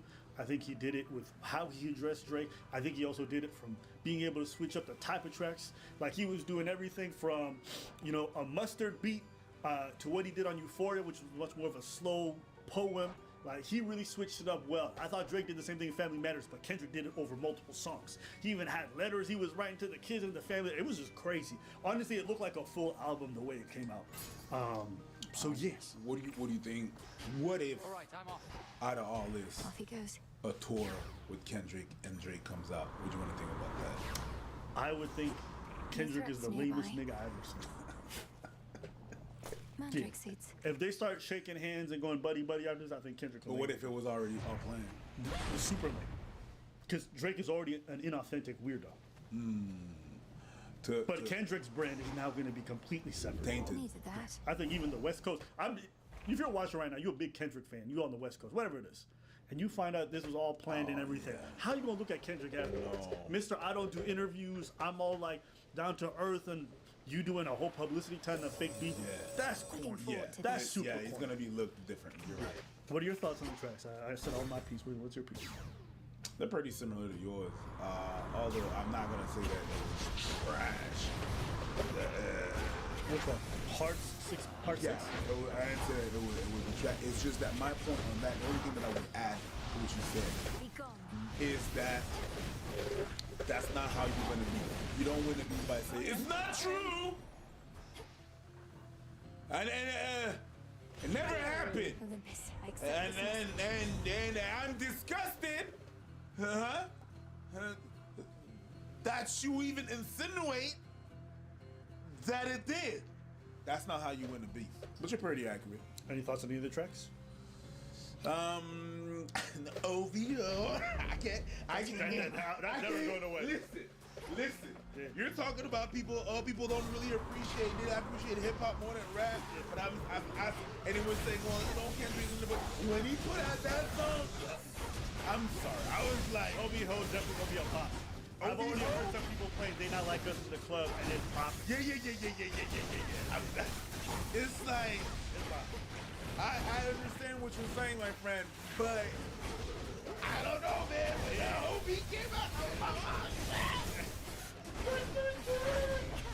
OVO, now step this way, step this way, step. And then also special mention to A-miners. I think that's the bar that's gonna haunt Drake forever. There's a lot of them. A minor. There's some classics. It's probably trying to strike a chord is probably a minor. And then if you play that if you play that in a club, like everybody's singing that thing in a group, that's kind of crazy. Yeah. They put a beat up, like they put a anthem with your name linked to it.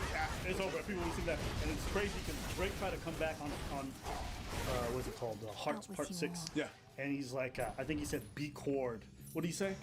Do you even part? He tried to play on the A minor chord. Or he said A chord, but he had like a. Yeah. So he said A minor and B sharp. Yeah, that's what you mentioned the A minor, but niggas got a B sharp. I didn't. That was weak. I didn't catch I that. caught that. I'm like, you tried to come back, but you just couldn't. You couldn't keep up with it. And if you think bar for bar, the most memorable lines are going to come. I thought Drake came in with a good line, which one was like, you always rapping like you trying to free the slaves.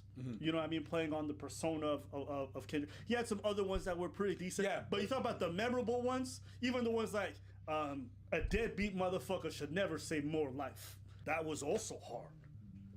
Or he ended that verse with that one. That one was also strong. I thought Kendrick, one thing he did really well, every time he wrapped up a track, I think he just ended on such a strong note that it sticks with you.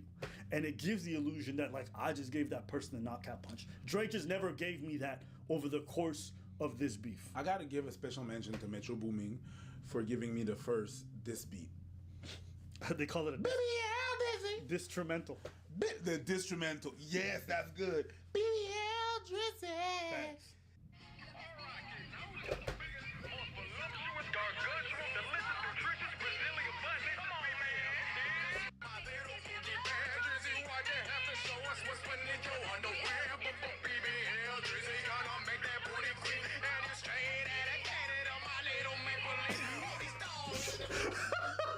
That's wild. Disrespect. BBL Drizzy gonna make that booty queef. And you're straight and out of Canada. My little maple leaf. That shit went hard. I'm not even gonna front. Disrespectful. Pause. That's crazy. All this to say. As far as the shooting that happened at Drake's property, that was rather serious because I think, from what I understand, a couple of assailants in a car drove past, shot at the home where Drake was staying, which is called the Embassy. And one of the guards at the front gate was shot. He's in critical condition. Currently, he's out, and it's life-threatening, so he may not make it. Since that happened, everyone's like, hey, guys, this is not funny. I don't know what you guys think rap beefs are like. To me, this is par for the course. But yeah, wrapping this whole thing up, I think it's pretty clear that with Drake wanting to bow out and now walk away from all this, you know, Kendrick cannot drop another track and win. Face paint, yeah. Of this beef. Even the ones like a deadbeat motherfucker should never say more life. That was also hard. Or he ended that verse with that one. Mm-hmm. That one was also strong. I thought Kendrick, one thing he did really well, every time he wrapped up a track, I think he just ended on such a strong note that it sticks with you. And it gives the illusion that, like, I just gave that person a knockout punch. Drake just never gave me that over the course of this beef. I gotta give a special mention to Metro Boomin for giving me the first diss beat. They call it a distrumental. The distrumental. Yes, that's good.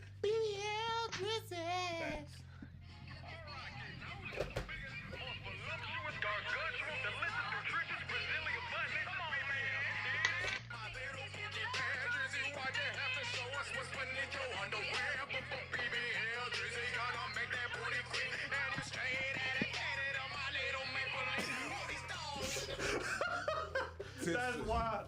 Disrespect. BBL Drizzy gonna make that booty queef. And you're straight and out of Canada. My little maple leaf. That shit went hard. I'm not even gonna front. Disrespectful. Pause. That's crazy. All this to say. As far as the shooting that happened at Drake's property, that was rather serious because I think, from what I understand, a couple of assailants in a car drove past, shot at the home where Drake was staying, which is called the Embassy. And one of the guards at the front gate was shot. He's in critical condition. Currently, he's out, and it's life-threatening, so he may not make it. Since that happened, everyone's like, hey, guys, this is not funny. I don't know what you guys think rap beefs are like. To me, this is par for the course. But yeah, wrapping this whole thing up, I think it's pretty clear that with Drake wanting to bow out and now walk away from all this, you know, Kendrick cannot drop another track and win, but I hope he drops another one, you know, something just to conclude all this shit. But he's already won, so I don't even think he really has to. And also, dropping another track, especially if it falls flat after how good his last couple tracks were, may not be in his best interest. I know the fans want it, but if you're thinking from Kendrick's perspective, unless he got some more shit to say that's different than the rest, I don't know how much more he can really say without repeating the same shit. Exactly. I think it might be best for Kendrick to really just walk away as well, because he's already won, and he's won by a landslide.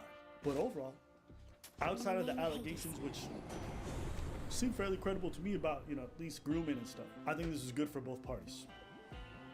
I think good for hip hop in general in a weird way. I don't think I've heard people discuss hip hop this often. The streams are off the charts. The people probably looking up these artists and then discovering a lot of their discographies and all the other people involved. I mean, listen, I don't think I've heard people say Metro Boomin's name so often as now. I didn't even really know much about that one.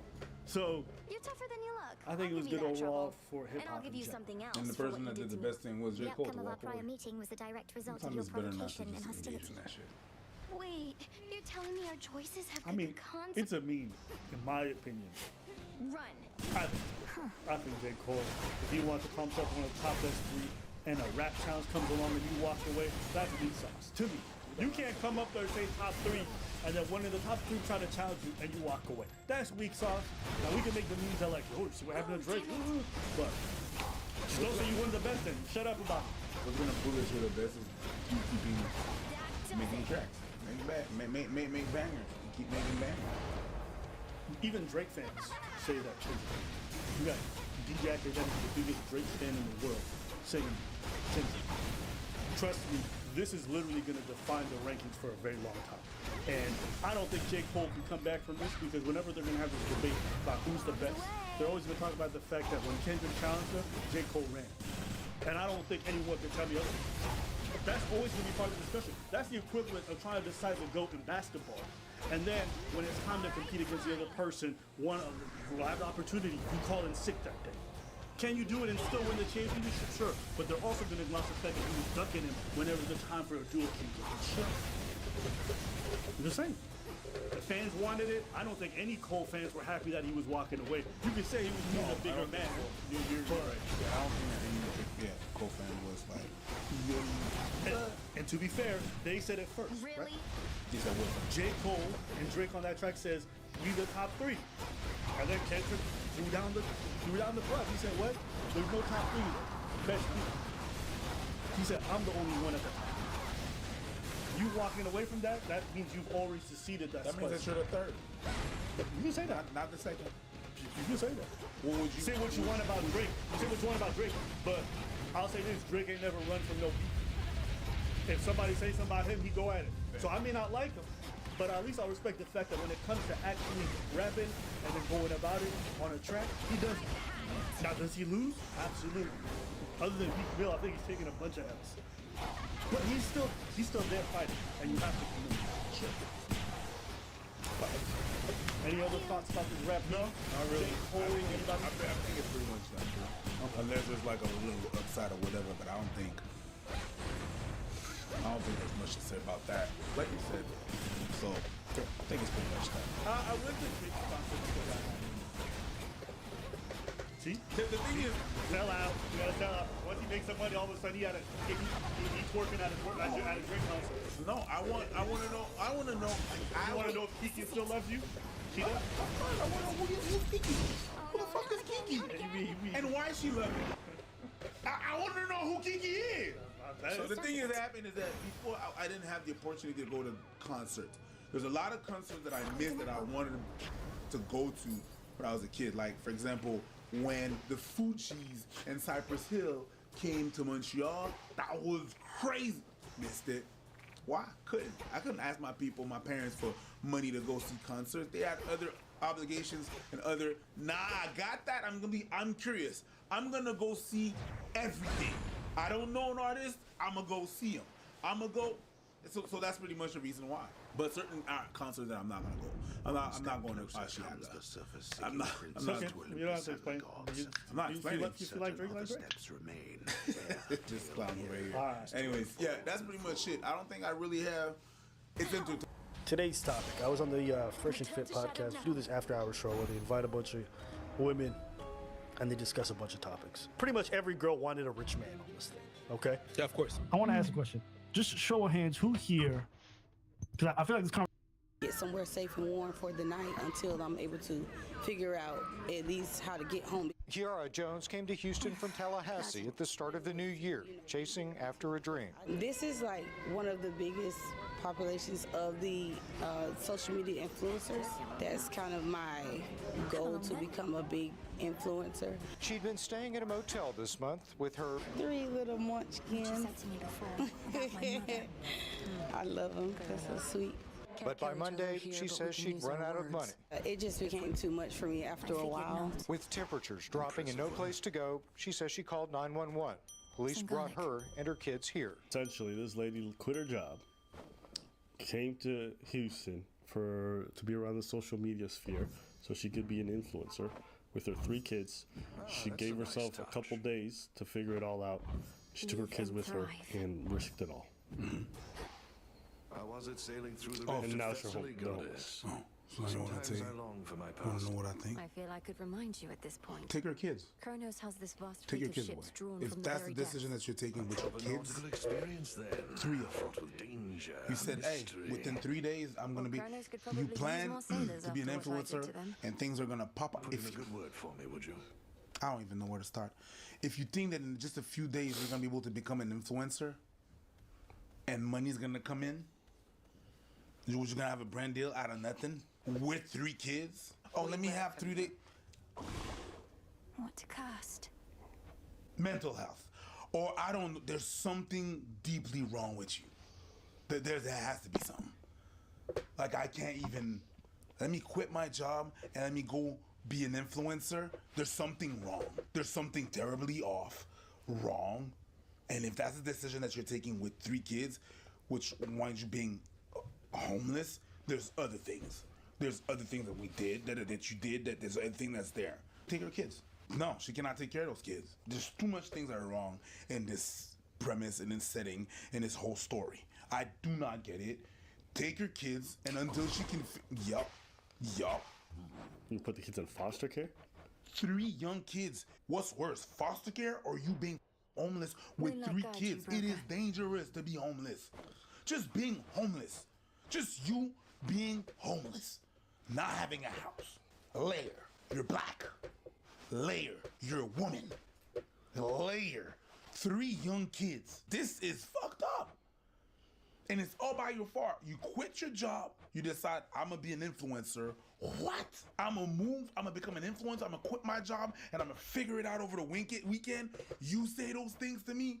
And... What? What are we talking about here? Of course there's something wrong with you, and take your fucking kids. Until you figure out what's wrong with you and we can reassess what's going on, you're going to be able to take your kids after that. But this is fucked. Nah, B. That's not what I said. What do you think? I was curious to see if you would consecrate the altar of ashes on your own. What? It ought Not to be down? further attuned to you, You as a result. moved The secrets to of the another arcana state. nearer to your grasp. This is where all the influencers are. No. There's something wrong with you. Take your kids. They should take your kids and then figure out what it is, what's wrong with you, why you think like that, okay? And then you can get your kids when you prove that, because now you're fucking them up. I'm sorry, but yeah. I think that when it comes to this topic, Correct. you know, On when you all have 3 kids and you've got a struggling situation, your dreams are kind of on the back burner. Where's Lord Moros? You chose to have kids. I know it sucks to hear that, but they're your priority. Your time for taking risks is when you don't have children. Your time for taking risks is when you have financial flexibility. And Boo Boo, you got already enough strikes against you. You can't be out here taking risks like that. As far as taking the kids away, I don't know, foster care is not something I'm super prone on. And generally, women who go homeless like this, especially if they're being recognized by the system and they have kids, are very expediently put on Section 8 housing or stuff like that. So, you know, separating families is generally not a great idea. So, My guy, I can understand that someone gets homeless because their partner beat them. Or something happened, a switch, I understand. You decided to quit your job, Here you are. move to whatever. That means you didn't plan shit because you ran out of the money so fast to become an influencer. I understand that you're not a fan of foster care. I mean, foster kids are not fans of foster care. I understand what you're saying. I am not a fan of that lady. Sure. And I'm not saying you're crazy. I'm not saying you're crazy. I'm saying I don't think it's a better solution. But I don't think you're insane for what you're saying. And it's not you suggest like, yo, send these kids to the moon. Like, I understand what you're saying, okay? It's crazy. It is a crazy thing. Crazy. But the truth is, there's a lot of irresponsible parents who every day have access to their kids, and it takes a lot for their kids to be gone out of I their life. understand what you're saying. Yeah. But there's a lot of layers. There's a lot of steps that we're taking. There's a... Yeah, and there needs to be a lot going on before you can take the kids away. Yeah, I understand what you're saying, but... Yeah, no, take the kids away. We could disagree on that. Yeah, I think we disagree. Yeah, that's fine. Take the kids away. Yeah. I just know too many people in foster care who are like, no. So I wouldn't put kids in foster care, especially when most of them just stay there and they're just basically in purgatory forever. But anyways, beyond the taking the kids away, generally I think a lot of people are just in financial crunches, and so they look for quick rich get schemes, be it crypto, be it social media influencer, be it, you know, dealing in drugs or whatever it is, and people try to get out of it. I get it. But good Lord, you got kids. You risking it all despite having these kids. I'm sorry. Once you become a parent, a certain amount of you becomes more about them. But some of y'all still want to make it about you and your dreams, irrespective of how it affects them. And that's where I look at a lot of parents, irrespective of whether or not the decision's as extreme as this one. I'm like, you guys are just irresponsible. You're irresponsible. Y'all got kids, but y'all not real parents. Ain't that what you always say? Mm-hmm. I don't even know if she wanted these kids, but I can tell you she ain't a parent. She's not. That is insane behavior to do with 3 kids. And the social media life, listen, I'm gonna say this for all the people who may want to make it as a social media. If you don't got at least 6 to 7 months worth of savings to live off of, don't even think about doing this shit. And make sure you're already starting to make some income from social media before you want to scale up. So many people try to switch it. I'm gonna do it full time, and then the stress of not having any money starts to affect your product and the way you approach social media. So everything feels forced, and you get stressed. Start looking at the numbers go down, your expenses, and your living quality. You want a real action plan? It's this: save up some money. Make sure you're making a bit of money already from the social media and start scaling up. Or dial back the hours. Go from full-time to part-time. You know, do things in increments. You don't have to, you know, there's this mantra. I never had a plan B because all I thought about was plan A. That's for dumb people, for the most part. That's for people who have nothing to lose. When you're a parent, you're not in that place.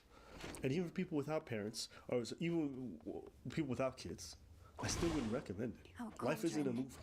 Yeah, you should have contingency plans. You should have some backups. You should have some backups. You want to go do 3 months, you want to do 3-4 days in Houston and make a risk? Have some family, have some friends out there. I don't know. I can go through so many ways as one could approach this to make it more sensible, but at the end of the day, I don't even think that's worth it. I just...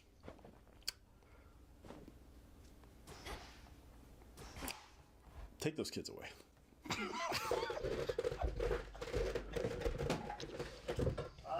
man,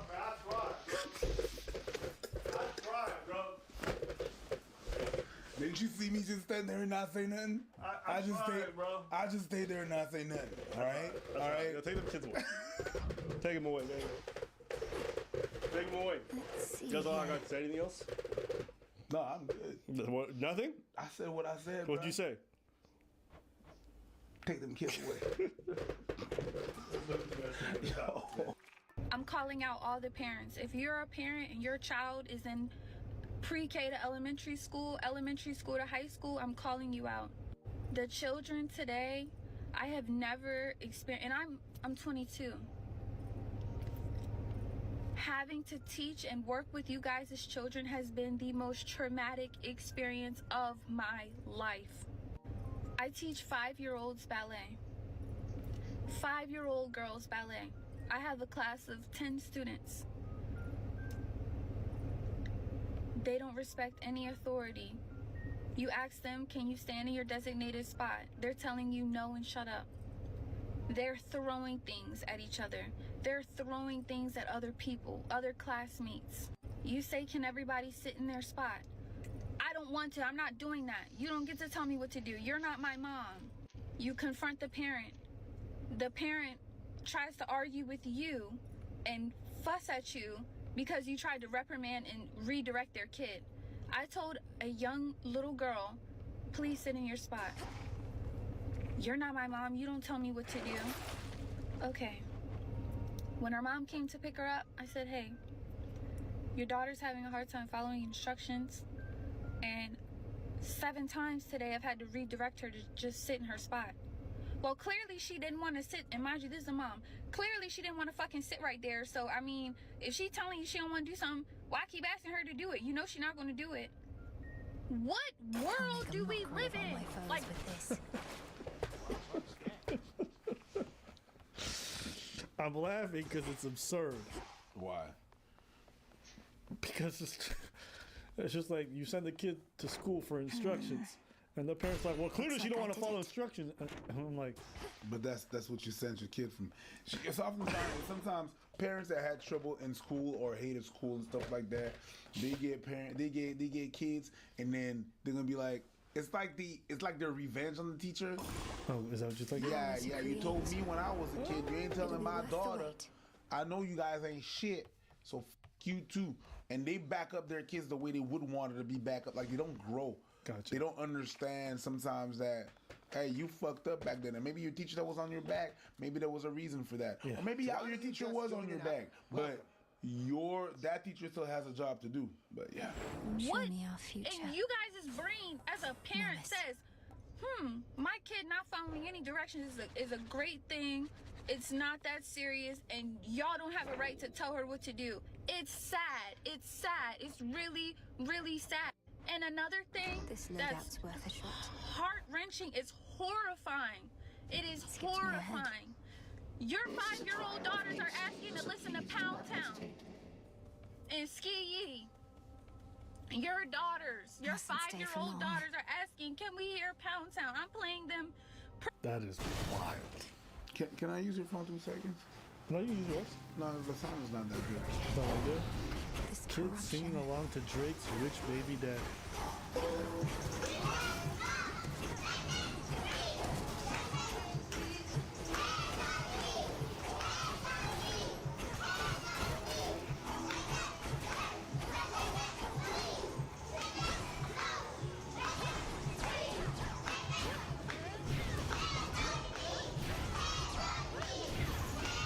You don't know what that song says? Hands on your knees. That song says, "Ban that asshole. Let that coochie breathe." Is it all I could be enough? Bend that ass over. Bow. Let that coochie breathe. Yeah. Shake that ass. Lady, hands on your knees. You said lady? Ma'am. You said hands ma'am? on your knees. Who? Ma'am. I bet you. Hands on your knees. Yes. Ow. Shake that ass, Drake. Shake it off me. Oh, well, that was weird. Shake that ass for me. Now, shake that ass for me. Now, bend that booty over. Bow. Let that coochie. Yes. Shake that ass, lady. Hands on your knees. Hands on your That's knees. what they're singing. Hands on Bid you shine for me again That's tonight. what they're singing. None of my light It's just that the thing is, we had all crazy, but we had crazy songs. It's just that the songs were more subtle back in my days. Yes and no. You know, Don't Want No Short Dick Man was not so subtle. But Madonna, Like a Prayer, that bitch was not really praying. It was like, I want to take you there, take you where? Evans. You know what I'm saying?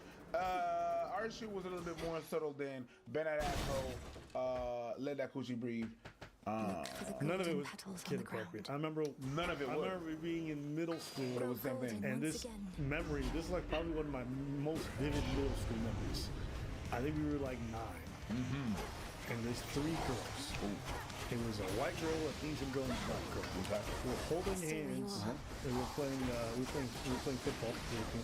And these 3 girls were holding hands, skipping through the field. Saying what? My man. My bad. My what? Coochie. And my crap. Yes. And I'll never forget it. I literally can still see their face. I don't remember a lot of people from that time. I don't even remember their names. Except for one of them, because she was bad. But I remember them running through the field. I think young folks have been listening to a lot of this stuff. Yeah. They've been. 5 is crazy. I don't remember it being that young. Yeah. And I don't remember parents sitting around just, whoa, wow, let's film this and post it because it's cute. Nah, that was stuff you heard when you wasn't at home and your parents couldn't supervise you. But that was much older, not at 5. 5 is crazy. And 5 means your parents playing that shit for you. Your kids are not finding that at 5. You play that for your kids. You play that around your children. Then I gotta start looking at the parents a little bit like, what is y'all doing? More like, what is you guys doing? But it's good. That's a lot. The 5-year-old is a bit much. But your kids, the difference is really like, the kids have access to a whole lot more. For me back then, at 5, when I was 5, for me to have access to even hip-hop living here, for me to have, the things I would have to do to just have access to Should be able hip-hop. to get out, I think. I would have my parents would have to want to drive to New York. That's what my family was. And we'd have to bring a tape cassette, a video cassette, VHS, and go there, press record, and bring that shit back home. All right? Not forgetting to bring it that. That's what the extent I have to do to have videos from the States or videos like that. Okay? Now, it's mommy give me your phone. And if it's not locked for parental whatever, which isn't, most of the time, they have access to all that. Listen. So what you listening to, the kids are listening to as well. Princess Tiana, ballet music. And they are asking me, can we hear You know what Pound is? Other name, it's okay. You don't have to tell me. No. Pound Town. Listen. What you think? My booty all around. I don't know what to do. Vitality. I don't know what to do. And I'm so scared for these little girls today because this is the most insane agenda push I have ever seen in my life. It is so crazy how women can be so well put together, say so many smart things, and have those ugly nails? fucking nails. Yeah, It is like I knew. I'm like I'm with you, and then I see the hate. I tried ignoring it. I can't. The minute I saw the nails, I was like, oh boy, here it goes. Because they feel like they don't put it in front of their face. I was gonna be tripping, and here he is tripping right now. Okay, you know what? I'm gonna keep on my shit. I'm gonna stop talking about music. You can talk But, for the fellas, did y'all not think the same thing as me when y'all saw the men's? And it's like, man, you so well put together, everything. Mwah. And those nails, I'm just like, okay. You guys' daughters are twerking at 5. Where is the parenting? I'm gonna be honest with the super American thing because yeah, it is. When I was even like, I just saw people twerking all the time when I was in like Miami or even Los Angeles. Like, it was really random. Not even like black folks. That's not like Latinos. It's just like there's something about them. They just like twerking. It's Miami. Everything. I remember going to one party. You were just twerking. It was like music is off and they still twerking. And I'm just like, this is really weird. I've traveled. I've been to a lot of parties everywhere. They're like, we twerk anywhere, anytime with no music and music. That is a uniquely American thing. Sometimes it's just when they're happy. They want to put a hand in the air and go high. Once you hear high, sometimes I don't have to turn. I'm gonna twerk it. But they go high. Ooh, shit. Oh, this drink is busting hot. The minute I hear high, I'm like, this bitch is working right here. Return to Shadow now. Exactly what it is. That shit. The minute like you ever having a conversation with somebody, you just look and they're just twerking. Yeah. Like, there's no music. It's not even a party. Just like trial incomplete. Y'all different. That's all. How was your trip? Oh my god, it was so much fun. We had so much fun. Smells delicious. What the fuck is wrong with you? How did when did twerking become punctuation? What the fuck? I just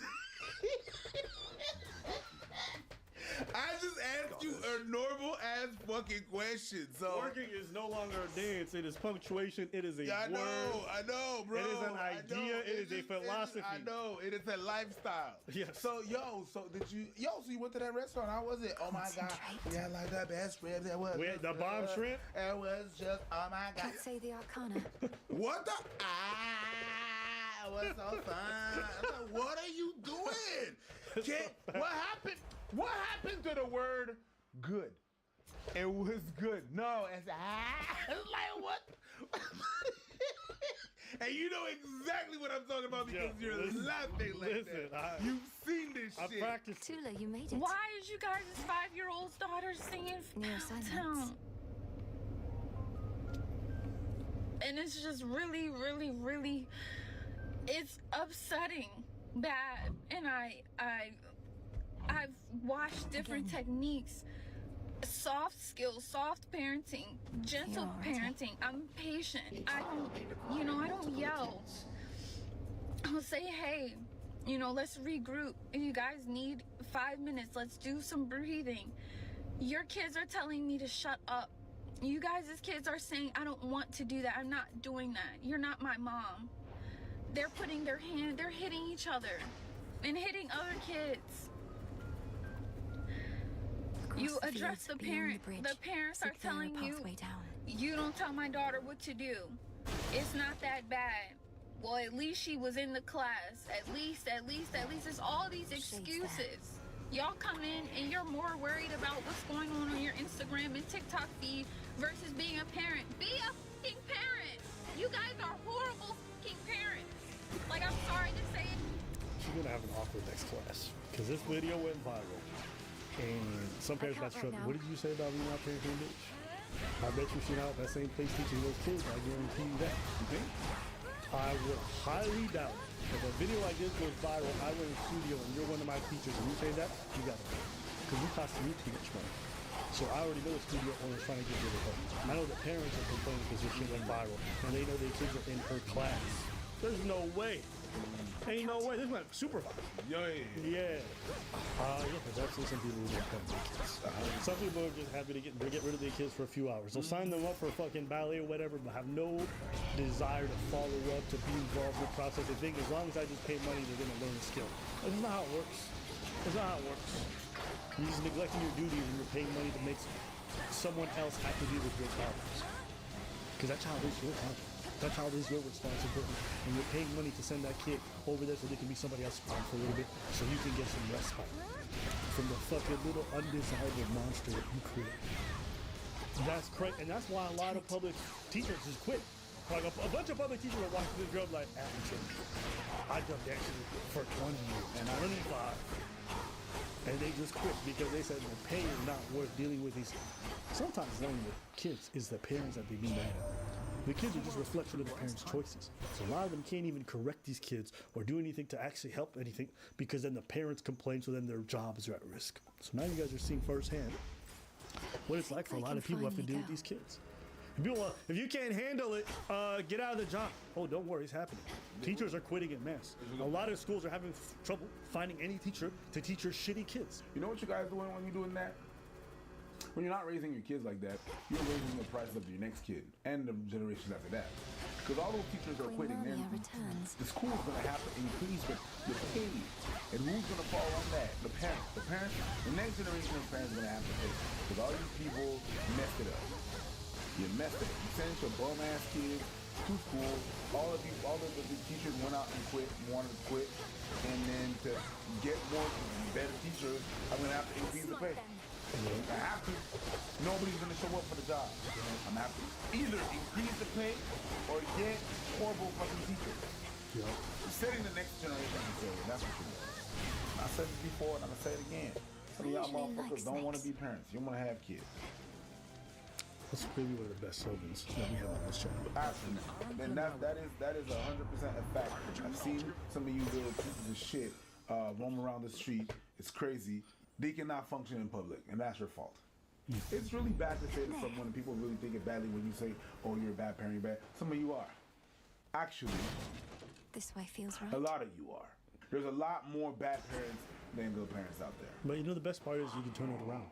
You can turn it around, but the minute you started in that path, it's really hard to pick back up. I feel like, hey, once your kid is 6 and you've been shitty parents till he's 6, but throw the whole kid in the trash. Yeah, a lot of these people are kings of their own little kingdom. So when you got that kind of authority, someone else on the outside question is like, yo, what the fuck you saying about my kingdom? Worried about yours, right? That's how they act. It makes me think of managers who get their position and just stay stagnant the whole time and think they always know best. Even though the industry is evolving or whatever, these guys are still stuck in their same stupid ways because they have a bit of power. That's how I feel like a lot of these parents operate. Yeah, it's fine. It's fine to say, yeah, you're trash at your job and you're raising a little fucking piece of shit who's going to be worse for everybody else afterwards. Yeah, it's okay to say that. That's just facts. Anything else you want to say? Nah. All right, let us know what you guys think in the comments. Today's topic. One bachelor looking for love will meet 5 potential matches. I'm in it for love. I'm in it for love. I'm in it for love. I'm in it for love. I'm in it for love. Here's the catch. Some of them are lying and trying to win a cash prize. Can our bachelor eliminate gold diggers and try to find a true match? Or will they get played? This is Love or Money. Are you guys excited? Nervous. Nervous? Well, this is your very handsome bachelor, Zach. You wanna Hi, I'm introduce yourself? Zach. Yes, hello, I'm Zach. Thing about Abba and Preach that they don't know about me. They don't bother me enough yet. But I'll tell you this. I'm fucking insane. Today's topic, there was a big reveal. Evidence from the Andrew Tate trial got leaked somewhere, and essentially conversations that he had in his place called the War Room, which was like, it used to be his course that he would basically sell people on to make lots of money, and he would have private conversations with these people, telling them, this is instructional on how to manipulate women into doing X work. His works. So Lasmina, who's one of the trafficking victims in the case against Andrew Tate, the legal one, as well as Georgina, who's his BB with his bottom. Okay? And bottom is basically the woman beneath the pimp who helps recruit the other women and keep them in line. Because women trust other women a lot more, a lot of men will use these kinds of women to manipulate them. Okay? So this is the conversation. Not my words, you're gonna read it. Update on the two girls living together. So they became good friends, everything was stable. The girl who moved lost her support network at home. Cemented her move. Talking about staying forever, can't wait for me to come back, etc. Essentially, this girl moved from somewhere else to come live with Andrew. She lost her family network back home as a result. Okay? So Andrew says, so I had to tighten the screw. So I said somebody in her old town told me she worked in a sex club. I literally made this up from the sky. Started calling her a liar and threatening to kick her out, but the real goal is for her to agree to never go anywhere without me, not even her hometown. I need her working, not visiting friends back in her hometown. So putting nails in that coffin, saying people are talking bad about her. So basically what he's doing in this conversation is he's working towards isolating her from her loved ones, her family and friends, so she can never go back and she has to rely on him forever. Yup. Okay, so this is the conversation that he had with Jasmina privately through WhatsApp. You work in a sex club. I did not work in a sex club. I'm not lying. Where did you get this out from? So you'd rather believe them. So she really believes other people are talking shit about her. I told you the truth. These people want me no good. I don't know who you have talked to, but I've only slept with 4 men in my life, and you were one of them. I have never lied to you. You said it yourself that people will try to destroy us, break us apart. I've heard things too, but I choose to believe you and not them. Well, probably should have believed those things. Andrew, answer me, please, and tell me this is a joke, because I really don't want to believe that you mean what you're saying. Silence. I'm freaking crying alone in a room, and you think I'm not serious? I'm tired of the so-called friends acting like friends and ruining my chance to be happy, and it hurts that you believe that. Where am I now, Andrew? Here? Why? Because I'm serious. Andrew replies, serious girls don't lie. Yes, I understand, she says. You are not going back to Tismore even to visit without me. You understand? So Tismore is where she's from, her hometown. He said, basically she told him, you're never going back. And she says, yes, I understand.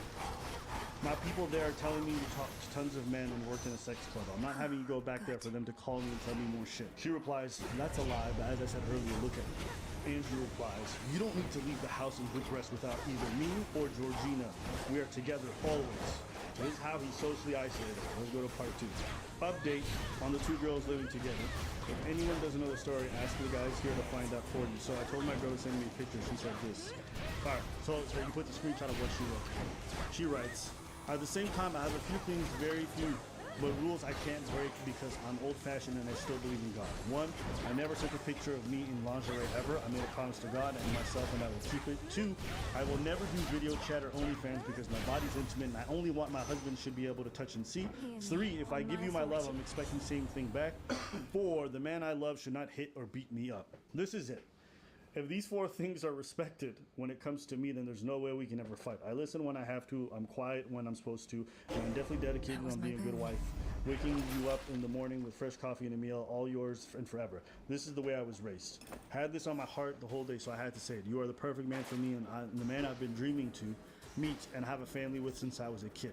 Now it's your turn to decide if the things change the way you see me, or if I'm still the woman you want to spend your life with. I do. Do you? So basically she's saying, don't make me out to be a whore and don't beat me up. Those are her requirements, which I think most men watching think that's reasonable.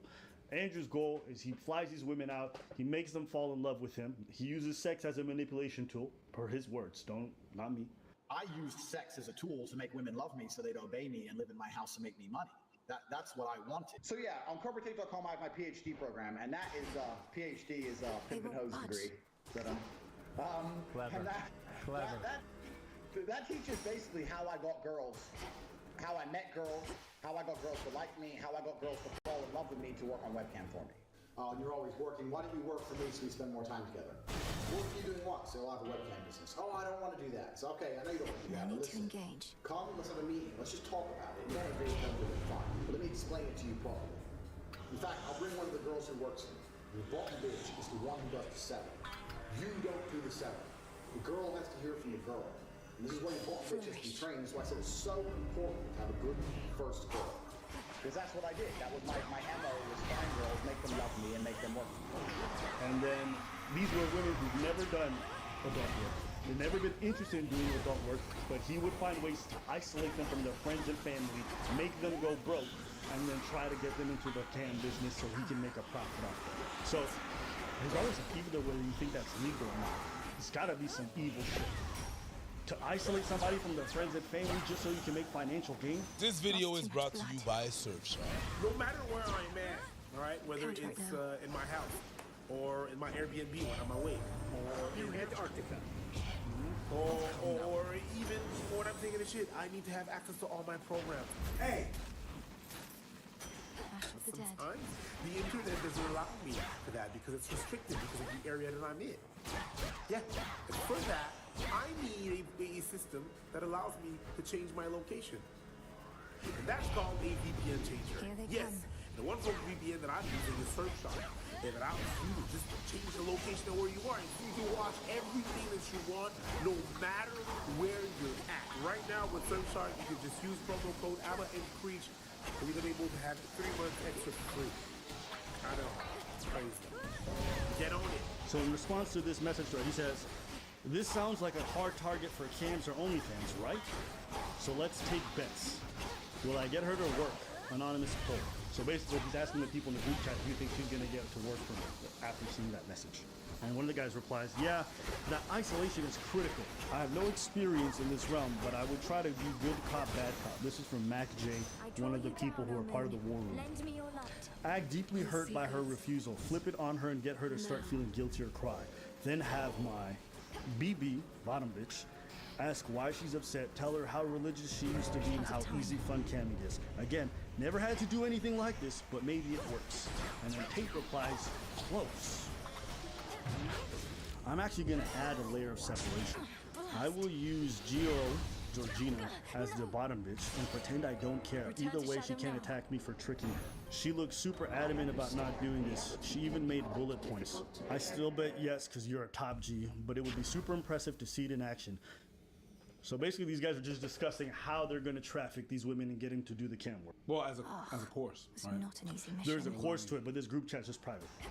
For the select few who want to be human traffickers, I guess, and have girls do cam for them. So Tate in this says, another element, since she's moved, she's been fed, but nothing else. She's broke, she can't go home, she can't leave the house. Man, I almost sound evil, but I'm not. I'm a shepherd leading the sheep.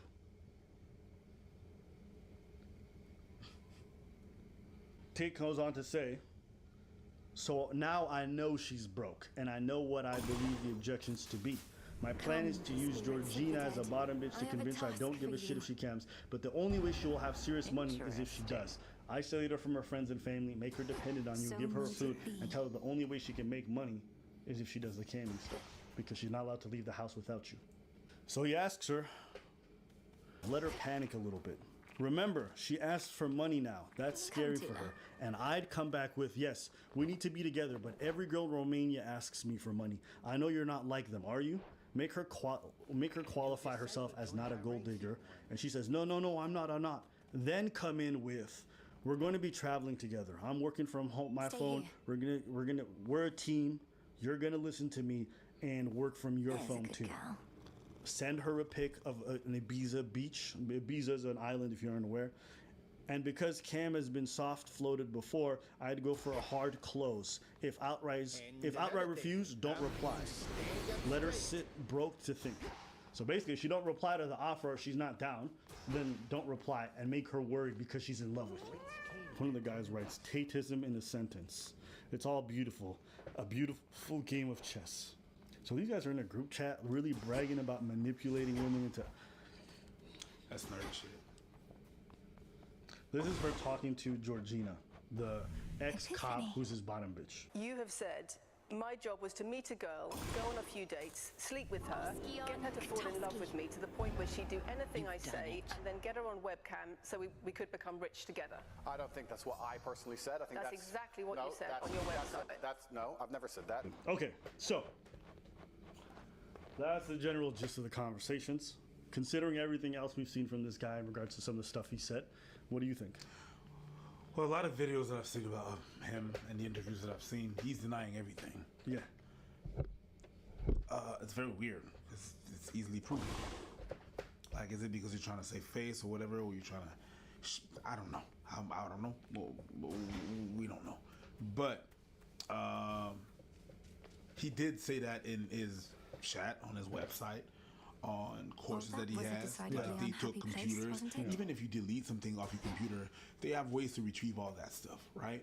So it's not really looking good. Such a mess. Because that's just one thing that got out, right? And they're not just basing themselves on that. They got women. And it's not just. I've seen a number When I of first I wasted thought it was one prophecies country. already It's come not to one pass. country. It's actually You must 3 have your countries doubts. The fates are rather famous that are for their talking sense of about that. irony. It's like But it's a lot to manage. Our Just when one families country is and against you and you've been talking shit about that country, when 3 are working together to take you down. Eris, you said before that I don't even. Yeah, I'll say this. Didn't mean your family, that's for sure. Those conversations, from what I understand, have been yourself. authenticated. You've never I guess lived it's a day part in of your what life. DICOT, the The people who are heart is a prosecuting muscle. Tate, found. And so what if I And never there's probably lived a way day? more of that More of a night since this leaked person. only now. Yeah. Should I be The out fact that they have feasting that is very telling when for me. Olympus is That in looks hell? like textbook Maybe, manipulation and but fraud. you just want The fact that he was everything. trying to offer these women marriage That's with not the true. sole intention of turning them into sure? webcam workers. The things and the tactics he was using to isolate them from friends and family in order to make sure he could brainwash them. Yeah. And on top- Absolutely. and on top of that- Absolutely. He's taking young and Here you impressionable go women for that very reason. I have no problem. This falls right under the textbook definition of Loverboy method. Before, I was like 80% sure he's guilty. Now I'm 100% sure. When I see messages like these, and people can't say, oh, Abba, you don't know if it's a character or if he really did that shit. So what? Even in private conversation, this guy's also making it up? Some of you guys got to stop coping. Y'all want to talk about the fact that women aren't very logical? You guys are bending over backwards, breaking the real boundaries of reality take a just to little while. believe something you want to believe. It's fine to say Tate was a good influence in your life and he offered you good advice. I don't even mind. It's very possible that's true. What is the possibility? It doesn't change the fact that the two things can be true at the same time. He was good for you in terms of your development as a man. He said some true things. And 2 to 3, he's a sex trafficker. And everything I've heard from his own mouth, his own private conversations, tells me that's what he is. R. Kelly made some Join banging me, beats. Thanos. He peed on underage people.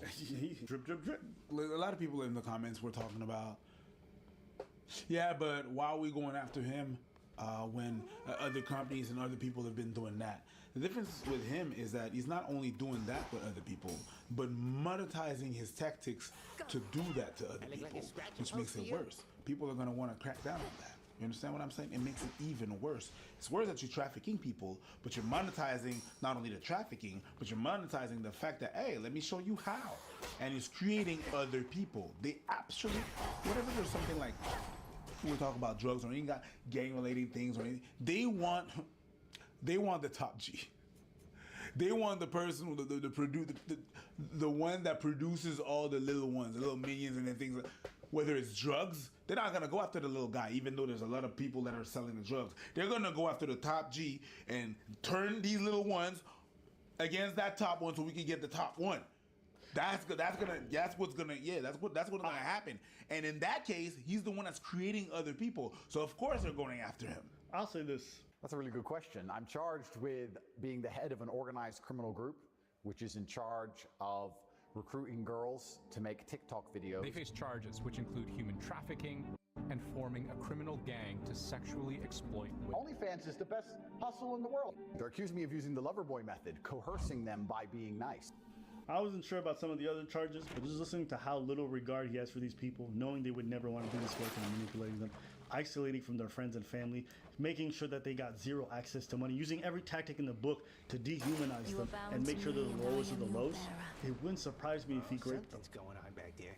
You know what I'm saying? I'm not saying it did happen, but considering how he talks about Georgina, considering the text that they said about her threatening these women with violence, right? Already come this He's far. directly responsible for that. The same way when they come after a criminal organization, the head boss is responsible for what the lackeys do, right? That's why when they bring a RICO charge or they're doing something against organizations, everybody going to jail for the murders, right? Because even though you didn't do it, the people under you did it for the benefit of the group. Georgina, and when she makes those threats of violence against other people, right? She's doing it on behalf of Tate and his empire. But if you, so he going, that's why they're getting charged as an organization. And if he's a top person of that organization and they can prove that, well then he's the one that's gonna go down. So that's why. Yeah. Would you think there would be this much skepticism or this much weirdness about the whole thing if this was children involved? Isolating them, doing all this stuff? No. Can I ask you? And let's say you're right. You know what? Let me concede to you guys. Let's say they aren't sympathetic victims and they shouldn't be sympathetic. That's fine. Just because they're not, should we not charge the person who's scamming and defrauding them? The person who's luring them in with promises of marriages and doing all this shit to try to push them into life that they want? Yeah. Right? I think I heard Destiny say that, but he's just like, you know, older people should know better, but they still are the ones most likely to be scammed by psychics and everything else. Should we abandon them to the scammers just because they should have known better? No, we should go to the scammers. The scammers are going to scam, and that's what they do. I'm just saying, I don't understand this line of like thinking either.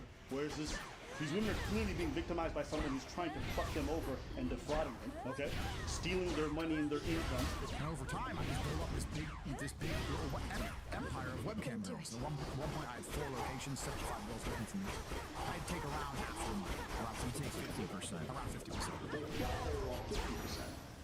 And I said that the disparity is because of taxes. Self-admittedly, right? Luring them away from their friends and family, and doing all this stuff and promising life of marriage, which that's trafficking. We should still charge them, irrespective of whether or not these women were gullible or not. And if it was a man in this situation being lured, I would want the same thing. But that's me. Yeah, but bro, they're whores. Gold diggers. That's what they gonna say. So there's this viral tweet going around from a Tumblr account from a person named Zan, who is a trans man, detailing the culture shock he's experienced post-transition. It was really eye-opening and interesting to hear that he has been perfectly positioned to gain insight into unique gender dynamics and social conditioning. So I'm just gonna straight up read most of Zan's post to you, because I thought it was incredibly perceptive, and I wanna amplify it, but I don't wanna risk messing up his words or his message. So here we go. I'm pretty quiet about the fact that I'm a trans man. But holy shit. Why did you have to put the mustache on? But you know there are trans men who don't wear mustaches, right? But I don't know. It's just, to me, it seems... Yeah, I love watching Mr. Beast terrorize people by helping them out. Yeah. That's the worst form of terrorism. And white supremacy. Oh yeah.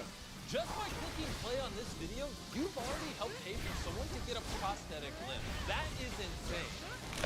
Imagine living in a world where 80% of amputees are denied the care they need to live a fully functional life. This is a saddening reality faced by those living in developing and war-stricken countries. So we flew into the heart of Cambodia in Southeast Asia, where Darren met with Tom Sass, who is one of the 40,000 amputees that live there. It's this reality that has brought Exceed Worldwide in Cambodia to life. Despite doing everything they can to reduce these numbers, unforeseeable challenges have emerged. Their 2 rural clinics, vital for most patients, are just about to get shut down. They've been providing amputees with free prosthetics and services for over 30 years. They are who changed Tom Suss's life by not only... If you aren't aware, my memory might be a bit off.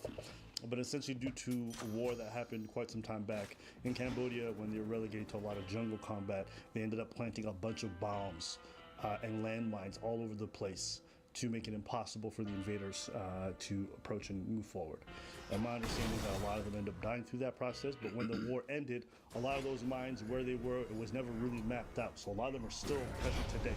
So you think about that, there's landmines, you know, that are basically, and the thing about landmines a lot of times is they don't kill the person. They have a worsening effect. So they actually maim them so that then they have to be brought back to life. So it's a risk for all the other soldiers who are still around. And then there's also a morale drop knowing like, okay, the guy was just fighting with wasps on his limbs or whatever it is. So they were planted all over. And I think fast forward to today, there's still many of them. So a lot of people who live out in areas who are moving about end up stepping on one, even though they think the land is safe. It just takes one step in the wrong spot and then one springs up and shit like that. So that's my memory. I could be wrong, but that's what I remember. What do you want to say? You're watching another video of that guy who people and just taking advantage of them. Yeah, I love watching Mr. Beast terrorize people by helping them out. Yeah. That's the worst form of colonialism. And white supremacy. Oh yeah. Yeah, there's just something crazy about watching a white man go to an Asian country and then giving them the ability to walk You're again. such a white man. What a piece of shit. Oh my God. You're being a white male, and the way that you're inflicting generational trauma on them by giving them back the limbs they lost into the past is fucking disgusting. You're making them relive their past. That's crazy. Crazy. With a lifetime of free care, but also the education she needs to help thousands of other amputees just like her. We are just about to witness San Kaboe, a 59-year-old woman, receive prosthetic legs and walk for the very first time.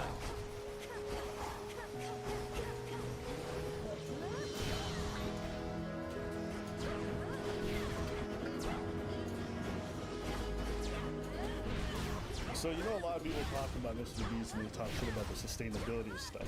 What you're seeing right here, it's not enough to give these people prosthetic limbs. You have to help them with the rehab so that they can strengthen the muscles and get the idea in their heads of how to even walk with the limb.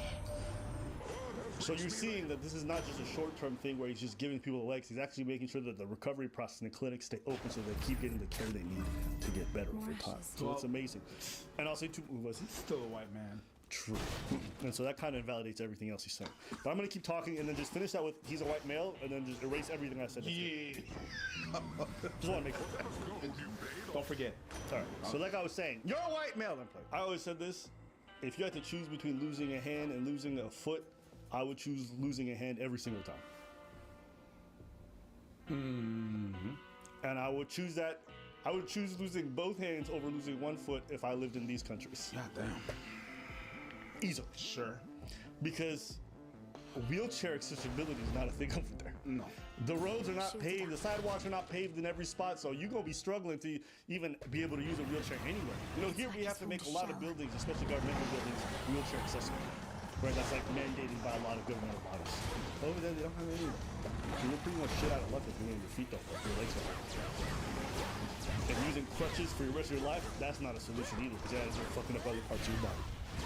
So, yeah, MIB, oh, it's just a foot. No. In places like these, just a foot means you can't work, you can't do anything. Yeah, you live basically in a place where not having feet is oftentimes like you're level going forward for most of your life. So, that's just one that I would say. Sure. Which one would you pick? Hands or feet? I understand you a lot bigger than you forgot to say these ones. Oh, you were supposed to say. Well, but I appreciate you reminding me. Yeah. I bet Mr. Beast is not even real man. Yeah. Mr. Beast. This make me cry because this special for her. Thank you. It's amazing the work that you guys are doing over here.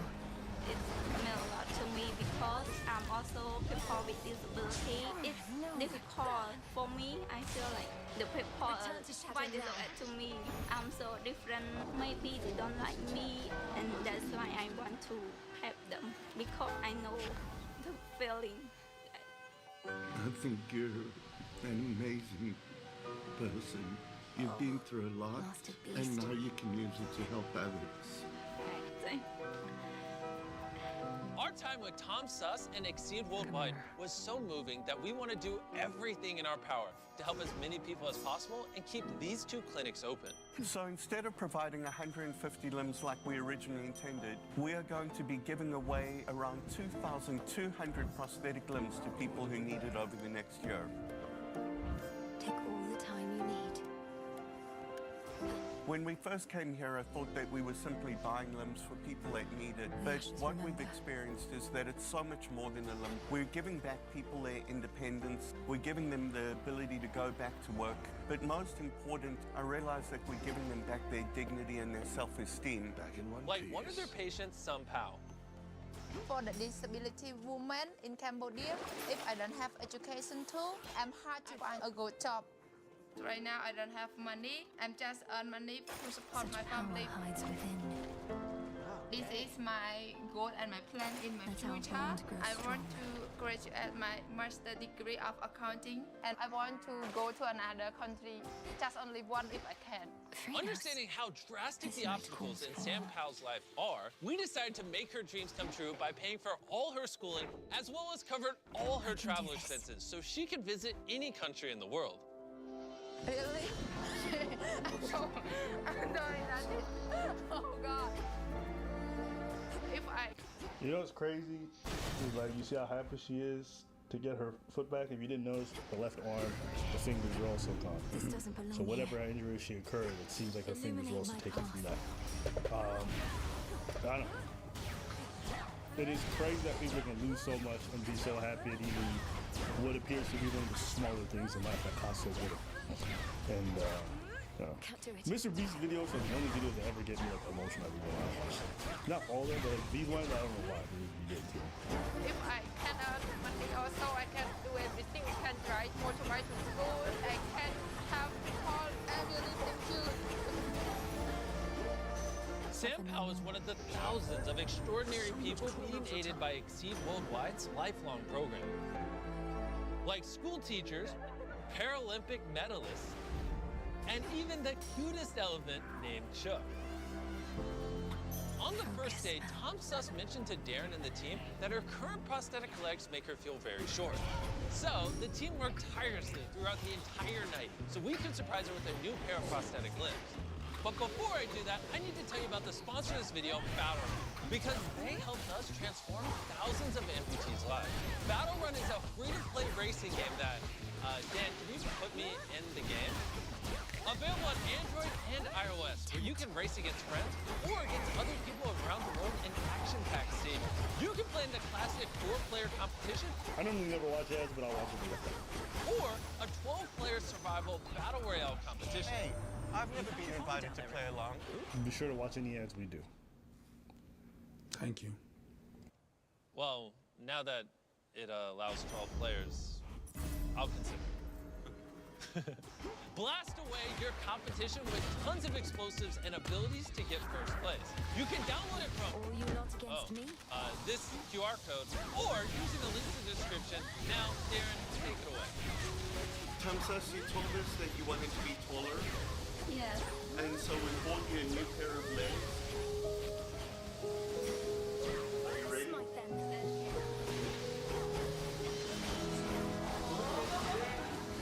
We almost the same height now. Yeah. Thank you so much. Thank you.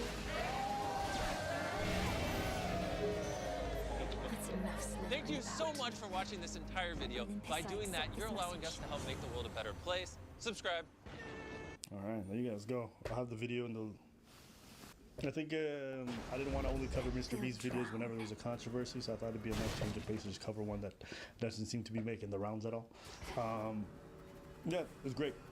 I love seeing this kind of stuff, and I think for a lot of people who've never been to these parts of the world, you know, me having grown up around a lot of that kind of stuff, you see how day-to-day life is very difficult for people who have all their limbs, who have all their shit together. It's incredibly difficult for a lot of people to live, but at least they're able to get by. And when you see folks who are without their legs or are without, and you see a lot of this stuff is preventable, even the stuff with the eyes, where folks have like cataracts of sorts, and if they just get them removed for like $1,000, they can see again, but it's just not funded by anybody. You see all the things that are stopping people from living full lives, and they're so easy to fix with so minimal amount of money, but it just goes unchecked. I know seeing somebody who's a creator here in the West doing so much good for people in different parts of the world is really heartwarming. So I commend Mr. Beast every time I see this kind of stuff. I think it's amazing, and yeah, I think that's my thoughts on that. Anything you want to say? I wish I was able to do what he does. You know what I mean? Give back to people. It's one of the best way to feel like you're doing something that can make a difference. You know what I mean? It's just to see people actually doing good. You know, you're doing so much, you're getting so much, just helping out others and stuff like that. I'm doing my part. I'm doing my thing here and there. But at this level, I really like what he does. And I think I would do the same thing if I had the possibility. Just doing my thing on my size as I can. That's besides the point. So I really like his videos and what he does. Like the way he does that shit, I love it. But people are not gonna like it and gonna find controversy while not doing anything at the same time. I think it's a bit weird, but it is what it is. You know? human nature, I guess. I'll say it. I think Mr. G is probably the best role model on this entire platform. I don't think he's a perfect person. I don't think he's the squeaky clean person that sometimes he has to portray himself for PRP reasons. But it doesn't really matter. Because I think the overwhelming good that he does in the world, and the fact that he broadcasts it and he sets that example for other people is amazing. And folks, you may not be able to do everything he does, but even if you do it on a smaller scale, it's still an amazing thing to do. And I'm pretty confident he would be saying the same thing to you guys if you're watching it. So, yeah, if you want to get involved, he's got his charity that he set up, and it seems to be all very legitimate from all the research I've done. Do your own. I guess you gotta be grateful that we have somebody like this as the head of the platform, because it could be some fucking self-absorbed lunatic who just wants to buy new Bugattis and do other goofy ass shit. Instead, we have somebody like this who's doing this kind of stuff. So I think it's beautiful. Anything else? No. All right, let us know what you guys think in the comments below. I want to hear from you. Today's video is sponsored by Surfshark VPN.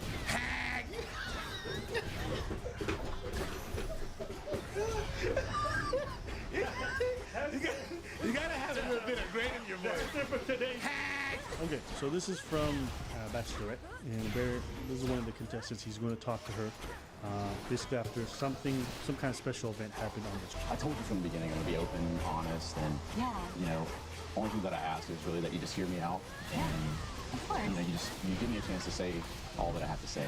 Absolutely. I mean, I feel like we got a lot to say, so. Yeah. So. Again, I said there's been a couple red flags that just kind of came out to me, and there's been a couple of red flags. There was a little bit of anger underneath the face. Red flag. I could feel that anger seething. You ever hear like a teapot slowly start seething? That's what you feel. Basically said that, you know, like, you guys are here for me, okay?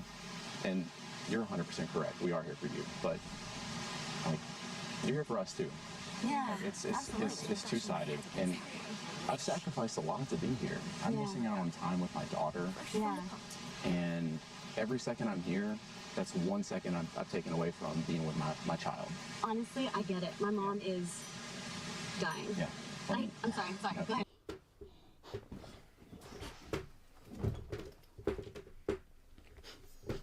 It's not about you. He was talking about you. Why you got... If you're saying you're trying to listen, listen. Yeah. But bringing it to you sometimes just makes it like, but I might be wrong. I might be super wrong. And you may not understand what he's actually going through. To already assume that you get it, you may not. Let me continue. I'm sorry. Let me continue. I totally understand. Thank you. I was absolutely appalled at the group date that occurred yesterday. There's kid guys, you know, playing dodgeball together. It's so humiliating and degrading, and I don't see how that really translates into finding a husband. I feel like I want to up the ante here. All right. I think we should play dodgeball. Oh. What? Okay. So yeah, they were basically in thongs, and then they were made to dance around to go do dodgeball. And she asked to take Yeah, well, they were in shorts, and she's like, all right, take it all. Yeah. Like, if my daughter saw me doing that, my family saw me doing that, like, think of the thought they would have. Think of the example that would be setting. That's why you were not on that date. Well, oh, wow. She went from I understand to petty. Yeah. I'm seriously glad I wasn't. I was so appalled. A completely classless display. I expected a lot more from the oldest bachelorette that's ever been. And I can't believe that actually occurred. That's not the type of example I want set for my daughter. I'm ashamed to be associated with you. I can't believe I sacrificed so much to be here. He's squishy because it's like, yo, listen, okay, I was just telling you what I felt. You replied with petty. All right, well, I'm going to go all in. But also, then he's setting the wrong example for his daughter. You know, he's been criticizing her for setting the wrong example for his daughter in terms of her behavior. But now, once she gets petty, he decides to jump in the dirt with the pig and also get dirty. That's not a good example to set either. So by his own ethics and his own standards, I'm disagreeing with what he's saying now. If he'd have walked away right there, my man would have looked like the champ. Yeah. Now he's starting to lose his points. He's trying to go back because he might feel good to be like, yeah, I told that, but you don't actually win. Going back to our first date, I feel like you really overreacted. Honestly, it sounded a little crazy. She's crazy. She's about to lose. Like, what sounded crazy? What about me saying that I want guys who are here for me. I'm looking for a husband.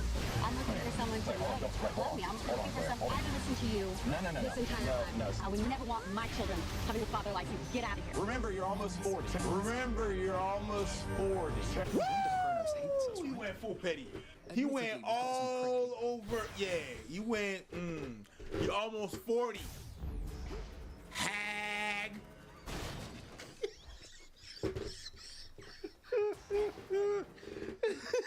You went there. This guy. Oh wow, you went there. Damn. Today's video is sponsored by Surfshark VPN. A VPN is just an application or a web extension that you could use on your internet browser to mask your IP address, to change the location of your IP. And you're gonna be like, yo, but I like where I live. The block is hot. What happens when you want to watch a TV show and it says we don't offer it to people in your country? What you gonna do? Who you gonna call? Not Ghostbusters. Right? I was trying to watch a TV show in the UK. So I was like, hey man, let me in. And they said, no, nobody from Canada. So I changed my IP address using Surfshark VPN. All of a sudden, bruh, I'm from Brixton. Wagwan. And now, if you sign up with the promo code ABBA and Preach, you get 84% off for the next 4 months because it's Black Friday deals, and I'm a black man, so I got y'all some extra special. Because right now, the deal is on the table, but the table's off the deal. Because I ain't giving you the table with the deal or no deal. Can you deal with that? I had no other rhymes, I'm not gonna lie. Talking to a woman like that, I don't care what was done. I don't care what I've done. I didn't even do anything to that man.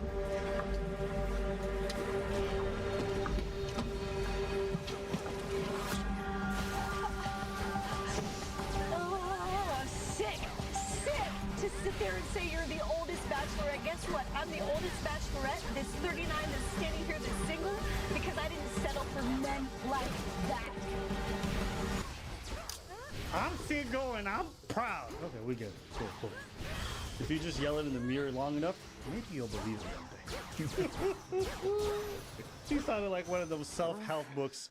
I'm single, not because I am difficult, but because I didn't settle for men like that. Say it again, sister. Nope, you single because you don't know how to act. Who raised you? It's The Bachelor. It's already just putting yourself out there and competing like that on the open. It's just one side of how meh it is. So yeah, there's a way to do it in some kind of way and in some kind of but just the fact that you're competing, you're putting yourself against other people. So of course there's gonna be some stabbing, there's gonna be some low characters and stuff like that, and there's gonna be some, hypocrisy and stuff. So yeah, there's a way to do it. Yeah, there's a way to do it, but I mean at the end, at the beginning, just at the basis of this whole thing is how it's based on. What you're gonna, it's just whack and just shallow. So yeah, there's a way to do it, not to disrespect the person, but just the fact that you're competing in this whole, I don't have to compete against people. It's either you want me or you don't. If you don't, it's all good. I'm leaving, I'm bouncing, I'm good.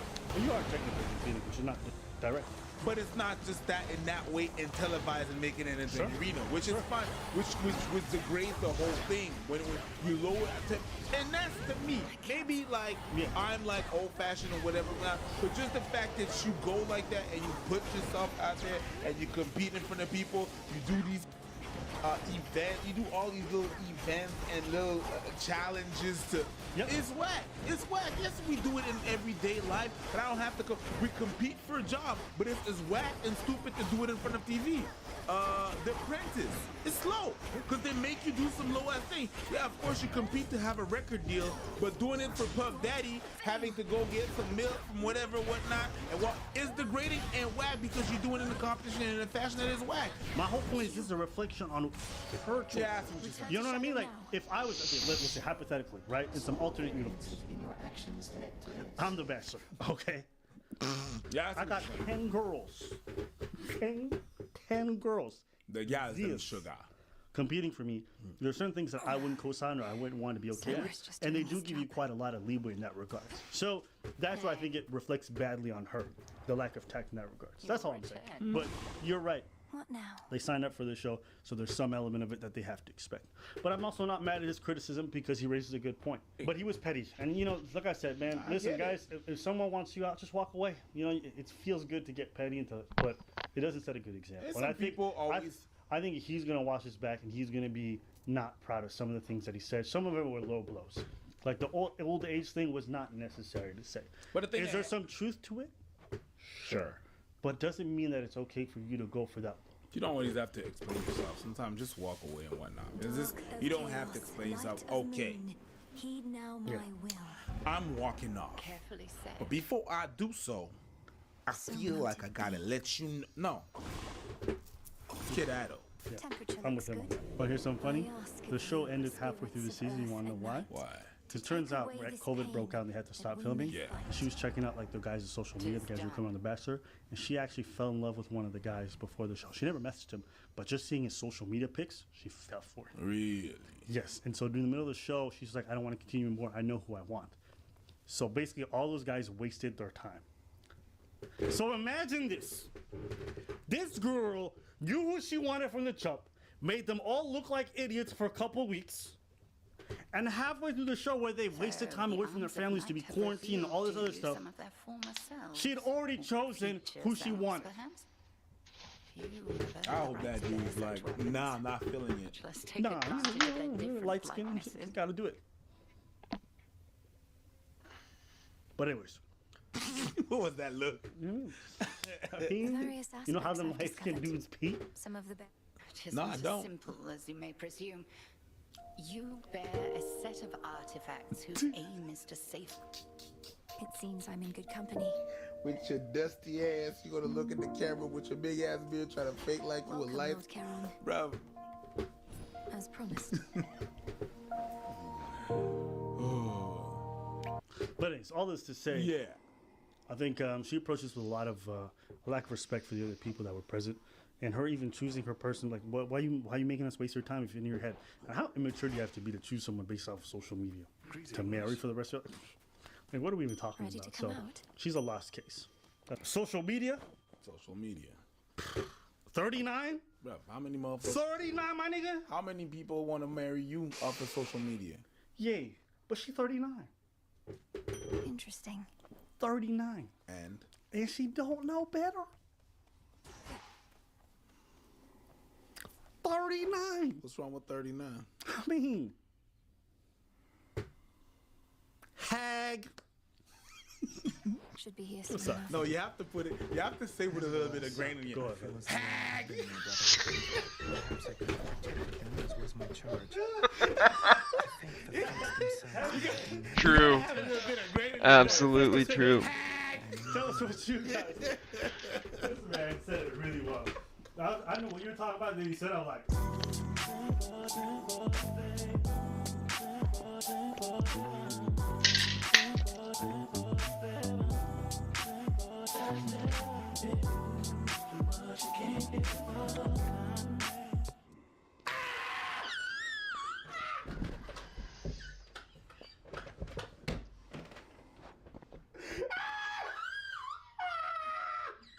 How you doing today? How's white supremacy doing? I'm non-binary, so Okay. What do you go by? it's Kai. How can I refer to you tonight? Kai? Okay. Hey, I'm smelling alcohol. I know. How much have you consumed tonight? Like probably 3 drinks. Stand facing me, please. But I just want you to know that I also have very bad social anxiety. You and me both. Any recent head trauma, traumatic brain injuries, anything I need to know about? Mental, yes. As you know, as an Indigenous person, and there's a bunch of shit going around, I'm sorry, but it's just for me to be on my toes. I get you. With your arms by your side, just like this, ma'am. Can you not call me ma'am, please? I'm trying my hard. Yo, this bro going through a checklist. In a minute, she's mentioned the fact that she's Indigenous, that she got social anxiety, that she got mental health problems, and the fact that she's non-binary, that she doesn't want you calling her ma'am. I'm trying my hardest. Okay, well, Okay.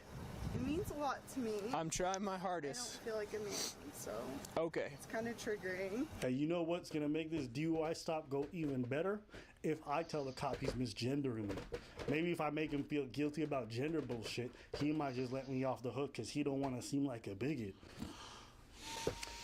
Black people would like to disagree with that. Say that again? I said black people would like to disagree with that notion. I'm black! Yeah, stupid. Put the cuffs on this one. They don't give a Killed someone. they don't give a the same way you said everybody else and you got on the road with your drink ass. Everybody else gets to say you and what you whining about. You didn't care about nobody else's safety. Why should we care about your fucking emotional state? Girl, stop. I'm sorry, but the whole man thing just like. I apologize. Let's see if we can move forward from it. You have 0 questions? Every reason to be angry. I'm angry too. No, but I just want to tell you that I suffer from really bad anxiety, especially with generational trauma and PTSD around.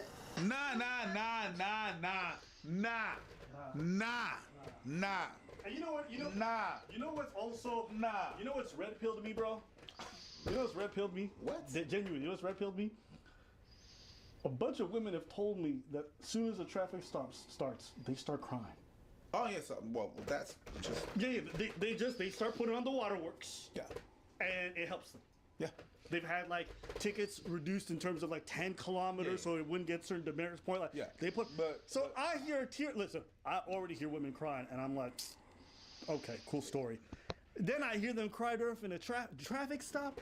I get even less sympathy. To me, it does the opposite. I'm gonna be really honest. Oh yeah.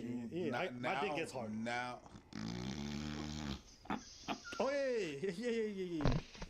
yeah. When you do that stuff, I'm like, ugh, no. Ever since Fresh and Fit got banned off YouTube, sometimes my balls tingle too. Like when a woman cries. Oh yeah, absolutely. Can we go back to the video? Sure. Anxiety, especially with generational trauma. I suffer from really bad anxiety, especially with generational trauma and PTSD around white people and cops. Yo, she's just pulling out everything at the rabbit. Yeah, how the rabbit has you pulling out everything.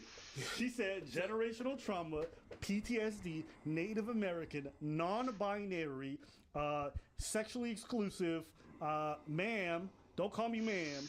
Please get my pronouns right. What else? What else did we miss? When you want to pull that card, you at least have to. Wait, cards. There's like 7 cards. Hold up. How many cards? Hold on. When you want to pull that deck, is that better? When you want to pull that deck, you at least have to have something to back it up. Like, dude is straight up asking you a question about something that he noticed. He noticed alcohol you drank. So it's hard to be like, race, you drank. If someone pulls me over for something that I did and come to find out I didn't do, I'm like, okay, so what's your real reason? You can start to, and you question, and then the person's like, then you can understand, well, okay, so what? But now there was literally nothing. Hey, sorry, I'm doing my best. All right, cool. All right, let's do this. Can you please? He says please and thank you. Cops say please and thank you, and you're gonna pull out the deck? Oh my girl, you're not the one. Go ahead and place your hands behind your back. Don't, dude. Don't make it hard. Please. Don't make it hard. Hey, it's not dude. It's officer. Flashback. What's going on? Nothing. Why are you driving in the wrong way of traffic? No, I just got changed around. I just moved here like 2 months ago. Okay. I just got changed around. Okay. Do you understand what's going on though? Driving on the wrong side of traffic. Milko. All right, this video is way worse than I thought it was. Wait. That's not even the same person. Persona-wise? Her voice and everything. That is not even the same person. Bro, they got a checklist. The waterwork came. Nah. Yeah. Okay, well, we're past that. Just go ahead and step out. I'll walk you back to my patrol car, and then I'll talk to you back there. Sorry, just like as an Indigenous person. We need a counter for how many times this lady said Indigenous. I'm gonna speak with you right over here, okay? No. Yes, ma'am. Go ahead and place your hands behind your back. Don't, dude. Don't make it hard. Please. Don't make it hard. No, you're gonna get a resistance. Dude, You're gonna get a resistance. don't. Don't resist. Don't. Listen to me. Don't resist. Don't. You're being a white man and Come here. don't. You're being a white man. You are currently in the act of white manning. Stop it. Stop it, white man. That's a new move. Discontinue your white manning. I ain't heard that one before. Mitigate your whiteness. And cease manning me. That's a new wow, you're making me You side with bum. the cops, my girl. You fucking bum. Don't resist. No, you followed all of your shit. Don't resist.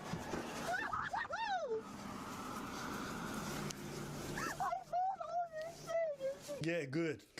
Don't ever fucking drink and drive, stupid.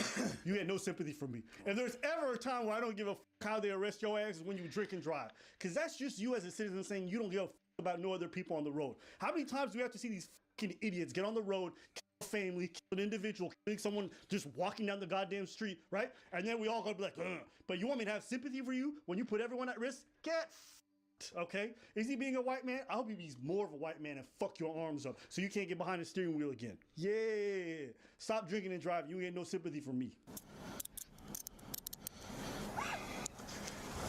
As an indigenous person, like, fuck you guys. Yo, using your identity every 2 seconds is wild. It's cringe. What do you have in your mouth? Nothing. Ew. What do you have in your mouth? Nothing. You guys are just scaring me. Lift your tongue. Lift your tongue for me. You guys are scaring me. There's nothing to be afraid of.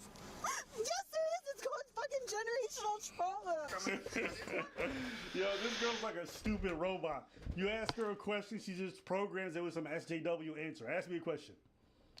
How you doing today? How's white supremacy doing? Oh, that was a good one. Go ahead, ask me another one. You're good. Ask me another one. My robot's on. Okay, hold on. What'd you eat? What I didn't eat was what white people eat, because they get access to the good food through systematic racism. Okay. This is another one. Yeah. You're good at this. Yeah. All right. You're a white male. That's what you are as a black person. That's what you are. Yo! You're a white male. Yeah. You don't think I don't know my shit? I've been around these people. I work in the arts. Go ahead, ask me something else. Okay. So what do you do for a living? He wants me to ask me to participate in capitalism. I don't subscribe to your systems of colonialism and expatriatism of imperialism. Do you have a girlfriend?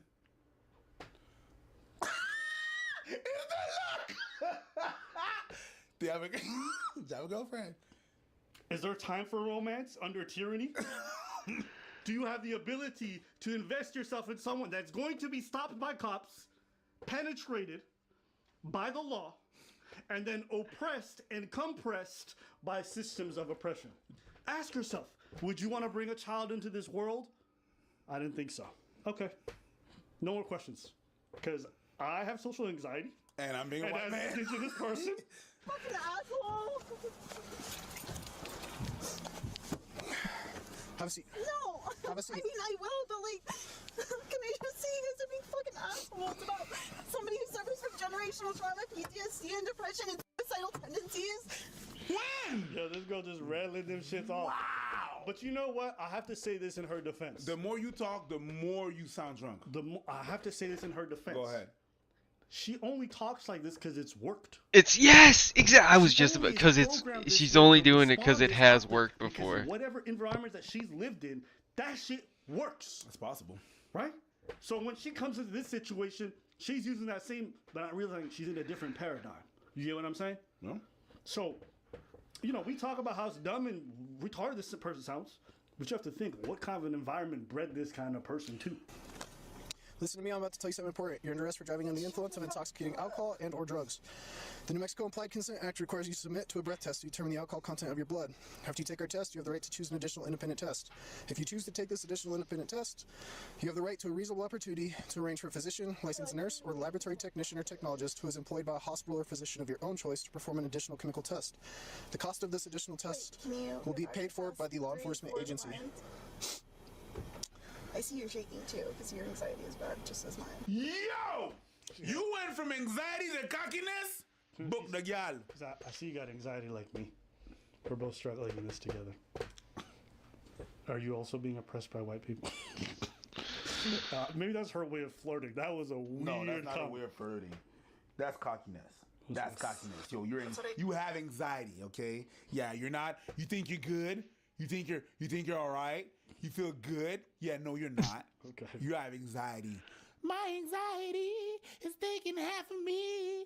My anxiety. Yeah, you have anxiety too. You're not as good as you think you are. So I'll continue on. I cannot force you to take our test, but if you refuse, you'll lose your New Mexico driver's license or non-resident operating privilege for 1 year. If you're convicted in court of driving while under the influence, you may also receive a greater sentence because you refuse to be tested. Do you understand? Your right to speak to an attorney or remain silent does not apply to the requirement of the New Mexico law that you take a breath test. Do I include people with mental health problems or no? Do you now agree to be tested? I'm just asking if it also implies with people. Applies to anyone and everyone that's arrested for driving under the influence. Mhm. So do you now agree to be tested? No, I just.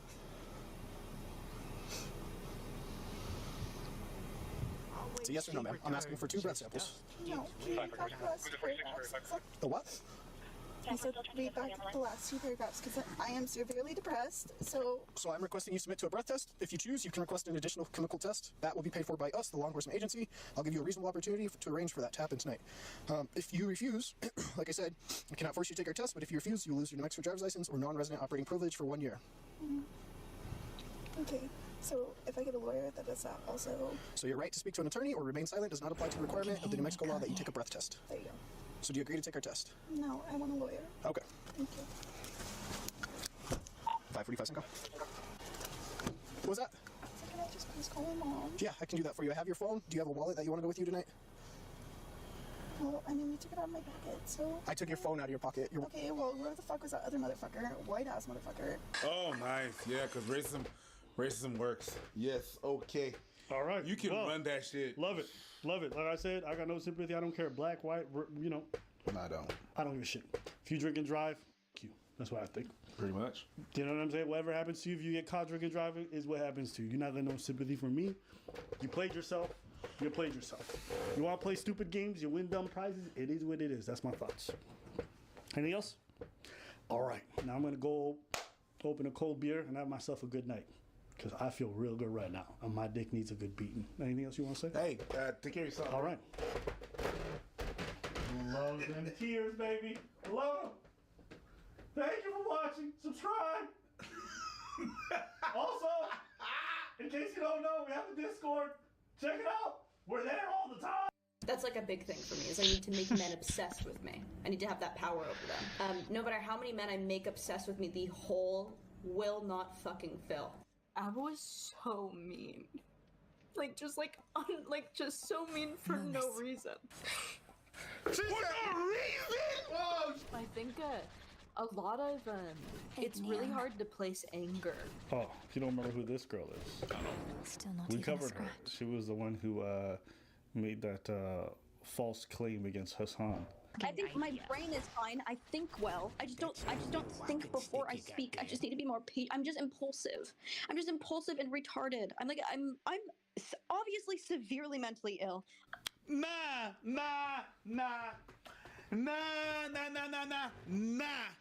And said that he was going after underage people. Now she tried to walk that shit back. She's the one who, the one who said she got raped by when the dude bent over and said, "Eat my ass." What? Wait, what? This is what she claimed happened. She said she went on this date with this dude. They were flirting. They went back to his place.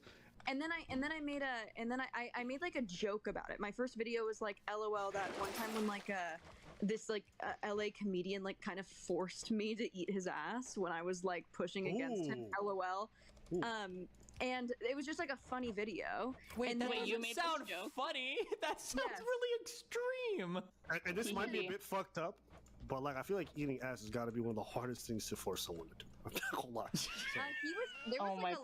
There was a lot of pressure on my head, and he was like keeping my mouth full and making sure that he was not making eye contact with me, so I couldn't say no. Like it was very weird.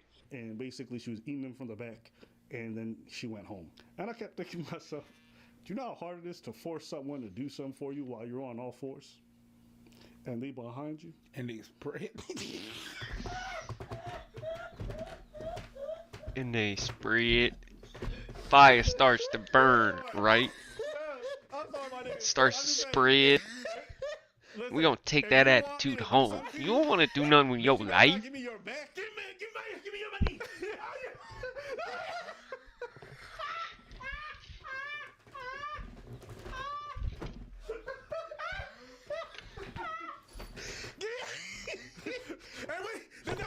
Obey when you getting the fuck out of here. Right now? No, it would be funny if he holds the gun in his butt cheek and he's just like, give me your money. Give it. Yeah, put it in the pocket. Put it in the back pocket. Yeah. You scared while the guy's like screaming, oh yeah.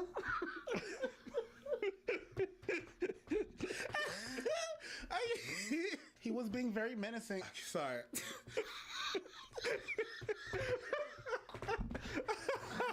So yeah, she did that. We called her out on that, and then now, you know, this is what she had to say She didn't about like it. Okay. Because it feels like a lot of the like outward vitriol was from people like ABBA, right? Who were like Glav, or like his audience who were like Glav. So it's like, for some reason, I'm like not mad at Steven. Like I'm like, well, it's not him. It's Right. not him.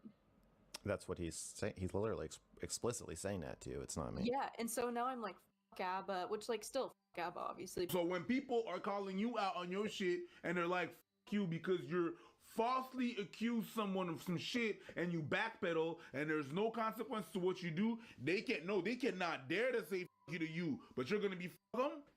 Yeah, fuck you, bitch. Fuck you. Roll it. Editor's gonna have a lot of censoring. Yeah, whatever. It is what it is. How about you get all the fucks out of the way? Fuck you. I think I'm done. Fuck you. It's like really strange to have this like anger that like I can't place, this like sadness that I can't place. ABBA's like the big one for me, and I know it is Steven, but ABBA was so mean. Like just like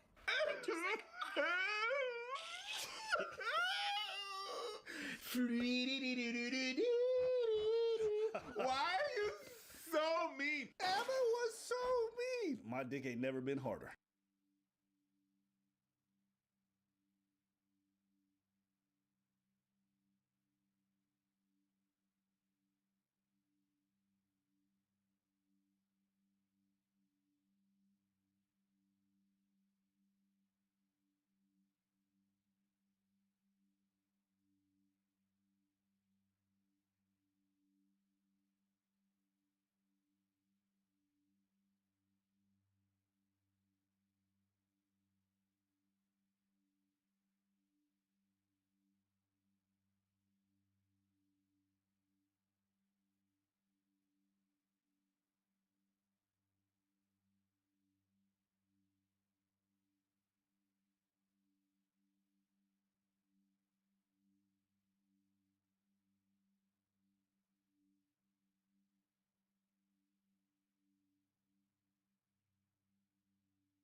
Keep going.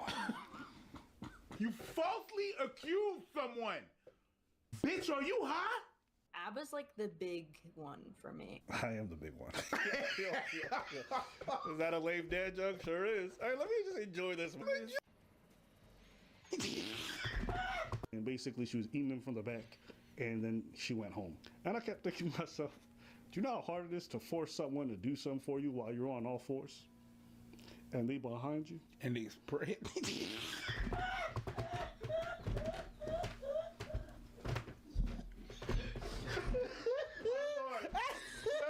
I'm sorry, my nigga. I'm just saying. Listen, if you want me to do something to you, bitch, you better not give me your back. Give me your money.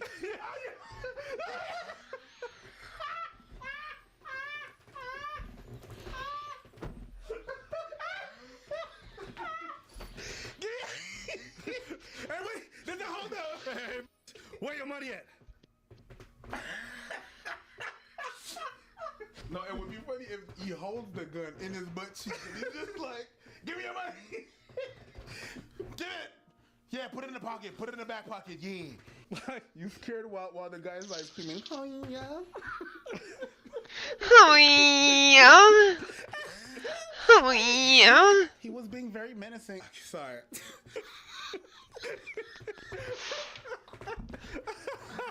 So yeah, she did that. We called her out on that, and then now, you know, this is what she had to say She about didn't like it. Okay. Because it feels like a lot of the like outward vitriol was from people like ABBA, right? Who were like Glav, or like his audience who were like Glav. So it's like, for some reason, I'm like not mad at Steven. Like I'm like, well, it's not him. It's not him.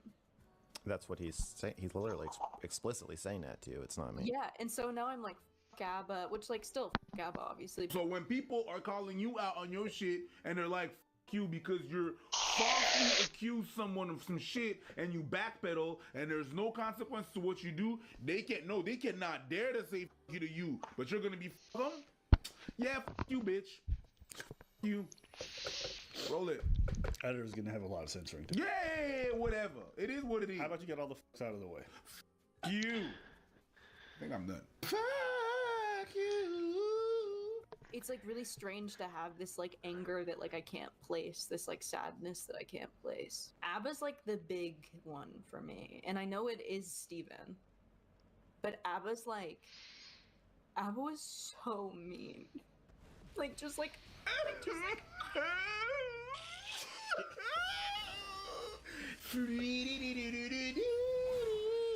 Why are you so mean? ABBA was so mean. My dick ain't never been harder. Keep going. You falsely accused someone. Bitch, are you high? ABBA's like the big one for me. I am the big one. Is that a lame dad joke? Sure is. All right, let me just enjoy this one. Enjoy it. You know what the vibe. ABBA was so mean. Like just like just so mean for no reason. For no reason? Oh shit, nigga. She said what? I think sometimes there's some pretty women out here who think like life is supposed to revolve around them. Yep. They could be out here destroying everyone else's lives, and their only focus is, how do I feel? What am I going through? Right? That's why when this whole thing was happening, you know who she said was most suffering from this whole incident? Q Violence. Her husband. Oh, shut Why? Because he was being unnecessarily dragged, the innocent person. No, boo-boo. You're the one who started a tornado. Turns out you also turned on friendly fire and fucked up his home too. That's your problem. That's you, boo-boo. I don't feel bad for your husband. Nope. I don't feel bad for anybody who associates with you. Nope. You motherfuckers want to harm other people. When people say, hey, you're harming other people, that's f***ed up. You want to be like, but my feelings. For no reason. Because I couldn't watch most of that video, most of the video he made. Yeah, ABBA, so 3 weeks after this conversation, ABBA made an entire video just attacking you. And then... And this whole narrative started around me being like a liar. That's what. Apparently, we made up the whole narrative that she's a liar. Is that right? Okay, let's see. Sometimes I be talking, and a lie just.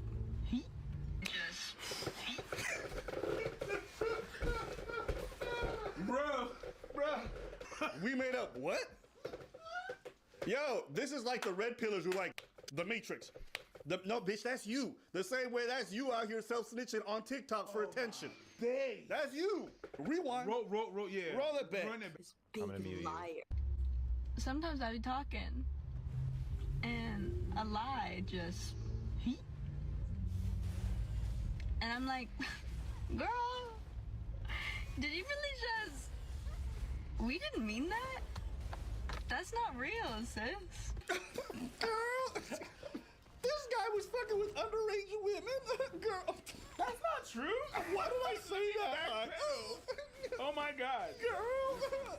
You say you lie. You say you do that often. That makes you a liar.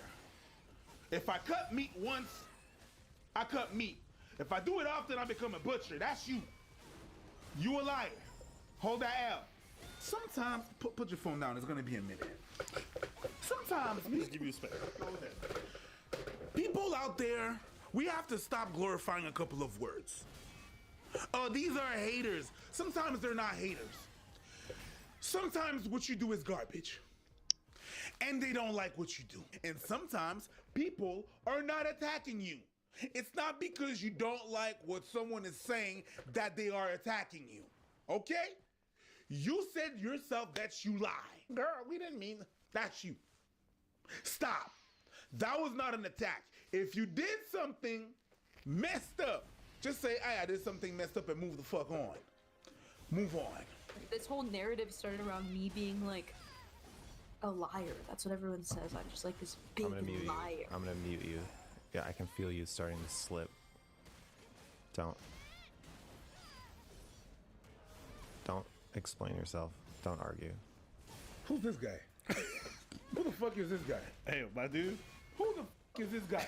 Who the fuck is the enabler? Who the fuck is that dude?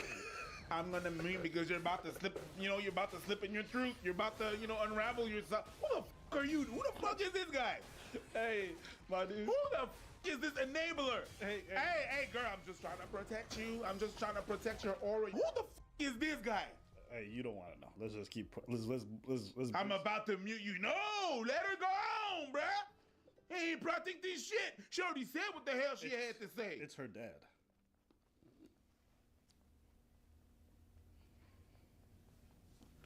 What the fuck did you say to me? Apparently, there's like some weird incest stuff going on too. That's why I kind of slowly, like low key, sympathize with her because the stuff that's going on is really weird. That's her dad. And like they be talking like flirting and stuff. It's weird. You didn't feel the dad energy coming from him? Nigga. You didn't feel it though? I could feel energy, but she's at the actual dad? Wait, what energy did you feel?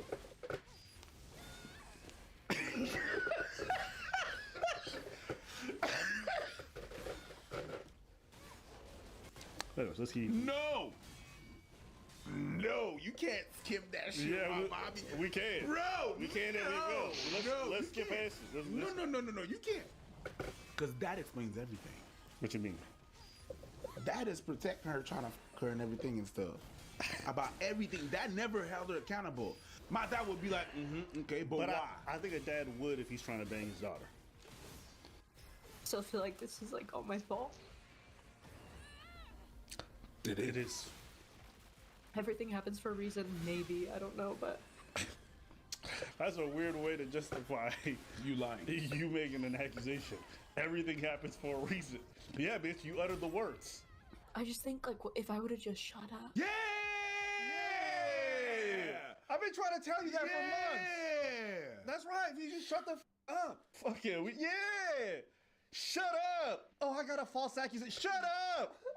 Sometimes I'll open my mouth and shut up. You don't have to lie.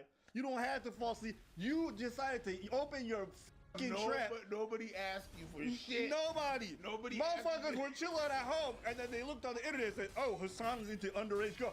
Shut up. How old is this girl? 24, 25? She looks 37, but that's besides the point. She did in that TikTok. In that TikTok? Yeah, she looks. I mean, lip injection and shit like that. We'll lose that to you. Whatever. Yeah. I want to play one last clip. Now, I want you guys to understand the pathology. Why would someone do this? I'm going to show you guys why. So, this is Hassan reading the DMs that she this girl had sent to him a while back. I think we accidentally met in 2018 while you were on a FaceTime with bleep. I feel like I'm not making this up. It was brief. I haven't even an ounce as hot as then I am now. So you're off the hook if you don't remember. This is her texting another popular streamer. Her name is Destiny. She texts me out of nowhere, December 14th, 2021.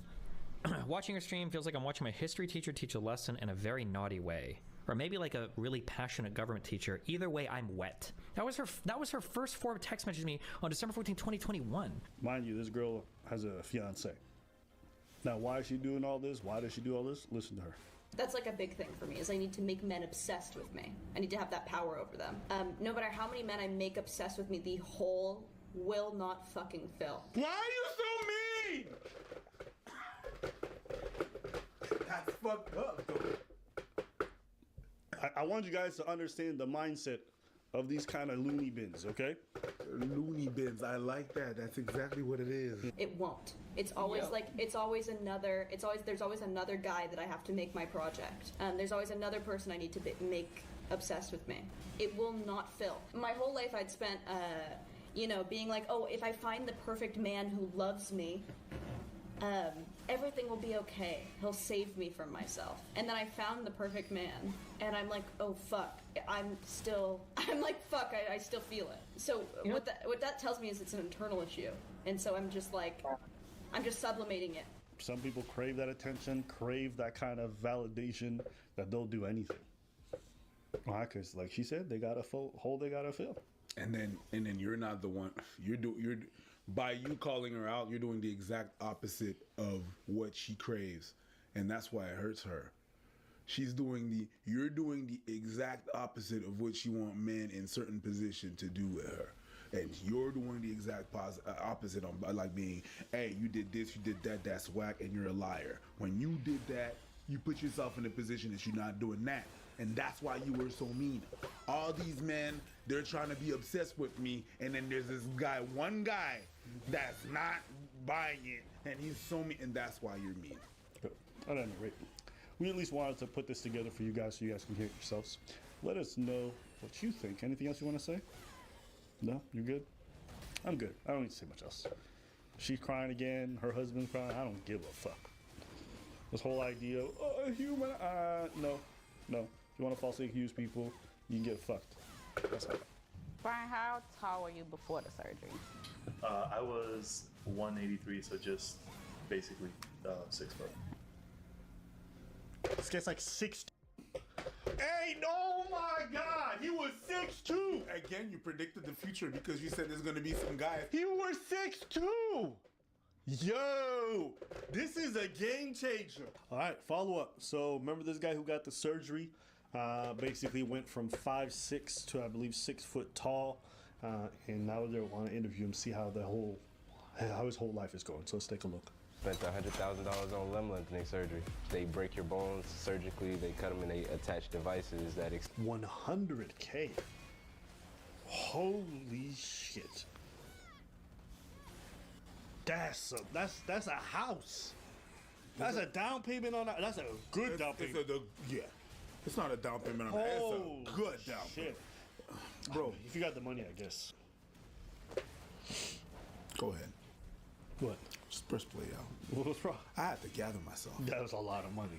You know why? Because I know it's not just the money, is they break the bones. Yeah, so there's a long rehab. I broke my bones in my foot. Yeah. Tibia pyrénée, right? Yeah, the tibia. He means to tell me on both legs they broke it at 6 different places? 6 different places. Put some screws on? So this man had to have been out of commission for at least half a year. Bro, I broke my foot accidentally. And when it's humid outside, I feel it. Okay. You broke you consciously in 6 places, each foot, that's 12? Yeah. You're a whole ass barometer. Hey, man, this might be the best 6 inches of his life. Pause.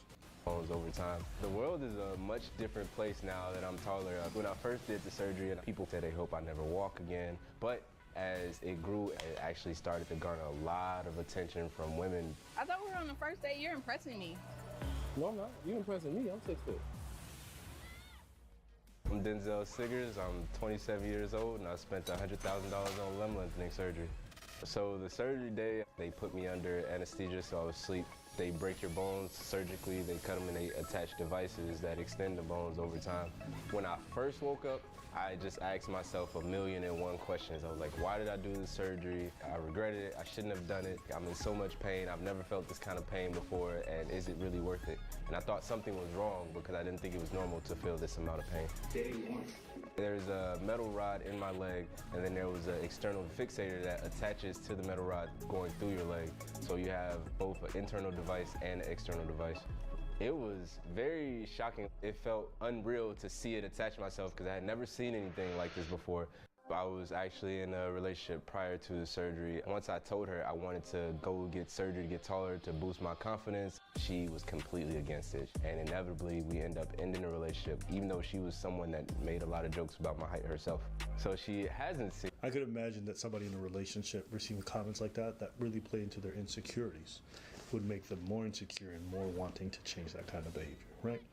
I can imagine that some women who have issues with their chest have a partner who makes fun of their chest inside the relationship dynamic, and that makes these women really push to get a chest surgery, right? Get their titties big or whatever. And so I highly recommend for all the people watching at home, just be careful about your partners and the people around you insecurity when you make fun of them, because you may be pushing them towards a surgery that may alter their life completely.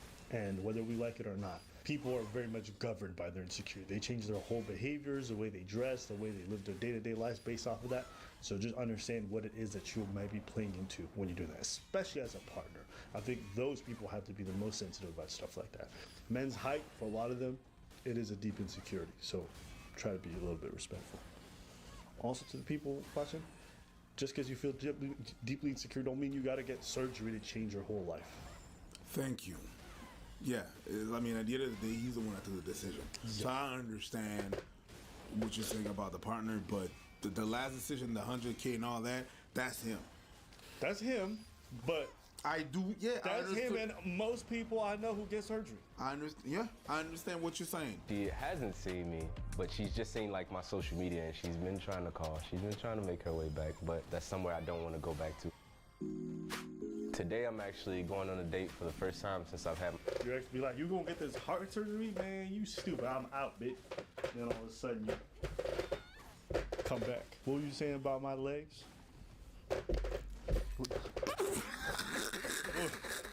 It's the crooked walk.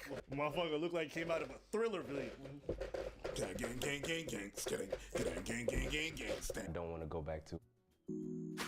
Today I'm actually going on a date for the first time since I've had my surgery, so it'll be my first date at 6 foot.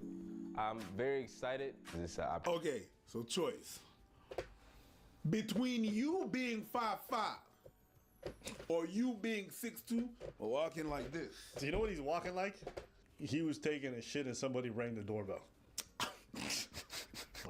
Fuck. Or this is my favorite one. Oh, fuck, Amazon. That's when you're about to do key, you know what I mean? Opportunity to get out there and really fill out this new version of me, like see how he interacts with the world, see how he interacts on a date. In the world we live in, we say don't judge a book by its cover, but obviously people are judged off their appearance first. But I do feel like once I get back into dating, my personality will be what carries me in a relationship. Oh, hello, how you doing? You better hug me too,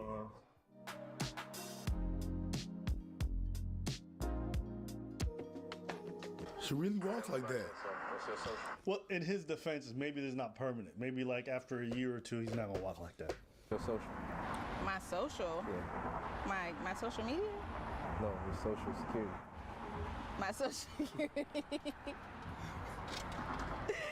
You a scammer? I didn't say that. Or you just I was just trying to get to know you. Oh. So. What you was trying to do with my social? Oh, you trying to put a ring on it that fast? I didn't know you was that type of guy. I like that. I just said my last relationship was 2 years ago. I got high standards and a lot of requirements. I think you found it. Really? Yeah, because I'm high now. I mean, before I was just standards. Now I got high standards. Hey, how would you like your baby's father to be? Do I make the cut? It's crazy because they're gonna have a baby together, and him and the baby gonna walk the same.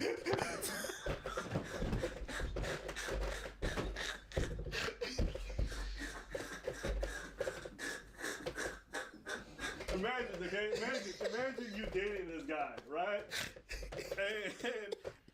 And you're the girl. You're just in bed. You're waiting, right? And he's like, "You've been waiting for me." Yeah, Johnny. Nice. Been very busy, but most recently in the last 6 months, as you know, I underwent limb lengthening surgery.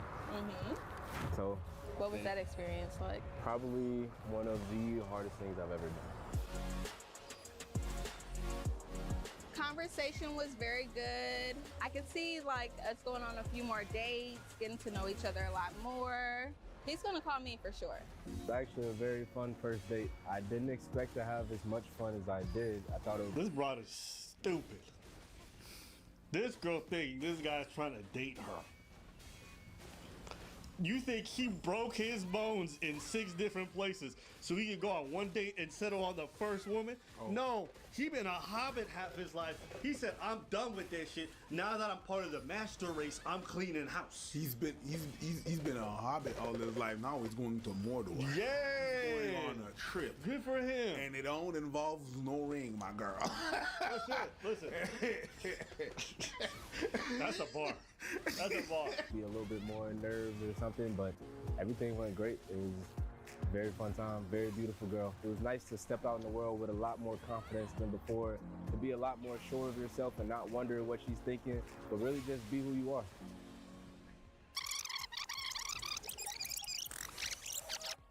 It is much easier to reach things that I struggled with before. The world is a much different place now that I'm taller. People smile at me everywhere I go. I've never had this kind of like reaction from people before, and I really enjoy it. I've always been very unhappy with my height, pretty much my entire life. I realized I was short around 15 years old, and ever since then it's kind of weighed on me. I tried a lot of different things to make me taller, or at least appear taller, such as spinal decompression, put insoles in my shoes, inversion tables, and they would only give me about an inch more. As far as my recovery process, I work out every day. I'm just restricted in some of my abilities, like squatting. Recovery takes about 6 months to a year. I'm much further ahead at my current stage than most people would be. It's only been about 2.5 months since I completed surgery. I can't. Okay. That changes everything. Okay. Because if that's just 2.5 months, that's really good. Okay. I thought this was going to be much more. I thought it was like more than that. Okay. Never mind. Pretty much do everything that I need to do for the most part on a normal day-to-day basis, so I'm very pleased with where I'm at. The surgery has significantly boosted my self-esteem, mainly because everything I had to go through to get the height, so I appreciate it more. But just being home and seeing how the world reacts to me at 6 foot rather than 5'5" has been like a very amazing experience for me. I've always been like an outgoing person, but now I can just be myself without caring what people think or what people have to say. I'm me all the time now, rather than hiding behind like insecurities. 7 inches? That's a lot. Why does that statement throw me off? Let me think about that. Why does it bother you? You don't understand what he's trying to say? You're insecure about something. Mm-hmm. Something physical about yourself. Because the way they see it is that their insecurity is not part of themselves. Yeah. Even though it is. It is. But it's not, because it's not their true self. And I go like this because, no, that's not your true self. Yeah. That's who you want to be. Yes. And now I've become who I want to be, so I could be who I really can be. Right. That's really what it means. But it's just the what is your definition of true self, I think. Yeah. You understand? In their mind, and that's everybody that I believe that's everybody that's making that's having surgery. They think like that. What's the definition of their true self? Right? Bigger lips, bigger boobs, bigger butt, bigger everything. You know what I mean? Flatter stomach. You know, that's how they see themselves is equivalent to their true self for them. Yeah. For them. That's a great. But your true self is really who you are right now. If you change anything, that's not you no more. Yeah. But I mean, You should be who you are, whether or not you lose a limb or not. You should be who you are at 5'5", as you should be at 6'6". Now, do these things impact the way that people perceive you? Sure, and I guess that's going to play a part. I mean, listen, if we're being honest with ourselves, we all do a certain level of self-editing, right? We all go to barber, people get their nails done, right? But we deem these ones acceptable because the cost that it puts on ourselves is not so elevated. We're not actually cutting open the flesh or whatever. But if you think about it, it's just an arbitrary line that we've decided to draw. That's a different type of grooming. I'm not grooming. Like going to the barber and extending six inches, it's not the same kind of grooming. Like, I understand that we self-edit, right? We edit ourselves. You saying it's not the same? I think it's just a different degree. The degree. Yeah, oh yeah. I mean, the degree between a heat wave and a fucking 3rd degree burn is like obviously our 1st degree. Yes. Yeah. But okay, I get what you're trying to say. Yeah. The difference between these things is the cost to yourself is not as extreme. Obviously, if you go to haircut versus doing this. Yeah. But we're all trying to present ourselves in a way because we care about how society perceives us. We care about how we perceive ourselves, right? Is that fair to say? Sure. So I mean, we just drawn. And if you think about it, the line has been moved so many times already. It used to be that Botox was like a weird thing. Now it's super normalized. Dudes are getting Botox. Just, people don't even care. Half the people you know have gotten Botox and you don't even realize. That's how normal it is. Like they don't even think it's like a real elective surgery. You know, people getting a little bit done their lips, a little bit, like very modest stuff, very normalized. People having lipo or tummy tucks, very normalized. The idea of what used to be like too far versus what it is now is changing, and I think it'll keep changing. People are dyeing their hair like crazy. People are doing all kinds of extensions. People are doing all kinds of changes to their body, and they're no longer being seen as too far. And you're seeing that line move. I'm not saying I love it. I'm just saying this is the inevitable end to the journey we were already on. Let me rephrase. This is the inevitable stop on the journey that we're on because it doesn't stop here. You're also going to be able to edit your skin color at some point. You're going to be able to permanently edit your eye color because I already know they're very close to finishing that up. You're going to be able to edit every part of yourself like we're in a cyberpunk future, and that's inevitable. So we have to come to terms with that's going to be the future that we're going to live in. Most of us who live today don't want to accept that. But for our kids and their generations afterwards, I think they're going to have to. Yup. Unfortunately. I mean, look at this. Ozempic is a drug. How many people are taking that thing like crazy right now to lose weight? Just to lose weight. So people don't want to take the hard road, okay? A lot of people don't want to take the hard road. If they can do something, how many dudes want to get bigger? What are they doing? Everyone is going to take whatever cuts they... Well, let me rephrase. A lot of people are going to take whatever cuts they can to get to the destination that they want to go to. They will. So, me knowing that that's part of the human nature, I don't see that changing anytime soon as the technology becomes more available, more affordable. Like, we're laughing today because it's $100K. When this surgery is $20K, how many dudes are going to jump on that shit? 100%. Same thing that happened with boob job. Yep. Having big titties don't even matter no more because everyone can just get them anytime they want, and dudes don't care for a lot of them. I'm telling you guys, this stuff is so normalized now that I'm just thinking like I'm not even gonna be around for a lot of it, but just thinking about what it's gonna be like in 20 years, mind blowing. I've already seen how plastic surgery has changed so much.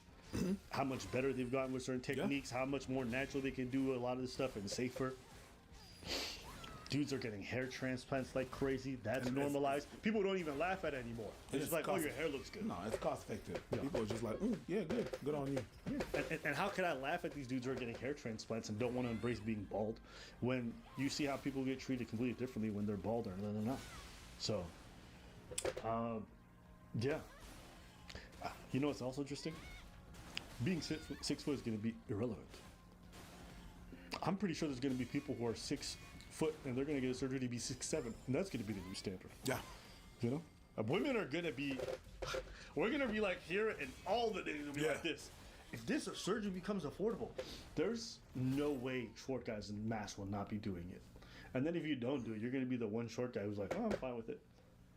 I don't know. It's just thinking about that future is absurd. And also if they change the technology altogether. Like, If they just find something like they can replace your bones and then just remove the ones and just put one in. Pause. Sorry. Pause. My boy. What's up, man? Good to see you. How did you meet Brian? We was getting the same surgery in Turkey together. We met in the physiotherapy. Brian, how tall were you before the surgery? I was 183, so just basically 6 foot. This guy's like 6. Hey, oh my God, he was 6'2". Again, you predicted the future because you said there's gonna be some guys. He was 6'2".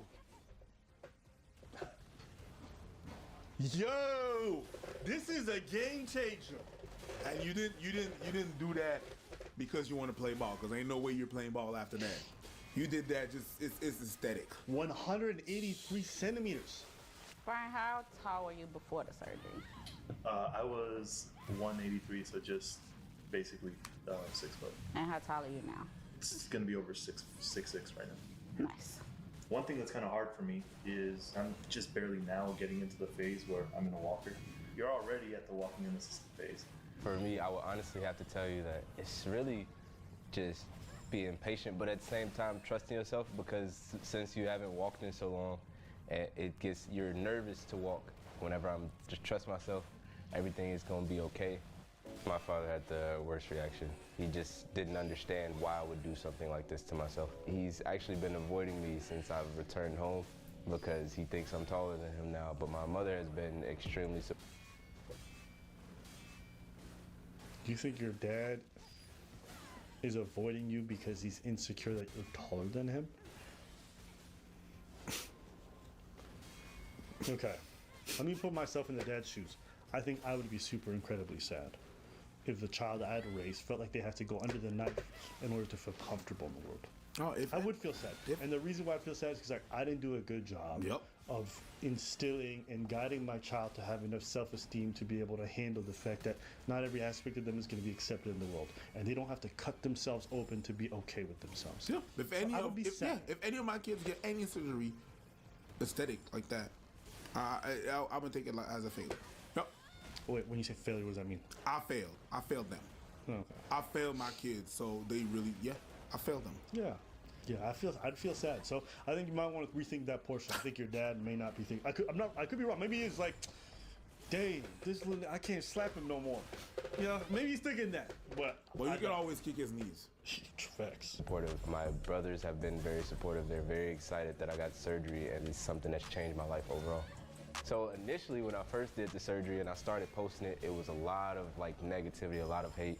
People called me crazy, people called me insane. They said they hope I never walk again. But as it grew and people saw me continue to post my progress, a lot of the comments began to change. It actually started to garner a lot of attention. God damn, what is that telling me, attack, bro? How strong I am, and how manly it was to go through something that endured so much pain.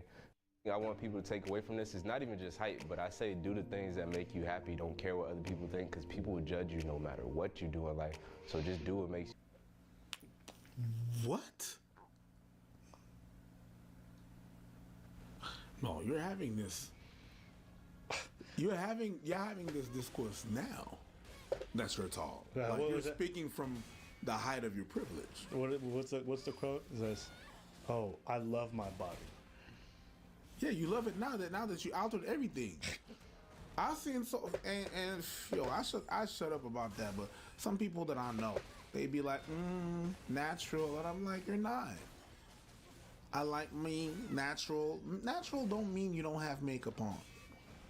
If your face full of Botox and fillers and all of that good stuff, good on you. Live your life, but don't claim natural. Don't claim you look. You cannot claim that you beat a game if you apply a cheat code. I love myself the way I am, the way you made you. Yep. And that's fine. It's just that, and the reason I'm not clowning you because you're writing that, I'm clowning you because there's people following you, thinking that it's all natural, believing of what it actually means, and it's not. It's not. It's not. Whenever I see some people, I call out one of my friends like that. I want to post videos of me training and stuff like that. I'm like, damn well you had a tummy tuck and then you had lipo. Are you gonna tell people, oh, you should do the exercise like that? They're looking at you because they think this is the result, but it's not. You apply the cheat code. It's really easy to be like, love yourself, love my body. No. To do what makes you happy. Recovery is taking longer than I realized it would, but I have no regrets. Like anything you want in life, it comes with a certain price. It comes with hard work. But once I fully recover, I'll be able to enjoy the full benefits of my new height. I would personally not recommend it to just anyone. This is something that takes a lot of mental fortitude because there are so many nights that I wanted to quit. So I say come as mentally strong as you can. It's more mental than it is physical. If I could go back in time, I would absolutely do it again, without a shadow of a doubt. All right. Yeah. Jesus. The update is not during the height surgery. I want to update on 2 years after. You know what I mean? To see how it really goes. All right, so let's take a look at this stuff. I'm curious. During the surgery, there's a risk of nerve damage, which can potentially cause numbness, tingling, or weakness in the affected limb. In some cases, nerve damage may be permanent. I thought it would be more intense than that. I was curious about, like, here's why I'm saying that. More intense than that? Yes. Change of posture, your joints are hurt? Nah, that thing is pretty... That's not that bad. That's not bad. Oh, you thought it was death? No. I thought it would be something like very strong risk of re-injury because the bone is brittle. It doesn't heal properly. You know, you cannot do certain exercises because the bone might snap. It's not actually properly. Like, I'm curious, what is the long-term prognosis for your day-to-day life? You know? Oh, change of posture that can put strain on other joints? Nah, that's... It might as well just break my fucking leg again. I mean, change your posture. What does that even mean? You bend forward a little bit? So if you bend forward a little bit more, it puts pressure on other joints, on other places. So maybe the bottom part of your leg is going to be bad, but now your knees are fucked up, and now you got to do something. And if you take pain, that's the thing. And if you take pain medicine, that's not good for your liver or your kidneys. So now you can end up with kidney problems because of it. Nah, B. You know, beyond making fun of this guy or memeing on him, I think it is interesting to have a face of like this surgery that's already out there and that a lot of people are doing. And it was interesting hearing from somebody being so candid. So, kudos to him. And at the end of the day, I hope he has a good recovery and I hope he feels better. Yeah, I don't know. I think this says a lot about our society. And I'm curious where we're going to go. Anything else you want to say? Oh, we're going to go far. We're going to go far. We're going to go high, apparently. Everybody's about to be real tall in this bitch. Tall and big boobies. No more short people. Y'all going to be a thing in the pants. Y'all literally going to be places we don't travel. We going to see y'all be like, you couldn't afford that $500 for that ring link thing? Loser! He's like, no, I'm one of the originals. It'll be like a whole religion and shit. Like naturals versus unnaturals, synthetics versus non-synthetics. Yeah. That's going to be the future. Yeah. That's going to be the next race fry. I'm not going to lie. I talk about this shit about plastic surgery, but if that cyberpunk shit happening, I'm signing up. Yeah. Put that little brain chip in me. I want to see a screen right here. I'll edit, instantly. I want see-through vision, X-ray, everything. Nobody's surprised that you want that. Yeah, if they say they can put a motor in your leg, I don't even need a car. I'd be like just buzzing around like the Jetsons and shit. That's exactly what someone that would be plugged in the Matrix would say. Yeah, I'm plugged in. The Matrix sounds way more fun than whatever land Red Pillars live in. Getting, ladies pregnant randomly, having all these problems. I want to be the Matrix. That sounds like a good time. Give me that PlayStation. Just hit little buttons. Get your fucking dick changed. Get one of them piston dicks or like vibrating features. Don't even cap. Imagine there was like an edit you could make where you literally press a button and the dick got a vibrating feature. So you make it pop in a bunch of different ways. Busted nuts. Yeah, I'm just saying. That's the future I would sign up for. So I don't even want to be a hypocrite and be like, editing. Why would you want to edit yourself? But the edit got to be exciting. If there's a plastic surgery for wigs, deuces. You don't think I'm gonna be out here flying for free, nigga? Do it. If there's a plastic surgery for wigs, 100% I'm signing up. This motherfucker's like, yo, fuck you, I'm out. Yeah. Yeah. What happened to that boy? I'm out of here, bro. If there's one for fins, so you can swim twice as fast, you don't think there's people who wouldn't sign up for that shit? Yeah, you getting? I'm saying plastic surgery can be interesting. I don't want to just be someone taller though. Yeah. I want to like change species and shit. You know they're already doing transplants with the organs of animals? You're just nasty. You want to fuck fishes. I know you. Vibrating dick and fins. You know what I heard? You want to fuck fishes.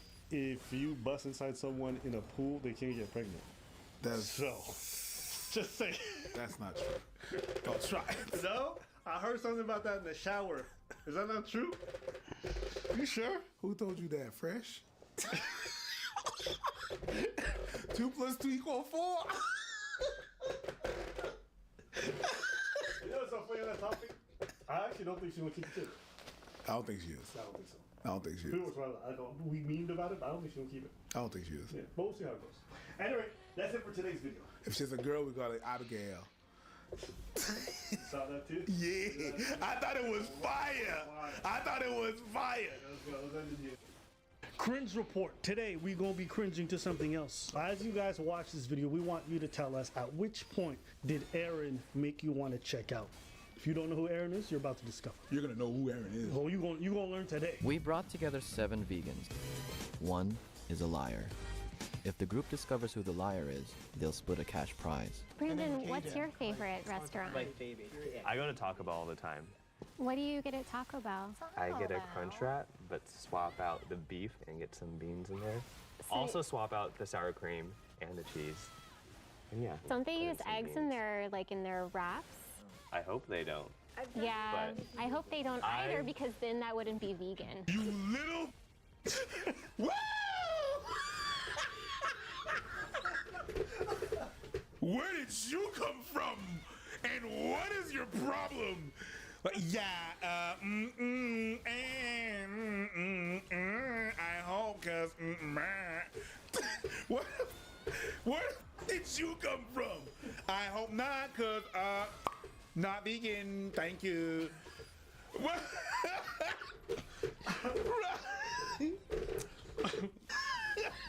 You are detestable. Who are you? And considering the vegan stereotypes, this is a good strategy to stay in the game. Yeah. Because there is zero doubt in my mind that this short hair, green dressing, obnoxious ass is vegan. Great sense of Zero. No. Oh, the way she's going at this guy, are you sure that you're... I don't know why she was coming at me. I don't know if it's like the way I look. I don't look like a vegan. I'll be honest, I eat everything on bread. I have to. Because like, I'm a recent vegan. I've been vegan for like 5 months. It's a challenge I did for myself. You know who that is, right? If I remember who that is. Yeah. Came in the name for my game. Not him. I think you need to hear the freestyle again. No, I'm good. I believe you. I believe you. No! Hey, came in the game for the fame. Everybody just know my name. Steady hands, always on the track, never going back. Always spitting facts, you know. Got the map. I have a question. What are y'all's favorite restaurants? You should guys check out in North Hollywood. It's just like awesome. It's Cajun vegan restaurant. Oh yes, yes. You know, I literally been taking. Oh my gosh, I took my friend Hannah. She's actually a big YouTuber as well. Everything that came out of his mouth was super random. Brandon, what do you eat for breakfast? This morning I had buckwheat hot cereal, add almond milk and some water. Okay. Who eats buckwheat in the morning? Like, I know people do, but I'm looking at him and his body language and how he's telling me, and I'm going, you just had buckwheat? Why is everyone here vegan? I'm vegan because I actually moved out here. I felt like, I was like, all right, if I mess up, I can keep on doing it. So I challenged myself. I'm 5 months in, and I was like, all right, I'm gonna continue doing it. Because if You I guys, don't... we have 4 minutes left. Sorry to Oh, yeah, interrupt sorry you, but about we that. have 4 minutes. I want to hear from other people. I want to The only know. reason I did it is Can you- because I... My girl, although you are right, wow, you're vegan. You got to be. You talk like every spit that comes out of your mouth is the coronavirus remedy. That's how entitled you are. Nah, this girl speaks with the energy of a Karen saying, can I talk to your manager? Social justice warrior like right there. everything about you is just like, I'm about to step with authority But you know what? Listen, that dude won't shut the. So I get it. You're right. That's the first thing I said. She's right because she's detestable. Yes. It's all about the delivery. If you deliver a pizza upside down, still a pizza, but the delivery's f***ed up. So I've been vegan for almost 10 years combined. Started off when I was 21 years old. I was drinking heavily and I just wanted to be feeling like better in my body, so. You were a shitty person before the vegan, and you're still a shitty person now. I went vegan kind of as like a transition. I was pescatarian for 10 years. And we have 2 minutes. I want to, we ask, oh, not, I want to cut you off, Yeah, but I want to ask so- specific questions to people. But. Yo, okay. So I'm not cringing. I want to fight now. I want to fight now. Hey. I want to ask questions to. It's like, who made you the boss? Who? Wow. When? Where? Husa. Rusa. I'm not cringing. Ugh. You know how men die sooner than women? Yeah. I get it. It's like when men are married to women who scream like her, they just want to die sooner. Absolutely. I get it. What is your favorite documentary that helped you go with the? Oh, help me go vegan. I kind of watch like those YouTube ones. Which ones? Like what name one? I don't remember the names. I like saw them in the blogs that I was talking about, and like. Which blog? It was called. It was like this girl. Her name is Emma. I gave her the side eye like, you don't know what blog, you don't know what post, you don't know this, you don't know anything. What is your favorite soap that you use? Oh my gosh. I'm more vegan for like food-related reasons. Maybe Right, but typically, like if you're vegan, Yeah, then I you know. use all your products that you love. I identify as vegan, but I do it more so for food-related reasons.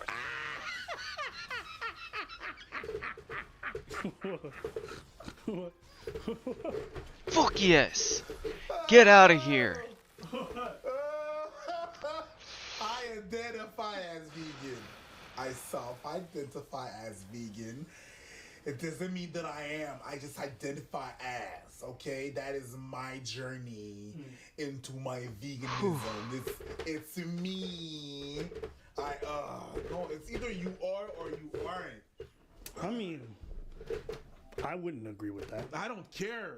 I don't care. What, so if you eat one meat patty one time, you're no longer vegan? No longer. I don't think it's that black and No, it is. Ask Aaron. Like, you could always find an industry that you're contributing to that. You know what I mean? Yeah, I know. But according to Aaron, it's not. I'm being Aaron right now. Okay, I got it. It's like if you stop eating, but you then use the soap that uses animal products. Nope. I don't think it's the worst thing in the world. No, But you're not. anyways. You're not anymore. You're not. Yeah. Because technically, you shouldn't. You should have watched for it. You have a responsibility, and you're not doing the most right now. Do you wear leather? I don't own leather.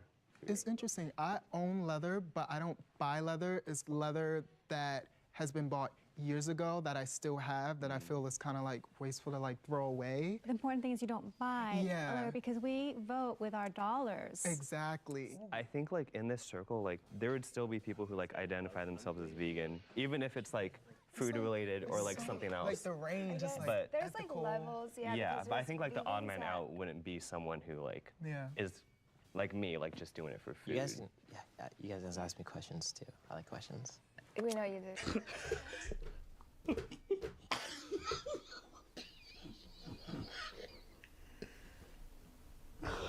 Yo, I don't know if this guy's really just doubly smart and he's the mole, and so he's pretending to be this annoying.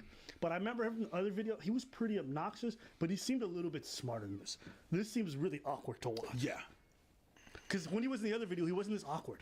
He's the mole. Do you eat honey? Dude, I actually don't even. I don't eat honey. True.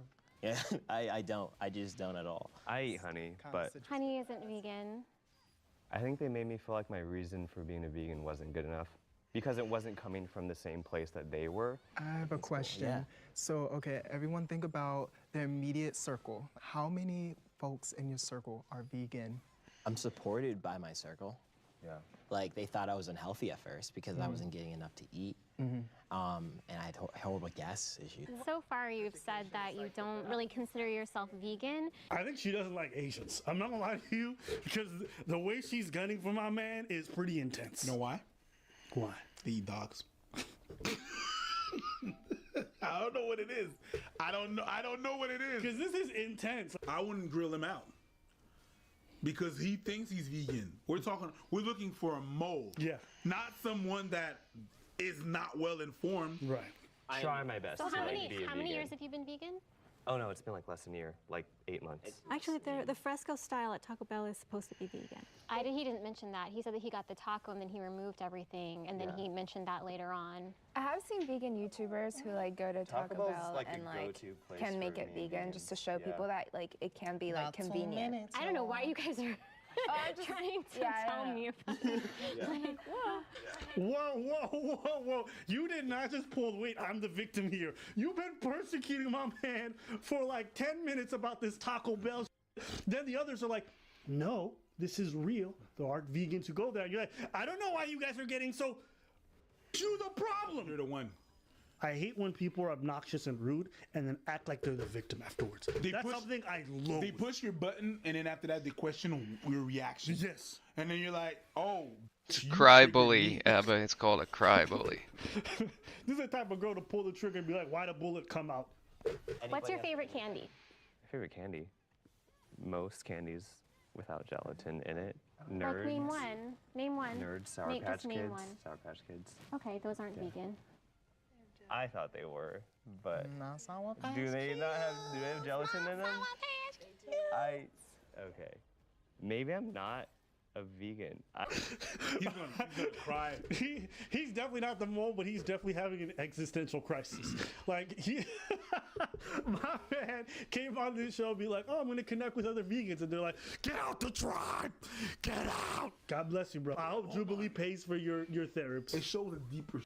You see, this is a whole. This is people that are that have the same way of thinking. Right. But it just showcases sometimes how within the same group, some people are gonna murder each other because you're not vegan. You're not. No, you think you are, but you're. When that person is doing better than anybody else that is not from your group, but you're ready to just like, yeah, no, you're not. You're not. It just shows you how some people will be. Some of these groups sometimes, some extremists are very cannibalistic. Like they're gonna be able to delete their people, even if they're doing better than other people. Whatever. What's your favorite candy? I don't eat candy. Really? Yeah, I don't.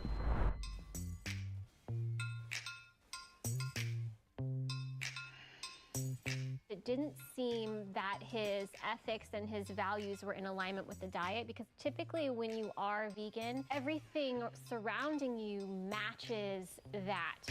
What? No, it doesn't. You're delusional. Do you think vegans are some kind of special breed that they are all like 100% vegan? Yes. No, there's people who follow a vegan diet who who wear leather. There's people who there's people who bodybuild who don't use protein shakes or don't do everything bodybuilder type related. There's people who do UFC training and don't do all the different forms of mixed martial arts.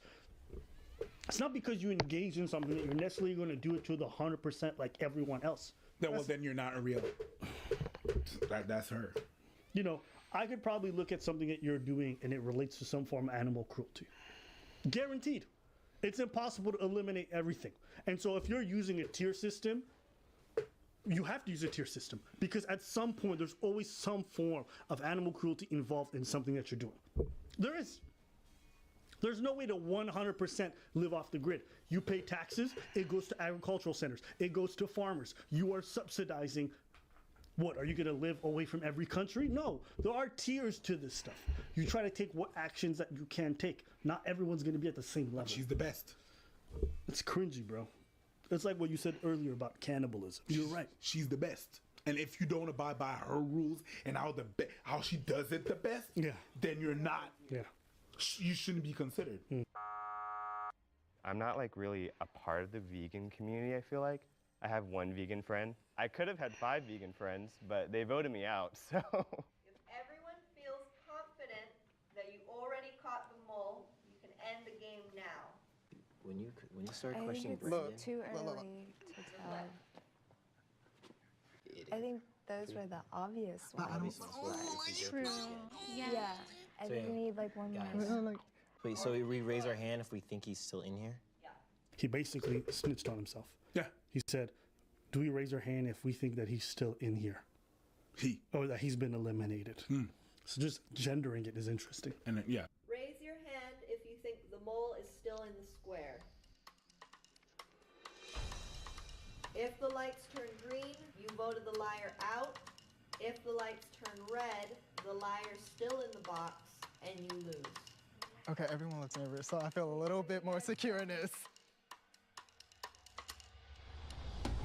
Oh, dang, dog. If I'm the mole, so.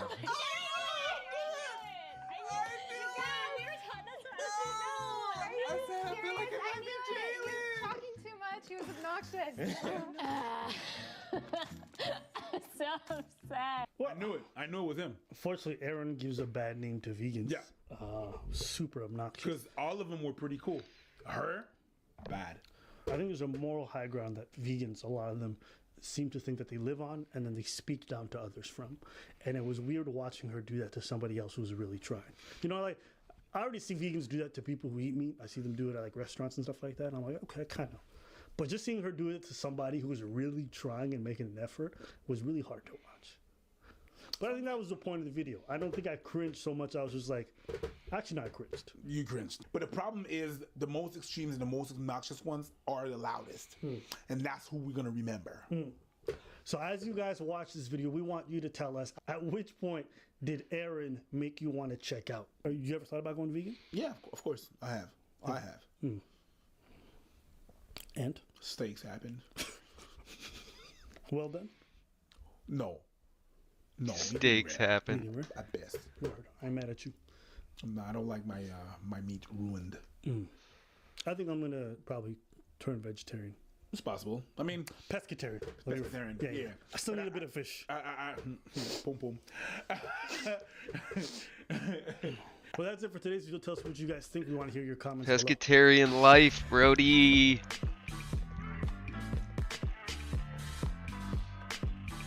Bimmy.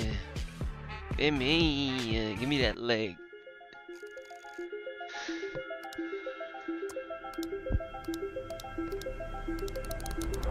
I'm Bonnie, and I am a director at Jubilee. I've been with Jubilee for exactly a year now, and I've directed, I think, close to 20 videos. That's me. As video creators and directors, we put a ton of weight on the comment section. Oh my of our god, I videos. beat this boss. There can be It took me thousands of amazing so comments, many but the one tries. critical, Holy hurtful, absolute or fuck. flat out hateful one we come across will be the one that sticks with us. And was there a comment about Aaron? Yeah. You caught that one? I got that You one. caught that one? There's one right there. But she was. It's not a hateful comment. Listen, she's vegan. You're whack. I'm just saying. You're whack. If you're not rude, that's not vegan. Yeah, I hope they don't either, because then that wouldn't be vegan. Honey isn't vegan. You don't really consider yourself vegan. Those aren't vegan. I know plenty of vegans that are not rude. That's not vegan. That's part of the guidelines of being vegan. That's the first rule. First rule of Vegan Fight Club is tell everyone. First you got that. All right. Moving on. First rule of Vegan Fight Club. Tell everyone about Vegan Fight Club. Oh, man. so I decided to start reaching out to some of our haters, particularly those who have commented on my own videos. Okay, a big pet peeve of mine is that people categorize anyone who criticizes them as vegans. Someone saying Aaron was really rude and disrespectful is not a hater. That's just stating a fact. She was rude and disrespectful. The same way when we get comments, not everything that is rooted in an opposing opinion of us is necessarily a hater. We realize that some people disagree with us, and it's part of healthy debate. So I don't like the mischaracterization of all comments. On our channel, I've encountered haters. They're either trolls or haters. But there's not that many. You know what I mean? Right. Like a hater is gonna be someone that's gonna bash us consistently, like, you guys ain't doing nothing, and then you stay there. Right.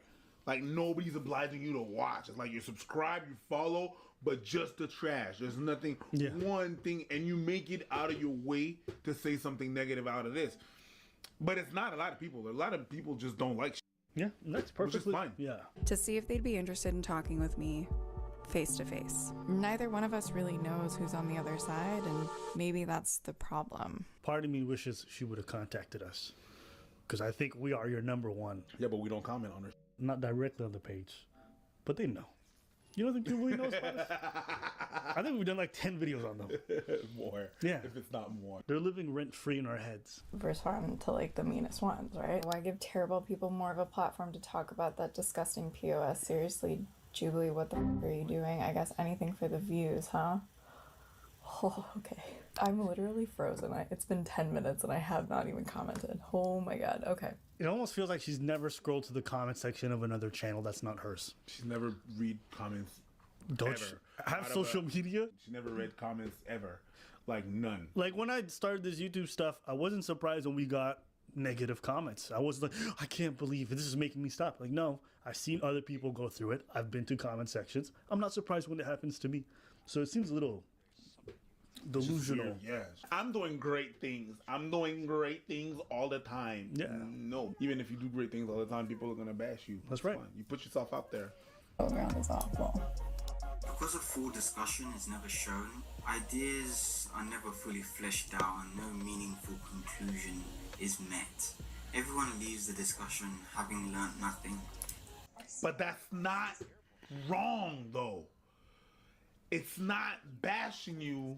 Maybe you should take it as criticism. Yeah, for example, when you had the men's rights activist versus the feminist, why did you have an incel there? Why did you have someone who really can't articulate their points? I feel empathy for women being lost, being misguided. Look, there is nothing more disinteresting than trying to have a discussion on a topic with somebody who doesn't know the parameters of that topic. Imagine having to discuss metaphysics with someone who's never been to a science class. It's uninteresting.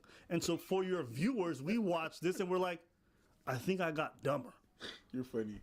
You're like, imagine talking metaphysics with someone that never been to a science class. And I'm like, imagine talking metaphysics with me. This one is so long and it hurts my heart.